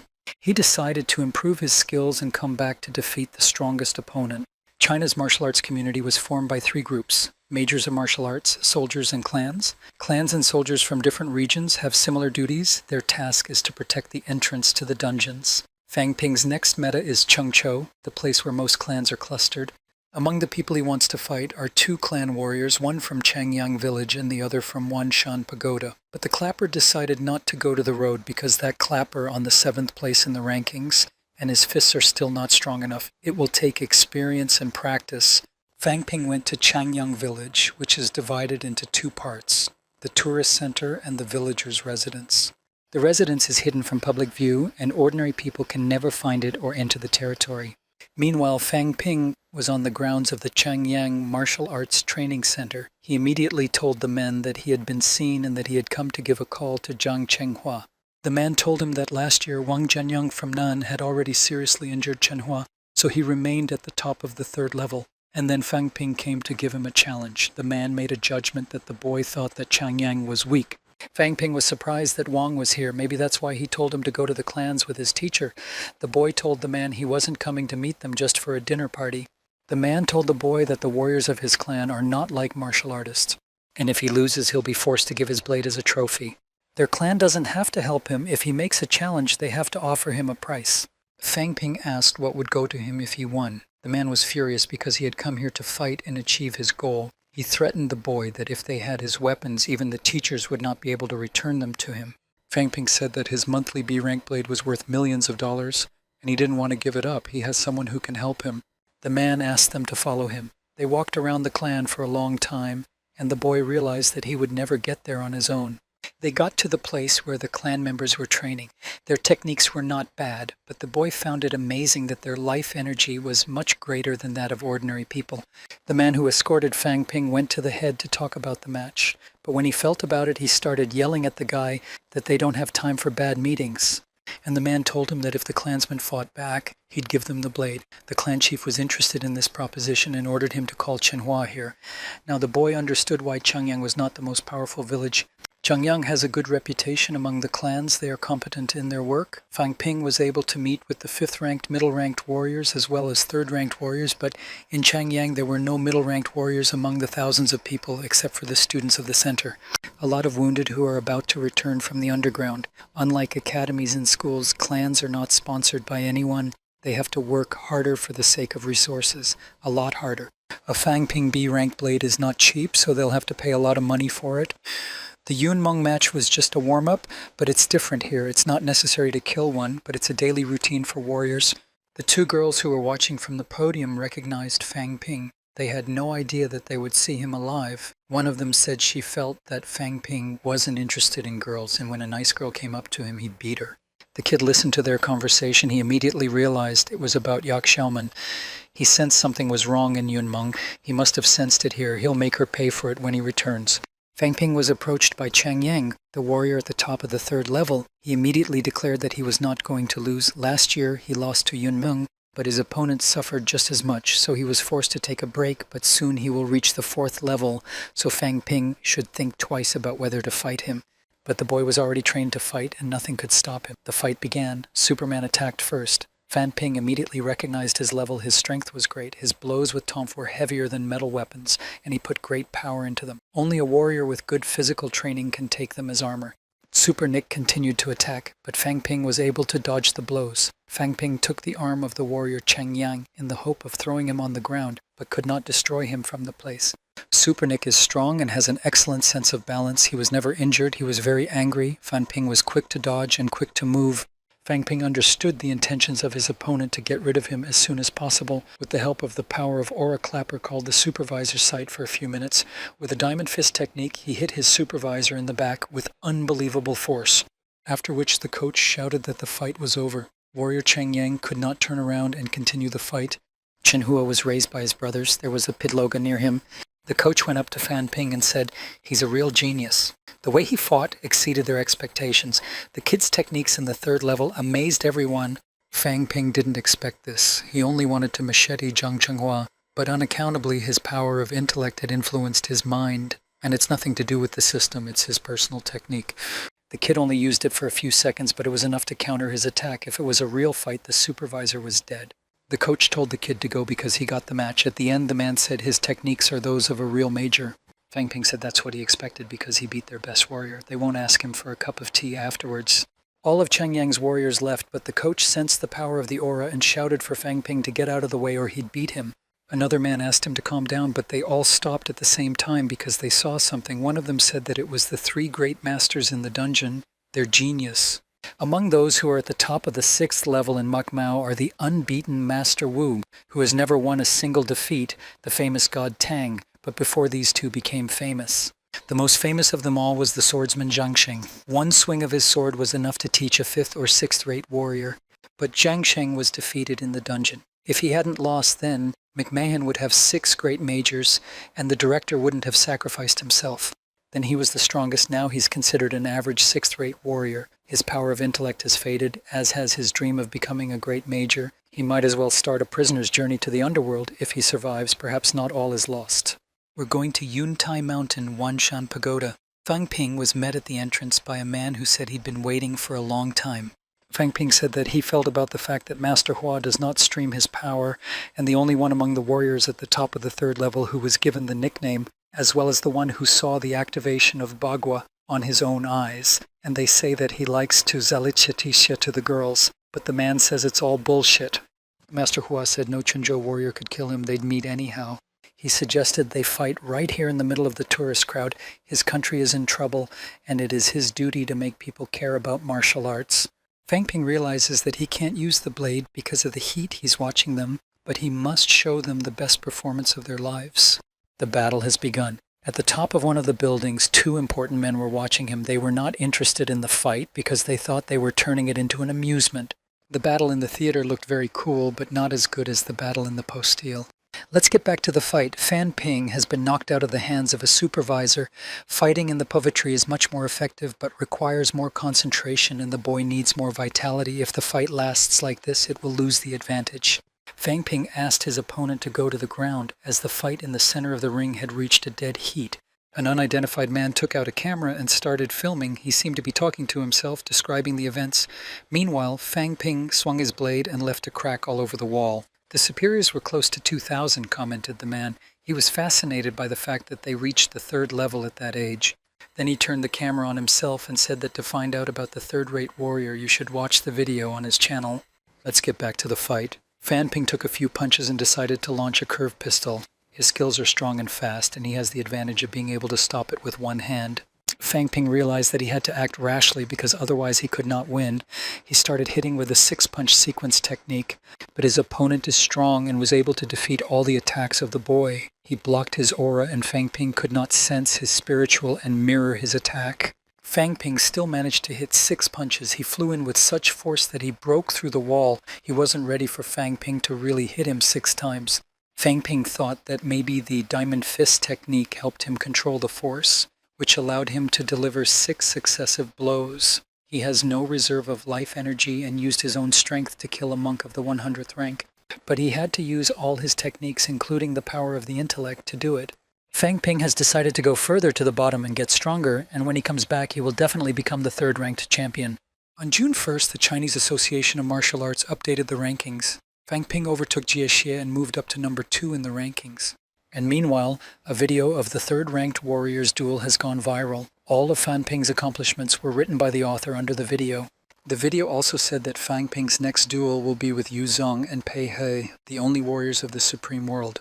The author was going to follow Fang Ping's journey to the east, but he needed money to do so and asked you to watch the video until the end. Fang Ping watched the video in his apartment building and was very angry because the author did not ask for his permission to share the video, but he realized that ordinary people were so interested in the warriors that 10 million views would be enough for him to get real money. This time he decided to be the first to record, and when his video is trending again, he will be able to carry out his plan. Later, Fan Ping went to the store to buy groceries. When he went back to the store to buy groceries, he noticed that someone was following him. He stopped in the middle of the street and said that he remembered the interrogator. The boy got out, and they went down an alley where there were no people at all. Fang Ping immediately showed his dismay at the video that he had posted on the internet. He started baiting him that he was calling for a fight and that he had no right to refuse. But they decided to negotiate peacefully. Fang Ping asked me to help him with his work. He'll give him permission to officially film him at the parties. But before he does that, the kid has to do 2 things. The first one is to find reporters and let them know that Fan Ping is going to fight Lin Yi, the main beauty among martial arts majors, and to add a touch of romance like Ling Yi wants to avenge Han Shu, her lover. His friend is to call the owner of a place and tell him that Fang Ping is a very famous person and he wants to help them get new customers for which they'll give him money, and the fight will be held on their territory. The boy realized that Fang Ping loved money even more than he did. He didn't like the idea of the census because he might get in trouble for it. Fan Ping said that it will never be uninteresting, but he is confident that the stockings will become popular before he uploads the new video. Also, Fan Ping was going to wear a t-shirt with the Audio Comics logo on it and tasked him to find out if the company could be trusted during the duel to convince everyone that he has a really strong opponent, as well as to emphasize that he has become so strong. The bastard has a different idea of a warrior. A warrior like Fang Ping shouldn't spend his time fighting and working on improving his techniques, he thought, but now he's telling him to hire reporters, let the chutki and publicize his company. And of course, Fan Ping didn't forget to monetize the video. He said that everything would be divided by a percentage of the profits going to him. When he saw that the clapper was not satisfied with such a meanness, he suggested to share it because he would risk his life by fighting all those soldiers, and the clapper would only watch it. There was also a risk that someone else would also film Fan Ping's fight without asking his permission, but against such he was set up more resolutely. It was up to anyone to judge. That's when the boys went their separate ways. After several requests were made, a lot of companies responded. Peihe Hotel offered $5 million. The amount is not so great, but it is only the beginning. It is necessary to show their potential benefits. Fan Ping's opponent this time was Pei He, head of the university's martial arts department, the fourth-ranked warrior. Thanks to his skills, Liu Dali's sensitivity, and the spectators, the match was over in a matter of minutes. Liu Dali's video went viral and trended immediately. Now everyone was watching Fan Ping's prices and betting on whether he could climb to the top of the charts. After that, Fan Ping sent the list to Yushin, who took the 5th place in the ranking among the warriors at the top of the 3rd tier. Being a hope for the vice president of the company, Yushin, who has the mind of a businessman, immediately realized everything. The Shiwon Hotel was fully booked, and a flood of people crowded into the plaza. Business is business, but a pact is a pact. Yushin should have been respectful, not doing whatever she wanted. The two of them were seriously hurt during the duel. Fan Ping was able to hit him using his physical abilities. The next day, Fan Ping went to see Teacher Li. He was astonished that 2 elite warriors were fighting in front of everyone's eyes. Fan Ping was looking forward to a future relationship with Ling Yi, and he wanted to give at least 100% of his attention. They're not the kind of people who can be fooled. She killed a 4th-level dungeon warrior, which puts her at the top of the 3rd level. And if Fan Ping loses, he will lose the chance to become a champion. But his breakthrough does not stop him. Now, when he meets Lin Yi again, it will be more important to fight him. Fan Ping replied that his physical strength, vitality, and intellect are higher than those of his peers. He needs to work on his skills, but still. After all these matches, he's learned a lot and his techniques have improved. And he's not afraid of Lin, and he hopes she can't influence him, but Li's teacher is only worried about him. At a place we don't know, a girl was watching a video of Liu Dali. The author of the video said that Hanshu defeated Chen Yunxi during a friendly meeting between universities, and then people started talking about Lin Yi's relationship with Hanshu. Maybe Fan Ping and Chen Yunxi will also meet and there will be a dueling pomsta. Ling Yi won the match against Xu Xiaoping of the Zhenwu clan, but whether Fan Ping can beat her. The video ended and the girl dropped her phone in love because of the untrue information about her. This girl is Lin Yi. She's a member of the Martial Arts Association in Qingwu. The girl started yelling at Hanshu, accusing him of releasing these sensitivities. The boy was very annoyed and he asked the girl if she really thought she liked him. Ling Yi was angry because she is the most beautiful of the martial arts warriors. Li Hansung, who is at the top of the 4th level and the president of Wodai Martial Arts Association, asked the girl how she would deal with Fan Ping. But the girl was confident. Even Qin Feng didn't dare to challenge her. When he became the 4th-ranked champion, she didn't bother Fan Ping. The kid got injured after the match with Yu Sheng, and if she hadn't been told about it, she wouldn't have known. Chen Sufan and Guo Xuan are the only good opponents for Ling Yi. They have a lot of experience, and the girl would like to fight with them. But Fan Ping is a new generation warrior, and she couldn't underestimate him. Schools and academies of martial arts evaluate their students according to their abilities. Most of the students are made up of elementary 3rd level. Paraski does not mean that the 3rd-tier warriors are better prepared than McMao's warriors, but if they are going to lose consistently, it will be a problem. Last year they had to pay 100% of McMao's tuition, which is not a small amount. Ling Yi realized that Fan Ping had to be put on the spot. Besides, he doesn't mind fighting with a girl, and she'll realize that women are not so simple. The first person to talk to them was a boy who brought a leaf from Fan Ping. Li Hansong sensed that the man had gone to the academy in Changyang's village to send a message to the students, but there were more than 20 warriors at the top of the 3rd level. If Fan Ping came to them without an official request, he'd be dead. They opened a sheet. It said the venue was the Grand Hotel at dawn. The hotel was not a suitable place to hold a dinner party. Li Hansong questioned why the Grand Hotel, as there are plenty of places in the capital where they could hold the party. They agreed to ask one of the majors to accompany them in case McMahon was up to something. They were sure to win the game and make sure that he wouldn't play dirty. The new recruitment has not yet happened. Plus, the current champion of the 3rd level is the warrior McMao. People will think that they are better than McMao, and this could lead to their talented warriors wanting to transfer there, which would be a real disaster for the association. Let's go back to Fan Ping. At this hour, he received a notice about the money transfer from the Grand Hotel. He's made millions in just 2 months. Bo Changding came to his room, sensing that Fan Ping had made a call to Lin Yi. His grandfather told him that she could not be defeated even by 2 warriors at the top of the 3rd level. If Fang Ping overcame her, it would mean he would make a breakthrough to the 4th level. But he was not sure that Ling Yi would allow him to complete all 7 of his technique's final strikes. He was going to train with other opponents if he could win, but the 2 warriors who had left the military academy were no match for him. After Bo Changding said he'll go through with it because Yun Shi is coming tomorrow, who lives in China and it's not far, and she can't miss Fang Ping's fight. In addition, some media reported that it was a duel for the sake of revenge. Director Chen was very angry. He said as soon as he finds out who released these sensations, he'll kill the bully at the first sign of trouble. Fang Ping, left alone, argued that even though he had landed 6 consecutive punches, it was still not enough to defeat Ling Yi, and more practice was needed. An already damaged bone will cost $1 million. He won't be able to recover during the match, so it's worth saving up for it. Approximately millions of dollars, so you need to save 6 more. The kid called Lee Dali and asked him where he was monetizing the video because the video he had uploaded had gained millions of views. Lee Dali started to think of rebates. He thought that part of the views were collected through live broadcasts, and the money from the streams is one time. Once the streams are over, no money, so the income is not more than $500 million. But Fan Ping didn't believe the boy's words. He said that he is waiting for his $10 million and that he has not spent the money he received from sponsors. And if there is no money, someone is already looking for him and he may be killed. Fan Ping said Chen Yunshi's grandfather is looking for him. He asked Li Dali to emphasize the relationship between the students. But instead of doing so, he talked about the war between the East and the East. The masters of martial arts of both the East and the East are interested in him, and he can tell them about it, I'm sure. Li Dali grumbled and said he had only $500,000. He offered to take it and leave him to his own devices. After the conversation was over, Li Dali decided to see if anyone was really looking for him. He couldn't believe that one of the martial arts majors had a worthless third-rate warrior. The kid said he'd take his majors, but that's too much for Fang Ping. They have no official contract. He can't verify anything. So he decided that he could make money on the match tomorrow and then leave with the money. It was spring, the day of the match. A large crowd of people gathered at the hotel, which greatly surprised Lin Li. It was as if they were going to a concert, not a party.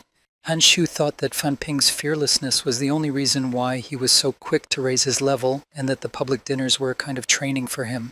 Li Han-sung said that the kid is confident in himself and is not afraid to perform in front of such a large audience, and in this way he is improving his intellect power as well. Someone in the city shouted that there are soldiers flying in the air, and that's a frightening thing for ordinary people. The rector of the university, Qingnan, Chen Yaoding, and Professor Li. They said Fang Ping was a fearless warrior, but Professor Li knew that if they told him how he had made money by thanking his sponsors, his opinion of him would change. Fan Ping went to the podium and called for Ling Yi to come out. He was not her opponent, but she was only here because he asked her for a match. The host welcomed all the guests and said that Fang Ping has recently gained a lot of interest due to his rising prices. Ling Yi interrupted her because she felt that the host had called her a little girl.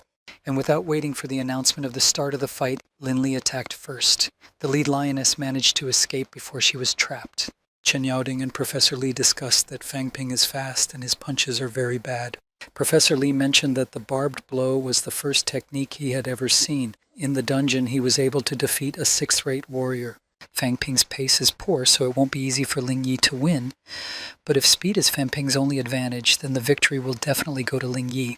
Meanwhile, on the battlefield, Fang Ping used the curved blade technique, then 6 punches, but Ling Yi defeated all the attacks, even managed to hurt the boy. The girl wondered if Fang Ping's attack was special. His punching technique is average. He made a lot of mistakes, which amused Ling Yi. The girl hit the boy hard in the chest. It was because Fang Ping relied heavily on his intellect. When the power of the intellect is used, it's different from a game they could hit each other one-on-one.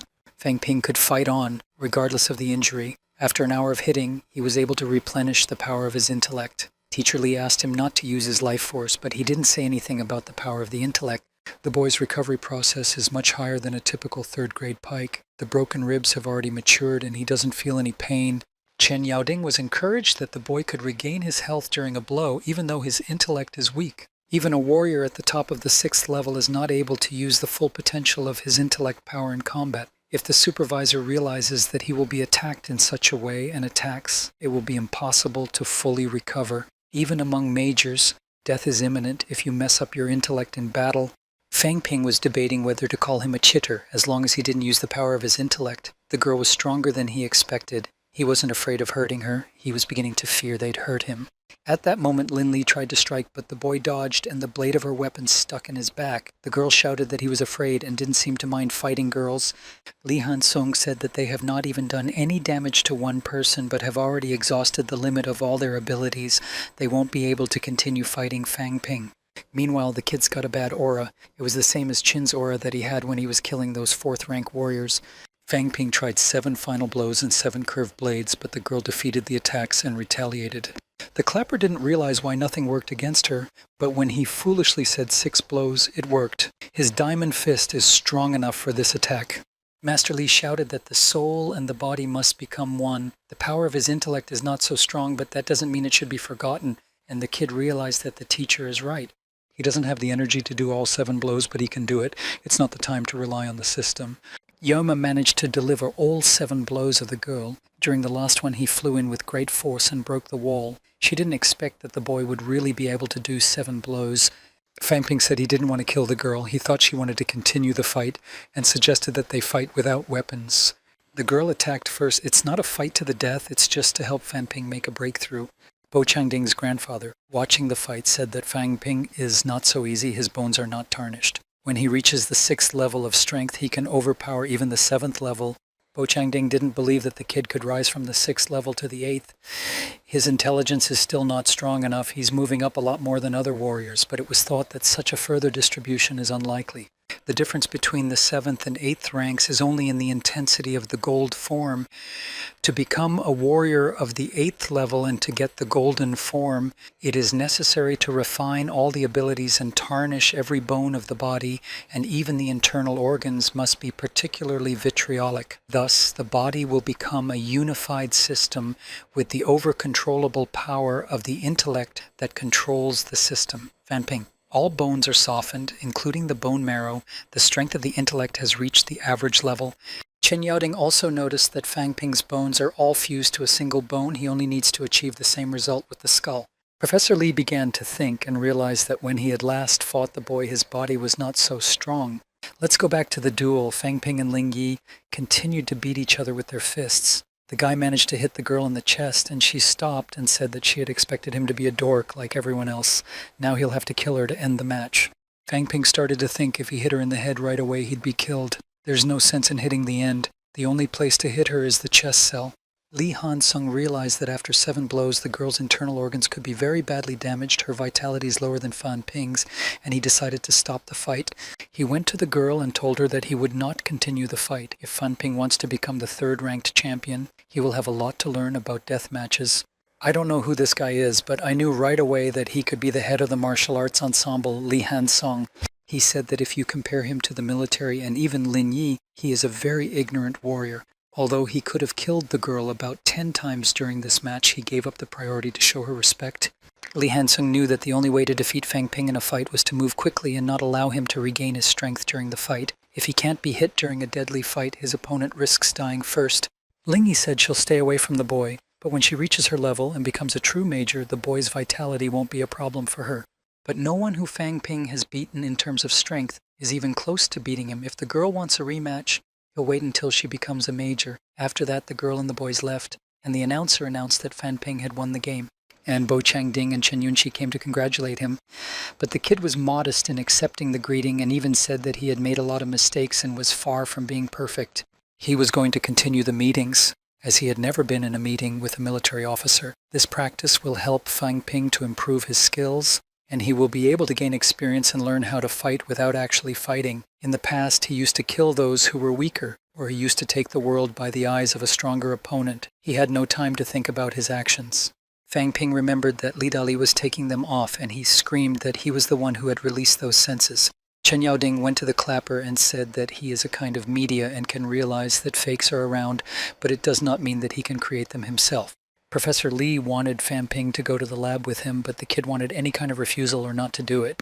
Studying his organism could be very useful, and he didn't have to be afraid of the examination. Scientists don't follow him only because they're afraid. And when the old people leave this world, no one can stop them, so it's better to let them study themselves now.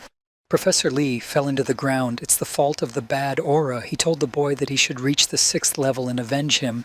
Master Chen, because Qin Nanu is very strong, but Qin Wu regularly lures talented warriors to him, and no one can rely on their transition, and the school becomes weaker. In their place, Professor Lee would compare their school to the earth. And on that note, they all decided to leave. In parting, Professor Lee asked to return to McMahon to be examined. Fang Ping said that when they were in the dungeon and he had used the control on the 5th level warrior, he easily lost his mind, while Master Li was at the top of the 6th level warrior, although he wanted to come, but there was a look of disappointment in his eyes. Later, Fang Ping was in his room in the Gortojiku, and looking at the system interface, he thought that since the last upgrade, he had not checked the upgrade costs. Last time he had to spend 1,000 points to renew 1 unit of life force. He wondered if something had changed, and he increased his life force by 1 unit. His body began to change. This time he lost 10 times more, but the result was worth it. Before that, his body was not sufficiently vitriolic. Now everything is different. Although the changes are not obvious, he felt he was stronger. He can now fight at the 6th level, being a 3rd level warrior, and he doesn't even have to build up his internal organs to do it. But you have to remember that the system's support is limited, and it's not certain that the intellect will be the same. Last time, when Fang Ping wanted to break through his intellect power and get an extra unit of power, he was left without memory for a while. This can have a negative effect on the brain, so it's better not to risk it. Fang Ping's thoughts were interrupted by a message on his cell phone. The video with E is not enough to reach only 1 million, and the clapper telephoned Li Dali to solve the problem, but the caller is unavailable. Then Fang Ping decided to call the tech support to check the video monetization statistics. The operator informed him that his video had been bought by Mr. Liu for 6 million, and in total the video had earned 1 million. The kid realized that they had no contract, and he authorized the use of the video himself. There's no way to prove it. But Fang Ping was not relieved. He was very angry with Li Dali. It's better not to let him get in his face. He's probably collecting money to make a breakthrough on the 3rd level. That means he'll soon be heading to the dungeons as well. At that time, Mr. Liu bought a pair of walkers for strengthening the bones, 2 walkers for protecting the lungs, and 3 walkers for increasing the vitality of the 3rd level. He planned to make a breakthrough and have a duel with Fang Ping. Let's go back to Fang Ping. He was at a meeting with a man who told him that he had been opened the road to becoming a true major. The main method in winning the title of champion is the purpose of tanning the body and spirit, learning to control them. If at this rate he reaches the top of the 6th level, it will be much easier to become a major. No one refused to let him join. They all agreed to work together, all because they also want to become champions of the 3rd level and also try to pass the way of the most important support. Teacher Fang Ping is trying to do the same, but one try is not enough. Not everyone can become a champion. A champion can be called anyone who has no failures. And if someone does lose, they remember their title and become even more old. A guy asked a guy if he knew why Bai Yasi brought Yunxi to Li Fengzhou. Chen Yunxi is Chen Yaoting's granddaughter. Director Han has figured it out. Chen Yaoting's granddaughter reminded Chen Yunxi of her family's character and even talent. She wanted Fengzhou to ask her to find out the truth about her daughter's death and help her find peace. Fang Ping remembered that Lu's teacher told him that McMahon's teachers were not very eager to break through. McMahon has 4 great masters. Now that the principal's dead, there's only 3 left. Wu Qiushan, Haon Jin, and Lu Halo standing between them. Wu Qiushan wants a natural selection. He wants to organize a deadly competition among the newly arrived students who have just reached the 1st level, and the only one who survives will become the new major.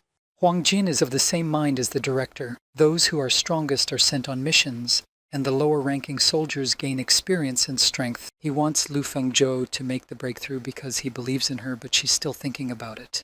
All the president said to Fang Ping was because he's from Nanjiang. If he wants to survive in Mukmao, he can't tell anyone about his plans. Fang Ping is about to reach the 4th level. His bones are all strengthened and his life force is endless, so he's no longer a flameless warrior. Even Lu Fenzhou, Li Jiangxing, and other mages have a lot to fear from him. Fang Ping asked the president what he expects from him. He replied that he hoped the boy would have more privileges and respect when he became a major of the Mukmao Fighting Arts Association. The association will represent the interests of the students, and the soldiers and teachers will listen to the words of their leader. If war breaks out in Nanjiang and no one comes to help, Fang Ping will have the right to use his position to call on the soldiers to help him. Fang Ping said he doesn't think it's worth waiting for him to become a mayor, but for him to become a director. But it's not easy to become a director. It requires a general understanding and a concept. In fact, they do not care whether he stays in the school after graduation. If he is interested, he can return when he reaches the 5th or 6th grade, and then he can easily become president of Nanjiang. Fang Ping told the president he'd come back later to ask for training with a crooked blade. The president got up from the table, walked over to the boy, and put his hand on his head. The latter could not turn around and felt himself unstoppable. It was a technique of intertwining of the mind.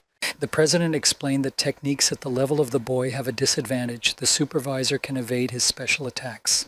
In a warrior of medium level, the power of intellect does not match their concentration, and those warriors of the fourth level, whom the boy killed in the catacombs, are no different from ordinary street fighters. But the elite warriors of the fourth level will beat him with the power of intellect alone. There are not many elite warriors here, and often they do not go out and spend all their time training in the dungeon. If you go farther, you can meet them.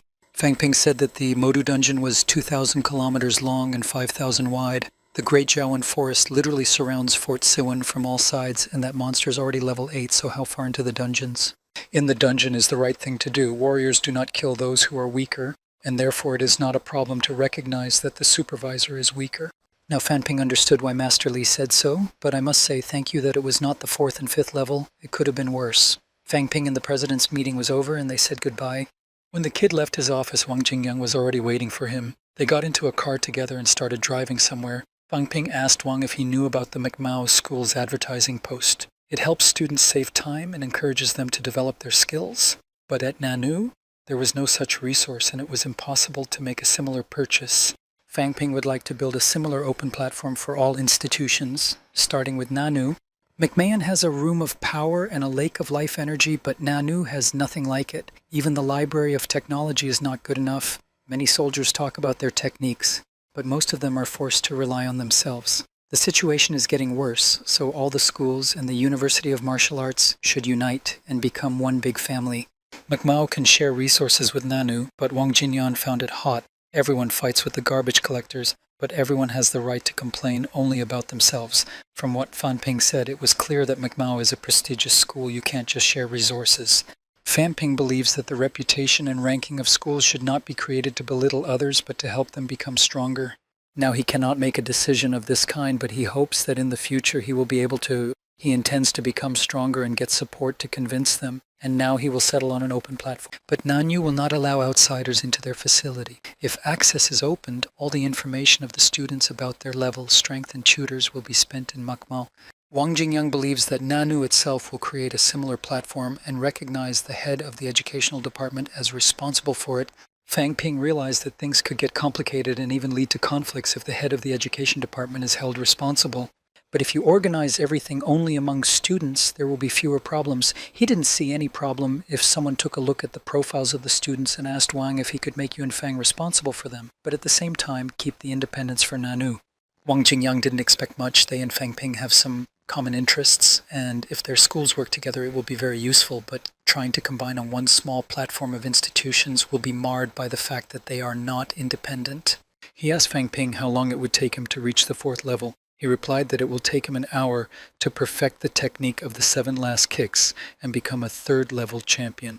He must be ready for everything, to take 1st place or 3rd, no difference. Only high caliber warriors can get into the hearts of people and get the general glory, and therefore more privileges for the development of new heights. Given Fan Ping's current popularity, he'll have a whole club next year.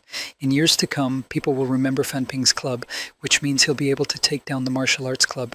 A kid can't sit on his hands if he wants to survive in the dungeons. You have to seize every chance you get to be the strongest. He wondered if they knew all the mysteries of the dungeon, or if they knew all the plans of the decision makers.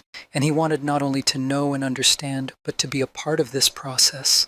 Power, influence, and knowledge are all necessary. That's what makes a warrior great. Without these 3 qualities, a man is just a jock. Fang Ping returned home at the end of June. His finances were tight, and he had to renew his energy with food and sleep. He was lucky that life energy can be renewed with energy particles and my power of intellect. He began to train to perfect the technique of 7 final blows. It took a lot of time, but it was not too long. On the 5th of September, there was a minor disaster in the outskirts of Juyang. Fortunately, no one was injured after the ground collapse. The storm caused only minor damage. After the news, Fang Ping went for a walk. It was drizzling in the street, and the boy said he could feel the energy level rising. Juyan is only a kilometer away from Yangcheng. The Nanjiang Underground will open soon. The next day, Fang Ping went to the Eastern Division to meet with a soldier. The poor man gave Chen Sufeng a call, and the fight began. Super Nick attacked first. He immediately launched a special attack, but Fang Ping gave him the upper hand. Chen Sufeng's techniques were simple, but at the same time very powerful. He's fast, strong, and decisive, a true soldier. And Fang Ping chose the right time to learn the 7 last kick technique, which won him a victory in the unification match. Chen Sufeng wanted to understand how the clapper with his right hand mirrored his attack, but he could not resist the blow with one left, and what is the indicator of his vital energy? The boy said it was more than one. Chen Sufeng was astonished. Maybe his intellect is also high because he was able to make 2 attacks, but his heart is good because he did not kill the supervisor.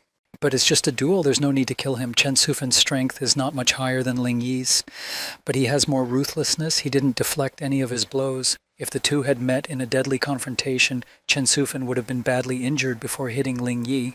One of the soldiers asked Fang Ping to train with the Beijing army. Although he's strong, he's not experienced. But Fang Ping declined because of his business in McMahon. One of the soldiers asked me to follow his brother Guo Sheng. The kid was shocked because I didn't know he had a brother he would like to become a warrior, but in truth he was very worried about his safety. The most important thing for him is the safety of his loved ones. Another soldier said that it is better to become a major, because one major can kill 100 soldiers without force. If there is one more master in the country, it will increase the chances of victory in the war.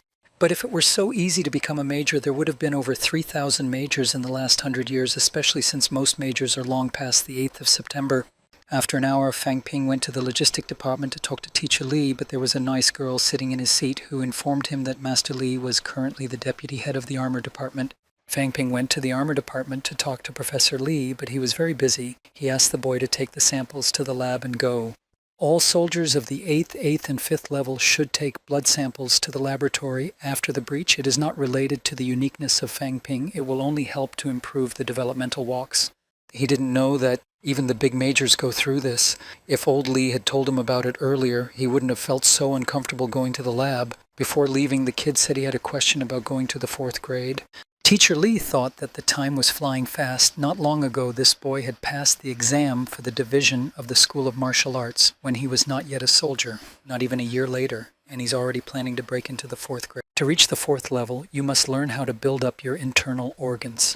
Learn to create internal channels and transmit life energy through them, while continuing to strengthen all internal organs.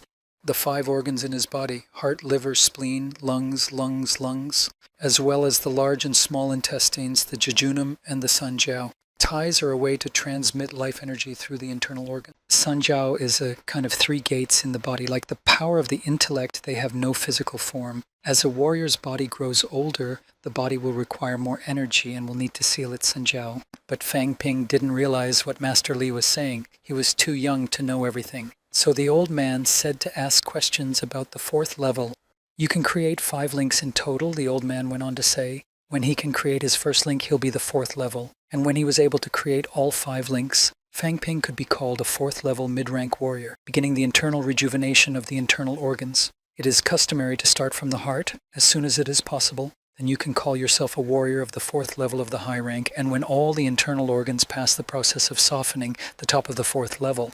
To reach the 5th level, it is necessary to grind 5 bowls in the organism. There are, of course, some risks during heart hardening. This process requires more expenditure of vital energy. It is easier to occupy the lake of vital energy. Fang Ping only needs to smoke a few pigs to protect the internal organs, but the kid didn't have any money. Master Li advised him to build all 5 links at once because genes don't develop croc by croc. Fang Ping thought that an ordinary 3rd level warrior should seek help from the lake of life energy to create at least 1 link, but his teacher told him to create 5 links at once. He could have reached the middle rank at once, but the kid didn't have any basic knowledge. The old man probably thinks that his life energy comes from nowhere. He took the book from the teacher to study the information, said he had to earn more money for the breakthrough, and left. When Master Li was left, he began to think about how the breakthrough and the money were connected, but he couldn't get away. Later in his room, Fang Ping said that millions would be enough for his breakthrough, but old Li urged him to make all 5 links at once and go to the 4th level of the middle rank at once. If he succeeds in this task, he will be able to challenge Zhang Yu as a 4th-tier mid-rank warrior. But the most important thing was to fight Wang, who was now a 4th-rate high-ranking warrior. But the only problem was where Fan Ping could get the money. There's no suitable job for him, and he can't get any more income from the video. So he decided to do commercials. His first video was about hitting a monster with a single unit of damage. When Lin Li saw it, she was shocked. She couldn't believe she lost to this guy. It was so strange that a 3rd-ranked champion was running around to beat the evil monster. When Fan Ping's sister saw the video, she immediately realized that he needed money badly. She still has some money left, but it's nowhere near millions of dollars. Chen Yunqi also watched Fan Ping's commercials and was even more fascinated by him because he didn't care that he was making Ganaboni things. The next day, in the eastern part of the magical university, Li's teacher pulled Fan Ping's ears because he had also seen his commercials and videos. He was embarrassed that a kid who was a third-ranked champion was starring in another commercial. Fan Ping began to explain to the old man that his reputation was nothing compared to the money the company paid him. He's already made millions for 2 commercials. Teacher Li was shocked that money was so easy to come by now, but Fan Ping overrode him. He's completely exhausted his potential. All he did was siphon off the leftovers. He was afraid that after the shoot he'd be useless. Professor Li said that a fool with a 3rd level of strength, a blade equal to B, and a 5th level of armor, only a fool will believe that he needs money, even though he may not have enough resources. The old man told the boy he was no longer his teacher. Lu Fenzhou has pride. She won't let him go for nothing. Fan Ping knew that warriors value strength, and as long as he tries to reach the 4th level, she'll have a chance to do so. They entered the room. The man who works there brought them to the room where there is a lake of life energy and a power chamber. He explained that the energy chamber provides energy, while the lake of life force takes this power from the magical stone and allows you to immediately pour it to support its work using the heart that beats of the underground warrior. Fan Ping realized that underneath the lake itself were living reservoirs of energy, and it was dangerous. Teacher Li asked Master Sung to supply Fan Ping with 5th grade energy, but Master Sun was not sure it was right, for if he dried him to the point of death he would be obliged to replenish the supply, but the teacher said he would not hesitate. When they had finished talking, Fan Ping came into the room. Sitting in the lotus posture, he thought that the 3rd level of the breakthrough was to unite and protect all meridians and vessels. Now his task is to develop the 4th level, to open and replace new meridians with the help of vital energy. He's made so many Gabby speeches for money, and if he can't make 5 links this time, it's a shame. Master Sun and Master Li followed Fan Ping across the slope. Mr. Sun said that no one had ever done it before and that he was forcing the boy to make those 5 links. But Teacher Li knew that Fan Ping needed incentive to act. He just suggested that if he did, it would be a surprise to everyone. McMahon's best result amongst McMahon's warriors is 4th high rank, and if Fan Ping can make 5 links, maybe McMahon will have a chance to be among the students in the 6th ranked one. Fan Ping had a hard time getting his heart healthy. He spent a few units and even bought some energy, but no results. Master Sun reported that the boy has actually used up all of his life force, but he still hasn't made the connection. Let's go to the entrance to the dungeon. There the Dean, Maestress Lu, and Master Tan were watching the Rekmala with Fan Ping.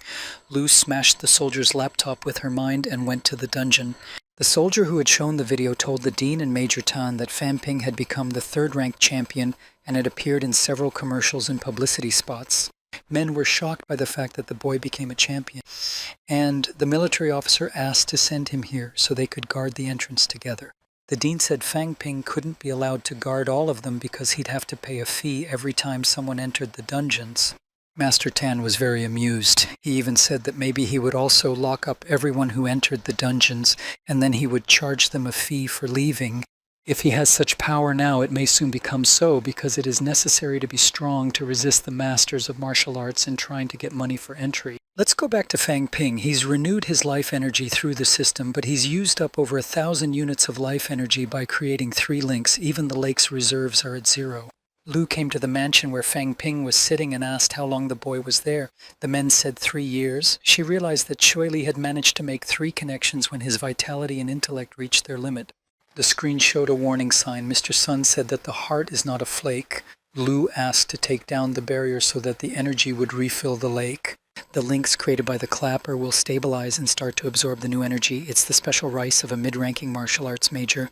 After a short time, the system notified me that I had reached the 4th level of the intermediate rank. Even taking into account the life energy he received from the lake, he spent millions of dollars more than he expected. His vitality and intellect increased quite rapidly.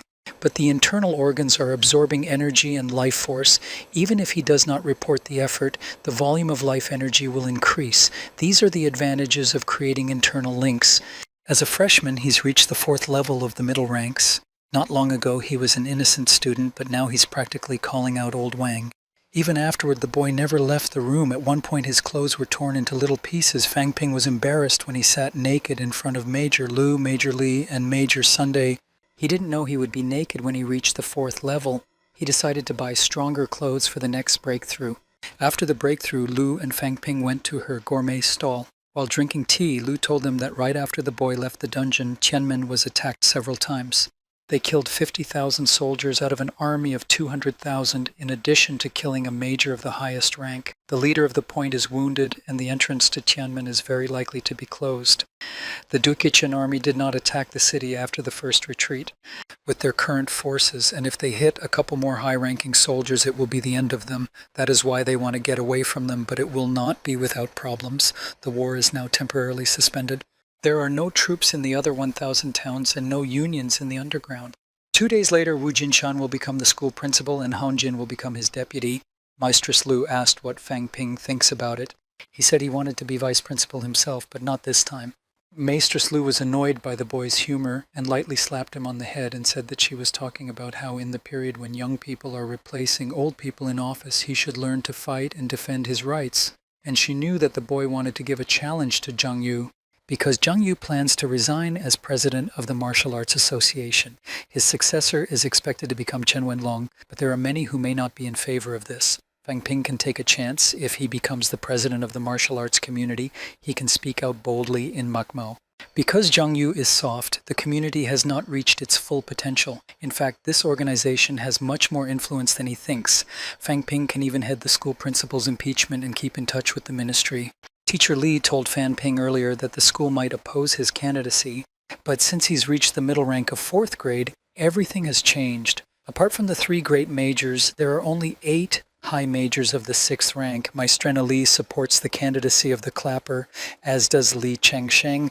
Luo Yichuan also thinks highly of him. She was going to try to convince Tang Shishi to take his side as well. It won't be too hard for the boy. In fact, Lu Fengyu had another reason to help Fang Ping become the president of the martial arts community. The mentor wanted him to change the quiet room rule because she had been denied access to the quiet room by the decision of several grand majors. When the kid becomes president, he can challenge and demand a second vote to set the rules. After the deputy director is removed, the people may want to elect another grand master, and if all goes well, the ban on Lu's majesty will be lifted.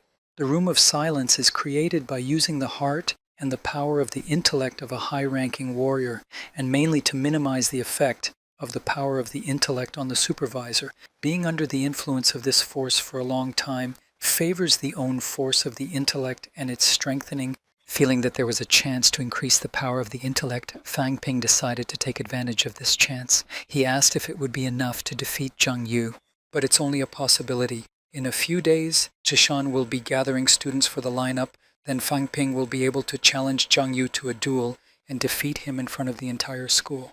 It looked like a public humiliation, but since all the students and teachers will witness Fang Ping's strength increase, they won't do anything to him. Even Zhishan will not dare to go against the popular opinion. He will be the first director, and he will have to listen to the majority of people's thoughts. Fang Ping asked if there would be a gift in honor of him reaching the 4th level. Mistress Lu said he could get 1,000 credits from the school, but she had no money.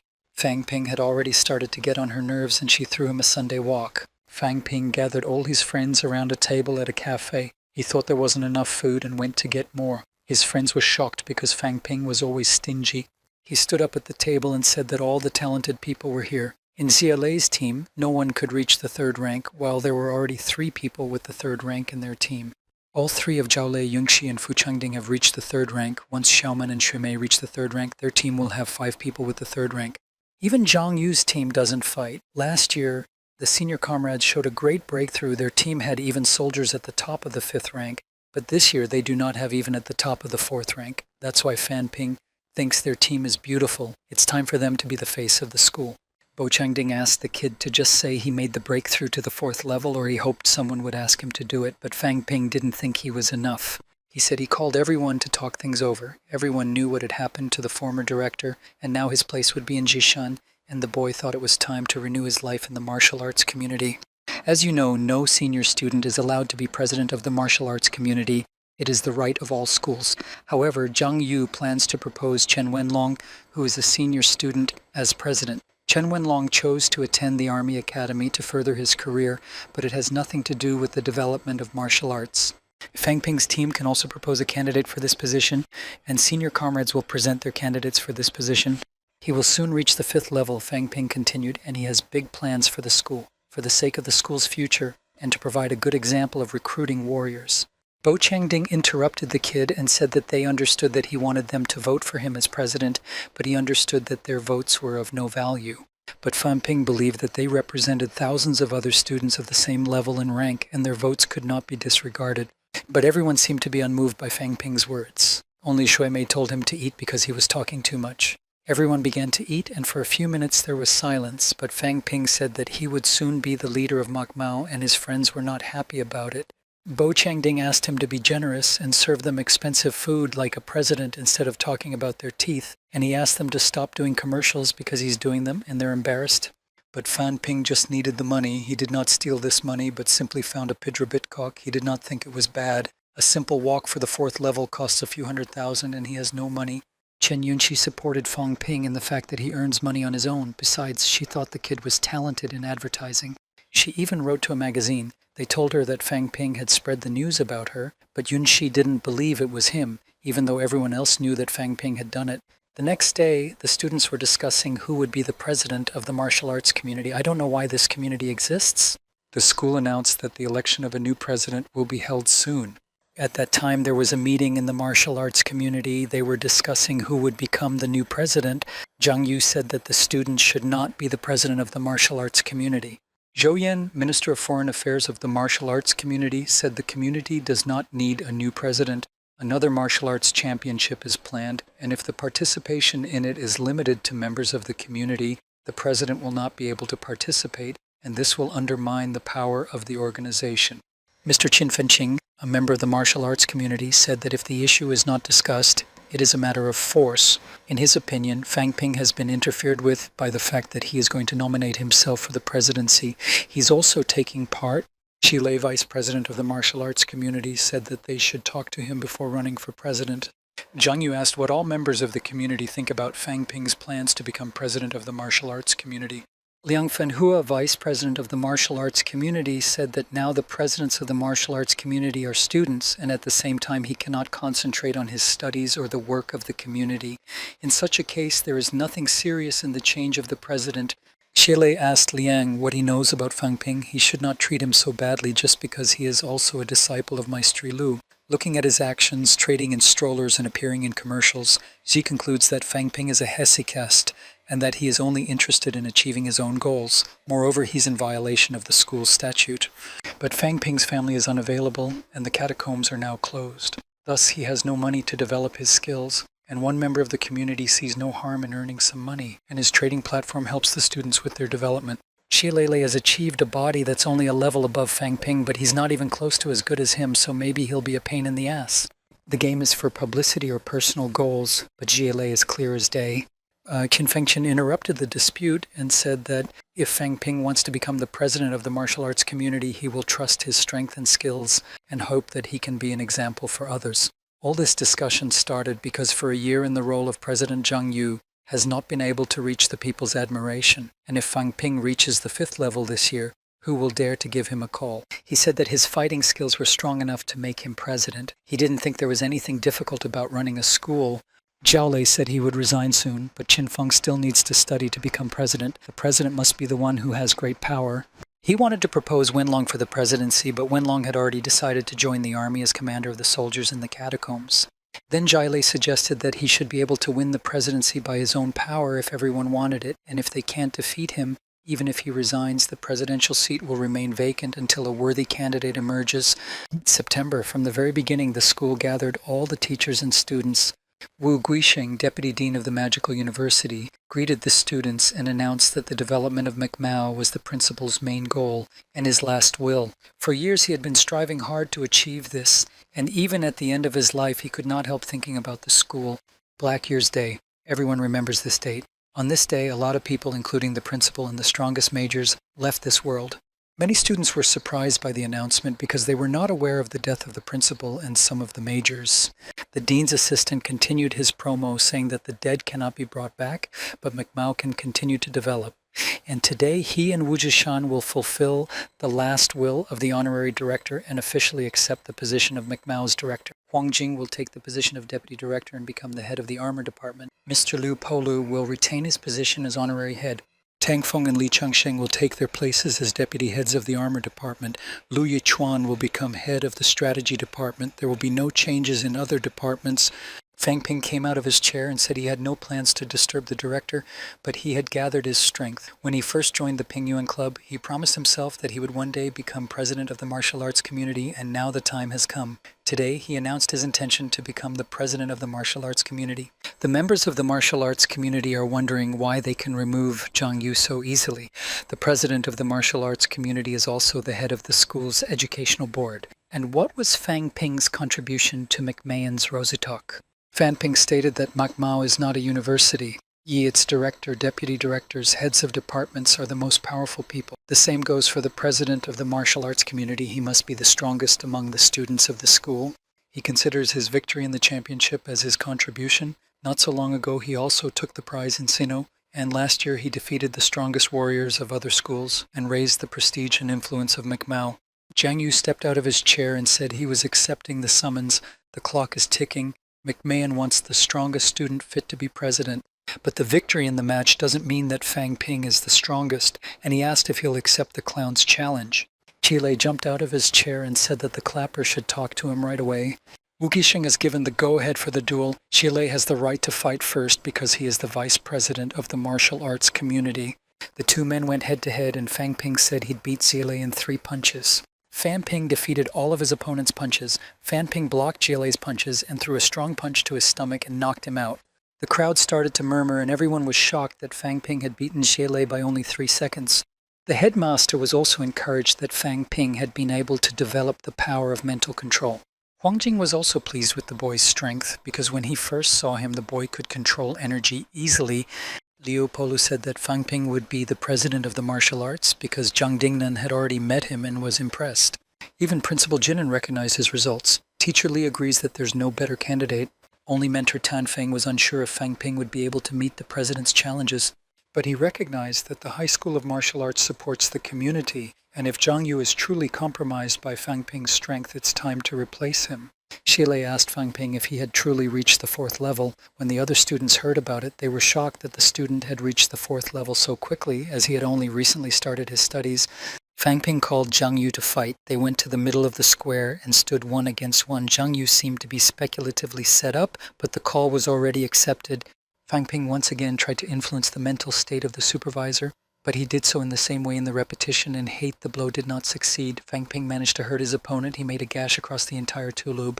The dean watching the fight said that although Zhang Yu had almost reached the top of the 4th level, he was not so weak.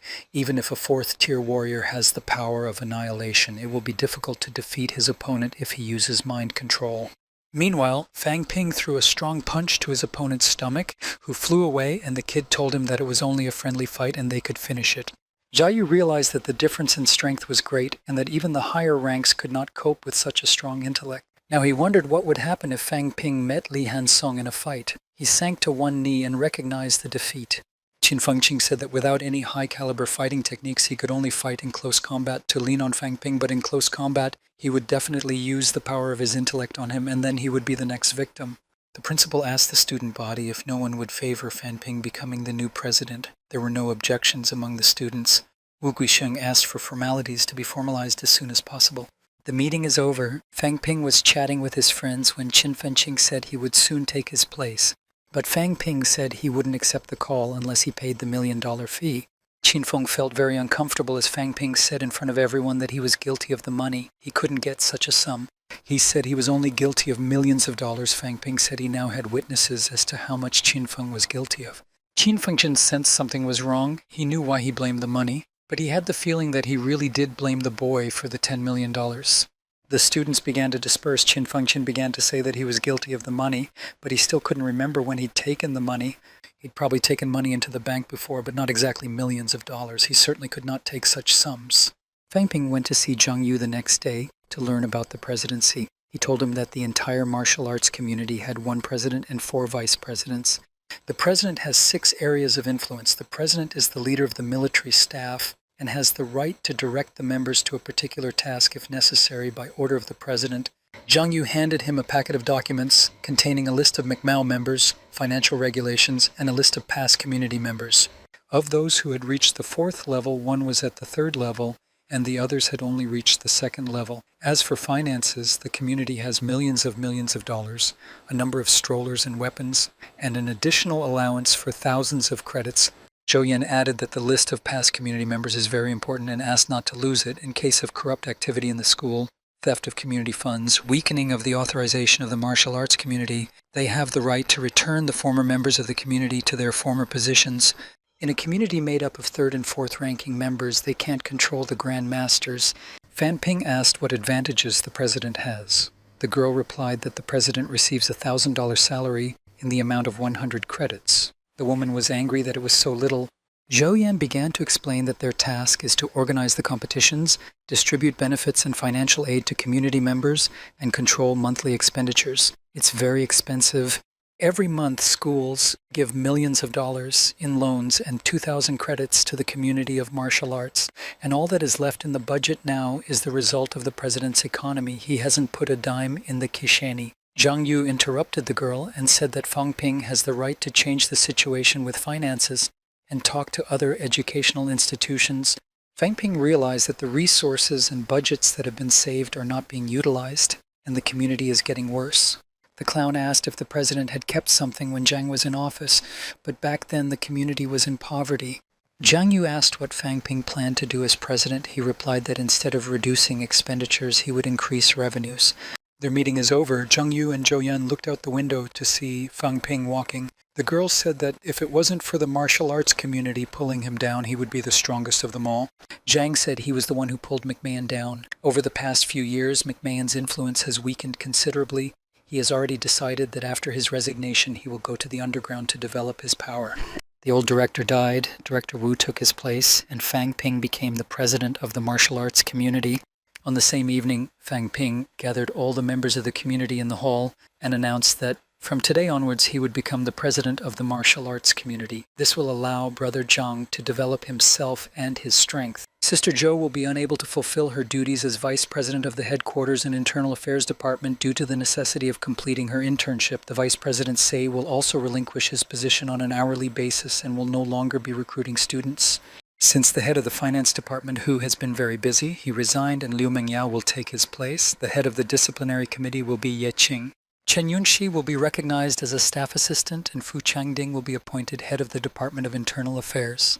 President Zhang was previously in charge of the military headquarters. Fang Ping, in addition to the presidency, will be in charge of the military staff and will be in charge of recruiting students. Fu Chanting whispered to his neighbor that Fang Ping did not give the past leaders a chance and that he might cause problems in the future. Students, all the top warriors, all removed from their posts. The clapper said that the wisdom and strength of young people now rests on the strength of the one who speaks.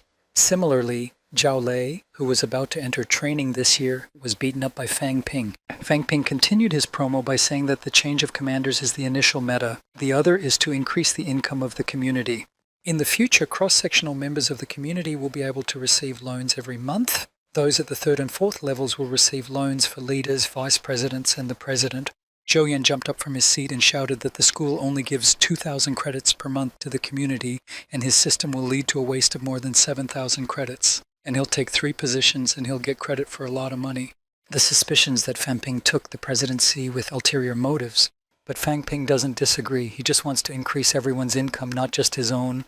In the past, each member of the community received 1 walk and 3 loans per month. In the community of martial arts, everyone has something to do, but the income is only decreasing. He asked if all members of the community are satisfied with it. The girl didn't have an answer. Zhao Yu asked how Fang Ping would deal with the budget constraints, because according to his idea, the budget of the martial arts community should be at least $2.5 million. The clapper said that, first of all, it is up to the school, and if the prices go up, it will be easy to get more millions of dollars.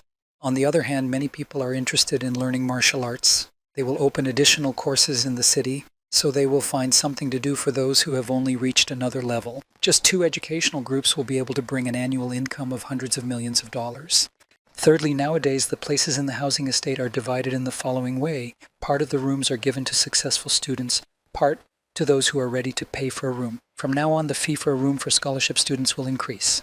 He has no plans to go out on his own to recruit new students. This also falls on the shoulders of senior students. A lot of underclassmen suffer from the lack of work and don't give them credit, even when really talented freshmen enter the school, and the school provides them with all the conditions for life. For unknown reasons, they remain at the first or second level. Fang Ping decided that the places in the Ruditku will be given to talented students, but they will have to fight for them. From another room to a room will be given to students of advanced courses and to rich students with a yearly payment of thousands of dollars. If someone doesn't want to pay, they can return to the school's rent-free housing program. Under his plan, if the rooms are paid for, that's millions more in revenue, which means the total income will increase by more than 200 million. Also, Fang Ping planned to hold singles. The training sessions that are currently held at the base of the martial arts community are not the best in terms of training, but this year they will return McMahon to his former glory. The boy took a book in his hand and said that it described all the school's expenditures over the past few years. Often competitions and events for sharing experience rank first in terms of the number of expenses. He was angry because he believed that it was not possible to spend money through own financing by organizing events on the basis of the school. He wanted to find sponsors and hold competitions once in 3 places, introduce a sponsorship fee, advertising fee, broadcasting fee, and entry fee. The championship is accessible to all residents of the country. A lot of aspiring warriors want to be remembered. They will take part in any case. In the case of a community, they won't have to pay. They will find someone who will act as a referee and judges. Fang Ping also knew that many students hesitate to wear sponsor uniforms because they are afraid of looking shallow, but no one thinks that becoming a mayor, you can encourage the wind, openuveteverevu, force crushing skeleton, or force the sea to go to the shores. Who then can remember to think that they have a shallow appearance? Moreover, there is a great variety of ways to make money, all depending solely on desire. That's how they can earn millions of dollars, which is not enough for the budget for the students. They liked Fan Ping's conditions because they had the prospect of getting loans for places and millions of dollars for a year. Zhou Yan stood up again and said that paying thousands of dollars to the president was too much for the president, as Fang Ping will hold 2 posts and is entitled to 2 salaries. And Zhou Yan promised to pay her a loan during her term, but she refused. Then he moved on to the topic of increasing strength. For students who have not yet reached the 3rd level, the community will conduct a regular talent assessment. The community will not be insulted under the phrase, once you join the community of martial arts, you will always remain a member. Those who are still below the 3rd level, most of those who are stuck on the other level, and some of them reached the top of the other level, Fang Ping gave exactly 1 year. Those who fail to reach the 3rd level during this time will be excluded from the martial arts community. There are a couple of non-simple ways to reach the 3rd level. Fang Ping was going to tell them about them and give them time to practice. Take part in other schools and universities' competitions, fight one-on-one, challenge warriors of different martial training to a duel. If you win, they can start their own martial arts department at the base. If you lose, you have to keep trying. Zhang Yu shouted that the kid was violating the martial arts order. But the clock was ticking. The world of martial arts is now more like a water body with stagnant water, and Fang Ping did not see any order in it, and the management can probably appreciate it. Fang Ping hurriedly concluded the meeting and asked those whose names he was about to call to leave. The students came out of the bay to discuss the new terms of the community. Everyone liked the new terms and agreed with Fang Ping's thoughts. Fang Ping left Qin Fengqing and Xie Lei in the hall. He handed them the document folders and said that he had a task for them. Their task was to find sponsors among those who had just graduated from school. For great majors, the standard rate starts from millions of dollars. For soldiers of medium rank, not less than millions of dollars. For those who are low-ranked but have results in training, or millions of dollars. And moreover, there are some businessmen. They could go to them on the pretext that they have finished school, even if it is not true. If they don't believe that's their right, if they're interested, they'll recruit honorary alumni after they collect their entrance fee. It's all for the future of the school. If they manage to earn close to $1 billion, the number of 3rd level students will increase significantly. Qin Feng immediately asked what they would gain from this. Fang Ping replied that more sponsors means more income, and if the community's budget is less than $1 million, it can't be called income. He gave the other students the task to tell everyone about the new distribution of rooms in the housing estate at the beginning of the new semester, to take photos of the free and paid housing and the housing estate of the community of martial arts. For comparison, they could take a photo of any room in the rent-free gourmet housing in their own room. Chen Yunqi, Fu Chending, and others organized the work of the Ping Yuan Club. For example, to find an instructor for martial arts classes, organize a championship among the new set of students and call it the championship among the warriors of the 5th level. After that, the task was over, and Fang Ping said he was tired. Fu Chanding thought he was tired, gave himself a monthly payment of millions of dollars, and did not even mention that he could get a bonus from the school administration.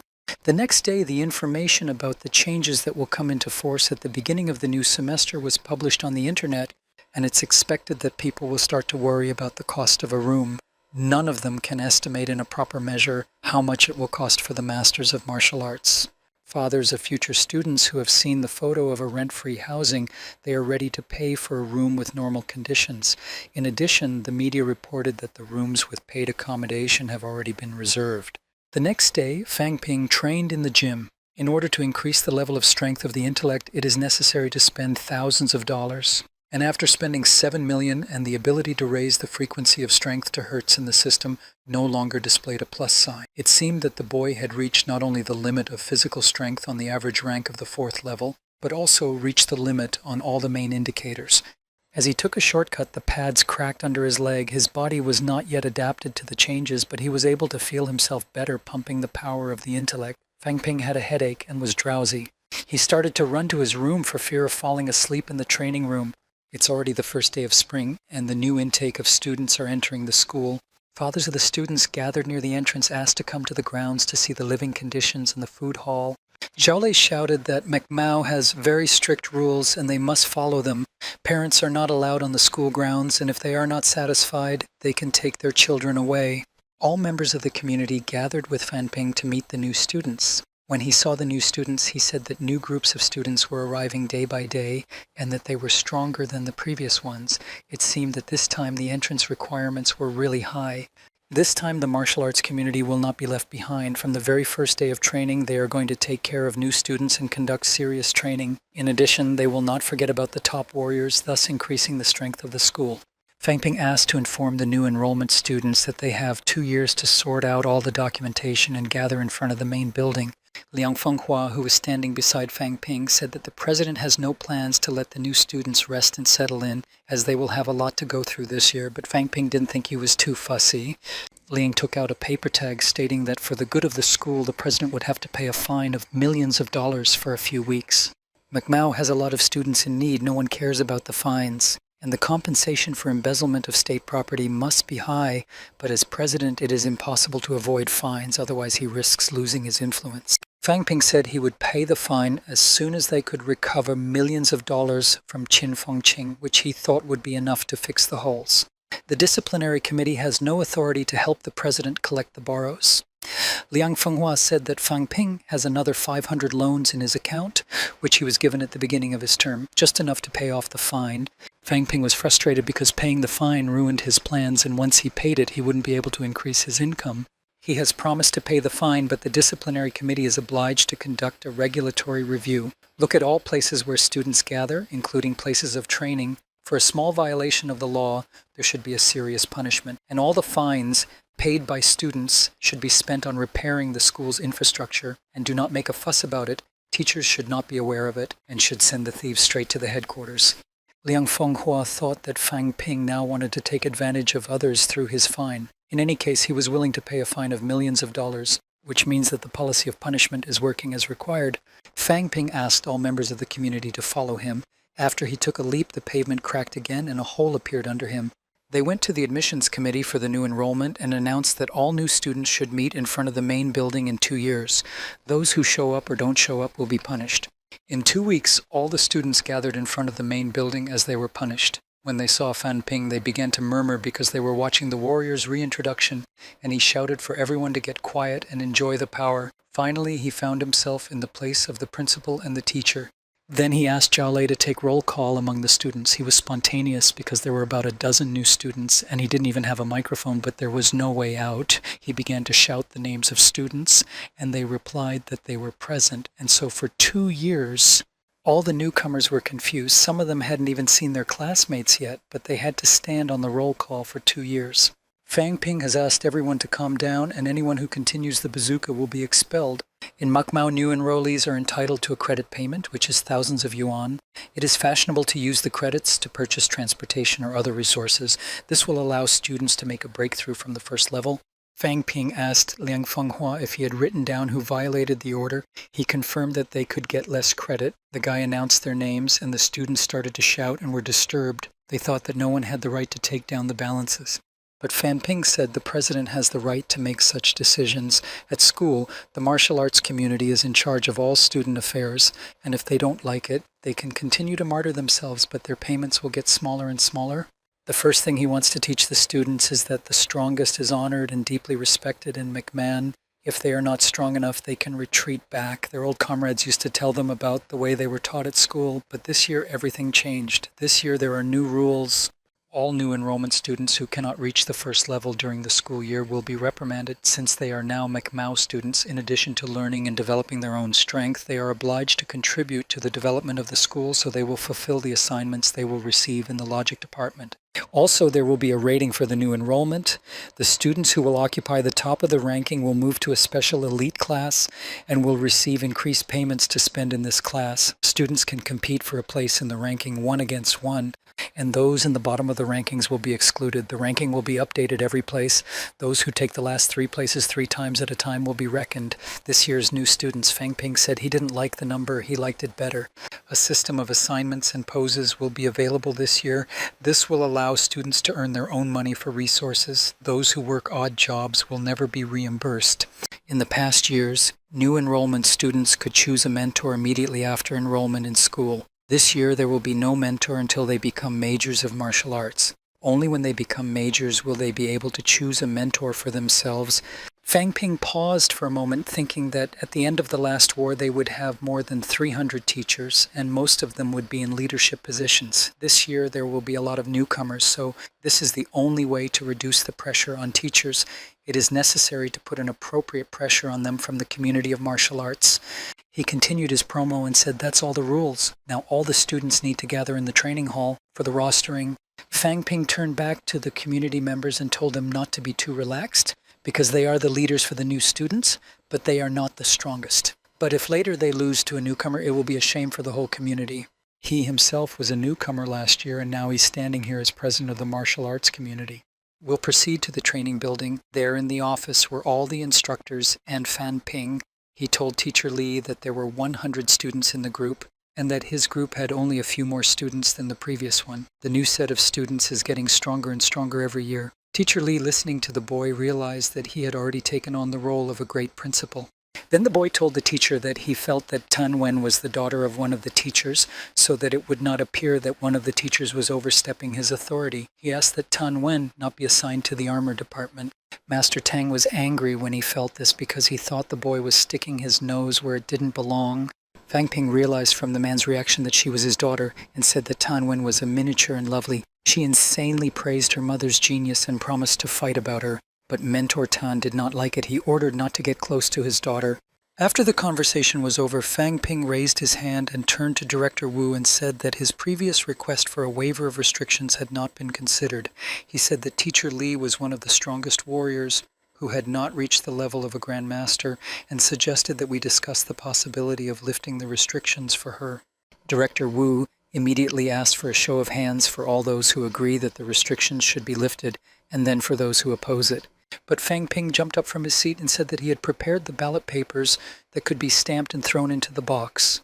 Huang Jing thought that Fang Ping had done the right thing and that everyone could vote without fear of being judged. Everyone hoped that a new great master would emerge in Macmao. The removal of restrictions is necessary, and Fan Ping collected the ballots. After tallying the votes, he realized that the people voted in favor of removing the restrictions. But the director said that the restrictions cannot be removed. He also added that the exclusionary rule is not applicable. He didn't think it was worth waiting 3 months for this to happen, so we can take into account the students who will occupy the last 10 seats in each room. Huang Jing disagreed with the principal and suggested that the students be given 3 months to improve their position, because they can't just pay them back. There was a discussion among the students, mostly all in favor of Principal Wu's opinion. Fang Ping thought that they could not keep so many students, but regardless of the fact that Wu Jinash is an 8th grade martial arts master, he does not have much power, and people often listen to Huang Jing's thoughts more often. For students, it was announced that if they could defeat Tang Wen, Gulun Fei, or Luo Sheng, they would receive 1 to 10 credits each. And if Tang Wen and the others are victorious after 2 weeks, they will be paid credits for each one of them. Those who excel in the singles will have the opportunity to gain privileges and choose a mentor among the 6th grade teachers. Fan Ping announced the beginning of the division. Tang's mentor was shocked by the boys' announcement, but he was confident that the talent evaluation would be tedious this year. Last year, if it wasn't for Fan Ping, Zhao Lei and others wouldn't have been able to reach the 3rd level in such a short period of time. At that time, he had earned enough loans as a loan for which he was grateful to Dean Huang. Huang Jing said they can study as Fan Ping wants. It will be good training for the new intake of students. Fan Ping went to take his seat and told his mentor Tan not to worry about his daughter because Tan Wen is on the top of the rankings. But it did not calm down the teacher and the student to make his decision with the school. He didn't realize that Lo Sheng is also the son of one of the teachers. Fan Ping gave them a chance to get loans. There's no other way to do it. At that time, there was a big fight between the newcomers. Someone was beaten and he surrendered. Fan Ping went with Teacher Li to the logistician's office. The guy asked why he was back at his old place. The teacher said that as a result of a trip to the dungeon, his team collected credits. They earned enough, but there were a lot of losses that need to be compensated, so they will receive less than they earned. In addition, Fan Ping already had loans from the martial arts community, and the online lending platform has already brought in 3,000 loans. In just 3 months, he will be able to get 300 loans as a dividend, and he also wants to make a contribution. The teacher thought the kid knew how to make money, considering he'd only been in the dungeon once. As a matter of fact, soldiers who regularly go to the dungeons receive much less. He asked the boy what he wanted to contribute. Fan Ping said that many students do not have enough loans, and they have to pay thousands of yuan to get one. He wanted to offer to buy one loan for thousands of yuan. The teacher praised the boy, but the school didn't want the students to exchange the money for credit. If he wants to help his students, it is necessary to lower the price even more. For example, up to 1,000 for a loan. Fan Ping thought that he himself had bought loans for thousands of dollars and wasn't too bad to lose his own income. He said that he doesn't have that much money and he can't make a big discount. He needed money for the community, to support the platform, and to buy resources, and Fan Ping wanted to go to the catacombs to get new items. Teacher Li doesn't understand why the kid is so eager to go to the catacombs. But the kid had no other option. Wang Jinyan and the others are already at the top of the 4th level, and he only has a middle rank of the 4th level. As president of the martial arts community, he felt he was losing. Teacher Li thought the kid was asking too much of himself since he had reached the average rank of 4th grade in his first year of school. Probably no one else will be able to repeat such a leap. At the same time, there was a lecture in the linguistics department on subterranean languages. Li's teacher told him to attend the lecture because it would help him learn about the current situation in the dungeons. Fan Ping went to the lecture. Sitting in the auditorium, he was thinking that Zhao Lei had let out a goal like a friar in the past, so he should have said a few words to him. Their conversation always ended in the training room. As soon as he became stronger, then remembered calmly, calm down. If Fan Ping can become the strongest, he'll have a chance to beat Qin Feng Qing. He sent him out to find sponsors, and he only brought trouble. Fan Ping's thoughts were interrupted by a teacher who began his lecture. He said that thanks to the research, it was found out that the catacombs were built in cycles, and the size of the given stake has not been measured yet, as there is a sea near the catacombs themselves. The catacombs periphery is divided into separate territories. These territories are magical catacombs, the capital of the catacombs, and the catacombs of Tianan. If you leave the park on the periphery, you can get to the central area, which is located in the very center of the stake. Thus, if you want to move from one catacomb to another, it is not enough to simply change from one area to another. It is necessary to move deeper and deeper, and only then the central area moves to a new location of catacombs. The periphery is separated from the central area by high skeletons, and there is only one passage. The passageway is accessible only from the central region, while the periphery is inaccessible for ordinary people. Teachers assume that all control points are located in the central area. Fan Ping raised his hand and asked the professor if those who had gone deep into the catacombs were so strong, or if the ones they had met were weaklings from the periphery. They could not reach the central part and did not want the people of the central region to have power over them. That's why they attacked the land and tried to establish their columns here. The professor replied that Fan Ping's point of view is interesting and similar to theirs. However, if the catacomb dwellers had invaded the earth and killed its inhabitants, they would not have gone so far in their plans for invasion and servitude. Maybe there is something on the land they need. They may be killing earthlings for sacrifice. Moreover, the earth itself is very important to them. There are plenty of planets and stars in the universe, but only on earth is there life. On earth there is life, and there is a time for this life, while in the catacombs there is nothing of this. The inhabitants of the catacombs may have reached the final stage of evolution, Fang Ping asked the professor why humans can't negotiate with the catacomb rulers.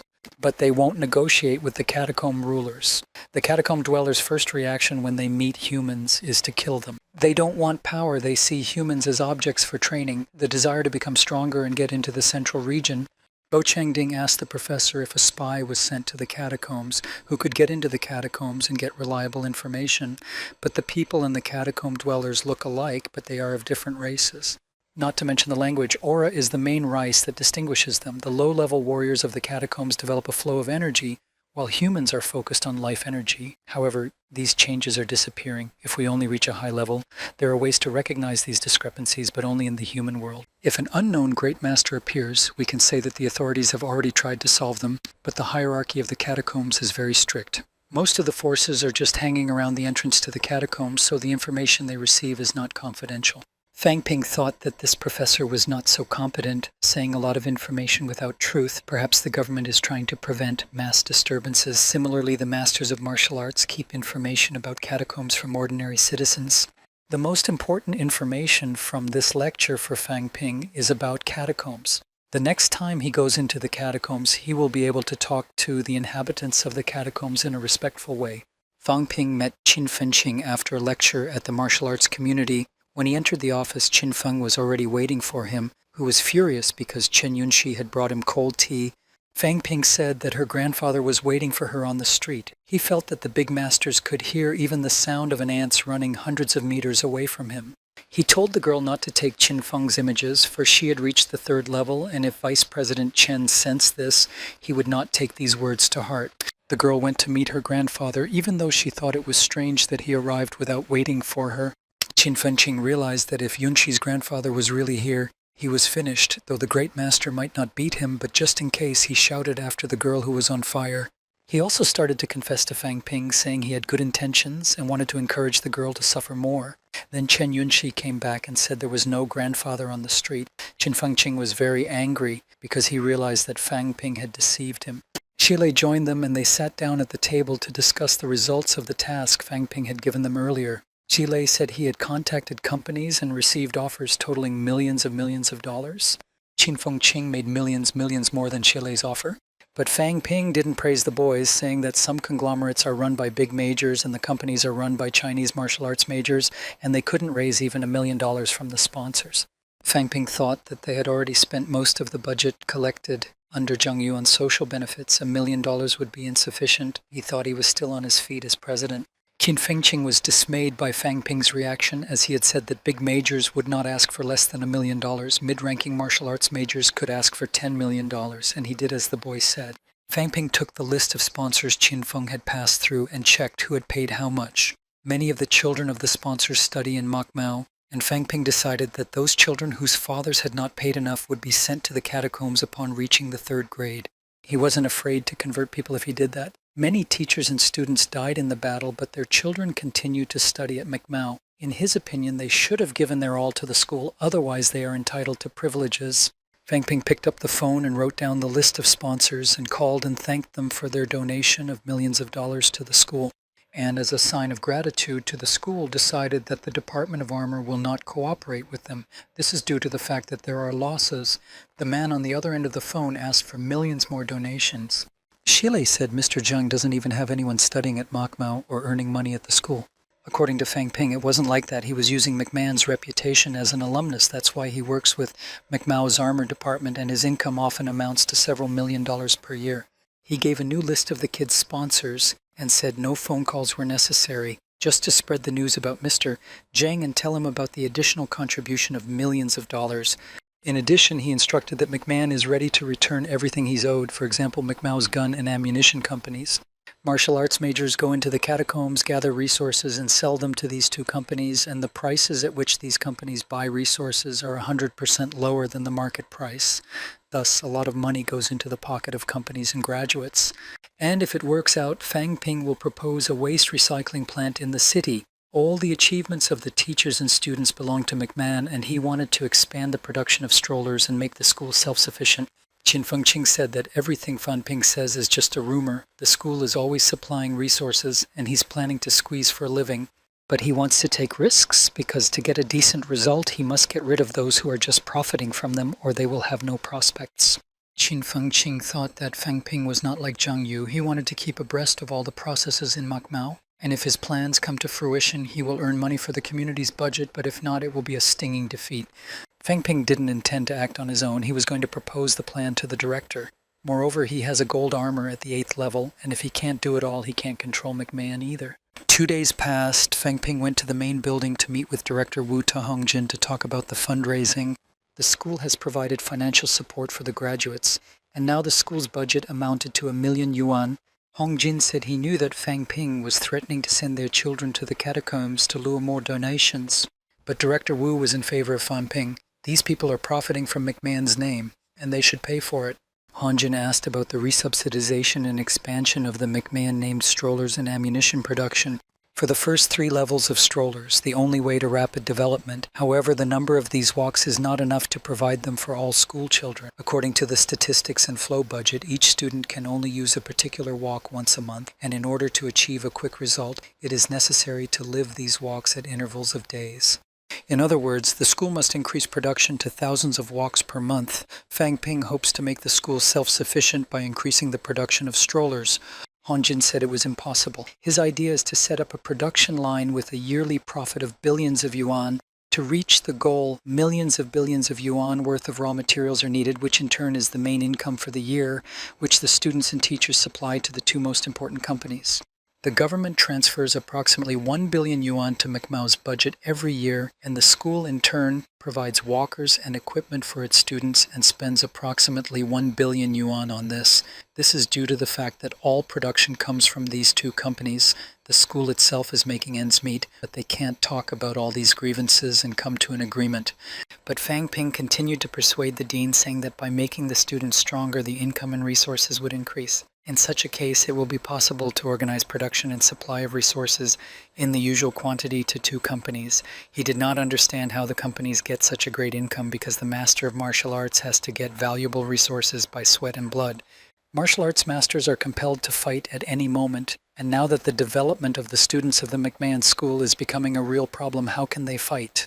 He did not need money, Fang Ping continued, nor walks, because his level of development was already high, but others were less fortunate. He did not want to watch those who were sent to the catacombs, and there they would lose their lives because they were not strong enough.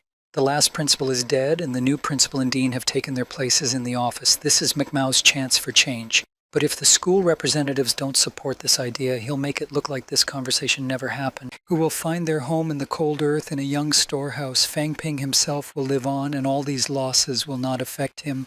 Director Wu interrupted Fang Ping and said they can understand without him. The main problem is that although he and the dean have reached the 7th and 8th levels, they have little knowledge of this matter. Fang Ping knew about Wuchuan's guardian, who was at the 8th level, and who had been trained by the headmaster as his son, so he could not refuse to help him. And if he did, Fang Ping suggested that he be removed from Macmao's list. Director Wu was shocked by the boy's Zukfa as he threatens to expel a major at the 4th level. It's scary to think what he'll do when he reaches the 4th level. Fang Ping continued to confront the principal and dean, saying that although they look at the situation from different angles, he is not only looking at the future, as the government officials do, but he knows very well that the bodies of many students and teachers have died on foreign soil. Fang Ping paid tribute to the conversation and said goodbye. For a few minutes the men sat in silence, and then Principal Wu said they could try.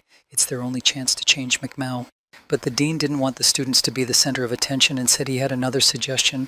Later on, 3 great majors flew over the magical city, and in the meantime, Teacher Li boiled Fang Ping down for being able to fight mid-ranked warriors to gain experience, but Fang Ping was spared because the teacher was so angry that he was not invited to the meeting of the big majors that he forgot about the boy.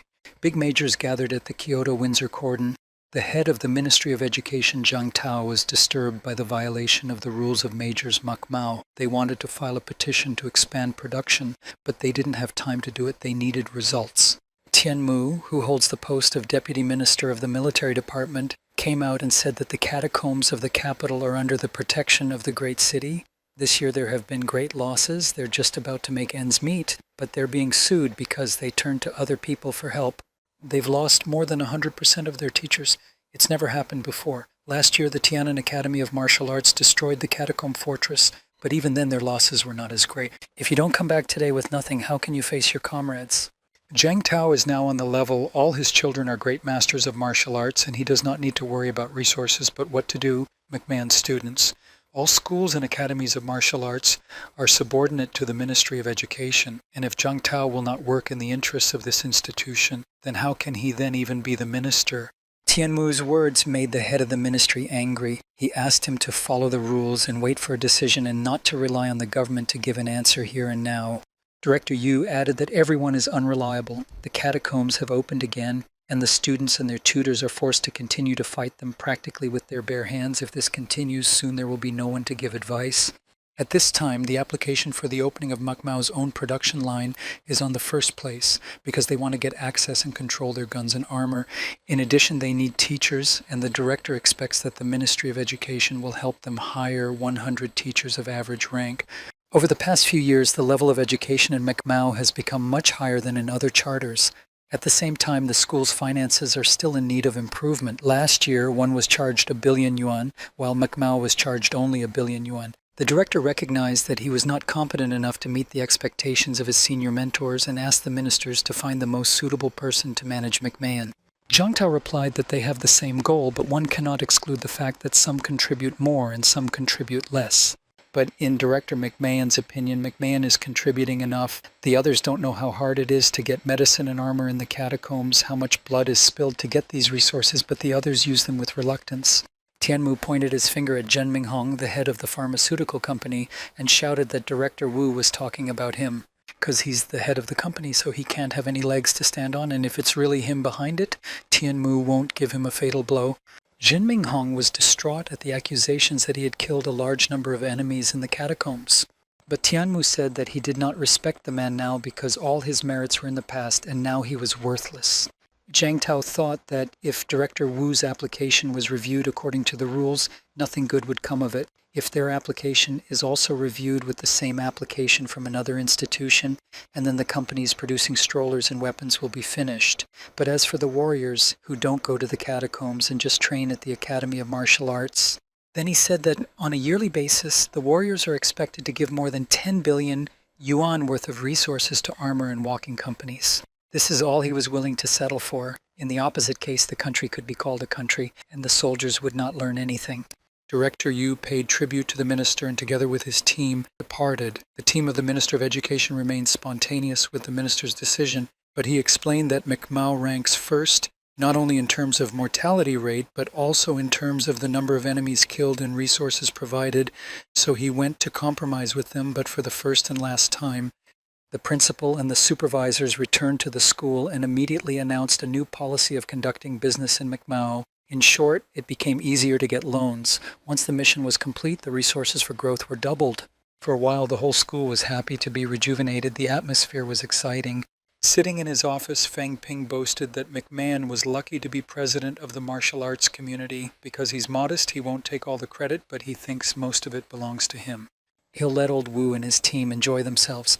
At this point, Chen Yunxi interrupted the kid and said she had great news. The new set of loans sold to students totaling millions of yuan.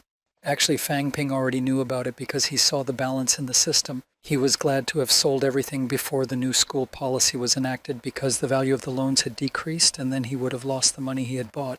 Qin Fengqing came into the office shouting about the grants promised to Fang Ping, which he never received. Fang Ping replied that they needed to increase the organization's income and asked what the budget was. At that time, the budget of the committee was already 5 billion yuan, and he couldn't get enough. Fang Ping changed the subject and asked about the catacombs. Qin Feng said that on a mountain about 300 miles to the east-west stood a great building, and he looked around for herbs. That's where he was with Wang Jingyang. If there was someone nearby, they'd try to kill them. Qin Feng didn't understand why the boy was looking for a safe place in the catacombs, why it was easier to fight for a cause than to search blindly for resources. In fact, his skills in finding the loot should be highly appreciated. He didn't even ask Fang Ping for extra money, and when they found these energy mines, Wang Jinyan didn't even pay him for the information. Fang Ping spat on Qin Fengqing because most martial arts majors can't walk miles in the catacombs, but he could walk hundreds of miles and come back in one piece. And even if someone lives like that, Feng Qing continued, it is the middle-ranking warriors, because the high-ranking warriors do not need any valuable creatures. And now, when the value of resources has increased and they will be able to collect the whole field, then there will be no need to worry about the rise of the 6th level. And as he said, Wang Jinyan also knows about this place. If he gets there early, they'll bite their licks. Fang Ping asked him what his running speed was to better understand his actions. He told him, and they agreed to go together the next time. Fang Ping was sure that he was the strongest and the sprinter behind Feng Qing, and if they came upon the enemy, they would trample him first. They have decided to share all resources and fight together against the 4th and 5th levels. They decided to leave in 2 days, as soon as the high Kerrang warfare skills were renewed. Feng Qing saw all Fang Ping's shortcomings and thought him unsympathetic and uncomplaining, but it was better to be a true villain like him than a lessomer among his comrades. Fang Ping was at a training session with his mentor Lu in the local park. It was a well-located place with an open area, just what was needed to cultivate the boy's strength. The mentor raised a stone to see how Fang Ping had developed his manner attack and whether he could make a strike. The kid hit the stone with his fist and it fell apart. It seemed that after his power had grown significantly, he was having trouble controlling it. The mana attack was very different from the stone attack. His mentor had taught him how the attack should look like, and after the blow, the stone in his hand would remain intact. With the help of life energy, they destroyed the stone from the middle. The difference between high and low-ranking combat attacks is the ability to deploy their own life energy. When Fang Ping fights with the 3rd level, he does not worry that someone can break his defense from the middle, but why the 4th level and the 6th level that he met in the catacombs did not use this technique? It was because not all martial arts majors can master high-ranking combat techniques. Super Nick can learn this technique, but not use it in combat. At the 6th level, the internal organs could be damaged, and the supervisor closed Sun Jiao's gates and did not fight at full strength. As soon as the master of martial arts reaches the 6th level, 3 gates are formed in his body, through which the power of intellect will be circulated and wasted. 6th-rate warriors must close these gates at all times in their bodies, so as not to lose the power of the intellect. Each time when closing the Sun Jiao gate, a great amount of intellect power is used, and if the gate is not closed to the end, it will open wide again and lose intellect power.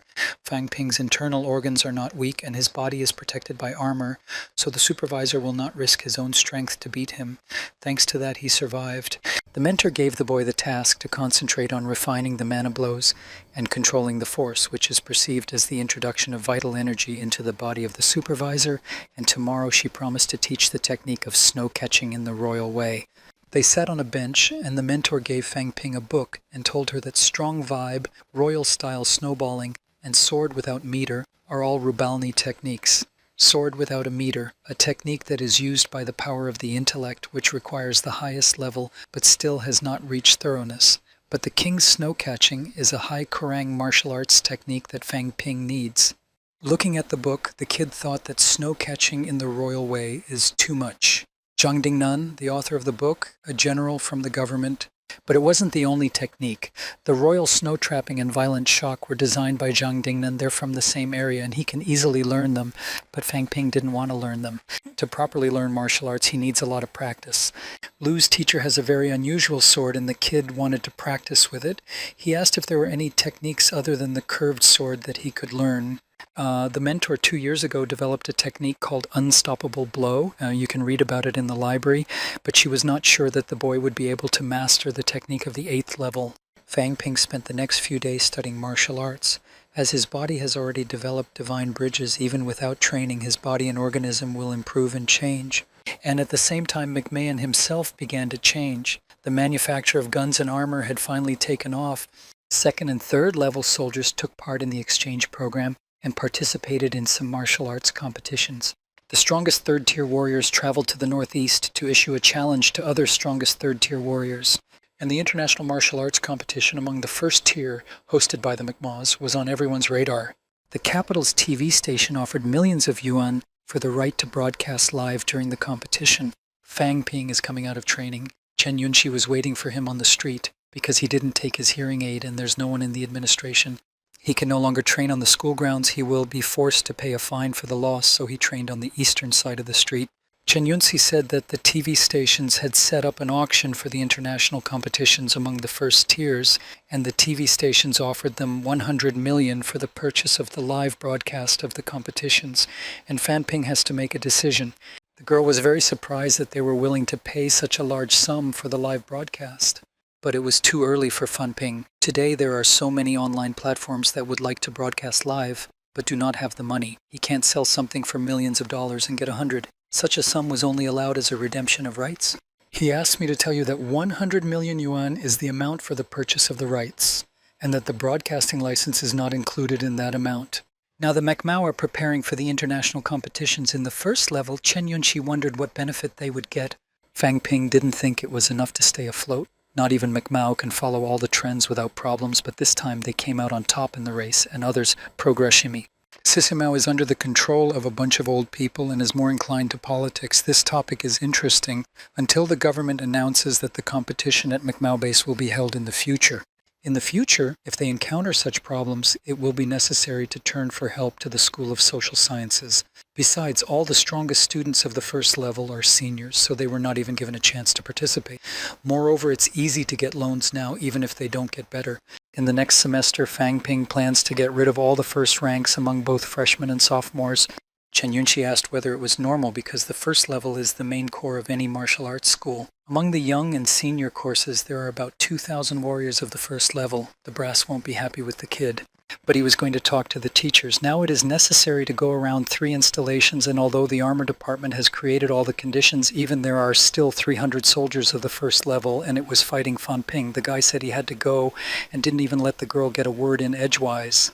Meanwhile, on the Macmao campus, students were discussing that Fang Ping was going to conduct a sweep of young and old students, and that all those who did not reach another level in the next year would be reprimanded. They've all trained hard and have been well equipped. Fang Ping even sent someone to attack the Gertogitok, motivated by the fact that the students would be able to hone their skills and improve their reactions. Fang Ping went to the logic department to talk to teacher Li. He wanted to buy something like spacious equipment or inventory rings.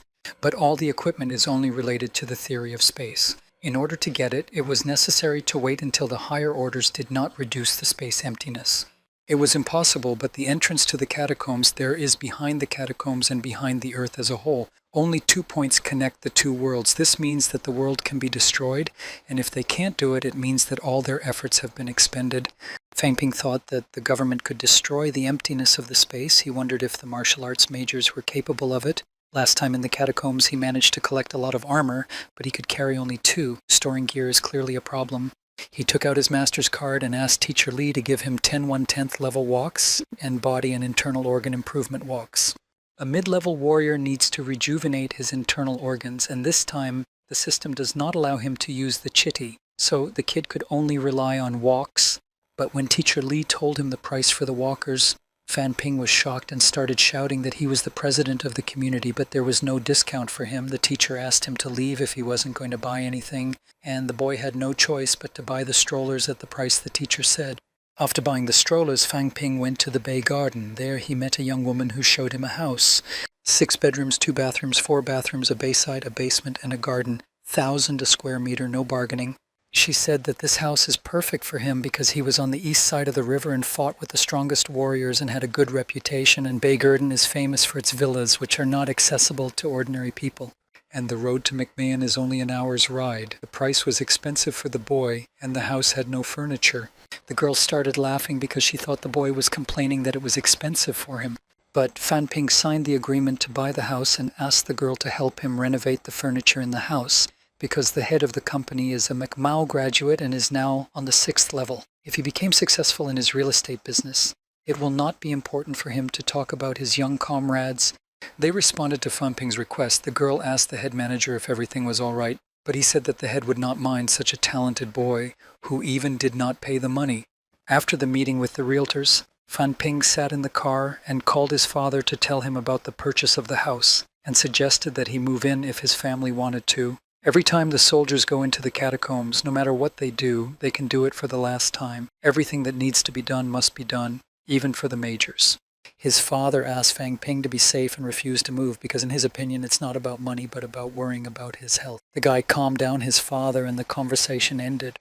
At first he purred that 1,000,000 yuan was a lot of money, but now he only has 5 million yuan left, but he's bought his own house.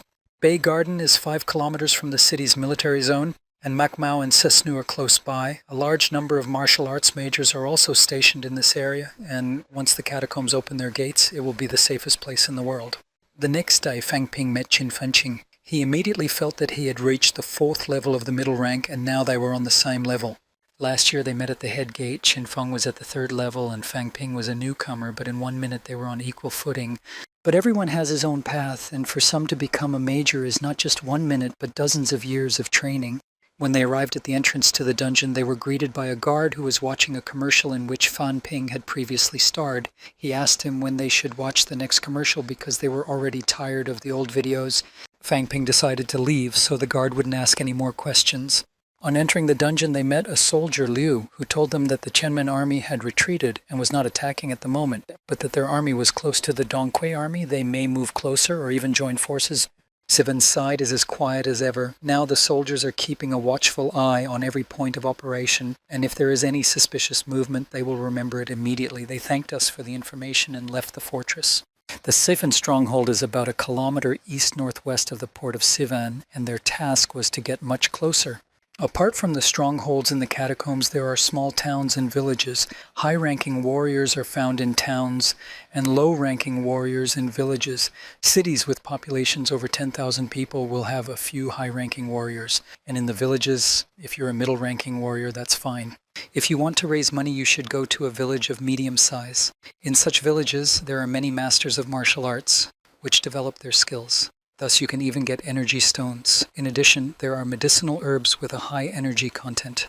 Standard villages are inhabited by women, children, and the elderly. Despite the fact that there is a large-scale war between them and the catacombs, they have no desire to kill innocent women and children. Then the village they've gone to is pretty strong. On their way to meet warriors of the 5th level, through this it was not possible to get beyond the gate. Tianmen and Fengqing absolutely accidentally passed through the garden.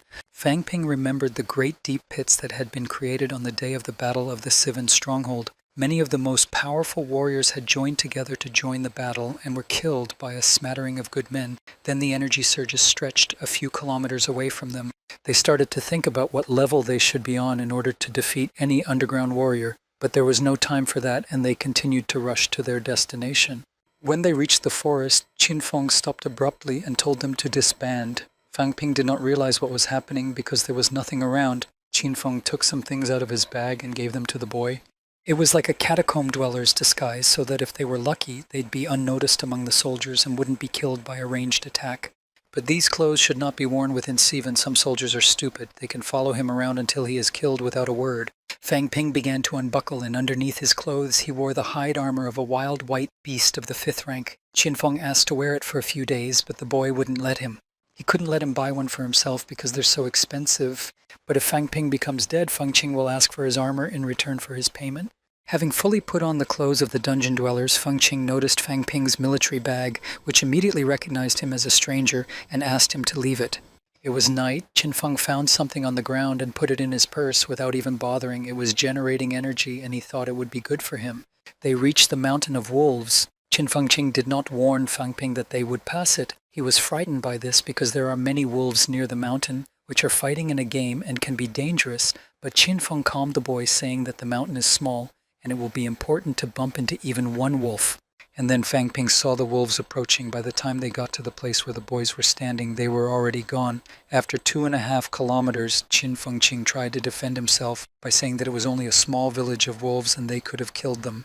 But Fang Ping was not appeased by such arguments, and he said that if they encounter the 4th-ranking wolves again, they will kill them immediately, and they will do the same with the 5th-ranking, and if he enters again, they have seen the eyes that they bought. Eat, even if you want to see. But they were given to the man they came here for. There were energy lamps, and those who have them in the catacombs are supposed to be rich. There was a herb garden on the grounds of the building. Although it was foggy, Fang Ping sensed a lot of energy. Last time Fang Ping had a run-in with a high-ranking warrior in the catacombs, but this time he was with Qin Feng Qin, and there was nothing to fear. Qin Feng was too tired to sit and watch, so he went first to the courtyard of the building. When they looked behind the pumpkin, they realized they were being robbed. On the way here, they did not encounter a single wild grass, but here all the grasses grew. At least a minimum of 1,000 species of herb, which is about 1,000 credits. They climbed across the park and started picking herbs, but immediately they heard a noise. The intruder alert went off and they decided to flee. A group of soldiers ran out of the house, saw that their beds were empty, and rushed to overthrow the villains. 4 of them were of the 4th grade and 1 of the 5th. Those of the 4th rank are not fast enough to capture the villains, and they are far behind, now that the 5th level is as close to them as possible. The warrior had already overtaken him and tried to strike him, but the boys managed to beat him back. They sensed that this warrior was of the 5th level of the middle rank and that it would not be easy for them to take him down.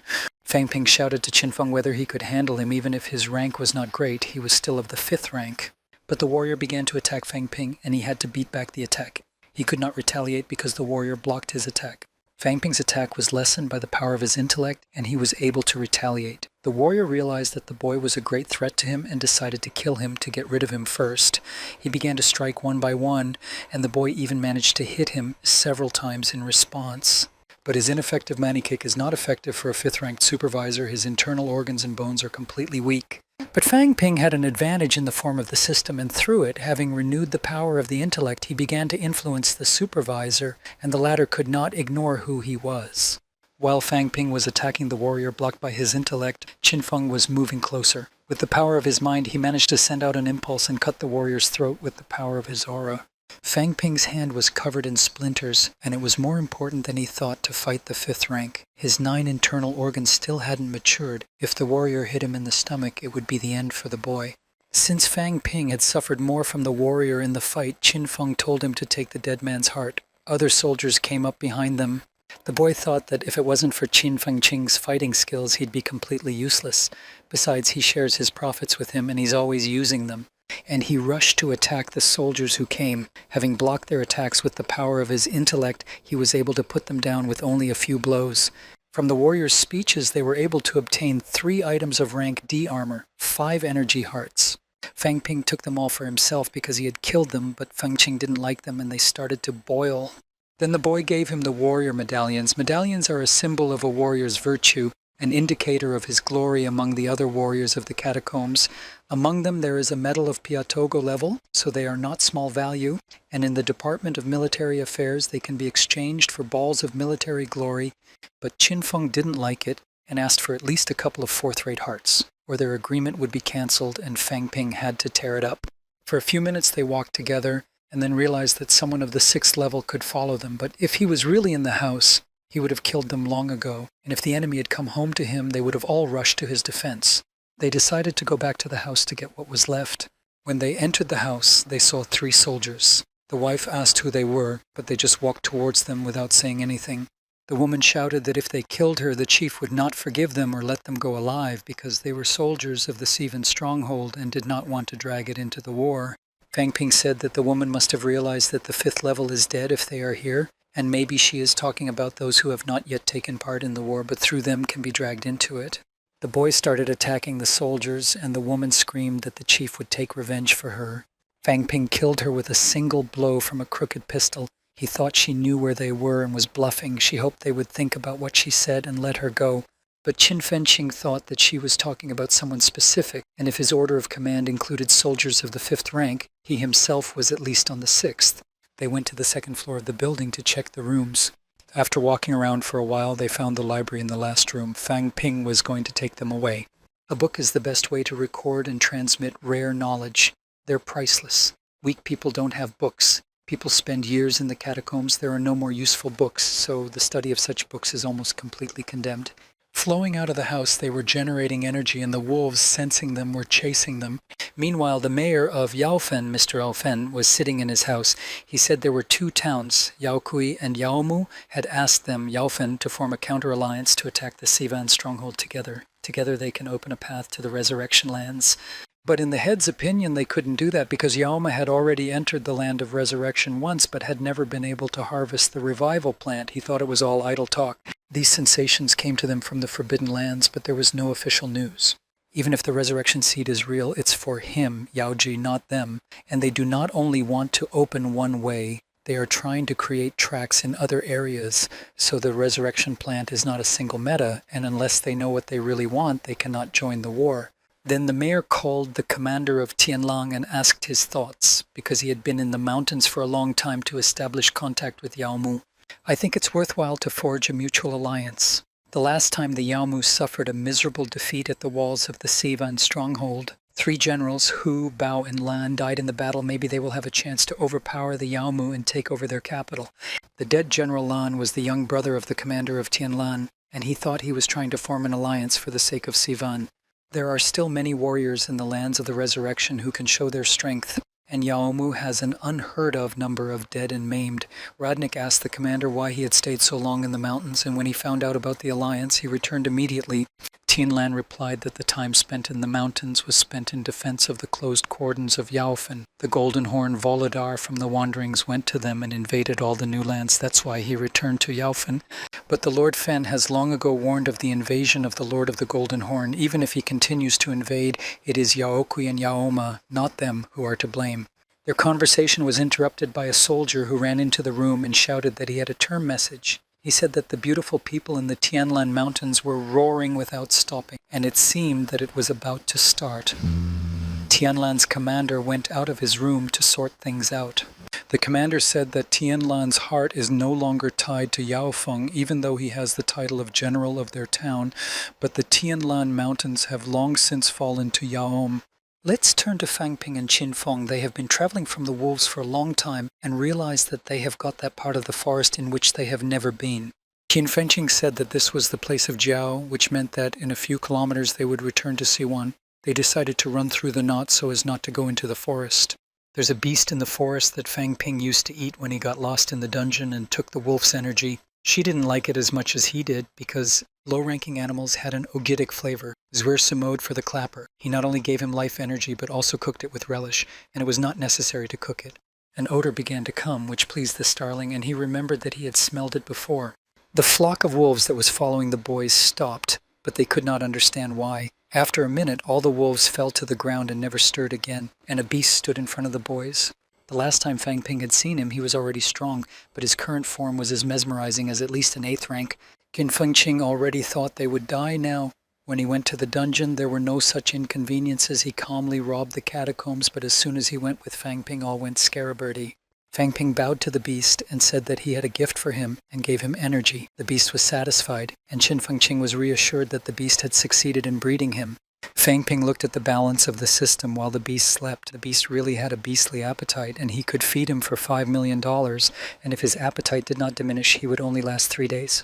Qinfeng asked if they could go, but the boy had told the wizard all the same, so he would not eat them, but if they decided to flow, they would be his fear. When he becomes hungry again, they will wait again until they run out of life energy, and then they will become his dinner.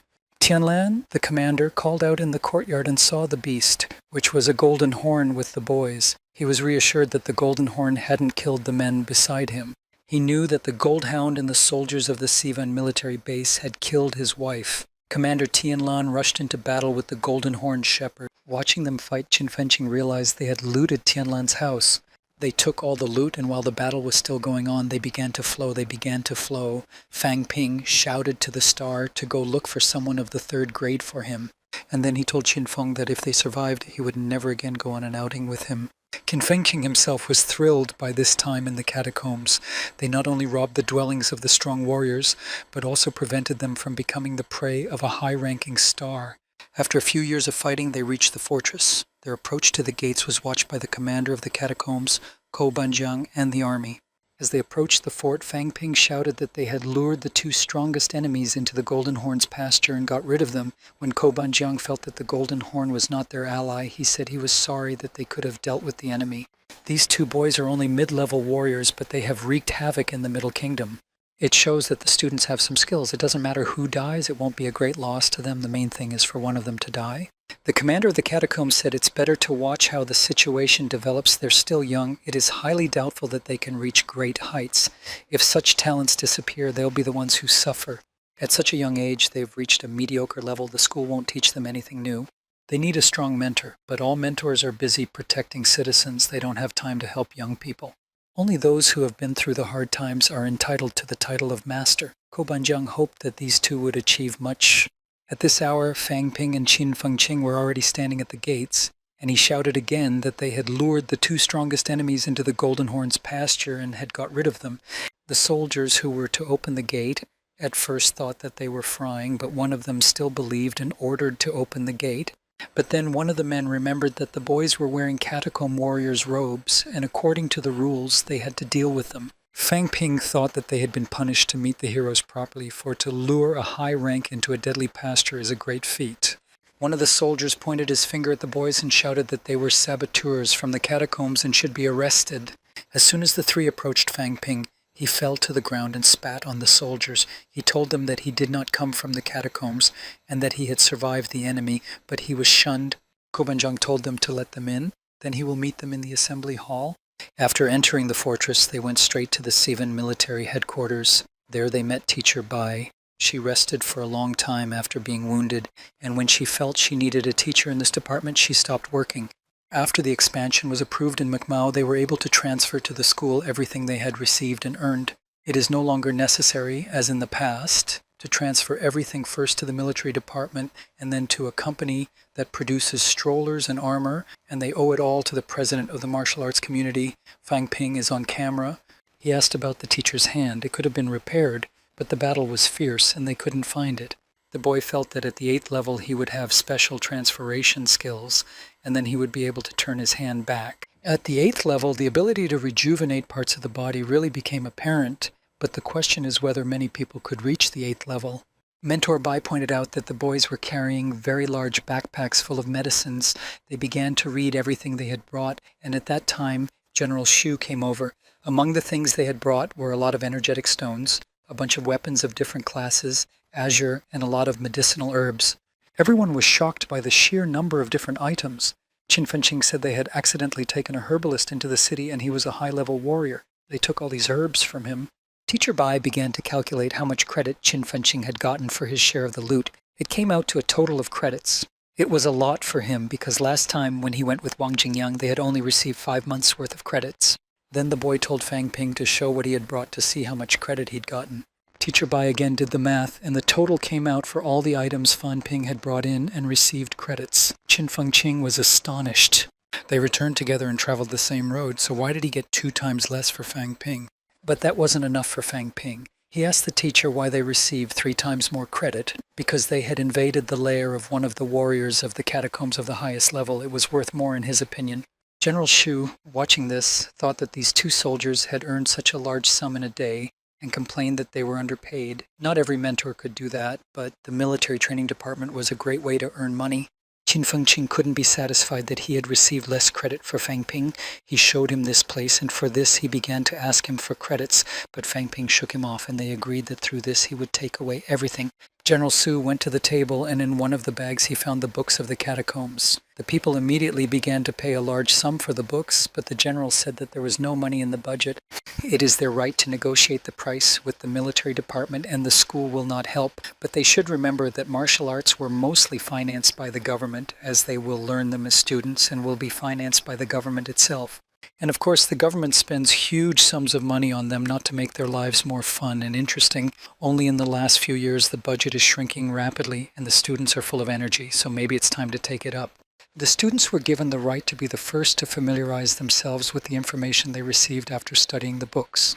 Fan Pin looked at the interface of the system and thought that his balance would soon be more than millions of dollars. It was necessary to calculate everything, the loans received, millions of compensation from those fools. At this rate, it could be up to millions of dollars. Qin Fengqing argued that he had made more money this time than any previous time, so he should continue to work with Fang Ping. There were many disadvantages of working with him, but the main big plus, a quick and high salary. He decided to postpone this decision for later, because now he will have enough money to move to the 5th level and a new sword of the A class and a better hide and skin paint than Fan Ping's. The boys traveled to the operations division of the War Department. There they met Tian Mu, a graduate of the School of Military Arts, a general of the military department, and a top 8th-ranked soldier who was even stronger than Wu Kuishan. There's been a lot of casualties here lately, so the general has been transferred from midnight to here. Ko Banjiang asked to get to the point and asked the soldiers where they were. Fang Ping replied that they were on a mountain in the middle of nowhere. It was a surprise to everyone that there were 6th-rate warriors on the high mountain. At that time, Commander Yu came to the office. He knew that the soldiers of the 6th level were hiding on the mountain because there had been several big ones, but they did not show themselves. They began to discuss what had happened to the boys in the dungeon and found out that the gold torch had reached the 8th level and through this time was rapidly expanding. Before arriving here, Commander Wu thought that he should contact the head of Qianmen municipality and stop the expansion, but Deng Ke had instilled fear in him all the time, and if it were not for the immediate help, people would have been eaten by beasts. The inhabitants of Catacomb have their own hierarchy of ranks. The 7th rank is usually addressed as a commander, the 8th as an honorable, and the 3rd is called a Volodar, and the Golden Horn is called a Volodar as usual. All monsters of the highest level are called Volodars. Fang Ping understands why he was so calm when he called him a Volodar. And everyone realized that Fang Ping talked to Volodar, the Golden Horn, but the boy said that he had known him for a long time. He told how he had been raping his life energy and blood, and everyone was shocked that the beast had not killed him. When Fang Ping was still at the middle level, he lured many warriors of the 4th and 5th levels to him, whose life energy and blood the beast had plenty of. Through some mutations, its life energy and blood renewed imminently fast, and it can be continuously provided with blood and energy for growth. It seems he regarded the boy as his own personal food supplier. Qin Fengqing jumped up from the table and shouted that Fang Ping himself had not killed the 4th and 5th ranked warriors, but the boy did not deny it. He said earlier that he had lured them into a deadly pasture. The commander said that the actions of the head of the town of Tianmen prove that the warrior from the eastern mountain is related to them. If so, the number of high-ranking majors has risen to 8 men.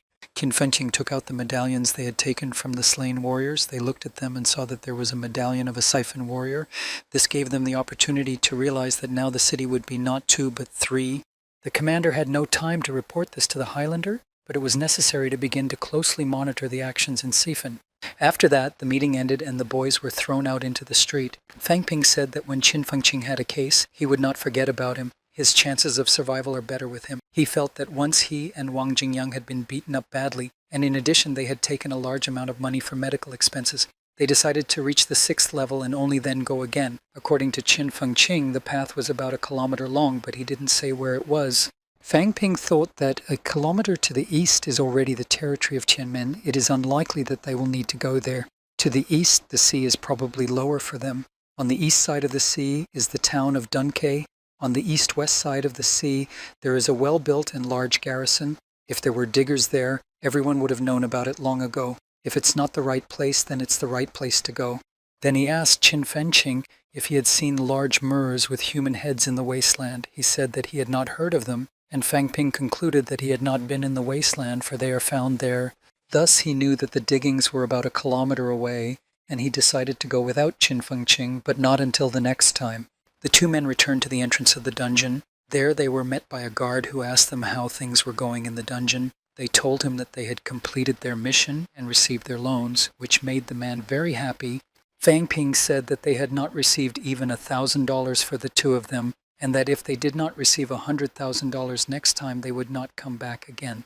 The guard did not realize what the boys were doing in the catacombs to earn such large loans. It's not so easy to earn them nowadays. It appears that the catacombs are relatively safe, and he thought of going there himself. But then the wounded soldiers came out of the dungeon. One of them said that the situation in the catacombs had deteriorated, and at every crossroads one could fall into the clutches of a middle-ranking warrior. If it continues like this, they will not go there anymore.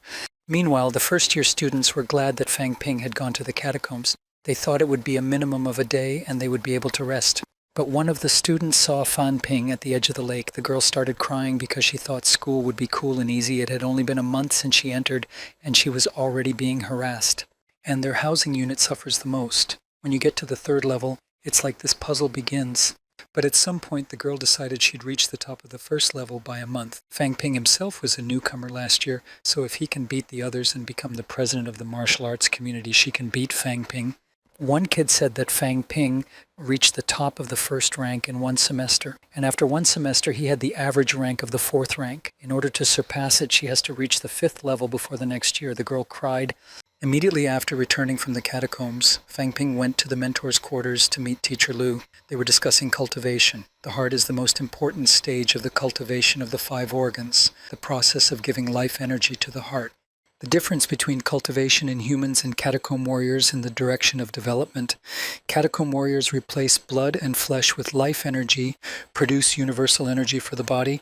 They in turn turn the heart into their own motor, a transit mechanism. The heart is made up of several chambers.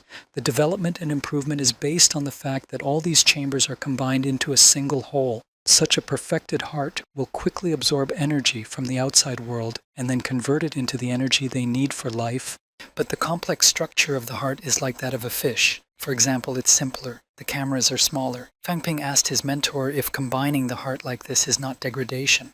From simple to complex and then from complex to simple is progress. A complex heart is suitable for ordinary people, but for them who are looking for new stimuli and new openings for their bodies, such a heart is not suitable at all. And besides, the union of the heart is not as simple a process as Fang Ping thinks. There are a large number of capillaries and nerves in the heart, and each of them must be handled with the utmost care and then joined together where the walls of the single heart will be, so that the complex system becomes simple and easy to use. At the end of the day, we'll have to create a new pathway for energy transfer. It sounded too important. If you mess up an artery, you could die. Fang Ping, now it's clear why everyone is so slow in the middle of the 4th level. The work here is a pip. The boy has a steady flow of energy and blood. The process itself will be very simple, but most of the risks are in stopping this flow. So Mentor Lu is willing to easily delay the process of maturation, so it will be safer than repeatedly killing the guts with the other 4 organs, because the heart is the key and the foundation. After the conversation with his mentor, Fang Ping immediately went to the east side of McMao's curve where the training room was located. He stayed there for 3 days. Teacher Sung had to stop the boy's training because his loans were about to expire. Even though Tianfeng has a history of revenge, he's always picking on his daughter, and if the teacher transfers him now, he'll want to get even with him. Bo Changding came to the teacher and asked if Fang Ping was out, because the international competition among top-level warriors is about to start, and he is expected to attend the opening ceremony. Thousands of first-rate warriors have signed up for the competition. The government demands that they start the competition promptly. Fang Ping, as community president, has to compile a nationwide list of first-tier warriors and has scheduled the second and third-tier competitions for next semester. Teacher Sun thought Fang Ping had great ambition. Since Fang Ping became the president of the martial arts community, everyone in Macmao has had a lot on their plate. If the ranking of the top 100 is not at least 10 students, every first-ranked student will go to the mines. Chen Yunqi was sent to Jingnan for the exhibition competition. Zhang Chao is now in Beijiang and Huang Jiao in Donglin. But Bo Changding himself has never been called because Fang Ping told him that the 3rd level is not enough. He should at least go to the 4th level first. Now there are more people on the 3rd level and more warriors on the 2nd level and more people on the 4th level now, more than 2 more than before. Bali has become easier to earn money and loans can be saved, and Fan Ping is now training the 1st level. All in all the conditions are in place for everyone to move up to the 2nd level as soon as possible. Bo Changding knew what he was up to and said goodbye to Teacher Sun. Wang Jinyan and another representative of their university, Nanwu, escorted the students to the international competition, which was held in front of Macmao School among the freshmen and has become the biggest and most popular event in the country. Everyone who is in the top rating gets a walk of energy and blood of another level, a walk of strengthening of bones of another level whose market value exceeds 1.5 million. Those who made it to the top warriors also get a body armor. Those who made it to the top also get additional D-class armor. The warriors who ranked first, in addition to all the above-mentioned charges, will be allowed to undergo a session of body toning. It's also an opportunity for students to become stronger. All they have to do is just do their best. The prom was over, the students got on the buses and drove off. The student asked Wang Jingyang why Macmao High School was doing this. Wang replied that it was not the school but Fang Ping himself. By the end of the year there will be another great competition, and Nanwu School will have to do a good job. Macmao School is being advertised as the top school, but if Fan Ping can't beat Li Hansong, all efforts will be wasted. The higher you go, the harder it is to fall. As for Nanwu, everything depends on the time when the catacombs will be opened on their territory. If they are opened after the competition, then they will take part. If they are opened before the competition, then they won't be able to take part again. There are only 4th-ranked warriors in Stolichnaya and Macmao schools. There are no 5th-ranked warriors anywhere, but that's enough. Wang Jinyan knew he had to try. If he could win over the 2 famous schools, he would be able to buy resources for his school. That's what happened last year with Macmao, and they can do it too. While Fang Ping was at home, his young sister told her father that she wanted to go to Majichnoi municipality to watch the competition, but her father knew that they would last a long time and suggested that she wait until the top races were over and then return to this conversation. My brother could not take part this year, and she was not on the 1st rank. She was disappointed that someone else would take the 1st place. Her father thought that Yuan Yuan was very proud. She's already thinking about how to get to the top. He thought she was very self-confident because she was sure that she would reach the 1st level. The daughter said that the prize for first place was millions of dollars, and Fan Ping told her that the main prerequisite for development was money. Her father said it was too early for the girl to think about earning money. At first, she should do well in her studies, not fall behind in class, and then she would probably be asked to participate in the top competitions. Fang Ping bought a house, and they're going to see it at the same time. But before that, the girl wanted to let the union go to the people and return all the money she'd collected. Union started telling the truth that there were only thousands but dozens. The monthly installment is only yuan, and she has to pay rent, which is all she earned last year. Let's go back to Fang Ping. He was still in the training room when the system notified him that he had reached the top of the 4th level. He realized that it had already been 6 days and 6 nights. If it were not for the system, which constantly renews his strength to stay in his mind, he would have long ago disconnected himself. When he came out of the bay, he saw Lu's mentor. When she saw the Visna Genoe boy, she told him that he should rest well after such a long process of curing. Teacher Sun listened to their conversation and was encouraged by Fang Ping's rapid breakthrough, as he had been waiting for 3 years to reach the 4th level of the world. Fang Ping was about to leave, but Teacher Sun stopped him, saying that he had to pay extra credit. But as always, it was expensive for the boy, and he asked if there was no discount for him. When he was refused, he took out a card with millions of dollars on it and quickly started walking to the door, saying that if he added the million that Teacher Sun had blamed on him, it would be enough to pay the loans. But the teacher wasn't to blame for the money. Fang Ping went out of the building and hid behind the column, thinking that Teacher Su would follow him, but his mentor Lu came out. He was very angry that the teacher had saved him money, but the teacher said it was not so and asked why the boy did not want to spend the money he had saved. She blamed him for spending money like a madman, and he treated the energy room like a hotel because he was stuck in it for a day. Fang Ping didn't want to talk about it and said that the tournament was coming up soon and he hoped his mentor Lu would help him organize it. But she didn't want to help him because the martial arts community had already accumulated $5 or $6 billion, and if they weren't going to spend it, they should give it to the school. Fang Ping thought the community's money was his and thought the principal wanted to take it from him.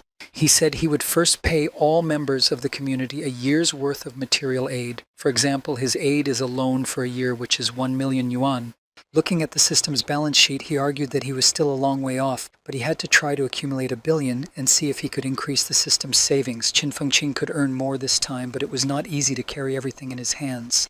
The next day, Fang Ping went to a cafe to meet with Zhang Yuqiang, the head of the Governor-General of Nanjiang. The man told him that in a short period of time, Fan Ping had already become the president of the community of martial arts, and that he was just an example for the young people to follow. It was already known that the catacombs of Nanjiang would soon be opened. Now, in the catacombs of Nanjiang, there are still some powerful heretics, and perhaps some of them are in the governor's residence. They occupy high positions, and they cannot be removed so easily through the opening of catacombs may cause serious problems. The Governor-General wants to eliminate them, but the possibility does not appear, so they ask Fang Ping for help. The little guy thought they overestimated him and didn't know how he could help.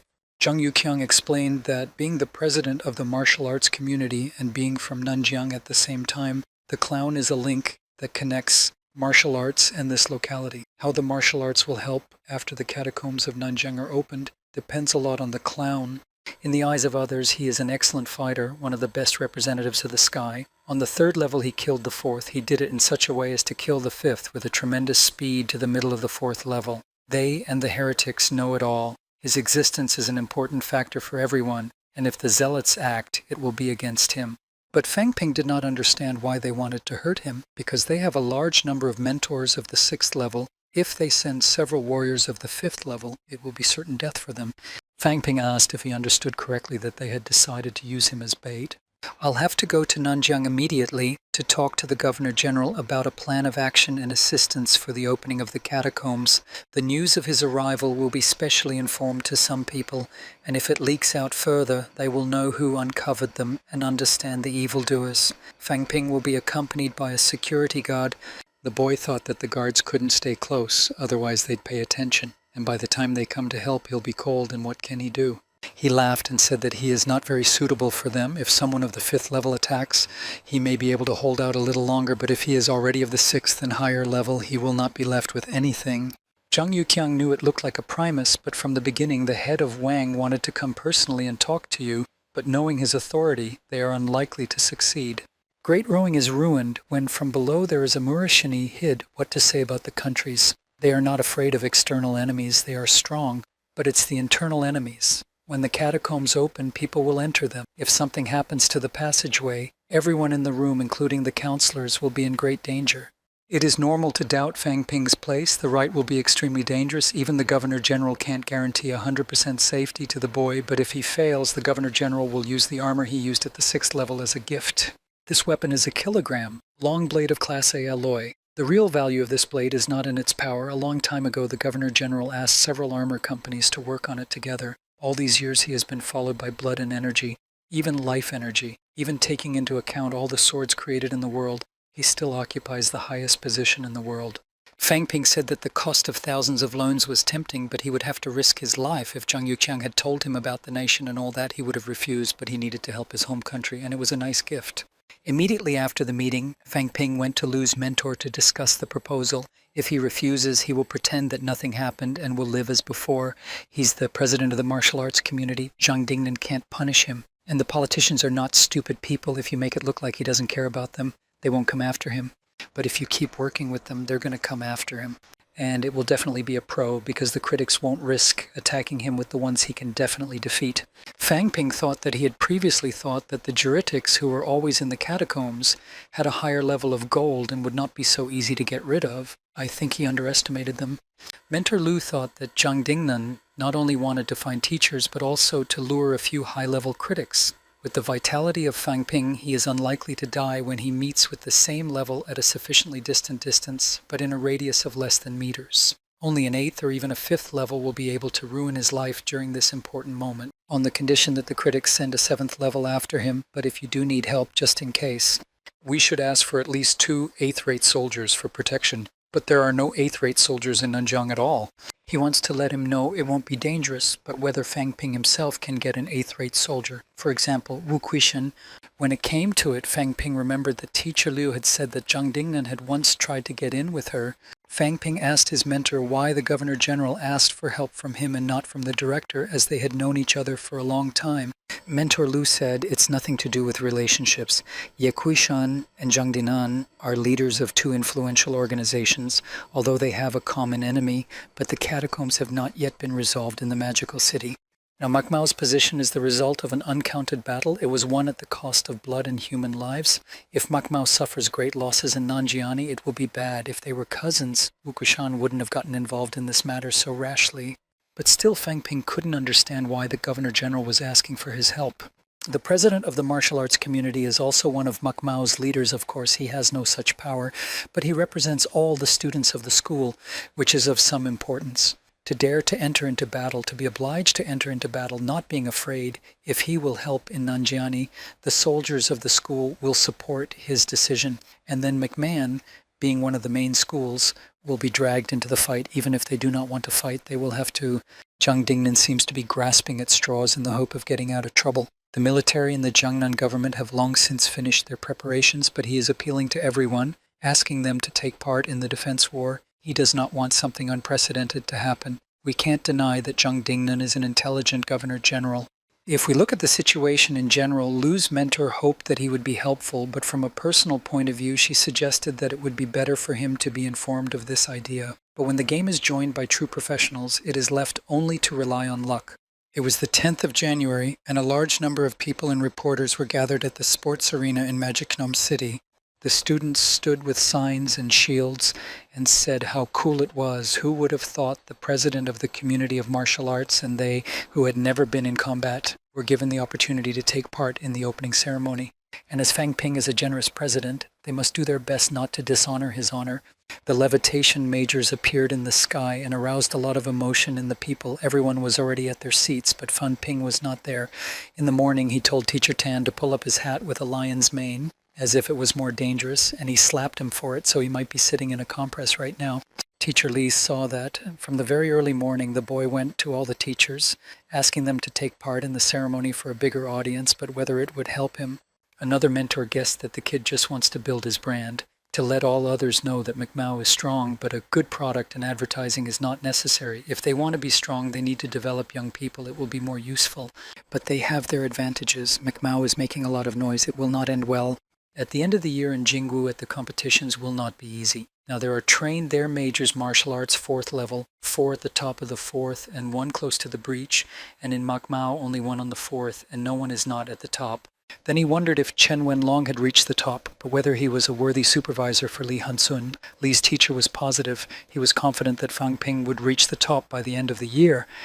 And Zhang Yu has not yet returned from the catacombs. Qing Fengqing has earned a large sum of money, but it is still not clear where and how it develops. When the time comes, they'll have bad soldiers too. But if they eventually lose in the tournament, all the forces will go to the Nivets. Whoever overcomes them will be in the eyes of others even stronger. And then all the talented students will choose the Pivden school over them. The teacher's conversation was interrupted by Fang Ping. He arrived dressed in all white. Teacher Li thought he had specifically told them to wear all black so that he could be seen against their backgrounds. Fang Ping came down to earth and began his vital promo saying that Macmao spent a lot of effort and time on the organization of the tournament. They are not after glory and profit. They want only to achieve success and prosperity for martial arts in the country. The road to the top is very long. The first level is just a foundation for a long development, and only on a solid and good foundation you can build something great. Not everyone will survive, but ambition is not the main thing. The main thing is that the very martial arts will win from this tournament. He hoped that all the students will be fully trained. Only after overcoming the supervisor they show respect to all fighters and martial arts in general. The politicians are trying to get into their hearts. They want to destroy their state. That's who is the fearsome enemy. Macmao will give a positive recommendation to everyone who will perform well in the course of the competition for fighters who want to join the army or the investigative bodies and fight the enemy. There will come a day when all of them will unite against the enemy, will be on the road to greatness. The International Tournament of First Level Warriors is officially open. Everyone was excited as they thought that the ceremony would last for several years. Among the guests in the crowd was also Liu Dali. He thought that when he had seen Fang Ping for the last time, he could only make a few steps, but now he was flying like a plane. If he remembers him here, he won't be too happy. Fang Ping went up in the air and announced that the competitors had to go to the competition venue and the selection round would soon begin. Macmao students helped the government to maintain order at the competitions. In case of malicious acts and sabotage, they have the right to kill the offender on the spot. Meanwhile, Director Yu had a meeting at the residence of the governor of Magician Mest. He said that the world of martial arts is in stagnation. He lacks young warriors. His generation is old. They're no longer useful. It's time to make a ladle of fresh air. In Macmao, they have done it. Macmao will do it soon. If other schools will do it, the government has been promoting martial arts for a long time.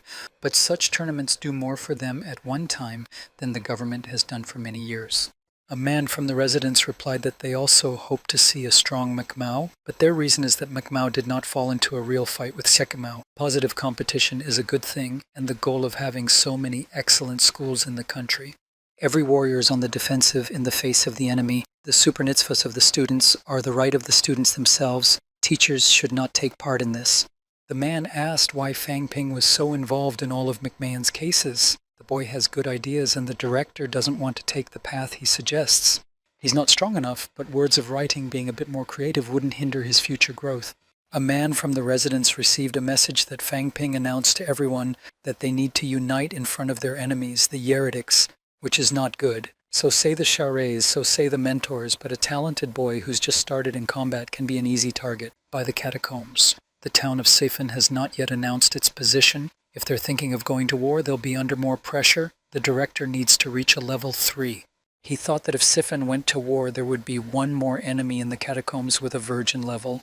This means that the magical city will have to find a warrior of level 3 to restore the balance. Those who have not reached the 5th level will not bring the warrior to the war. Even those who are at the top of the 8th level will not be afraid, but where to find such warriors? The next day, Fan Ping was at the head of the accounting department, Liu Minyang. She asked him if he wanted to receive money for the other 2 positions of director. He replied that he always gives his best effort in recruiting new students. The tournament, which they once hold, is also first of all aimed at the commitment of recruits. They can't find anyone more effective than him. As for the inner service, its head has always been the presidium of the martial arts community. Last time, when Qin Fenqing wanted to descend to the catacombs, he took the initiative to accompany him. The girl stamped the documents and gave them to the boy and said that this time he could get it. It should be enough to reach the 4th level. She's a student at the Institute of Manufacturing. She has just reached the top of the third level. There is little strength. Every month she performs all the simple tasks and saves money. It's still a month away from the fourth level. But Fang Ping said it's not his money, it's mostly support from the alumni. Those thousands of loans have already been dispersed, the girl said, and Fang Ping realized he'd made millions on them. It seems he's become a real wealthy man among the warriors. Looking at the system's interface, Fan Ping was happy because he'd earned over 100 million. If I converted it to a dollar amount, it would be 1,300 million, which is enough for a normal person to become a mentor. If he has as much luck and talent as he has, there's still millions to be made, so we can upgrade the system again soon. The selection stage of the international tournament among the first-level warriors lasted 7 days in a row. 7 days of intense fighting exhausted the warriors, but many of them managed to show themselves in all their glory. At the moment, they are only 200, and today we'll decide which of them will be in the 100 of the best. Tickets for the final stage cost 1,000 yuan, and there were no those who would say that the tournament is not worth such money. All seats sold out. Only from the sale of tickets, organizers have already made millions of dollars. The 8th stage of the tournament has begun, the final match of the 100 best and the first appearance of the president. Fan Ping took the microphone and greeted all the spectators of the competition. It is a great feat to make it from hundreds of thousands of warriors to the top 100. But he's not just here to see them. He felt that these days, not a few of them have suffered serious injuries, and they do not have enough money and medicines for treatment. Since they received these injuries in Macmau, the school will not be left out. Obviously, the fact that they were injured or not injured can't change that, but these medication pills can help. Therefore, it was decided that for those who got injured at the Warriors tournament, they will give 1,000 bottles of healing water, 200 pieces of bone softening walks, and 10 resurrection walks. Liquor water is widely used in the treatment of warriors. The exchange rate in Macmau is 1 beach for 5 credits. Pihulki zmiznenia kistok, creditive per piat, pihulka resurrection per piat. The total market value is millions of dollars. The public was shocked. Everyone was happy to be helped. Now they believe what Fang Ping said at the opening ceremony, everything is for the development of martial arts. For some people, this support was their last hope, because due to severe injuries and lack of money, they might not return to martial arts.